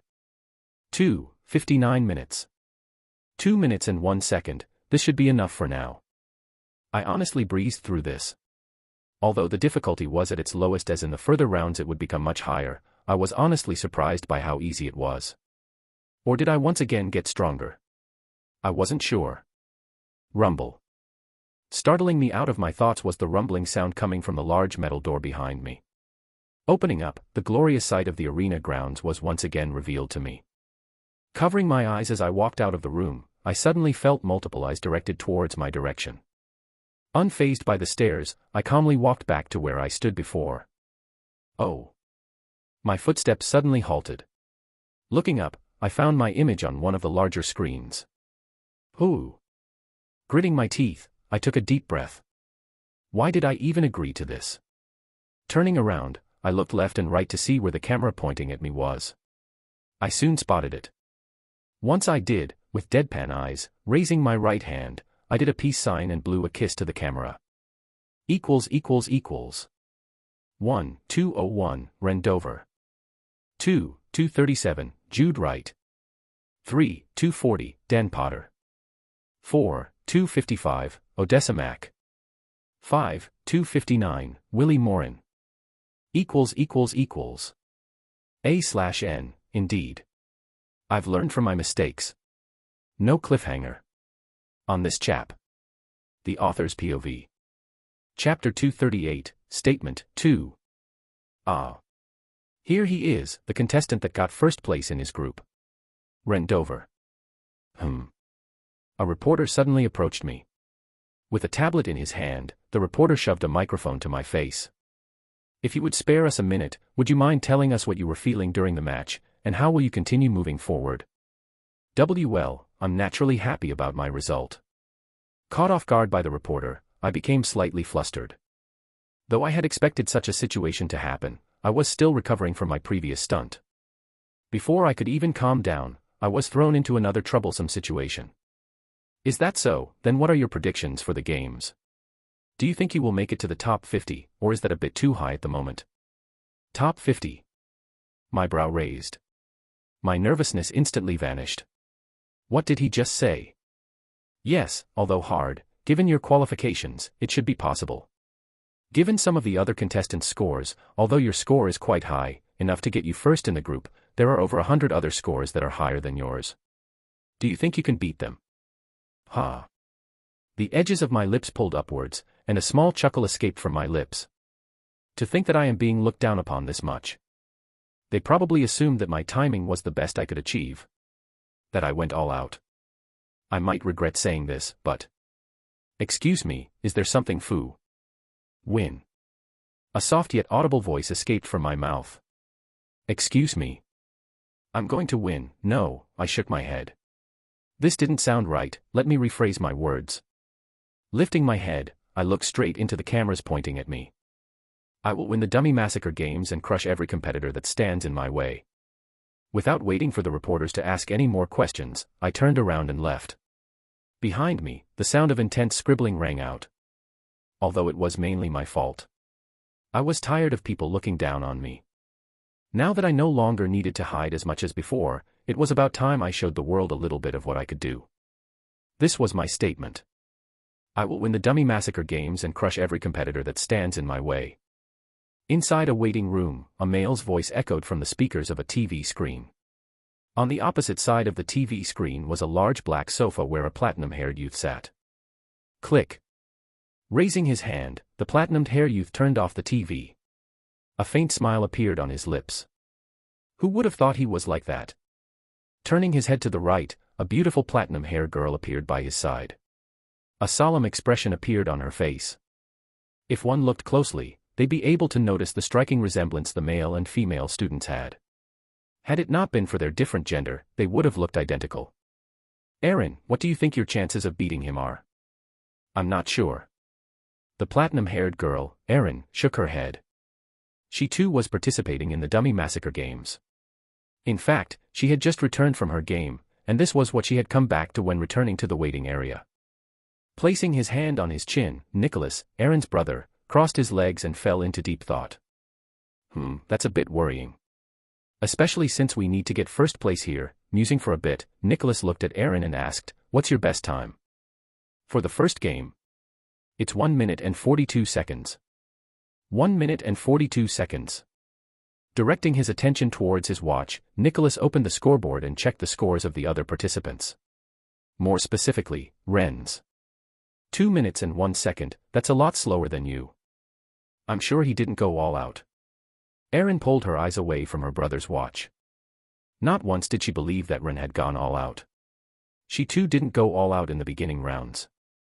Furthermore, it didn't really matter right now since the difficulty increased with each passing round.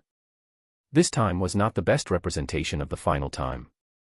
She understood that. Right, I share the same sentiment as you. Well, we are twins. Erin replied with a slight smile on her face. They were born at almost the exact same time, and have spent most of their life together. It wasn't strange for them to think similarly. So even if you know that he didn't go all out, then are you confident in beating him? Yes, no problem. Erin replied as she stood up and looked at the TV screen in front of her. Her eyes were sharp. The confidence in her voice couldn't be masked as she touched the grip of her rapier. That's my sister. Nicholas stood up and lightly ruffled Erin's hair. I know that you will win. You can count on me. At her brother's compliment, a blossoming smile appeared on Erin's face. Now, more than ever, she swore to herself that she wouldn't lose. At the same time, what a peculiar child. Inside of a quiet and cozy office, an elderly man muttered as he sat behind a large wooden desk. An expensive nameplate was placed on top of the desk. On it, the words, Douglas R. Barker, were deeply engraved. The room was quite large. At least for an office space. On the opposite side of the wooden desk was a white leather sofa and a coffee table that could be used to greet the guests that came into the room. He is indeed very talented. Donna, who had been standing in front of the elderly man, gave a reply in a polite manner. A look of reminiscence appeared on the headmaster's face. His sword art reminds of me the Keiki style. Ah, the last time I saw it was around 5 decades ago when Grandmaster Keiki fought against one of the top executives of the monolith. Those days were much darker as order had still not been established. It took humanity nearly 70 years to establish a proper and well-organized civilization. Before that, the world was in total chaos. Demon and beast attacks were a common sight, and skirmishes amongst fellow humans appeared far more often than now. At least on the surface. Though Ashton City was already built, it was still a new city. Compared to now, it was far more dangerous. The security measures weren't as advanced as they were now. Committing a crime back then was much easier. Fortunately, there were humans that stood out from the rest. They were the pillars that brought order to the chaotic world that people lived in. If not for them, humanity would have taken a lot longer to properly regain a foothold on their planet. Grandmaster Keiki was one such person. I was still far from reaching his level back then, everything just sort of felt like a blur, however. The headmaster paused. Leaning back on his chair, he peacefully smiled. I could never forget that sight. The sight where he laid bare of hundreds of demons and villains without even moving. To this day, I have never forgotten that moment. It truly shocked my younger self to the core. By the side, Donna attentively listened to the headmaster's words. To her, Douglas was like a mentor. Someone she looked up to. Any words from him were something that she would deeply engrave into her mind. If I'm not being rude, how long do you have left, headmaster? At Donna's question, Douglas smiled. He then proceeded to raise his hands in front of him. If only looked closely, they'd be able to notice that the hands were becoming transparent. Turning his head around, Douglas looked at Donna. I should still be able to hold on for another day. I'm currently inside of a safe location so I don't have to worry about overexerting myself. I should be able to be here for today's closing ceremonies. In the meantime, I'd like for you to tell me more about the students that you have been speaking so highly of, especially the youth on the screen over here. As you wish. Taking out a tablet, Donna bowed her head slightly and shared everything with the headmaster. She talked about Kevin, Ren, Amanda, and everyone that she thought were good seedlings. As she talked, she omitted a few things from her statement. Like what art Kevin and Ren practiced. Although she held enormous amounts of respect for the person before her, she had promised not to share their secret with anyone. As such, unless she got their explicit permission, she wouldn't reveal anything. Lock private waiting area. 11 a.m. Laughter rang out in the room. I swear to God. Ha ha ha ha, I'm going to die.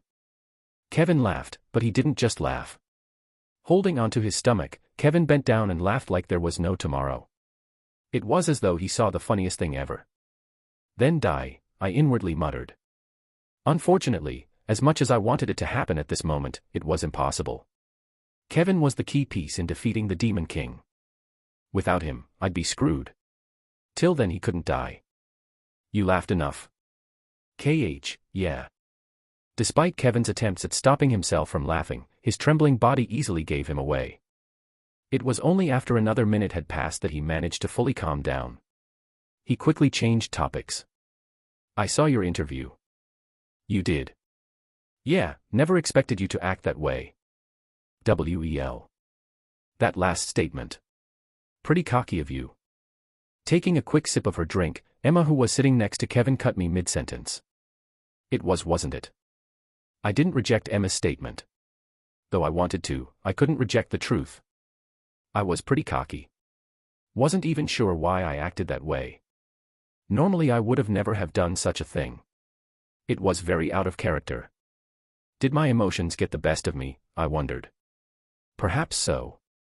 With all sorts of problems popping up recently, my mood had become a bit unstable.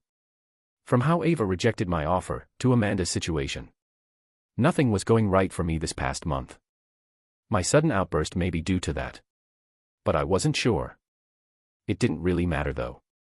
Since I had already done the deed, all I had to do now was follow up on my statement. His statement made me cringe a little. It was all right. His kiss to the camera was far more cringy in my opinion. True. Tisk, I'm leaving. Overhearing Kevin's and Emma's conversation, I clicked my tongue and turned around. It'd be better if I just left before I snapped. Where are you going? Briefly glancing in my direction, Kevin asked. I'm going to walk around with my sister. You guys are pissing me off. Alrig. Amanda's game is starting. Pointing at one of the TV screens, Emma cut Kevin off. Oh, where? Kevin didn't seem to mind this as he quickly turned around and looked in the direction of where Emma was pointing at. Rolling my eyes, I made my way out of the lounge area. What a useless friend. The author's POV. Chapter 239, Her Resolve, 1. Is it tasty? Grabbing Nola's little hand, I walked her around the busy streets. Right after leaving the waiting room, I quickly got changed and took Nola to see around the academy. Nola held onto the cone of the ice cream. Cream was all over her lips as she vigorously nodded her head. Don't make such a mess when you eat. Taking out a handkerchief, I wiped the cream that was all over her lips. Stop. Nola did not like that as she turned her head to the side and tried to avoid my handkerchief. Stop moving. Softly grabbing Nola's tender cheeks, I wiped away every last bit of cream that was on her face. All right, done. Here, make sure you hold onto my hand tightly. Because of the tournament that was happening, the current academy was extremely crowded. In fact, it was so crowded that I could barely see what was in front of me. As such, I needed to make sure Nola held onto my hand tightly. You want this one? I want. For the next 20 minutes or so, with Nola, I walked around the academy campus. On multiple occasions, I would stop and buy things for Nola to keep her entertained. I'd like 1 PL. Twang. At Nola's request, I made my way towards a cotton candy stall. Waiting in line for a couple of minutes, I arrived before the clerk. Just as I was about to order 1 cotton candy, my phone suddenly rang.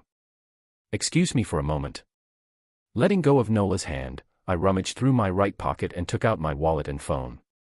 Taking out a few bills and handing them to the clerk, I answered the call. Hello. A polite voice answered the phone. Hello, nice to meet you. My name is Simon Masker, and I'm currently working for Moonlight Incarnation. Who? For a couple of seconds, the person on the other side of the phone didn't speak. It was evident that they didn't expect such an answer. Kiam, Moonlight Incarnation. We are a platinum-graded guild. Have you perhaps not heard of us? After clearing his throat, the person on the other side of the phone recollected himself and continued. I'm sorry. I, unfortunately, haven't. I shook my head. There were over 1,000 platinum-graded guilds in the human domain. Though I tried my best to memorize most of them, the sheer amount of platinum-graded guilds out there made it impossible for me to memorize all of them. In the end, I settled on memorizing the more important ones. And since I didn't remember this guild, it meant that they weren't important. Is that so? Well, it's okay if you don't know about you. The person on the other side of the phone, Simon, sounded a little flustered, but before he could speak any further I cut him off. Before you continue, I'd like to ask how you got my number. I was quite certain that apart from a few people, no one should have known my phone number. So how was it possible for them to get in contact with me when I never gave them my phone number? Let's not dwell on such trivial matters and let's get straight to the point. Rendover, us, Moonlight Incarnation would like to make a formal pro. Not interested. I instantly cut him off. Why? Without giving the other guy a chance to speak, I quickly hung up. Tack. It seems like I need to change my number. I was quite pissed. This was an obvious invasion of privacy. With my performances being broadcasted throughout the whole world, I'd expect guilds to be attracted by my performance. In fact, as time passed and I shone more, chances were that my performances would attract the attention of more and more guilds. What I didn't expect was for them to straight up stalk me and find my phone number. Did they seriously expect me to agree to join them when they pulled such a stunt? What a bunch of idiots. How annoying. Sorry Nola, let's go back for no. Putting my phone away, I looked down to my right. I instantly froze. Frantically looking around, my face became pale as I saw the endless crowd of people. Nola. To my absolute horror, Nola was no longer next to me. Greenery filled the surroundings, and the thick vegetation made it hard for one to see. The world was enveloped by absolute silence. It was so quiet that if one listened attentively, they could have even heard the sound of a pin dropping.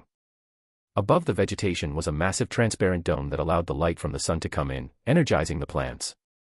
Rustle. The silence was soon broken by a rustling sound as a small boar suddenly dashed forwards. Twang, twang, twang. Following the appearance of the boar, the vibrating sound of a bowstring echoed across the area. Gwa. A pained shriek followed after. Thump. With a large thud, the boar dropped to the ground and stopped moving. Red blood flowed from the area where the arrow impaled its body. Ooh. Standing a couple of meters away from the boar, Amanda exhaled. This was the 15th board that she had hunted.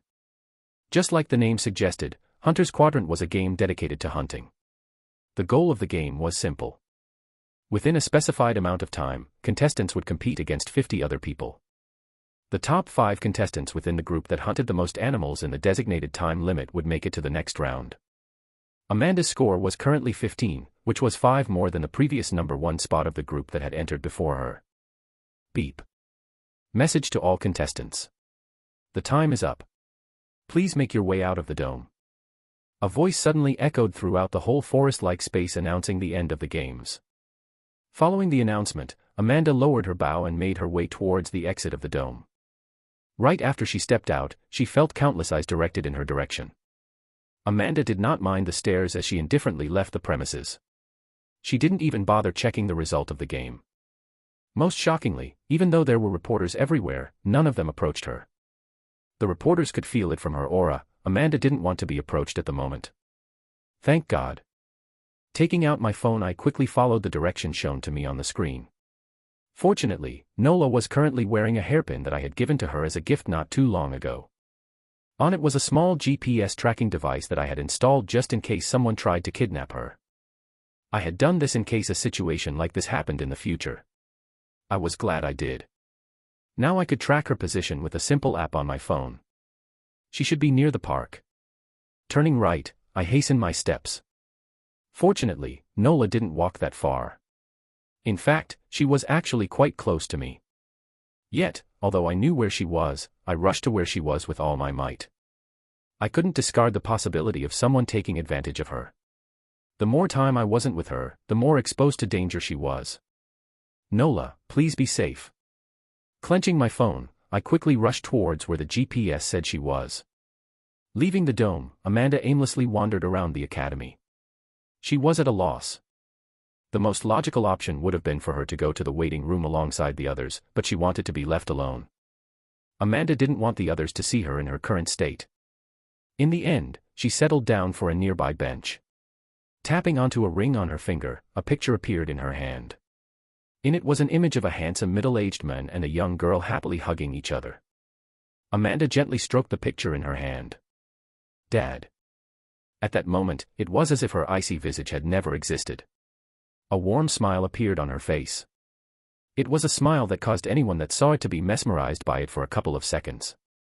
But for some reason, there was a gloomy feeling around her. Even though she was smiling warmly, the gloom didn't leave her face. Her slender fingers continued to stroke the picture of her father.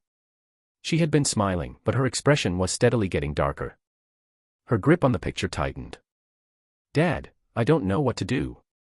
The situation back in the guild was nothing but stable. With the disappearance of her father, the guild master, the elders were having a difficult time. The pillar of the guild had suddenly gone missing. Chaos was inevitable. Fortunately, none of the elders were coveting the main seat, as they all held massive respect for the current guild master. This allowed Amanda to breathe more easily. There was one problem though: for how long would they be able to keep the news of the guild master disappearance a secret? Perhaps they could use the excuse of guild master being on a mission for a couple of years, but what about after that? For how much longer would their lie be able to keep up? Amanda didn't know. Everyone at the guild didn't know. Once the news got out, the guild's dark days would begin. Although they had S-ranked heroes at their disposal, once news of the guild master going missing would become known, Amanda wasn't sure whether they would stay or not. Not all of the members in the guild were here because of their loyalty towards it. They were all here for the money.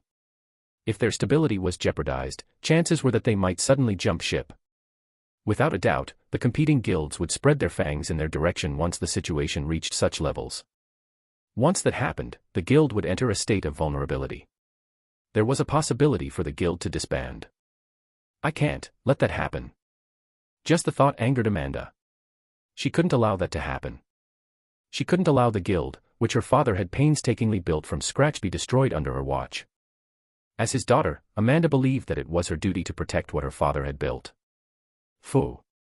Exhaling slightly, Amanda once again looked at the picture in her hand. Don't worry, father, I'll try my best to keep the guild from being HM. Amanda suddenly felt a slight tug on her pants. Snapping out of her thoughts, Amanda looked down as she saw a young girl looking up at her with sparkling blue eyes. Wah, are you a princess? The author's POV. Chapter 240, Her Resolve, 2. Wah, are you a princess? A young girl exclaimed as she tugged on Amanda's shorts. Looking at the young girl, Amanda blinked a couple of times. Who is this child? She wondered as she observed the little girl before her. Long black hair, deep ocean-like eyes, and soft and puffy cheeks. The girl looked adorable. Are you a princess? Once again the young girl asked. No, I'm not. A warm smile appeared on Amanda's face. Looking around, she asked, Are you alone? No, I'm with Big Booter. The little girl shook her head and turned around. However, to her dismay, no one was behind her. Booter.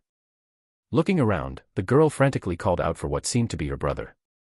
Oh, no. Booter. Tears started gathering in the corner of the girl's eyes as she realized her brother wasn't with her. It's okay, calm down, I'll help you find Big Brother. Seeing the young girl's state, Amanda decided to step in. Taking out a handkerchief and wiping the tears that were threatening to fall from the corner of the young girl's eyes, Amanda reassured her. Everything will be all right, so don't worry. You can rely on me. Wheelie. Feeling the warmth coming from Amanda's hand, the little girl finally seemed to have calmed down a bit. Yes, don't worry. Amanda once again reassured as she caressed the young girl's head. How about you sit with me? Amanda patted the seat next to her. The young girl nodded her head in response. What's your name? Once the girl sat down, Amanda asked for her name. Nola. The young girl answered. I see, what's your brother's name? Ben. Big brother Ben. Ben. Ben. Amanda's brows slightly knit. She didn't know anyone that went by that name, but she didn't think too much of it. There were over 1,000 students in the academy. There was no way she would know the names of every student present. Furthermore, she wasn't too keen on knowing who her brother was. She didn't have the best impression of him. Who in their right mind would be so irresponsible to lose sight of such a young child? Amanda didn't have any good feelings for whoever Nola's brother was. As such, after thinking for a bit, she decided to just contact the staff regarding a lost child. She wasn't too keen on letting Nola be with her brother as the situation might repeat again. Are you sad? Nola suddenly asked as she sat next to Amanda. Sad. Dialing a number on her phone, Amanda's finger suddenly paused. Looking at Nola, she asked. What made you think I was sad? Your face. Look sad. Ah. I'm sorry. Amanda apologized. She didn't realize that she was showing such a face. Her father's situation really dealt a huge blow to her. She really didn't expect such a thing to happen to her so unexpectedly. It caught her off guard. Here. Rummaging through her pocket, Nola suddenly took a small object and gave it to Amanda. What's this? Amanda curiously asked as she looked at Nola's hand. Candy. Nola is no longer sad when get candy. I see, thank you. A gentle smile appeared on Amanda's face as she took the candy. Under Nola's eager look, Amanda unwrapped the candy and put it in her mouth. It's delicious. Hee hee hee. Seeing Amanda enjoy the candy, Nola giggled in satisfaction. Amanda warmly smiled in response as she turned her attention back to her phone. I will now call for someone to look for your BR. Nola. Startling Amanda was a loud voice coming from the distance. It sounded quite familiar to Amanda, who tilted her head to the side and looked at where the voice was coming from. Butter. Nola's eyes lit up as she jumped off the bench and ran towards where the voice came from. Soon a pale youth with black hair and blue eyes came into vision as he dashed towards Nola's direction. Nola. Rushing towards Nola, the youth hurriedly hugged the young girl, who hugged him back. God, where did you go? No. Ren. Cutting the youth off was Amanda, who stood up. She had recognized the identity of Nola's brother. Ren Dover. Her classmate. Looking up, Ren froze for a second. Amanda. Excuse me, coming through. Forcefully pushing my way through a crowd of people, I hastily followed the GPS tracker on my phone. Hey, watch it. What are you doing? Sorry. Because of how much of a rush I was, I didn't even bother holding back. I just pushed anyone that stood in my way, much to their displeasure. She should be here. Looking at my GPS, I frantically looked around. Soon my eyes brightened up as I spotted a little girl in the distance. Nola. I shouted out loud. Booter. Hearing my voice, Nola's head snapped towards my direction. Her eyes soon interlocked with mine. Because of how relieved I was at seeing Nola, I didn't pay attention to the fact that she was sitting next to someone and just rushed towards her. Soon, Nola appeared before me and hugged me tightly. I hugged her back. Thank God you're fine. Had something have happened to Nola, I wouldn't know how to face myself. Hugging Nola's body tightly for a few seconds, I breathed a sigh of relief and looked at her. God, where did you go? No. Ren. Cutting me off mid-sentence, a familiar pleasant voice called out for me. Turning around, I was surprised to find Amanda here. Amanda. What are you doing here? Is this your sister? Amanda asked as she pointed at Nola, who was in my arms. Completely disregarding my previous question. Yes, were you taking care of her? Though Amanda was usually cold, her words sounded unusually cold today. How old is she? Amanda expressionlessly said as she patted Nola in the head. 2. She's 2 years old. 2. I see. Amanda's eyes grew even colder. For a short period of time, an awkward silence enveloped the area Amanda and I were. Munch. Munch. Much. The silence was soon broken by the sound of Nola munching on some sweets. Should we go sit down? I suggested. The atmosphere was a bit too uncomfortable for my likings. Yes. Amanda coldly replied. It seems like she was mad at me. Great. With Nola on my lap, I sat on a nearby bench. Amanda, who was next to me, quietly observed Nola munching on some candy in my embrace. You guys seem close.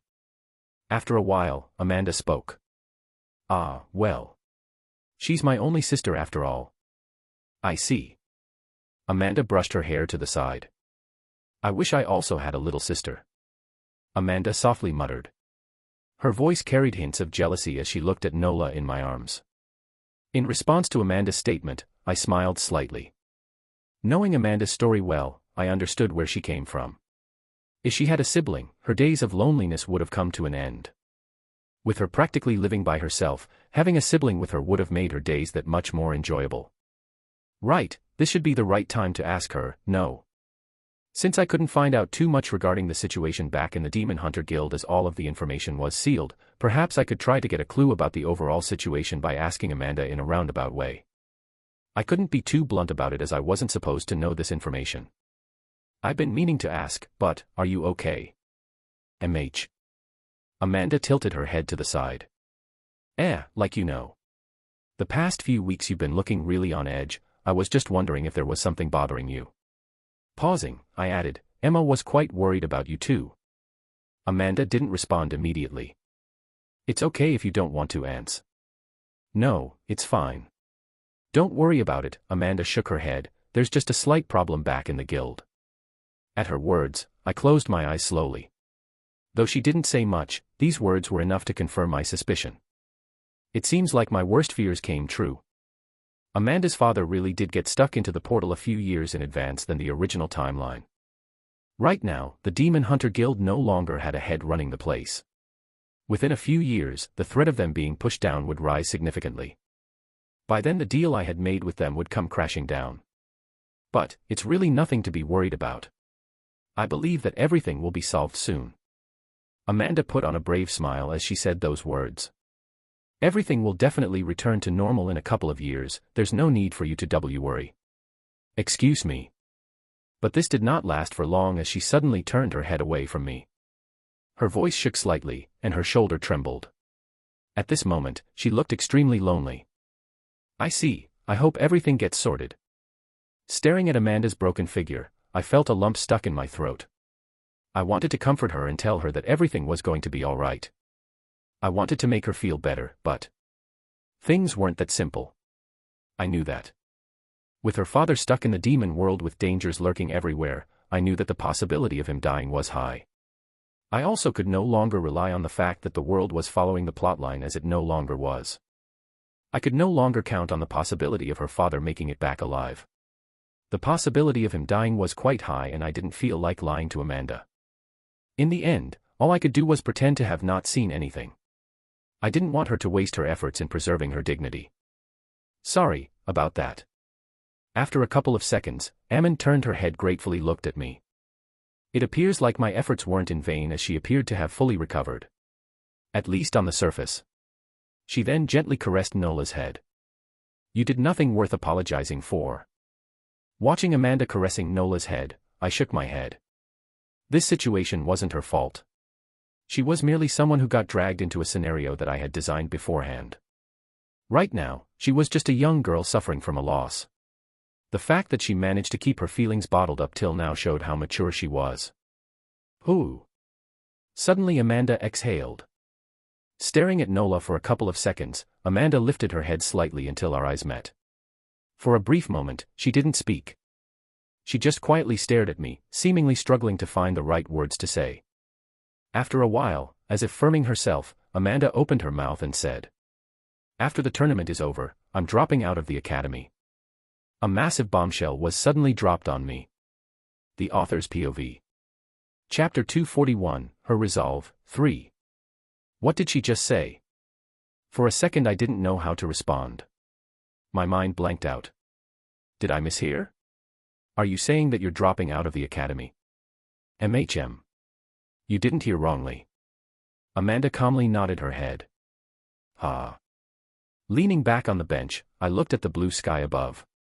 How did it come to this? No, I knew exactly why it had come to this. I just didn't want to say it. To be honest, I didn't know what to do. There was no solution to her problem. No matter how much I tried to wrap my head around the problem, I couldn't think of a solution for her current predicament. Saving her father from the demon world was not something I could do with my current abilities. Unlike Emora, where I more or less knew the circumstances there, I knew nothing about the demon world. Furthermore, the place was far more dangerous than Emora. No scheme or trickery would ever help me in that place. I knew my limits. Perhaps if I chose to hole up myself there I might be able to survive. But that would be granted I had enough food and water for myself. If not, I'd die of starvation or dehydration before the third cataclysm arrived and the gate that connected the worlds opened up. Are you not going to ask me why? Amanda asked as she interrupted my thoughts. You must have your reasons, no? A bitter smile appeared on my face as I responded. I already knew the reason why she was acting like that. I didn't want to ask too much. No one liked it when someone asked too many questions. I didn't want to seem too invasive.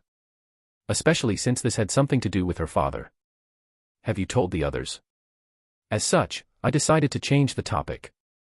No, you're the first. Amanda shook her head. I see. Hearing what Amanda had to say, somehow, a part of me felt happy.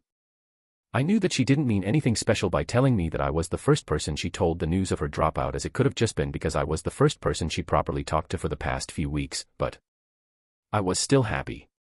Not sure why, but it made me feel better. What are you going to do about Emma? She's probably going to be in for the shock of her life. I said as a thought suddenly struck me.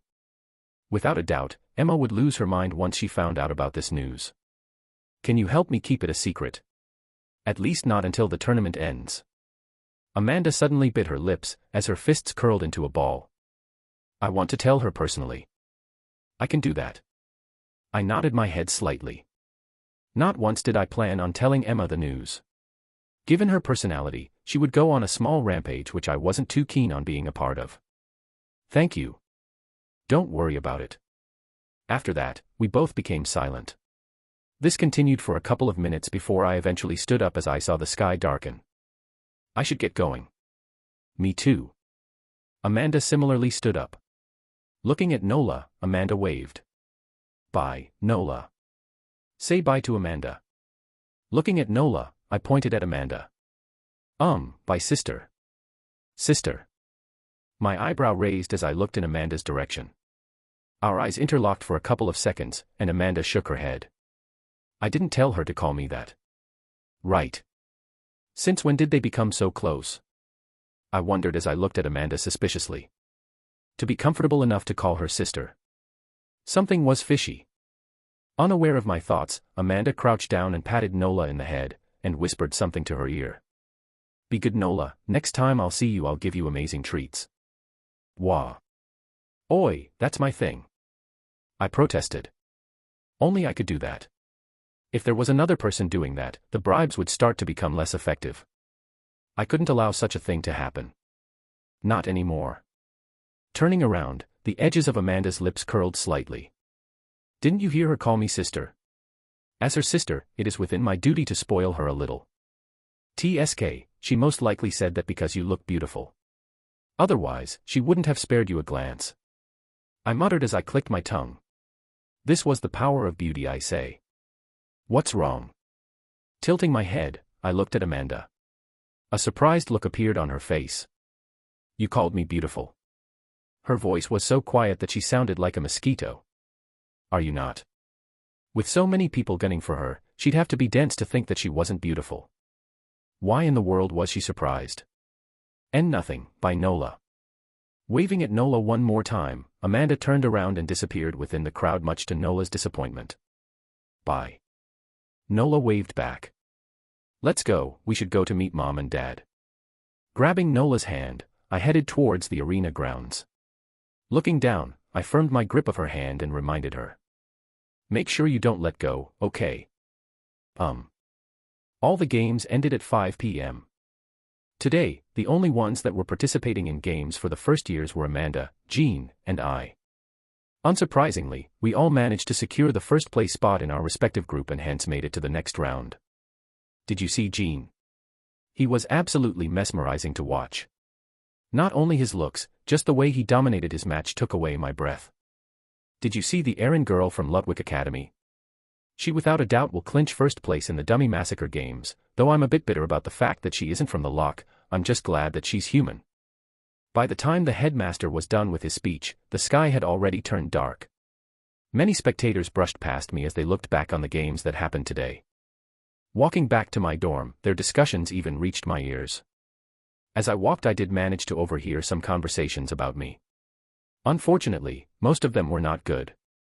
Some called me a narcissist, some called me an idiot, and some called me arrogant. Apparently, the interview that I took after my game wasn't well received by the masses. To those discussions, I just turned a blind eye. Actions spoke louder than words. Once I reached first place and did what I said I'd do in the interview, I'd love to see the faces that they would make. Ding! Walking with my phone in my hand, a notification suddenly clogged up my screen. A message to all participating students. Tomorrow morning at 7 a.m., you are all to gather at the waiting room to further discuss the direction of the tournament. Sincerely, Ebony Wills. Tisk. Reading the message, my tongue inadvertently clicked. I guess it's time that I met them. The three strongest and most influential individuals within the academy. Ebony Wills, Mark Mendez, Perry Crossley. Each individual with a talent that rivaled the likes of Jean, Amanda, and the others. At the moment they were all in their last year, and their respective rank was around B rank. A rank that was comparable to some of the instructors in the academy. This was good and all for the academy, but there was a slight problem. They are each the head of one of the three major factions in the lock. During the past few months, I had been approached a couple of times by most factions in the academy. For obvious reasons, I had not been approached by the blood supremacist group as my circumstances were quite similar to Kevin's. My parents weren't of very prominent lineage, and given my talent, without a doubt, they found me an eyesore. Fortunately, I had somehow managed to weasel my way out of joining a faction, but I knew that this wouldn't last for long. In fact, I feared that the day would come as fast as tomorrow. For that, I knew that I had to prepare myself. Clank. Returning to her dorm, Amanda closed the door behind her. After her father disappeared a few weeks ago, Amanda had a lot of time to think about her future. At first, she agonized over the decision of dropping out for quite a while, but after the days passed and the situation at the guild worsened, she knew that this was the best decision she could take. In fact, Amanda never actually needed to attend the academy. She already had the best training equipment at her disposal. The guild also didn't lack S-ranked heroes that could guide her. The only reason she attended the academy was because of her father's insistence. But now that he was no longer here, Amanda knew that it was time for her to grow up and take over her dad's role. At least until he came back. Dad. Taking out a white orb from her dimensional space, Amanda gently caressed it. The orb in her hand was her confirmation. It was what confirmed to her that her father was still alive. Only once it broke would she know that her father had died. Till the orb didn't break, Amanda knew that she could still hope. Hope for her father to return. Feeling the warmth of the orb, Amanda felt a little bit better. Somewhere out there in the universe, her dad was fighting and struggling with all his might to get back to her. Amanda knew this. This was without a doubt something that she wholeheartedly believed. Even though her father was never around, Amanda knew just how much he loved her. She understood that. And so she made up her mind. She was going to drop out of the academy and take over the guild. She was going to grow it to heights that it never reached before. By the time she would reunite with her father, she would show him something that would let him be proud of her. This was her goal. HAAA. Amanda sighed. Though this was easy to say, it was much harder to accomplish. Running a guild was not easy, and she knew firsthand how difficult it was. Now that her father was not here, she knew that she had to shoulder all of the heavy responsibilities he had. Though it would take a long time, Amanda set her mind to achieving her goal. Fua. Putting the orb away, Amanda changed into more comfortable clothes. Taking out a wooden brush, Amanda sat down on her bed and brushed her hair. As she brushed her hair, she thought back on today's events. From her game today to the incident at the park where she met Ren's sister, Nola. She couldn't forget that moment. How could she forget such an adorable little girl? It was only later that she found out that she was in fact Ren's sister. As she looked at the two, at first, Amanda couldn't see any resemblance between the two, but after she saw the two together, she understood why they were siblings. It was their eyes. Their beautiful deep blue eyes that reminded her of the sea. A place she had once been with her dad when she was young. TSK, she most likely said that because you look beautiful. Suddenly, Amanda recalled Ren's words. Unbeknownst to Amanda, her cheeks reddened slightly. Despite having heard this sentence throughout her whole life, this was the first time she felt something other than indifference and disgust.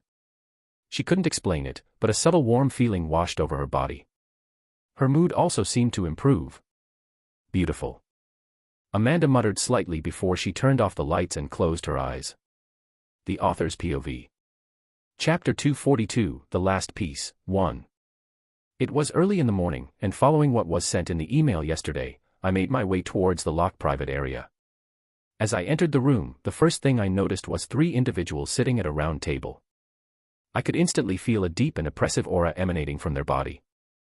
Ebony Wills, Mark Mendez, Perry Crossley, I muttered underneath my breath as I looked at the 3 individuals sitting on the round table. The 3 strongest students in the academy, and the heads of the 3 major factions in the lock. Calmly walking forward, I joined the small crowd of students that had gathered around them. None of them dared to sit down with them as they just stood and watched them. At the moment, a solemn atmosphere shrouded the room. Tap. Tap. Tap. Tapping on the table, a burly individual with short brown hair and green eyes spoke up, disrupting the silence. His voice contained hints of annoyance. Let's get this over with. I don't have much time to spare for the likes of this childish gathering. Shut up, you brute. It's because of people like you that we have to hold these kinds of discussions. Sitting opposite to him was an elegant youth with bright blue eyes and brown hair.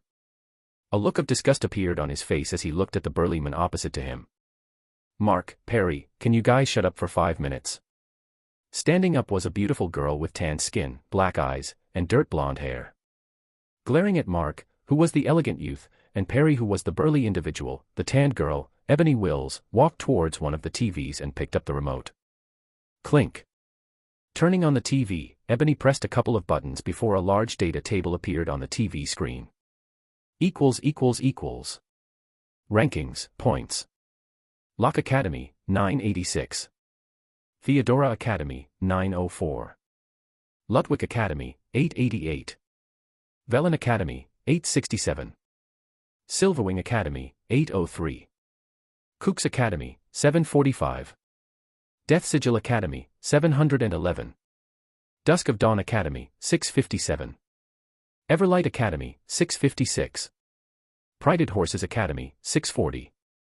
== Looking at the TV screen, I thought, those numbers seemed similar to the ones I wrote in the novel.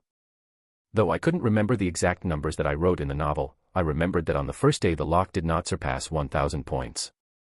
This was a very important piece of information to take note of, since it suggested that as of right now the tournament arc was progressing just as it did in the novel. Not sure how long this would last, but for now I could more or less be able to infer a little bit of what was to come in the future. Let's talk about serious matters. Putting the TV remote down, Ebony pointed at the scoreboard projected on the TV screen. As you can see, as of right now we are overall in the first place. Indeed. But I don't think we need to hold a meeting to point this out, no. Perry, the burly individual, spoke up as he crossed his large arms. Ebony nodded her head in response. True, but there is a problem. What problem? According to the data, we're slightly behind last year's first day record. Ebony gravely said as she looked at everyone in the room. What was last year's record? Mark said as his eyes squinted slightly. From the casualness of his voice, it was quite apparent that he did not take this matter seriously. Last year we managed to secure 1033 points on the first day. Ebony curtly responded. In response, Mark's brows knit for a second. So you're saying that we are 47 points behind last year's senior? That's exactly it, Ebony nodded her head, and once pointed at the TV screen. Furthermore, Theodora Academy's score is a whole 80 points higher than their last year's score on the first day. Something isn't right. So. It's only the first day. Irritably spoke up Perry as his voice couldn't help but raise. What matters is the end result, and right now we're first. All we have to do is continue to be first. Simple as that. I don't see why we need to care about this stuff. As Perry spoke, his face gradually became darker. From the looks of it, he was extremely irritated about the fact that he had to wake up this early in the morning to talk about this stuff. Calm down and listen to me. Taking a deep breath, Ebony tried to calm Perry down. Although it is only the first day, I believe that we shouldn't overlook this. If there is any chance that we might lose, we have to crush it before the seed can sprout. So in the end, you wasted our time for this useless nonsense. Perry abruptly stood up. Instantly a domineering pressure exuded from his body as the students next to him backed up a couple of meters. Because I was far, I wasn't affected by his pressure. Even then, I probably wouldn't have been affected much due to my experience in Amora. He pretty much reminded me of the orcs I faced back then. This is not nons. I'm leaving. I thought that this was something important. You're just wasting my time with your overly cautious personality. Cutting Ebony off, Perry turned around. Stretching his neck slightly, he made his way out of the waiting room. As he walked, everyone stepped to the side to make a path for him. Wait, Lise. I'm going to have to agree with the brute over here. Mark similarly stood up. Without waiting for Ebony to finish her sentence, he followed Mark out of the room. Behind him, a row of students followed him out of the room. Slowly, half of the people attending the meeting left, leaving behind Ebony and what seemed to be her followers, which included the likes of Emma, Amanda, and Melissa. Shit, don't come crawling back to me later telling me that I didn't warn you guys. Staring at the two individuals leaving the room, Ebony shook her head and sat down. Fucking arrogant pricks. Why can't they listen once? She cursed as her fists curled into balls. As expected. Staring at the scene from afar, I secretly shook my head. It was exactly because of this reason that the Lock nearly ended up losing the tournament. Had it not been for Kevin's intervention, the overall winners would have been Theodora's Academy. From the way I saw things, the situation was progressing exactly as it did in the novel.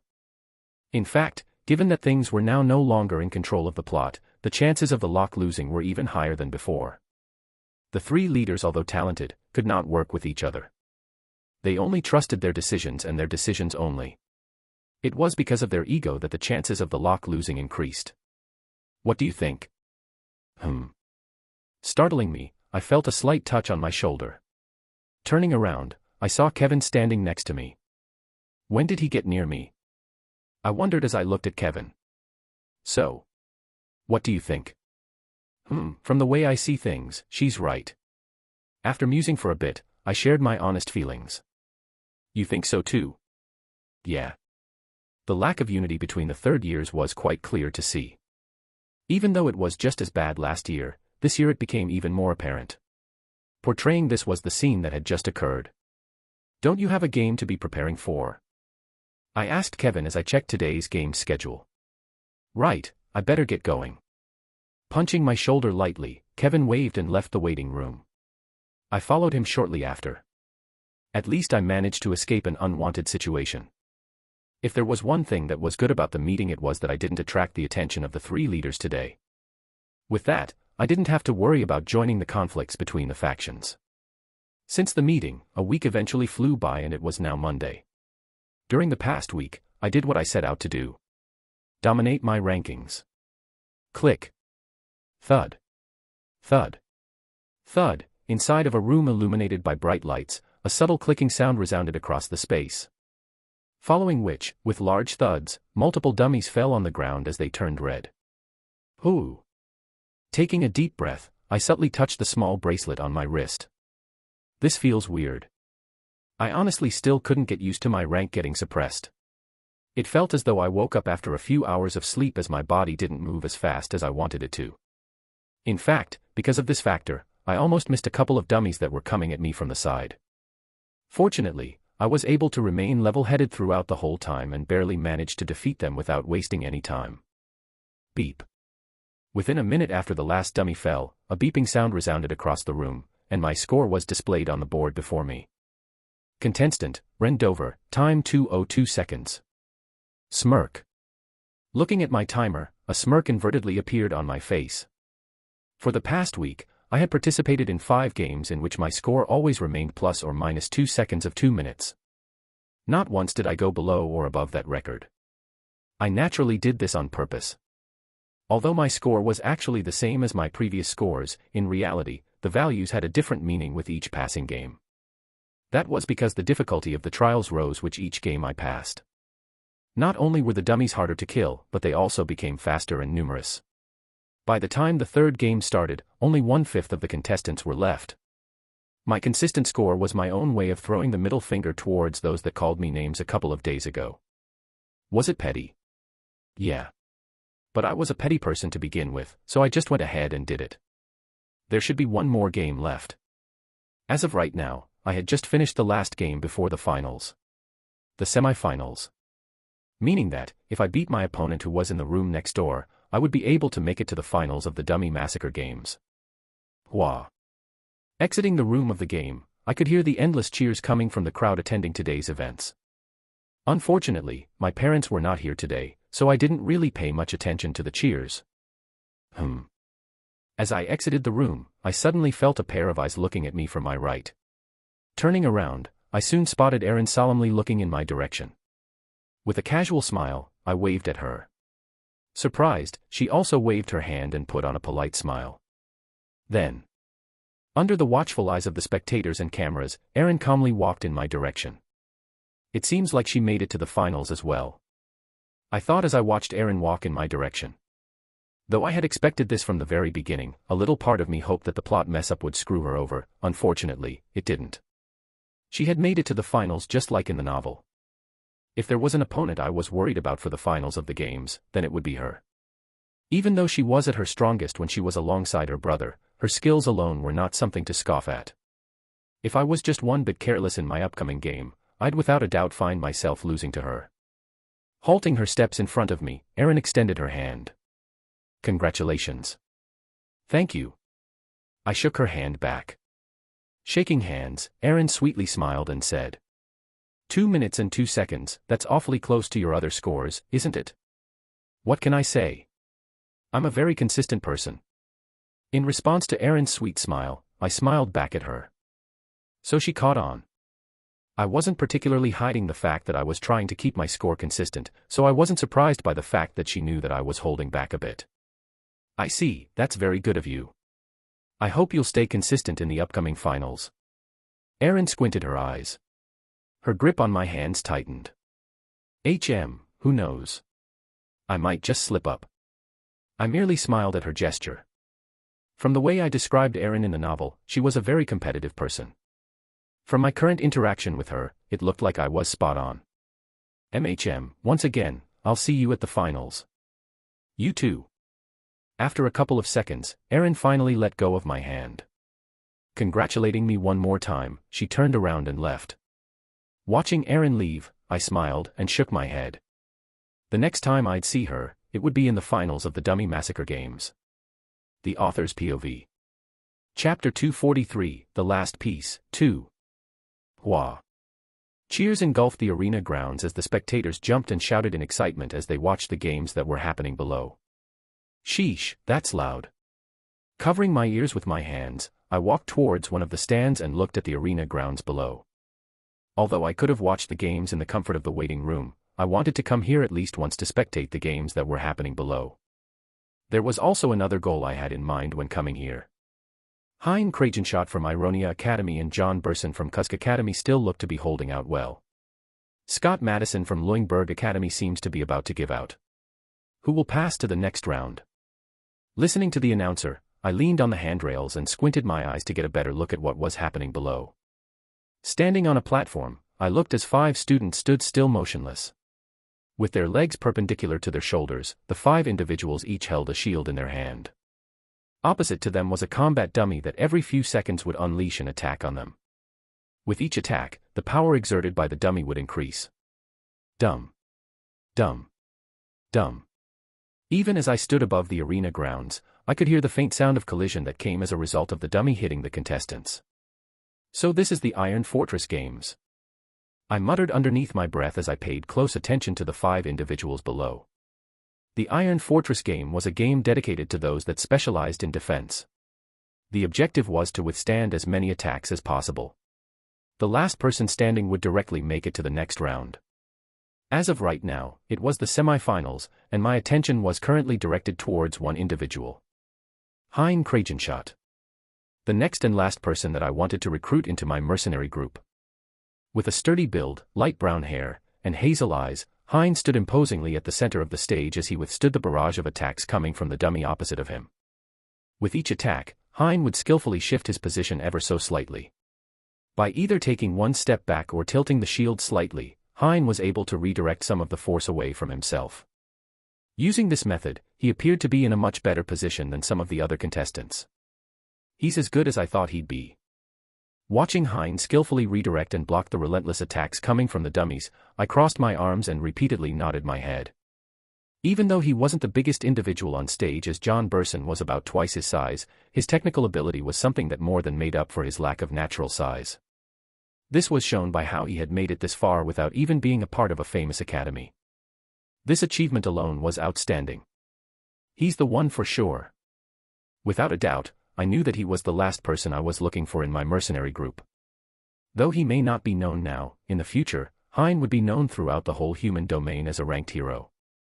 He was of Dutch descent, and despite his talent, because of his family circumstances, he could only enroll at a medium-high ranked academy. He did in fact get scholarship offers from large academies such as the Lock or the Four Great Academies. Unfortunately, he chose to reject them because of his circumstances. Had he enrolled in a top academy, he would have without a doubt have been as strong as some of the most prolific individuals in the tournament. In fact, he would have without a doubt have even had a chance at beating John Burson, who was considered to be the best tanker amongst the younger generation. Unfortunately, Hein Kragenschott from Ironia Academy, unfortunately, gives out, and John Burson from Kusk Academy takes the first spot and wins the Iron Fortress Games. Ladies and gentlemen, let's give John a round of applause for his fantastic performance. The other contestants too, for their fantastic performances. Listening to the announcer's voice, I shook my head. Too bad. Had Hein have had the same amount of resources as John, things would have been different. Sadly, there were no what-ifs in the world. Staring at Hein, who was sprawled on the ground tired, I watched as tears streamed down from the corner of his eyes. He looked absolutely gutted. Wapa. Standing next to him, John Burson raised his hand in the air like the victor that he was and basked on the cheers coming from the spectators. Don't worry. Taking one last look at Hein from above, a trace of a smile appeared on my face. I'll definitely do anything within my power to make you the best tanker there is. I softly muttered before turning around and leaving the arena grounds. Ha, HAAA. After getting defeated in the Iron Fortress game, Hein sat down in the changing room as he gasped for breath. Covering his eyes with a warm wet towel, Hein tried to hide the fact that he was crying. I tried, I really tried. Muttered Hein as he put both of his hands on the towel. Around 4 years ago, when Hein was still 12 years old, a horrible accident occurred. His town was suddenly attacked by villains. In order to protect him and his 2 other 5-month-old siblings, his father suffered a permanent spinal injury resulting in his lower half becoming permanently paralyzed. To make matters worse, his mother died in that incident. The one mother that had raised him since he was young. 1 paralyzed father, 2 5-month-old children, and 1 12-year-old kid. That was the aftermath of the incident that took place in Hein's past. It was also the turning point of Hein's life. From there, in order to support his father and siblings, Hein would work hard every day at his family shop to provide income for the family. Fortunately, although his father was paralyzed, he could still work as a clerk, and hence they were somehow able to live without too much trouble. Years had passed since then and Hein reached 16 years of age. It was also the time that he got his talent assessment measured. Ranked. That was what his talent was measured by. At first, he thought this was fantastic. He could now help his father. But that happiness did not last too long. That was because he later found out that his father's injury could not be cured with the current technology. Not even with the current best potions, his injury could not be cured. This crushed Hein, who wanted nothing more than for his father to once again regain the ability to walk again. And so, not wanting to leave his father and siblings behind, Hein chose to enroll in the best academy in the region and refused all of the other offers that came from the better academies. Trying. Feeling a slight vibration coming from his phone, Hein removed the towel off of his face and picked up the phone. Hello. Son. Instantly, Hein's hand shook. Hein's voice shook along with his hand. Dad. I've watched your game, I'm very proud of you. Thank you. Trying his best to suppress his emotions, Hein responded as he almost choked up on his words. I'm sorry as well, if it wasn't for me this would never have happened. Dad, please don't say anything. I don't blame you. This was my decision. Hein cut off. This is my decision, and my decision only. He repeated. Multiple times his father offered to relocate to a better city so that he could enroll in a better academy, but Hein stubbornly refused. He knew just how much the shop meant for his father. It was the same shop that he built with his mother when she was still alive. Hein could not bear to tear his father away from there. Not just his father. Hein as well couldn't bring himself to part ways with the last moment he had of his mother. This was why he refused all of the other offers. In hindsight, this wasn't a bad decision since the academy treated him extremely well as they invested a lot of resources in him. Most of which were subsidies by the government to help him grow, but even then, his treatment was not bad at all. Do you understand, father? You don't have to blame my decision on yourself. All right. I'll see you back home. Your siblings are waiting for you. With a trembling voice, Hein's father responded. From the way he was stuttering, it was evident that he was also trying his best to suppress his emotions. Hein did not point this out. I can't wait to meet them as well. Thinking of his siblings, a gentle smile appeared on Hein's face. That's good. I'll see you soon, son. I love you. I wish you the best in the next game. Thank you. Listening to the end tone of the call for a couple of seconds, Hein wiped the corner of his eye. Clenching his fists, he slowly stood up. I will definitely not let you down. Although he lost the Iron Fortress game, the tournament was not over yet. He still had to participate in the Battle Royale. For that, he was going to give it his all. Bang. Bang. Bang.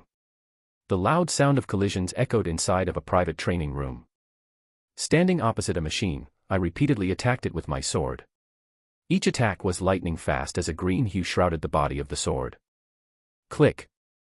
Following a subtle clicking sound, the room became quiet, and a small white graze appeared on the machine opposite to me. Ooh.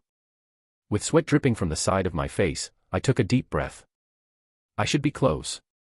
I muttered as I looked at my arms. I could feel it. I was close to ranking up. Perhaps as close as a couple of days, to as far as a couple of weeks. Soon enough, I was going to break through to D-rank.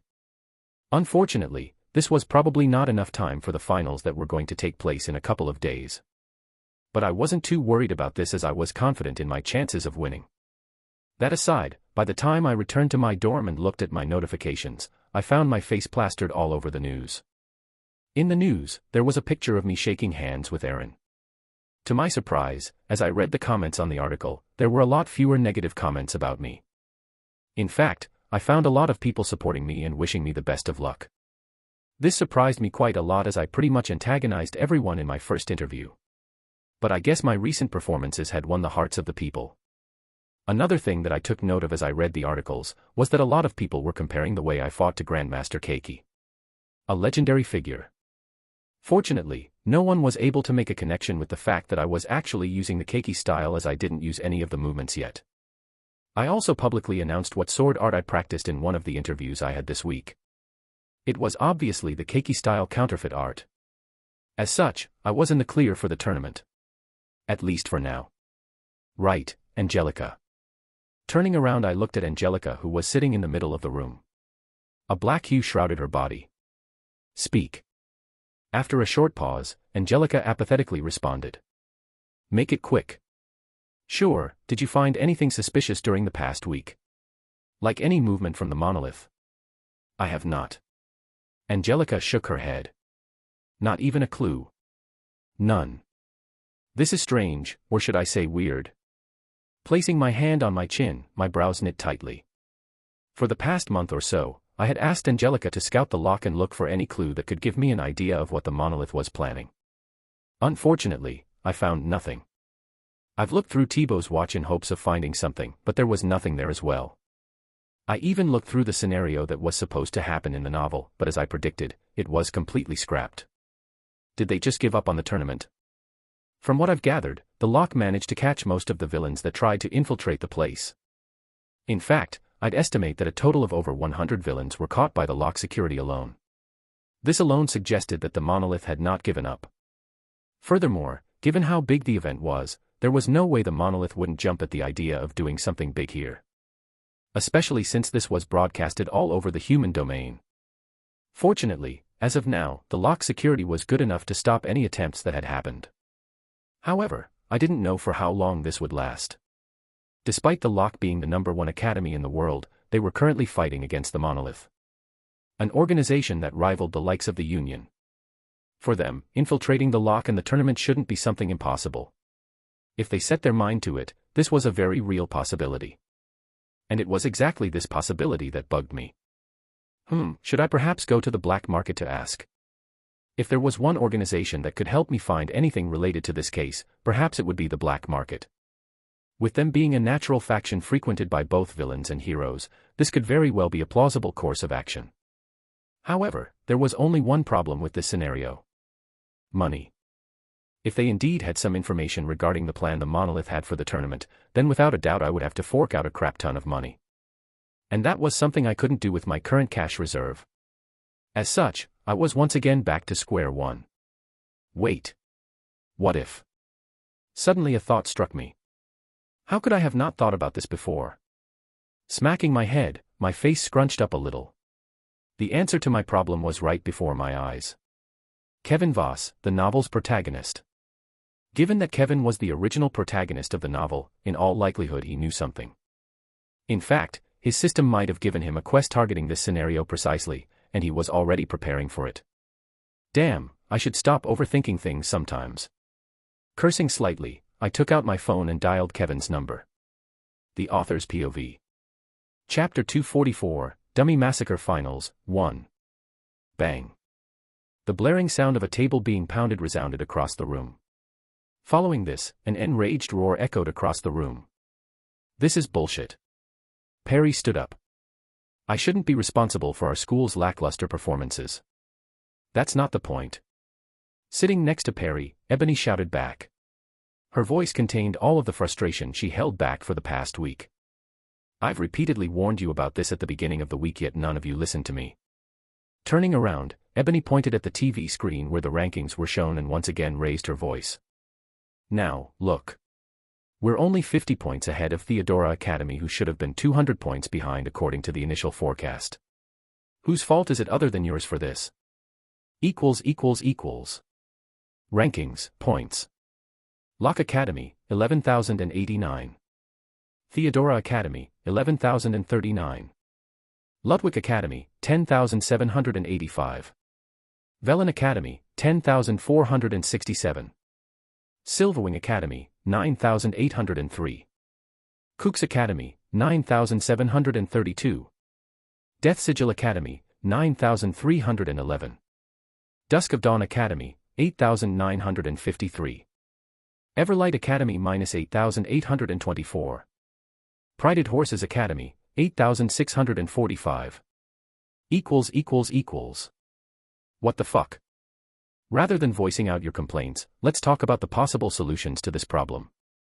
Cutting Perry off before he could swear was Mark. Compared to the first meeting, his face looked a lot more serious. He was no longer treating this as a joke. He knew just how serious their current predicament was. Right. Finally, calming down a bit, Ebony stood up. Biting her lower lip, she looked at everyone that had gathered in the room. From what I've gathered, in order for us to win, all we need is 4 first-years to win their respective games, followed by 2 by the second-years. Pausing, Ebony took out a tablet. Tapping on the screen on the tablet, the TV screen behind her changed. If they somehow can achieve this, we should be able to widen the gap with Theodora Academy. If we can't achieve that, then we have no choice but to. Ebony paused. No choice but to. Perry asked as he too seemed to have also calmed down from the previous outburst. Win one of the Battle Royale games. At her words, the room instantly became quiet. If there was one game that no one could guarantee first place spot, it would be the Battle Royale game. The reason was simple. There was no rule that stated that the other academies couldn't form alliances with one another. As a result of this rule, every year the Lock and the other larger academies would end up fighting at a numerical disadvantage, making it much harder for them to win first place. It was also because of this that the points awarded to the academies upon winning the game were much higher than singular games. If two academies were neck and neck with each other in terms of points, they'd need to be able to win the battle royale in order to widen the gap. That shouldn't be a problem. The first to speak up was Perry. A faint smile appeared on his lips. Since we're already guaranteed first place in our battle royale, we don't really have to worry too much about it. That's easier said than done, Ebony replied as she put her tablet down. From the way that she didn't deny Perry's statement, it seemed as though she agreed with him about the fact that the third year will win their battle royale. Even so, she didn't seem to be completely confident about this. Is it? I don't think so. It isn't right if the third years are the ones that carry the whole school up. The first and second years need to hold their weight. This time it was Mark who started speaking. Turning around, Mark looked at all of the people that had gathered in the room. Listen up, you lot. You've heard what she said. Make sure you don't disappoint during the Battle Royale games. A threatening aura started exuding from his body. I hope we don't go down in history as the worst team to have ever appeared in the Lock. In response to Mark's glare, everyone in the room sheepishly nodded their head. I also followed their example and nodded my head. Not that I actually cared about what they were saying. My mind was preoccupied with other matters at the moment. More specifically, regarding the monolith situation. After calling Kevin last night, I decided to meet up with him in his room to discuss more on the matter. Although I had the book with me, I honestly preferred to just ask Kevin. It wasn't because I was too lazy or anything like that, it was just that the book was far too long for me at the moment. With it recounting everything that happened to Kevin, the book was filled with endless amounts of gibberish that I couldn't care less about. Kevin turned on the valve of his shower and washed his body with the new soap that he had bought yesterday at the convenience store. Now why would I want to read this? Although the book somehow remained the same size, the number of pages it had was scary. It probably numbered in the thousands by now. Most of it was filled with useless stuff like that. This was why I just chose to directly ask him about what he knew. Fortunately, living under the same roof had its perks. Within a minute I had already arrived at his room. After that, I entered his room and started spouting non-stop bullshit about how I had this vision that I couldn't quite make out about the monolith and blah, blah, blah, blah, blah. In short, I managed to get Kevin to spill everything. Perhaps because he trusted me a lot, or just because he was still immature due to his young age, after a bit of thought Kevin told me everything that he knew regarding the monolith. Though there was no concrete evidence, it was enough to convince me that something was definitely going to happen. This talk pretty much confirmed that my worries weren't for naught. The monolith was indeed planning something big. And to make matters worse, that thing was going to without a doubt implicate me. That was because from what I had gathered from Kevin, they were planning on doing something big during the Battle Royale event next week. This information is good enough for now. Though I wasn't yet sure about what they were planning, this was a good starting point. I at least knew that I had some time to work with. It was enough time for me to figure something out. All right, thank you all for coming. You are all dismissed. While I was preoccupied with my thoughts, Ebony's voice suddenly resounded across the room. Everyone in the room stood up. I too subconsciously followed the others' example. 30 minutes had passed since the beginning of the meeting, and after coming up with a rough plan, Ebony satisfyingly stood up and dismissed everyone from the meeting. It settled then. If we fail to win to get enough points in the individual matches, we will bet everything on the Battle Royale. I hope everyone tries their best till then. I will not let the technical staff brief some individuals on their upcoming games. Good luck. Grabbing her tablet, Ebony left the waiting room. Not long after, Mark and Perry also left. Behind them were their usual rows of lackeys. Ren, come here. Just when I was also about to also leave, Melissa called out for me as she sat on a chair in the corner of the room. Melissa. What do you need? I replied without moving from my spot. I said come here, I need to talk to you about your game that is coming up soon. Honestly, I'd rather stay as far away from you as possible. I shook my head. Recalling my previous experiences with Melissa, I wanted nothing more than to be as far away from her as possible. Oh my, am I that scary? Covering her mouth with her hand, Melissa smiled. Yes, I replied. Yes, you are. To make sure that she didn't misunderstand, I repeated this twice. Tisk, grow a pair for God's sake. I'm not doing this because I want to. Clicking her tongue, Melissa was starting to get annoyed. Although Melissa was enlisted as a contestant for the tournament, she wasn't actually participating in any game. As Ebony had stated before, there was a technical team. The technical team's role was to analyze the students' performances as well as the competitors and come up with a good plan for them. In this case, Melissa was talking to me because she was part of the technical team. In all likelihood, she wanted to talk to me about my upcoming game. Are you coming or not? All right, I'll stop joking. What do you need? Knowing when to push and when to back down, I gave in and moved to where Melissa was. Here. Nonchalantly handing me her tablet, Melissa pointed towards a certain section of the screen. What is this? I curiously asked. This is the time that you need to beat in order to secure first place in the Dummy Massacre games. And what gives you the confidence that this is the time? Taking the tablet, I solemnly looked at the information displayed on it. By the side, Melissa started explaining. After analyzing Erin's game for the past 6 matches she had, I've made a rough estimate of her final score. Taking into account the worst-case scenario, I've shaven off 10 seconds off of her estimated overall score and as a result, come up with this value over here. Looking at the time Melissa was referring to, I softly muttered. 1 minute and 28 seconds. Indeed. Melissa nodded her head and continued. If we cross-reference the data from each game, this should be the target score that you should be aiming for when entering the finals. If you can beat this score, there is a high possibility of you getting first place. Pausing, I felt Melissa's stare directed in my direction. With a soft voice, she asked. Can you do it? Maybe. Scratching the side of my neck, I responded. If I went all out, then there was a possibility of me beating this score, but I wasn't sure. Although I had some confidence in beating the score, I wasn't arrogant to the point that I would think that my victory was guaranteed. Unless I actually won, it was always best to remain a little bit humble. Well, I don't care if you can't do it or can do it.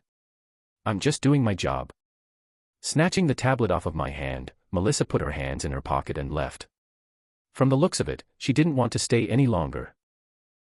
Prickly as always. Do think about my previous advice about drinking hot water. I of course wasn't going to let her go like that. I needed to have the last word. What? Melissa's footsteps halted. Turning around, a sweet smile appeared on her face. Right, then how about you try the new potion that I've made? The one that comes with the label from WV Pharmaceuticals. I made a meaningful smile. The last time Melissa made a potion for me, it wasn't even made from her. Just something she got off the market as a replacement. No, the one that I personally poured all of my love into. Trust me. You're going to enjoy it. I'll have to refuse you for now. Maybe next time. Tisk, pussy. Melissa clicked her tongue as she insulted. See you around. Pretending to not have heard Melissa's last comment, I directly left the waiting room. I needed to prepare myself for the upcoming finals. After separating from Ren in the waiting room, Melissa decided to head back to her dorm. Walking back to her dorm, Melissa's footsteps paused. She then smacked her forehead.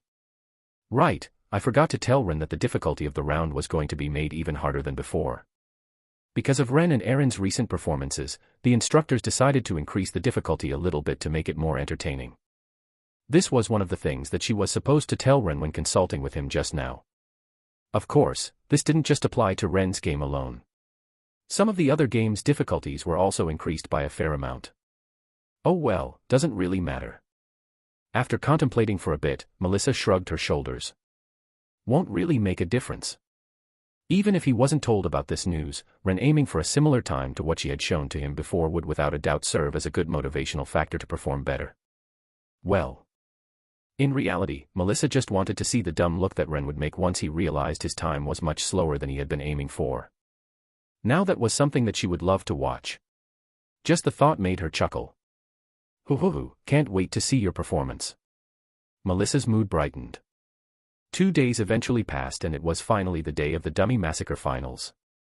The arena grounds were filled to the brim with spectators, and everywhere around the world, millions of people were tuned in to watch the upcoming finals. Hua. Standing in the middle of the arena with my black lock uniform, I could hear the thunderous cheers coming from the spectators above. It was deafening. I didn't dislike it though. It sort of reinvigorated me. Pumped me up with energy. Of course, I didn't show this on my face as I tried my best to suppress all of my emotions and remain level-headed. Standing next to me, Erin basked on the cheers as she coolly flicked her platinum hair to the side. Staring at Erin, I could feel an air of absolute confidence emanating from her body. It was as though she was saying, "I'm definitely going to win this." To that, I smiled. "Contestants, please make your way into the rooms." The announcer's voice echoed across the speakers set up around the arena grounds. The cheers grew even louder. Wah! Wah! Wah! Rumble! Rumble! Slowly the large metal doors that led to the match room opened up, revealing nothing but darkness. Turning her head in my direction, Erin said, "I wish you the best of luck." "You too." With a slight smile on my face, I replied back. I then took a deep breath. Ooh. After a couple of seconds, alongside Erin, I calmly walked into the match room. PA. Just like before, as soon as I entered the room, the lights of the room lit up. Surrounding me from all sides were what seemed to be 100 dummies. These are a lot more than I had expected. Calmly staring at the dummies before me, I scratched the side of the neck. Compared to what I had originally envisioned, there were a lot more dummies than I had originally anticipated. So I'm supposed to beat the score of 1 minute and 28 seconds. This looked almost impossible for me at the moment. Getting rid of 100 dummies within that limited amount of time. That sounded like an incredibly hard thing to do considering my current abilities. But I wasn't someone that easily gave up like that. Crack. Crack. Crack. Cracking my fingers, I took a light stance. Closing my eyes slightly, I softly muttered, "Monarch's Indifference." The author's POV. Chapter 245, Dummy Massacre Finals, 2. My goal is 1 minute and 28 seconds. Setting a goal in his mind, Ren watched as the world around him lost color and his emotions disappeared alongside it. Fear, nervousness, confidence, any and all emotions just disappeared. In his mind, there was only one goal. Reach 1 minute and 28 seconds. Regardless of the costs. Beep. Following the beeping sound, Ren closed his eyes. Ta-da-ta-da-ta, fiddling with a small ring on his finger, Ren calmly stood rooted in his spot. Within seconds the dummies were already upon him. Lifting his head slightly, Ren opened his eyes and placed his hand on the sheath of his sword. A second passed and over 30 dummies appeared within inches of his body. Shwa. Shwa. Shwa. The sound of the air splitting reverberated across the space as each dummy swung their dulled weapon in Ren's direction. To those that were spectating, it looked as though Ren had just given up. Even as all of the dummies were attacking him at the same time, Ren stood still. Some of the spectators couldn't watch anymore and turned their eyes away. Although they knew that the contestants were going to be safe, just the visual impact of Ren getting attacked from all sides caused them to turn their heads away. Move. What are you doing? Jaya. Screams echoed across the stands as some spectators stood up and shouted at the large monitor above. The screams intensified even more once everyone could no longer see Ren's figure displayed on the screen. All they could see at the moment were a pile of dummies on the same spot he was standing before. It's over. Everyone thought. It was then that something shocking happened. Click. Following a subtle clicking sound, the volume of the arena grounds decreased. The spectators who were watching Ren's match couldn't find any words to say as their mouths hung wide open. Some even started stuttering as they pointed at the monitor above. What just happened? How is this possible? My God. Murmurs and discussions echoed across the arena grounds as everyone stared at the large monitor above. They couldn't believe what they were seeing. Standing in the middle of the room was Ren's apathetic figure. His calm and indifferent eyes were displayed for the whole world to see. From his demeanor, it looked as though this was nothing to him. Most shockingly, around him, over half of the dummies present in the room had turned red as they formed a small circle around him. This scene was deeply etched in the spectators' eyes as they all stood up and cheered. Wah! Wah! Wah! The spectators' blood was boiling. How could it not? Watching as Ren single-handedly dispatched over half of the dummies in a single move caused almost everyone to be shocked. Furthermore, no one knew how he did it as the cameras were blocked by the dummies. The battle was still not over though. Ren had only gotten rid of half of the dummies. Everyone also noticed this as they quickly stopped cheering and kept their eyes glued on the large screen. They didn't want to miss a single second of what was about to come. And they were glad they didn't. Without even letting Ren take a breather, the remaining dummies attacked him from all sides. Click. Click. Click. Subtle clicking sound resounded across the arena grounds as more and more dummies fell on the ground. No one could see Ren's movements, but his cold and indifferent image was deeply imprinted in their minds. He looked like an awe-inspiring general that reaped through the lives of all of the enemies that got in his path. Every second a dummy turned red. Such a shocking scene repeated over and over again as the dummies around Ren turned red without him even moving. It was breathtaking. Unfortunately, even though Ren had taken down half of the dummies, there were still a lot of dummies left that relentlessly attacked him from all sides. Most of the time there would be rings around Ren to block their attacks, but sometimes an attack would make it past his defense and hit him directly. At first, they thought it was because Ren's defense wasn't that great. But it was then that people began to realize. Ren was doing it on purpose. He was purposely using his body to absorb the impact coming from some of the attacks so that he could make a quick counterattack. He was sacrificing his body to reduce the time. Everyone who witnessed this couldn't help but feel their hairs stand. Just how could anyone put their body under so much torture? Was it worth it? Everyone wanted to know. As the seconds passed, it became plain to see for everyone present that Ren's physical state was worsening by the second as his left hand drooped a bit. It was either broken or dislocated. Yet, Ren didn't seem to care. He remained completely unfazed throughout the whole time. Dodge, get hit, kill. He repeated this over and over again. The audience was breathless. They couldn't remove their eyes off of the screen. They watched the fight as though they were entranced. Beep. Startling everyone out of their stupor was the sonorous beep coming from the speaker of the arenas marking the end of the game. Staring at Ren's figure who was indifferently looking at the last dummy on the floor, the crowd went into a frenzy. Hua! Hua! Hua! Thunderous cheers resounded across the arena grounds. Contestant, Ren Dover, time 1:31 seconds. On this day, Ren's name was deeply imprinted into every spectator's mind. Right after the dummy massacre finals ended. Inside of a narrow and secluded corridor. Cough, cough, this is why I don't use this skill often. Leaning against the side of a wall, I repeatedly coughed as I felt my lungs burning. They felt like they were on fire. Trying my best to move forward, I could barely keep my eyes focused as everything around me looked wobbly. Like a drunken person, I roamed around the corridor of the arena grounds.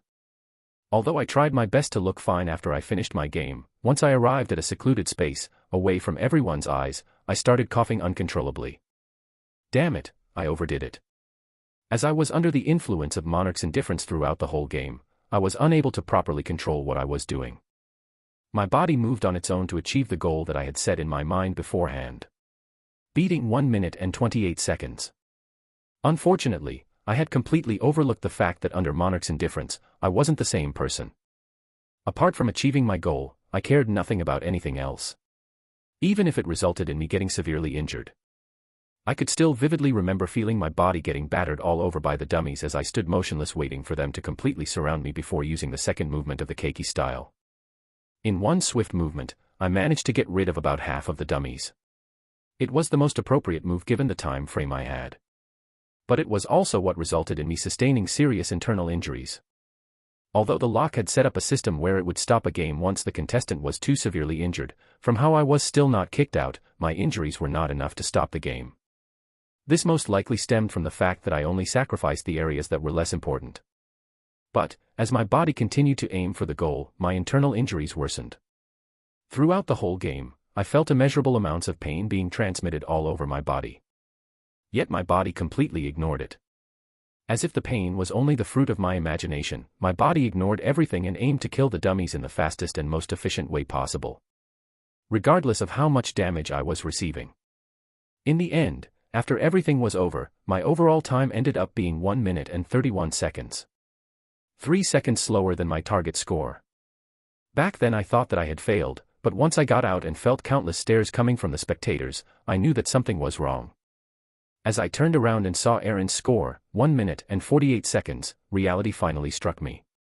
The information that I had gotten from Melissa was wrong. Without a doubt, the difficulty was much higher than it was supposed to be. Damn you, Melissa, PFFFFTT. Abruptly stopping myself from speaking, I felt something sweet going up my throat. Not long after, blood spurted out from my mouth. Ah, shit. Staring at blood-stained hands, I cursed underneath my breath.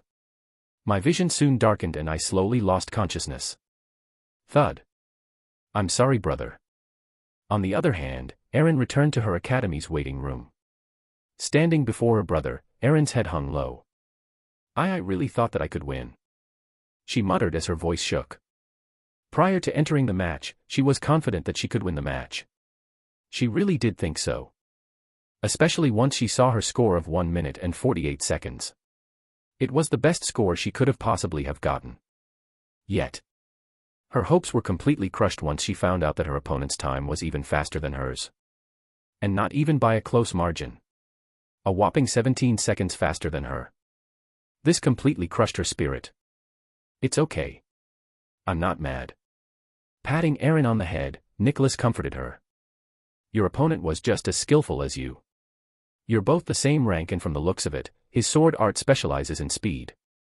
Furthermore, he also had a mysterious skill that I presume specializes in targeting multiple opponents at once. This outcome was to be expected. Moreover, Nicholas's eyes squinted as he turned his head towards a nearby TV. Displayed on it were the highlights of Erin's and Ren's games. Erin. Yes. Erin replied as she lifted her head slightly. You may not know this, but your opponent put his body on the line during the game. What do you mean? Erin tilted her head to the side. Nicholas pointed at the TV screen displaying Ren's highlights and explained. If you watch the replay of the match, compared to you where you directly avoided and dodged all of the dummies and counterattacked, Ren chose a more reckless approach. More reckless approach. There was a hint of confusion in Erin's voice as she wondered what her brother meant. Yes, he chose to not avoid the dummy's attacks and directly used his body as a shield. Take a look at the TV. Under her brother's instructions, Erin turned her head and directed her attention towards a nearby TV. She then watched as Ren recklessly used his body to defend some of the attacks coming from the dummies. By her side, Nicholas continued explaining. By sacrificing his body, he was essentially saving precious seconds that you used on dodging some of the attacks. Though it could have gone wrong as he could have been eliminated for getting too injured, if done well, this strategy would have without a doubt have been the most optimal for getting a high score in the dummy massacred games. Nicholas paused for a second before praising. His willingness to give it everything he's got for victory explains the huge gap between you two. Your loss was without merit. I see. A solemn look appeared on Erin's face as she looked at the highlights displayed on the TV. Brother's right. Because of how frustrated she was at her loss, Erin did not have time to see Ren's performance. Watching it now, Erin finally understood why she lost. It was because she put it her all like Ren had done. Watching the highlights now, Erin found a whole new level of respect for her opponent. If he was willing to go that far to win the game, then she could only accept her loss. Standing next to Erin, Nicholas satisfyingly nodded his head as he comforted. Don't worry. You were up against someone crazy.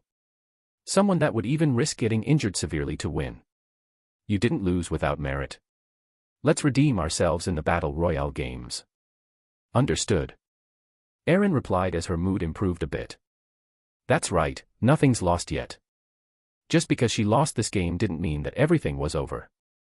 There were still the Battle Royale games. I'll definitely redeem myself there. She swore to herself as her fists clenched tightly. Good. Let's show them what we are really made of when we are working together. Nicholas smiled as he looked at Erin, who seemed to have regained some of her previous confidence. Many people may have forgotten because of Erin's amazing performances, but Erin was not at her best when she was by herself. No. Erin was only at her best when she was working with her brother. Nicholas. Together, no one could stop them. Ah. A short groan left my mouth. My body ached everywhere. A pungent smell of alcohol invaded my nostril as my eyelids slowly opened up. GHH, what the hell happened? Massaging the right side of my head, I felt a massive headache. My memories at the moment were faint. I could barely remember anything that happened moments prior to me waking up here. The only thing I remembered was leaving the arena grounds before everything suddenly turned dark and found myself waking up with my body aching all over. "You're awake." Startling me out of my thoughts was a crisp and captivating voice. Turning my head slightly, I found Amanda sitting on a chair next to me peeling an apple. Amanda. What's she doing here? I wondered as I took a proper look at my surroundings. Decorated in white, I realized that I was in what seemed to be a hospital room as I found an electrical vital sign monitor next to the bed I was on. Beep. Beep. Beep. The constant repetitive beeping sound was a testament that I wasn't still dreaming. "What are you doing here, and where am I?" I curiously asked. "You're at the academy nursing area." Amanda calmly responded as she took a bite of the apple she peeled. "Kevin was supposed to be here, but he's currently participating in the finals of his game, so he left me to watch over you." "I see." Muttering softly, I looked at the ceiling above me. My memories were starting to return to me. More specifically, the memories of me recklessly sacrificing my body under Monarch's indifference. I really fucked up this time. From the top all the way to the bottom. I could barely even feel my body. Everything ached so badly. It was as though I had just been rammed by a car going at 80 kilometers per hour. I felt like crap. You know, everyone was worried about you once they found out that you passed out in the middle of the corridor. Putting the knife that she used to cut the apple down, Amanda disrupted my thoughts as she icily glared in my direction. 3 broken ribs, a punctured lung, 1 dislocated shoulder, and a concussion. Those are the injuries you sustained whilst you participating in that game. Her every word sent shivers down my spine. The more she spoke, the more I could feel the anger and frustration she had towards me. "What were you thinking? Don't you have a sister that is watching you at home? What would she think if she saw your state on TV?" She then paused. "Why are you willing to go so far for a game?" "I don't know." I responded after a short pause. Because I didn't want to let the other know about my skills, it was the only way I could respond. "You don't know." Amanda's voice became even colder. "So you reduced your body to this state because of a whim?" Ah. I was at a loss for words. Honestly, had Melissa not screwed me over, I would have never have found myself in such a situation. Although I would have still have used Monarch's indifference, I probably would have sustained fewer injuries. With each passing second that I was getting close to the score that Melissa told me, I started becoming bolder and bolder. No. Bolder wasn't the right term. Desperate. With every second that I was inching closer to the goal that I had set in my mind, my body started to become more and more reckless. The closer I was to the goal, the more desperate I was starting to get. Even if it resulted in my body getting severely injured. All my mind thought at that moment was, 1 minute and 28 seconds. Nothing else mattered. And it was because of that mindset that my body got so injured that not long after the games ended, I directly passed out on the ground. "Listen, I'm sore.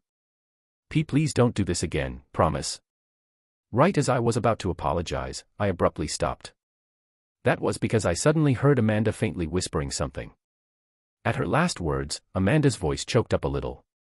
It was very faint, but from where I was laying down I could hear it. I was instantly at a loss. My throat dried up a little as I couldn't find the right words to say. Why would she go as far as choking up a little over my injuries? I really didn't understand. Was it because of all of the stress she was facing recently regarding her father's disappearance? Or was it because she was genuinely worried about me? I didn't know for sure, but even so. Lifting my pinky, I smiled slightly. "All right, I promise. Unless the situation called for it, I would never act recklessly like today. Not just for me, but for those that cared for me. MHM." Similarly lifting her pinky, Amanda hooked her pinky around mine and shook it. "Don't go back on your words," Amanda softly whispered as she let go of my pinky. "I'll try my best." After that, silence enveloped the room. But neither one of us minded this as I closed my eyes and recuperated from my injuries. Besides me, I could hear the sound of Amanda chewing on an apple. It was oddly peaceful. The Author's POV. Chapter 246, Preparations, 1. Leviathan Building, Lock. "You feeling better?" With his legs crossed, Kevin sat on the seat next to me as he scrolled through his tablet. Displayed on it were the highlights of the different games of the tournament. I feel like crap. A light groan escaped from my lips. My body was still extremely battered from yesterday's incident, and even though the medical facility was very advanced, it would still take a while for me to completely heal up. You'll be fine soon. That aside, I was honestly quite shocked by your performance. Didn't think you would go all out like that. Haha, me too. At Kevin's statement, a fake laugh escaped from my lips. Had it not been for Monarch's indifference, I would have never done something like that. Fortunately, your injuries aren't too bad. Within a week you should be all healed up. Yup, so you really don't need to worry too much. Kevin suddenly laughed out loud. Hear this, watching your performance, Emma was so shocked that she didn't speak for a whole 10 minutes. Do you understand how much of an accomplishment this is? That does indeed sound really impressive. Listening to Kevin, a small chuckle escaped from my lips. Emma talked all of the time. For her to not have been talking for 10 minutes straight was an accomplishment in itself. Right. Kevin chuckled alongside me. I was just as surprised as you. It is what it is. By the way, when's the battle royale? Recalling something, I switched the topic. In about a week's time. So you should be able to recover by then. You could have recovered faster if you just took a potion. Kevin pointed out as his eyes glossed over the bandages covering my body. The doctor said that it's better if I don't consume too many potions, and recover naturally. To Kevin's suggestion, I merely shrugged my shoulders. If too many potions were consumed, the body would start to become accustomed to them and their effects would dilute over time. As such, it was just better to recuperate naturally. Oh right, so you found anything else about the monolith's plan? I suddenly asked. This was the main reason I had asked Kevin to come to my room. To talk about this topic, as it was extremely important. Turning his head left and right to make sure that no one was present, Kevin lowered his voice and responded. I found out a couple of things. Spill it. Here. It's fine, this place is pretty secure. We were currently in my dorm, so no one else could overhear our conversation. Kevin, turning his head left and right to check if anyone was present, looked pretty stupid from my position. Although the lock wouldn't go as far as spying on the conversation of their students, on the first day I moved here I checked to see if there were any listening devices installed in the room. There weren't, so it was pretty safe. Alright, they are planning on attacking whilst the game is happening. I figured that much. Anything else? Kevin nodded his head as he elaborated. There apparently are a couple of S-ranked villains amongst the people they are sending. Their goal is to kill as many first years as possible on national television to ruin the lock's reputation as much as possible. To go that far. My brows furrowed tightly. If the monolith went as far as to employ multiple S-ranked individuals to make this work, it just went to show how much importance they put on this matter. This was definitely going to be extremely troublesome. Are you confident in the source of your information? Yes, I'm very confident. I see. Placing my hand on my chin, I mused. Given that this information was most likely something he got from the system, I didn't need to worry about it being false. The monolith was definitely planning on killing as many first years as possible during the Battle Royale event. Have you got anything else? Turning my attention back to Kevin, I asked. No. That's it for now. Kevin shook his head. All I know is when they're going to attack, but I don't know where. So it's that type of quest. At Kevin's reply, I had a sudden realization. There were many different types of quests that the system would assign to a user. There were ones that would give him a specific task that he would need to complete before getting awarded, and there was one that would ask him to stop a certain event.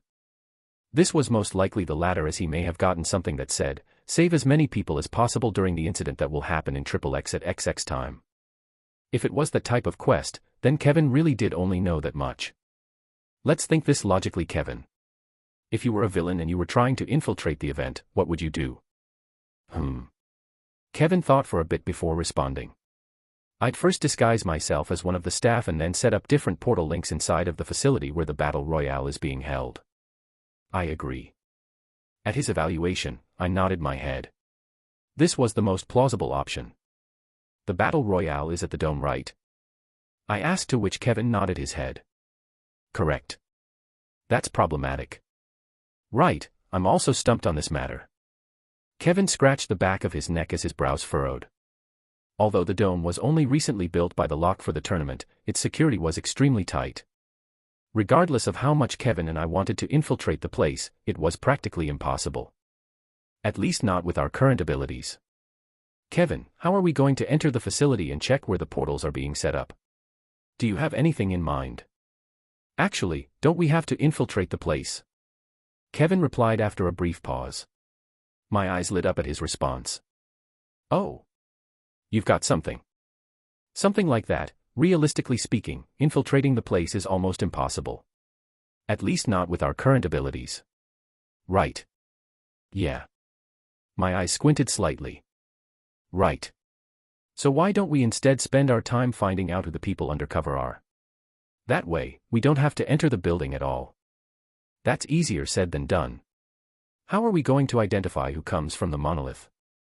I rebutted. Don't worry, I've got it covered. Kevin laughed bashfully but didn't elaborate. Fine. For a short period of time, I didn't respond as I looked at Kevin suspiciously. This was merely acting on my part as I knew exactly what Kevin was planning on doing. Without a doubt, it had something to do with his system. Let's meet up in a couple of days when you're all healed up. During that time I'll scout the area for a bit. Kevin got up. That sounds good. All right. It's settled. I'll message you in a couple of days. Picking up his phone from the table, Kevin waved his hand and made his way towards the door. See ya. Because of my injuries, I couldn't see him off, but he didn't seem to mind this. Closing the door behind him, Kevin left my apartment. Clank. Trying. 2 days later. My phone repeatedly rang throughout the whole day as the screen of my phone got clogged up by an endless amount of notifications. It got so bad that I had to turn off my notifications for most of my apps. Only then did my phone once again become usable. Theodora Academy wins the Battle Royale against the third years of the Lock, securing the first place spot in the tournament. Will the Lock undefeated streak finally break? So it really happened. Reading the news article on my phone, an extended sigh escaped from my mouth. Because of my lack of interest in the third year's game, I only found out now about their loss. I guess this part of the novel didn't change. This event was inevitable. The lack of cooperation between the three heads was something that anyone could have seen. The result of the Battle Royale was a clear indication of this. Ding, dong. Disrupting me from my thoughts was the sudden sound of my doorbell ringing. Who could it be? Confused, I made my way to the entrance of the room and opened the door. A package. Who is it from? Sitting right in front of my door was a small box. There was no tag on it, so I wasn't aware of who gave it to me. This looks really suspicious. Squatting down, I lightly poked the box. Although I knew it was safe because all boxes that came through the Leviathan building were checked beforehand, I was still slightly apprehensive. After all, I didn't know who gave me the box. Oh well. Looking left and right of the corridor, curiosity got the best of me, and I eventually took the box and brought it to my room. Taking a pair of scissors, I carefully opened it. Ah! A small sound escaped from my mouth. In the middle of the box was a colorless potion, and a sudden realization dawned on me. How kind of her. Looking towards the right side of my room, where Melissa's room was, my lips curled up slightly. Everything started to make sense to me. There could only be one person that would give me a potion, and added with the fact that there was no tag on the box, it was without a doubt Melissa who had given me the box. There's a letter too. Taking the potion, I soon spotted a white envelope placed beneath it. Opening the letter and reading the message, my lips slightly twitched. You're fucking crazy. Right, what did I expect? Throwing the letter to the side, I looked at the potion in my hand. I guess Melissa did feel guilty about the false information she had given me. But in hindsight, she really didn't do anything bad. I mean, never would she have expected me to sacrifice my body like that to get a high score. She probably would have never expected me to act that crazy. Me neither, to be honest. This looks like an advanced healing potion. Turning the potion around and inspecting it carefully, I realized what it was. Although there was no label on it, having taken the potion a couple of times already, I was able to instantly identify it. An advanced healing potion. Something that was worth around 40 million U. I'll keep it for now. I'll use it later. Since I had no games for at least a week, I may as well just save it for now. I had a faint feeling that I would definitely be needing this for the future. Moonlight shone through the glass of a small window, illuminating a specific area within a dark room. In the middle of the room sat an imposing existence. Lord. A voice rang out in the empty space. The call awoke the existence that was sitting in the middle of the room. There's important information I would like to brief you upon. The existence slowly opened its eyes. The revealed pupils glistened like jewels as a scarlet-red bloodlust faintly emanated from them. Speak. The existence replied briefly. An emotionless voice echoed across the empty room. We've already started making preparations. More than half of our spies have already been caught, but we somehow have managed to get 2 people to successfully infiltrate the premise where the battle royale will be held. 2. Yes. Although we've sent over 100 spies, most of them have been caught by the lock. Their security is far too tight. We've only managed to get 2 in due to the aid of 2 S-ranked villains. Understood. What should we do next? The existence did not reply immediately. Slowly he stood up. Meanwhile, a full moon slowly revealed itself from behind the clouds. The moonlight entering the window brightened as it softly enveloped the existence's body. The darkness that clocked the room became fainter. We proceed as we originally planned. Underneath the moonlight, the figure's features slowly became more discernible. With long cascading black hair and jade-like skin, was a topless male figure whose looks could only be described as outrageously handsome. If someone were to stand before him, they would assume he was an immortal that had descended upon the world. Taking a couple of steps forward, a robe magically appeared on the male's figure. We can't let our plans fail. Especially not after our failure a couple of months back during the banquet. Any mishaps cannot be allowed to happen. His emotionless voice drifted around the room. Why yes. The voice on the other side stuttered. Despite communicating from such a distance, hearing the existence's voice sent chills down his spine. Anything else? Dully said the male figure as his hands interlocked behind his back. I have another thing to report. Proceed. The figure's eyes shone slightly as he emotionlessly replied. Someone has been snooping around lately. Snooping. Yes. We found a student repeatedly making their way towards the dome. His visits appear to be too irregular. Don't do anything, replied the figure as he stood beneath the large window and stared at the full moon in the sky. If we act right now, there's a possibility of our spies getting exposed. So what do you suggest we do if the person finds something? If such a situation happens, get rid of them. As you wish, Lord. Anything else? No. You may leave. Yes, my lord. Who? Basking underneath the moonlight, the figure slowly closed his eyes. Silence once again descended in the room as only the sound of the figure's breathing resounded across the room. The author's POV. Chapter 247, Preparations, 2. Under the faint moonlight, Kevin sat down on a bench inside of the Leviathan building. You've got anything? A voice entered his ears. It belonged to Ren. Yes. I do. Kevin replied after a short pause. I've found out who the targets are, but there is a slight problem. What is it? They're both a rank and are not villains. Frontal confrontation is a no-go. A short pause ensued before Ren replied. That's troublesome. Have you got their names and info? Yes. Kevin massaged his forehead. Unfortunately, they are both individuals who have worked in the lock for more than 5 years and are considered trusted individuals by the Academy. After discovering the identity of the 2 individuals who were working under the monolith, Kevin spent a lot of time trying to figure out their background. They were clean. So clean that he was left helpless. Then this is really problematic. Ren replied as his voice deepened. I know, but don't worry. Although we can't expose them now, I've found something else. What is it? I found out the location of the portals they are planning on setting up. After spying on the 2 individuals who were working under the monolith for the past couple of days, Kevin was able to find a general pattern in their movement. From there, he was able to come up with an estimate of where they would set up the portals. Oh. Ren's voice jumped up a little.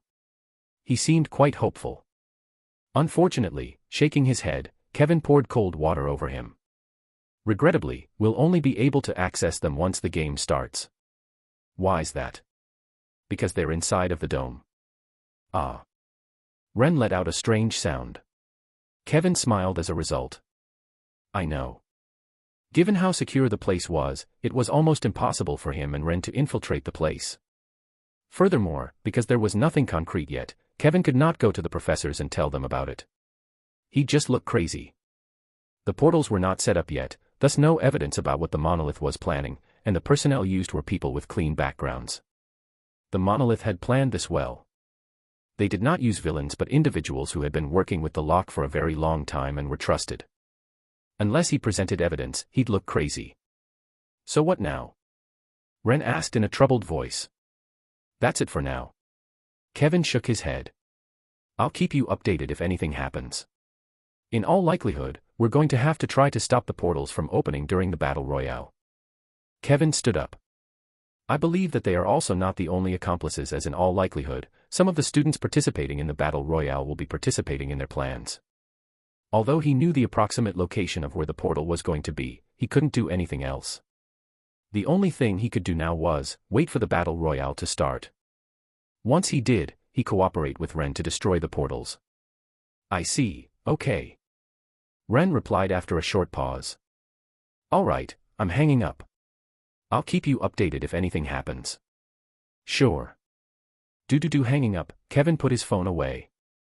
Although he had just talked with Ren about sensitive information with his phone, Kevin wasn't worried about others finding out the contents of their discussion. That was because the phone he and Ren were using could not be monitored. I guess, it's about time I head back, HM. Sha. Right as Kevin was about to leave for his dorm, his feet abruptly stopped. That was because Kevin suddenly heard the sound of something cutting the air. He could even hear a small, muffled shout that came alongside each slash. The sound was coming from the Leviathan Building public training grounds. Curious, he headed over, whereupon he saw a short-haired girl swinging two small short swords. It was Emma. Right as he was about to call out for her, Kevin stopped himself.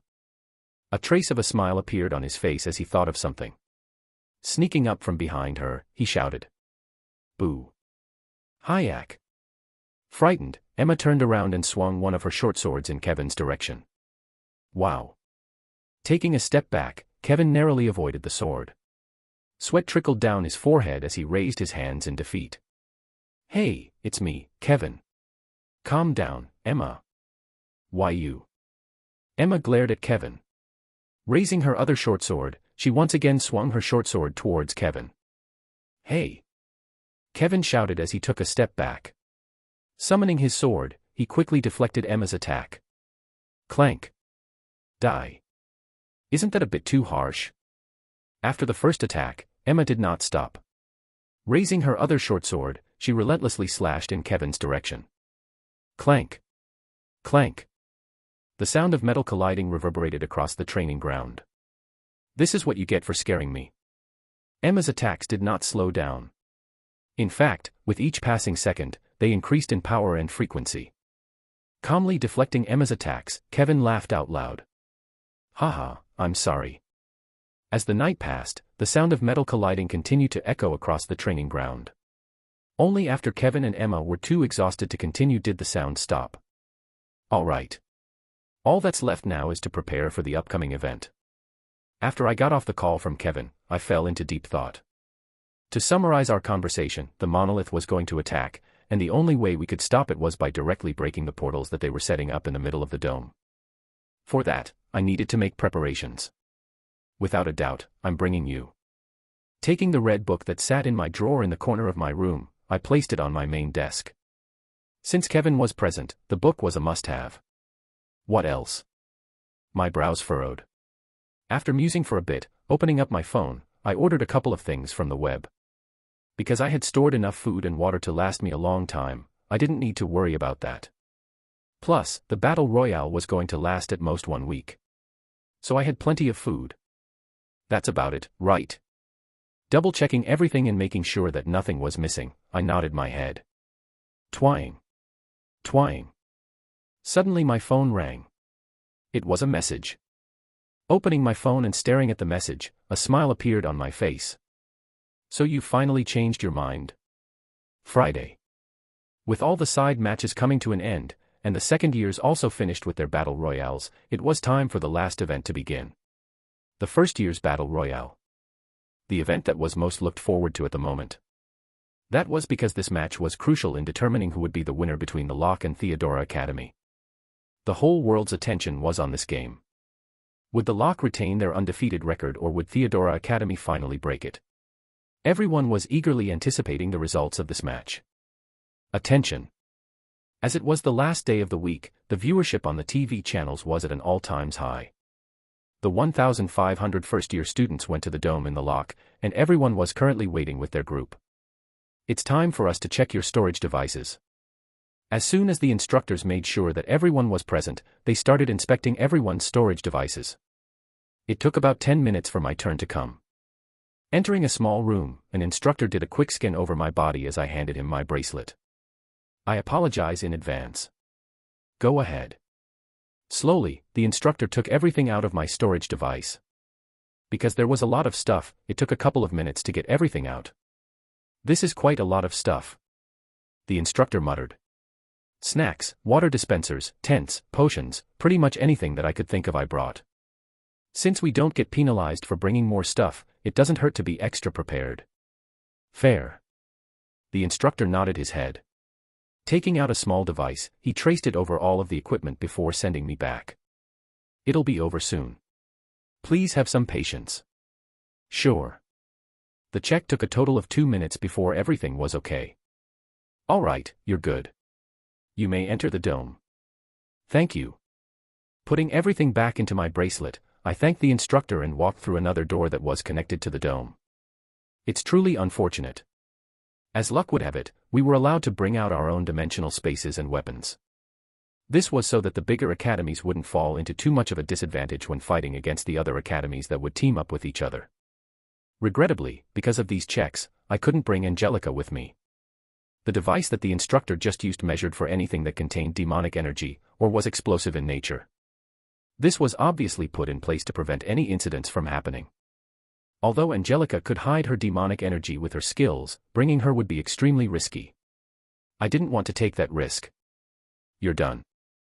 Waiting at the entrance of the dome was Kevin. Jean was behind him.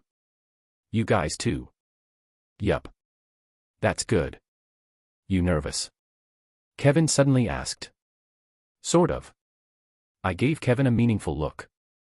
The nervousness didn't stem from the Battle Royale game, but from what was about to come. Our current plan was to split up as soon as we entered the game to directly find the portals and break them. Because Kevin had already told me the location of where I needed to go, I knew exactly what to do. So all that was left was for me to wait for the Battle Royale to start. The exam will begin shortly. Half an hour after meeting up with Jean and Kevin, an instructor came out to brief us quickly on the rules. Since most of you have watched the 2 previous Battle Royales that had taken place, I will make this short. Last team standing wins. No time limit, and you may use as much force as possible. At the examiner's last words, the place became noisy. Now, calm down everyone. The only reason I'm telling you that it's okay to go all out is because installed in your suits is a small defensive mechanism. Once you experience a blow that will kill you, it will activate and create a small shield that can withstand the impact of a less than C-ranked warrior. However, the instructor suddenly paused and the air froze. The shield will only activate once, and once it does you will be rendered immobile. From there you will be a sitting duck. To all the contestants present, once a contestant is taken down, you are not allowed to touch them. If you do, that will be an instant disqualification. At the instructor's words, everyone nodded their heads. This was fair and more realistic since everyone would be able to fight with all they got. Good. For those that are eliminated, an instructor will later come to pick you up and escort you out of the premises. That should be it for the rules. May the best team win. Once the instructor finished explaining the rules, heavy tension descended on the waiting area. Everyone kept a fair distance from each other. Beep. Marking the beginning of the trial was the all too familiar beeping sound that I had been hearing since the start of the tournament. Rumble. Rumble. The large metallic overhang doors that connected to the dome slowly opened up, revealing a dense forest-like environment. Not long after, the students slowly made their way into the premises. Let's go. Sure. Following Kevin from behind, and with Jean next to me, we soon entered the dome. Right before we entered, my eyes interlocked with Kevin's. We had approximately 30 minutes at our disposal. During that time, the contestants weren't allowed to attack each other. And in that given time, Kevin and I would do our best to stop whatever incident was about to happen. The Author's POV. Chapter 248, Battle Royale, 1. Where is it? 15 minutes had passed since I had entered the dome, and I was now alone. Right after entering the dome, we all split up. Kevin, Jean, and I all went our separate ways. Nothing needed to be said about Kevin and I since we had something to do, but Jean just naturally left. In all fairness, as an assassin, Jean thrived in this kind of environment, so being with a team was useless to him. It would only give away his location. We probably looked like fools to the audience. Moving forwards, a bitter smile appeared on my face. This was a given though. In a team game, the first thing we did was split up. This became especially worrisome to the spectators supporting the lock, as everyone knew that the lower-end academies tended to team up together. In short, we looked like the third years. Their result? A humiliating loss. To the audience, we probably looked like arrogant pricks overconfident in our strength. But I honestly couldn't care less. I had different priorities. What did the tournament matter if everyone died? VRRRRRR. VRRRRRR. Ren, how far are you from the location? My watch suddenly rang. It was Kevin. Raising my wrist towards my mouth, I softly whispered, I'm almost there. Following the map that everyone was given at the beginning of the game, I was able to navigate my way towards the location Kevin told me to go to a couple of hours ago. According to him, that was the place where the portal devices were going to be installed. That's good, I'm almost there too. All that's left is finding the portal itself. Easier said than done.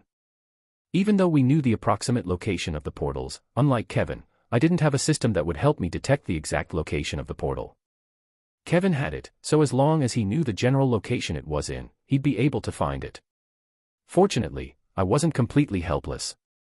After all, there was bound to be a couple of individuals setting it up. All I had to do was find them. Ren, I'm hanging up. I think I've got something.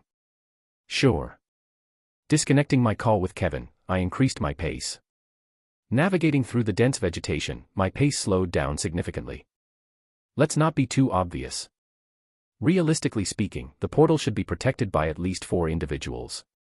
If I was too brazen about my appearance, I'd lose the element of surprise and be at a disadvantage.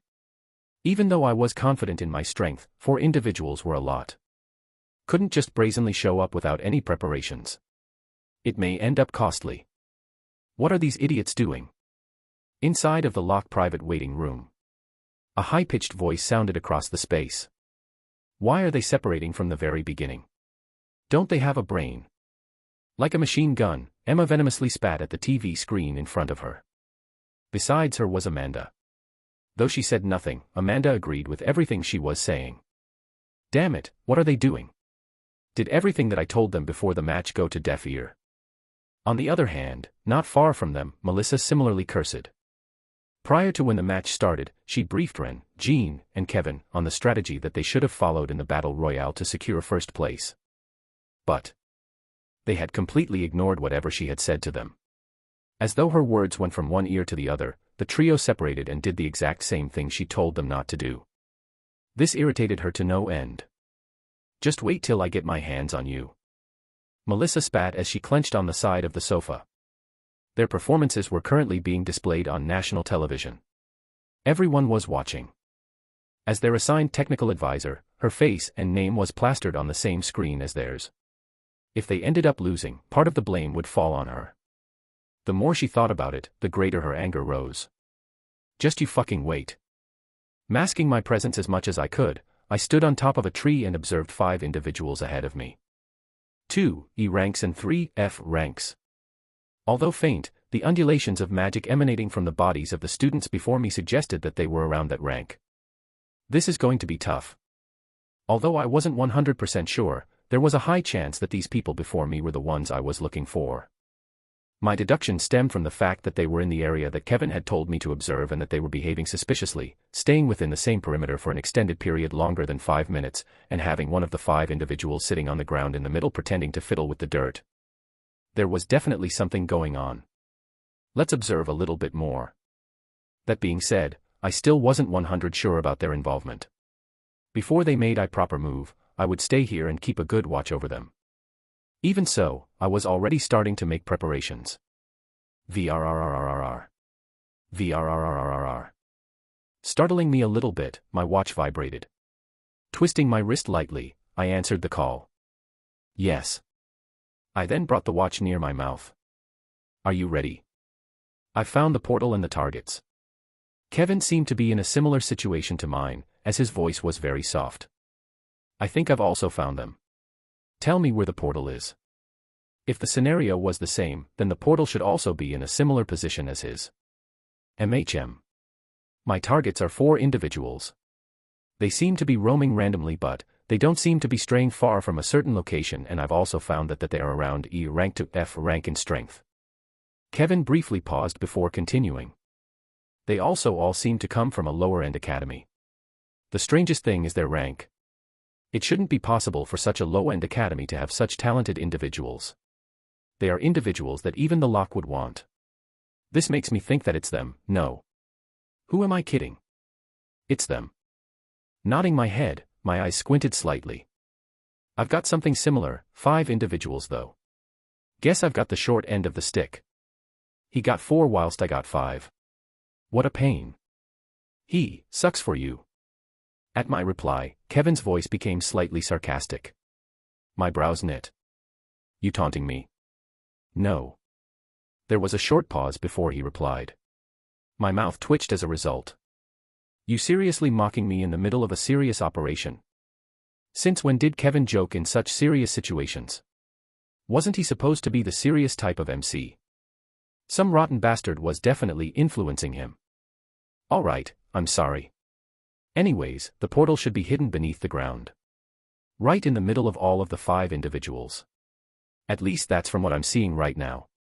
Kevin apologized before explaining to me his situation. You sure? Positive. Is your situation the same? Yeah, you making a move? No. I'm making preparations. There are 4 people, so I can't afford to be sloppy. I'm setting everything up for an ambush. Clever. Blindly fighting against 4 individuals with unknown backgrounds was stupid. Taking the initiative and doing a surprise attack was the most efficient way to win against a group of people. Alright. I'm about to start. You should too. Yeah. Kevin soon ended the call. Lowering my wrist, I quickly took out a few things from my bracelet. I guess I should get started as WELO. D. Suddenly my watch vibrated. A glaring red notification clogged the screen of my watch. You may now engage with the other participants. Staring at the message, the edges of my lips twisted upward. Talk about perfect timing. Thud. Jumping down the tree, I stealthily moved forward. Moving behind one of the individuals, my feet abruptly stopped. At this point, I stopped breathing and fully focused on the individual before me. Let's start with one of the strongest. Click. Placing my hand on the sheath of the sword, the all too familiar clicking sound resounded across the area. Thud. A small thud accompanied the clicking sound as the individual I targeted fell face first on the ground. Right at the moment my sword was about to hit his head, a small protective shield formed around him, saving his life. The impact still caused him to pass out. Although the shield saved his life, it did not reduce the force of the attack. What? Who's there? The sound did not go unnoticed as everyone turned their heads in my direction. Already expecting this, dashing forward, I headed towards the person in the middle. The other E-ranked individual. Of course, the 3 other people wouldn't just let me attack their most important member. Taking out their weapons, they all instantly dashed towards me. Staring at them, my eyes slowly turned gray as I commanded. Stay. Instantly everyone stopped. GHHH. What? KHHH. Stop him. As if their bodies could not listen to them, they all took a step back terrified. They could only helplessly watch as I neared my target. Gyek. Dropping everything he was doing, the individual that was setting up the portal took out his weapon and dashed in my direction. Watching him come at me, my feet abruptly stopped. Though confused, the individual before me slashed in my direction. Shah. Staring at the incoming blade, I raised my right hand and snapped my fingers. Snap. Hyuk. A strange noise escaped the individual's mouth as his body stopped moving. Taking advantage of this gap, I infused my fist with thick mana and swung it towards his chin. Thud. Face first, he fell on the floor. He was knocked out cold. Raising my sword, I stabbed in the direction of his heart. Right as my sword was about to stab him in the heart, a small protective shield formed around him like the previous individual. My purpose in doing this was to activate the special function of the suit. The paralyzing effect. Once the target was presumed by the system as dead, it would paralyze the user's body until a professor brought them out. Sha. Sha. Sha. With no time to catch my breath, coming from all sides was the sound of multiple sharp objects cutting through the wind. Ugh. Bending down and dodging one of the attacks, I drew a quick circle in the air. A translucent ring appeared before me. Go. Once the ring formed, I pushed it to the side. What's going on? Who? Clenching my fist, the two remaining attacks headed in my direction magically changed direction. Ring of Vindication, second move, gravitational pull. Bam. Kua. Taking advantage of the opening created, I lunged forward and punched one of the three students straight in the guts. My fist soon connected with his stomach, and a small shockwave swept the area. Thud. Kneeling on the ground, saliva spilled everywhere. Raising my leg, I kicked him the individual I hit in the face and directly knocked him out. Raising my sword, I once again aimed for the heart. Thunk. Another one down. After getting rid of another individual, I turned around. At the moment, the two other individuals were still busy trying to free themselves from the ring. With their ranks being lower and my strength being a full rank higher than theirs, the rest of the fight was as good as done. Click. Click. Placing my hand on the sheath of my sword, two clicking sounds resounded across the area. Thud. Thud.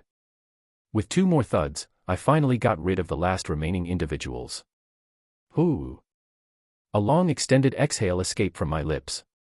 My breathing was a little rugged. Alright, let's get this over with. Pretending to act calm, I casually walked towards the spot I presumed the teleportation device was located. My goal was to accidentally find the portal device before showing it to one of the cameras overlooking the event. This was the most logical and fastest plan Kevin and I came up with. The plan was for either me or Kevin to expose the device to one of the cameras that was broadcasting the event. From there, the instructors would immediately know what was going on and shut the event down. Thus. HAAA. Standing on top of the spot where one of the students was, with my hands on my knees, I pretended to catch my breath. Oof, I better sit too. Not bad, but where are the other two? Who? Startling me was a cold voice coming from my right side. Sha. At the same time the voice spoke, I felt a cold metal object graze past my face. Not letting my guard down since the beginning, I was able to dodge the attack. Just barely though. Drip. Drip. Tracing my thumb over my cheek and staring at the blood on my finger, I lifted my head slightly. My eyes narrowed. Aaron. The author's POV. Chapter 249, Battle Royale, 2.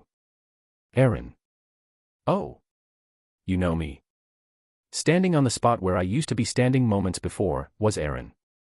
Theodora Academy's #1 ranked first year. Of course, I would. You're pretty famous.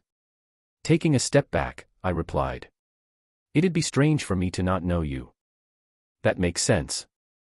As if it was the most logical answer, Aaron crossed his arms and thoughtfully nodded his head. Looking around, he asked, but, you still haven't answered my question. Where are the other two? You're talking about Kevin and Jean. I shrugged my shoulders. Beats me. They are off doing their own thing. Even though I knew, why would I give him the answer? That was a stupid question to begin with. I see. Then I'll get rid of you first. Aaron's eyes coldly flashed. Disappearing from the spot he was standing, he reappeared a couple of inches away from me. Sha. Slashing sideways, I could hear the faint sound of his dagger splitting the air apart. Cuck. Bending my knee slightly, I watched as his dagger pierced the area where my head used to be. Thump. Stomping on the floor, I pushed my body back. Cold sweat trickled down my forehead.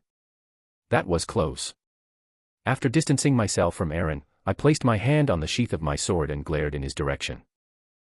You're as good as I thought you were, Aaron said as he looked at me from the distance. You too. There was a reason why Aaron was the #1 ranked person in Theodora Academy.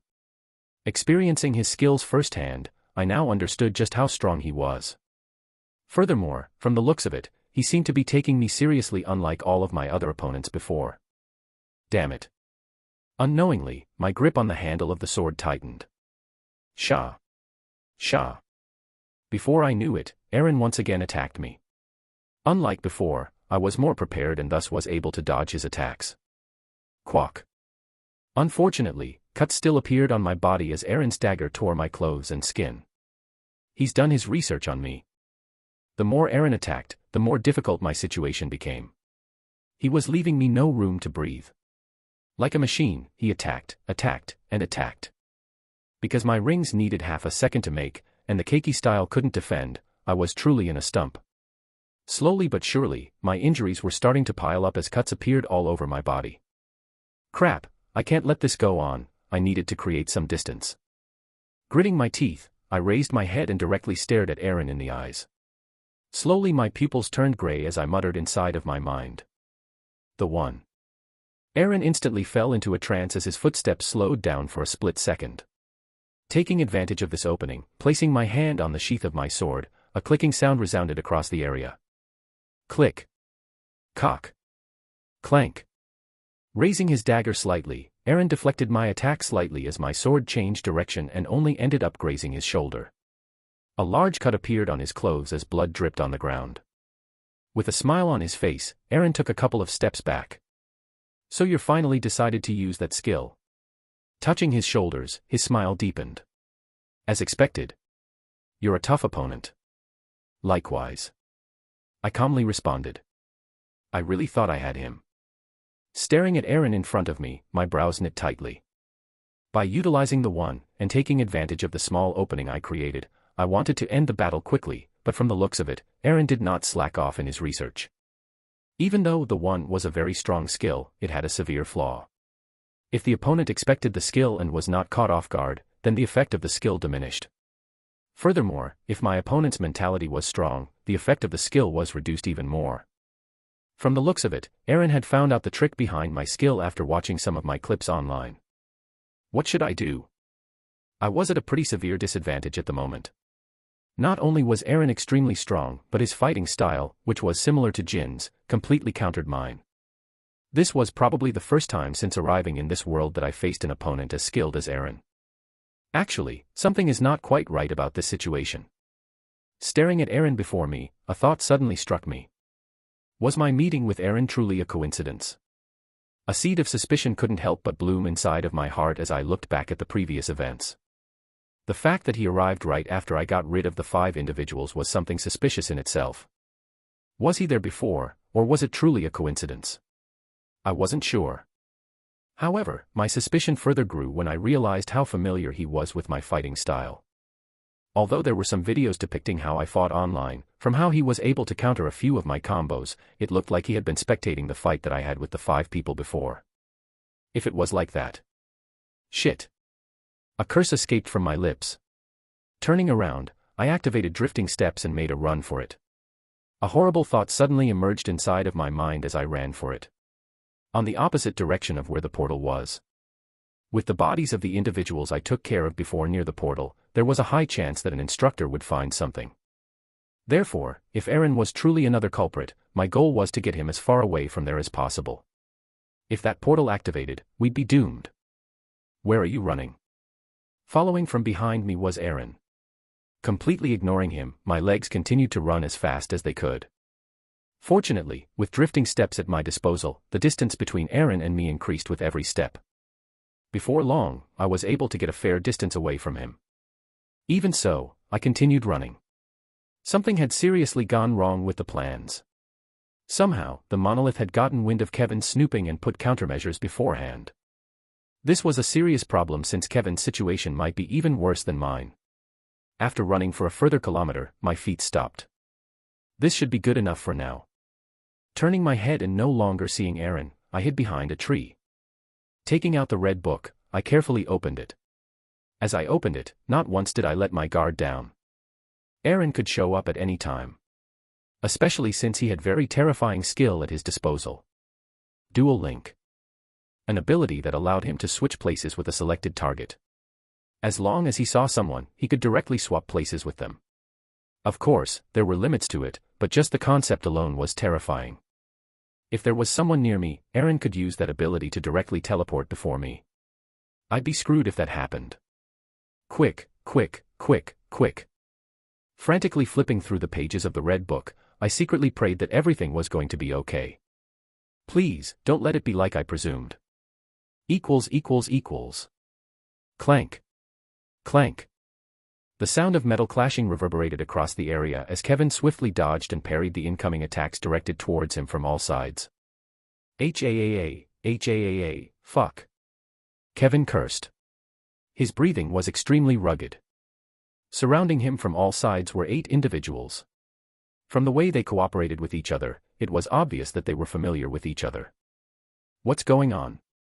Kevin wondered as he distanced himself from the 8 individuals. This was a trap. Originally, Kevin had thought that there were only 4 opponents he needed to take care of, but contrary to his expectations, there were 4 more lying in ambush. From the very start, they had expected his arrival. Clank. Clank.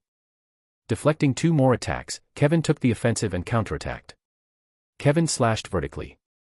Raising his sword, his opponent tried to deflect the attack when suddenly Kevin's sword disappeared and reappeared on his right. Cook. Kevin's sword soon connected with his body and a small transparent shield appeared. 1 OU, KHHH. Right, left, and back. Right as Kevin got rid of one opponent, 3 more showed up. In one swift movement, Kevin slashed horizontally, deflecting 2 attacks. Unfortunately, one managed to land and hit him in the shoulder. Cock. Clank. Without giving Kevin enough time to breathe, 2 more attacks came from his right and left. Shit. At this moment, it felt as though time had stopped for Kevin. Staring at the 2 attacks directed towards his head and chest, he knew he had to do something. Overdrive. He muttered. Instantly, the veins and his muscles become more prominent. His pupils dilated and the side of his eyes became bloodshot. Bam. Like a meteor, his body shot forward and attacked the 7 remaining opponents before him. Bam. Bam. Unlike before, he had the edge this time. His every strike was faster, more powerful, and more accurate. The tides were changing. Kevin was slowly gaining the upper hand. Shah. Dodging another attack, Kevin stepped to the side and slashed vertically downwards. Immediately after he slashed, 2 opponents appeared and interlocked their weapons together to try to stop the attack. Unfortunately for them, Kevin was expecting this. Suddenly, the arm holding onto the sword bulged. His veins wigged uncontrollably. KHHHH. Gritting his teeth, Kevin forcefully twisted his sword, switching from a vertical slash to a horizontal slash. Right as the sword changed direction, Kevin planted his foot on the ground and did a 180 spin. Thud, thud. 2 bodies fell to the ground. Come on. I'm not done. Having now reduced the enemies to 5 opponents, Kevin regained some of his confidence back. For the next couple of minutes, Kevin relentlessly pushed back all of his opponents. On multiple occasions, small cuts appeared all over his opponents' bodies. Nevertheless, even though he was pushing them back, his injuries were still piling up. Even though he was consuming potions whilst fighting, the rate at which his injuries were appearing were much faster than their healing. To make matters worse, his opponent's coordination was simply too great. Only being one person, Kevin was at a severe disadvantage. HAAA, crap. I need to do something. In no time, like a battery that was about to run out of charge, Kevin's breathing became more and more rugged. He was running out of steam. The effects of overdrive were wearing off, and the side effects were starting to kick in. His movements were started to become more sloppy. His slashes were becoming more predictable. Clank.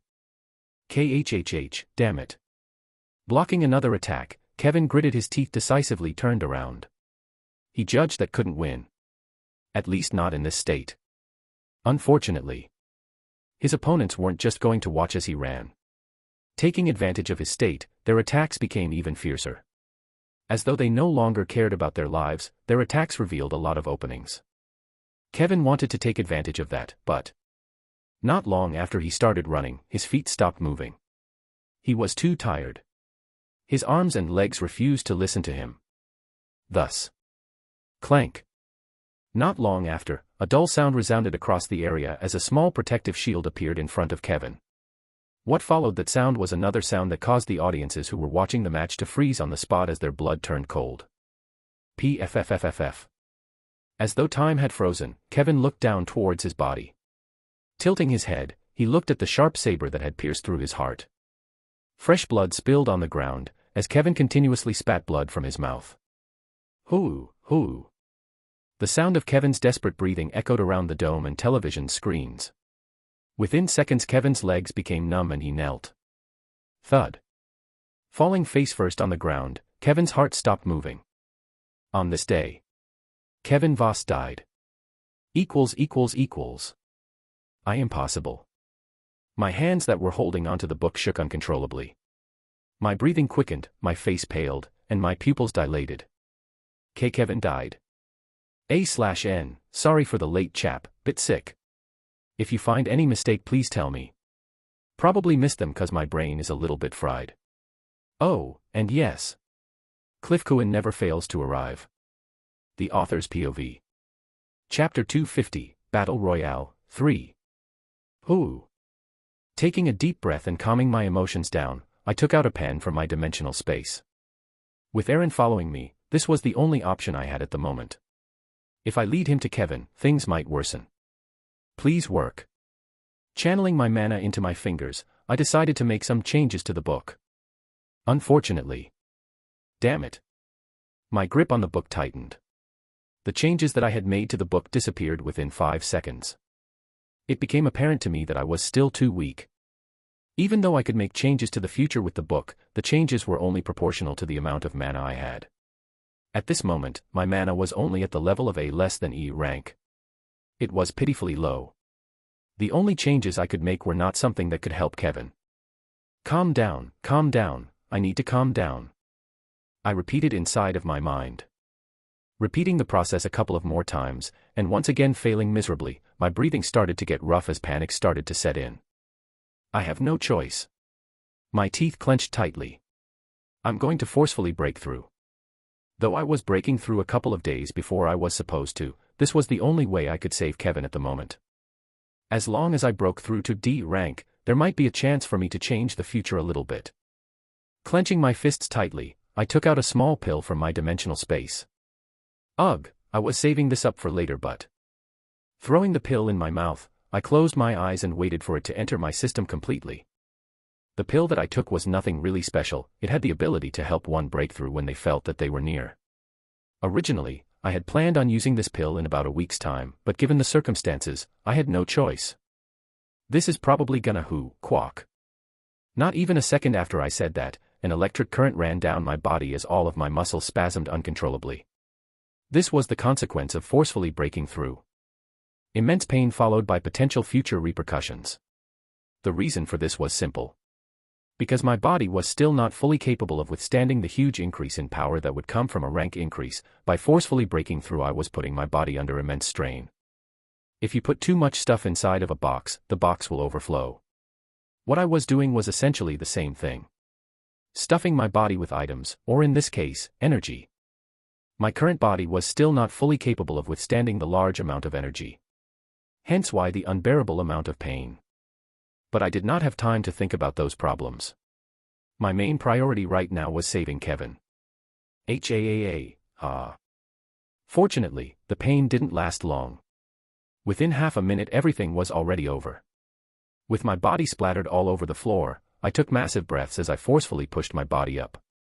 Please work. With trembling hands, I opened the book and once again tried to make changes. Making the opponent miss, making Kevin's attack land, making the opponent trip, I tried everything. Quack. Eventually, as if my soul was getting sucked out of my body, the book slowly changed. It's working. My eyes lit up. Slowly but surely the future was changing, but my joy did not last for long. Equals equals equals. Thud. Falling face first on the ground, Kevin's heart stopped moving. On this day, Kevin Voss died. Equals equals equals. What? Dead again. Dropping the book on the ground, I covered my face with body hands and ruffled my hair. Once again Kevin died. The only difference was that he had managed to stay alive for 8 more minutes. Damn it. A cruise escaped from my lips as my jaw clenched tightly. Was everything that I did useless? Was there really no way in saving Kevin? No. I firmly shook my head. Taking a mana replenishing potion from my dimensional space and swallowing it down, I stood up. I've broken through already. With my newfound strength, I should be able to. Shah. Before I could finish my words, a cold metal object pierced through the air and aimed for my head. Fully on guard, ducking down, I managed to avoid the attack. Standing opposite of me was Aaron, who had caught up with me. Have you finally decided to face me head-on? Damn it, I don't have time for this. Exhaling, my muscles relaxed slightly. I'm definitely going to regret this, but... Lifting my head slightly, and glaring at Aaron that had finally caught up, I muttered underneath my breath. Monarch's indifference.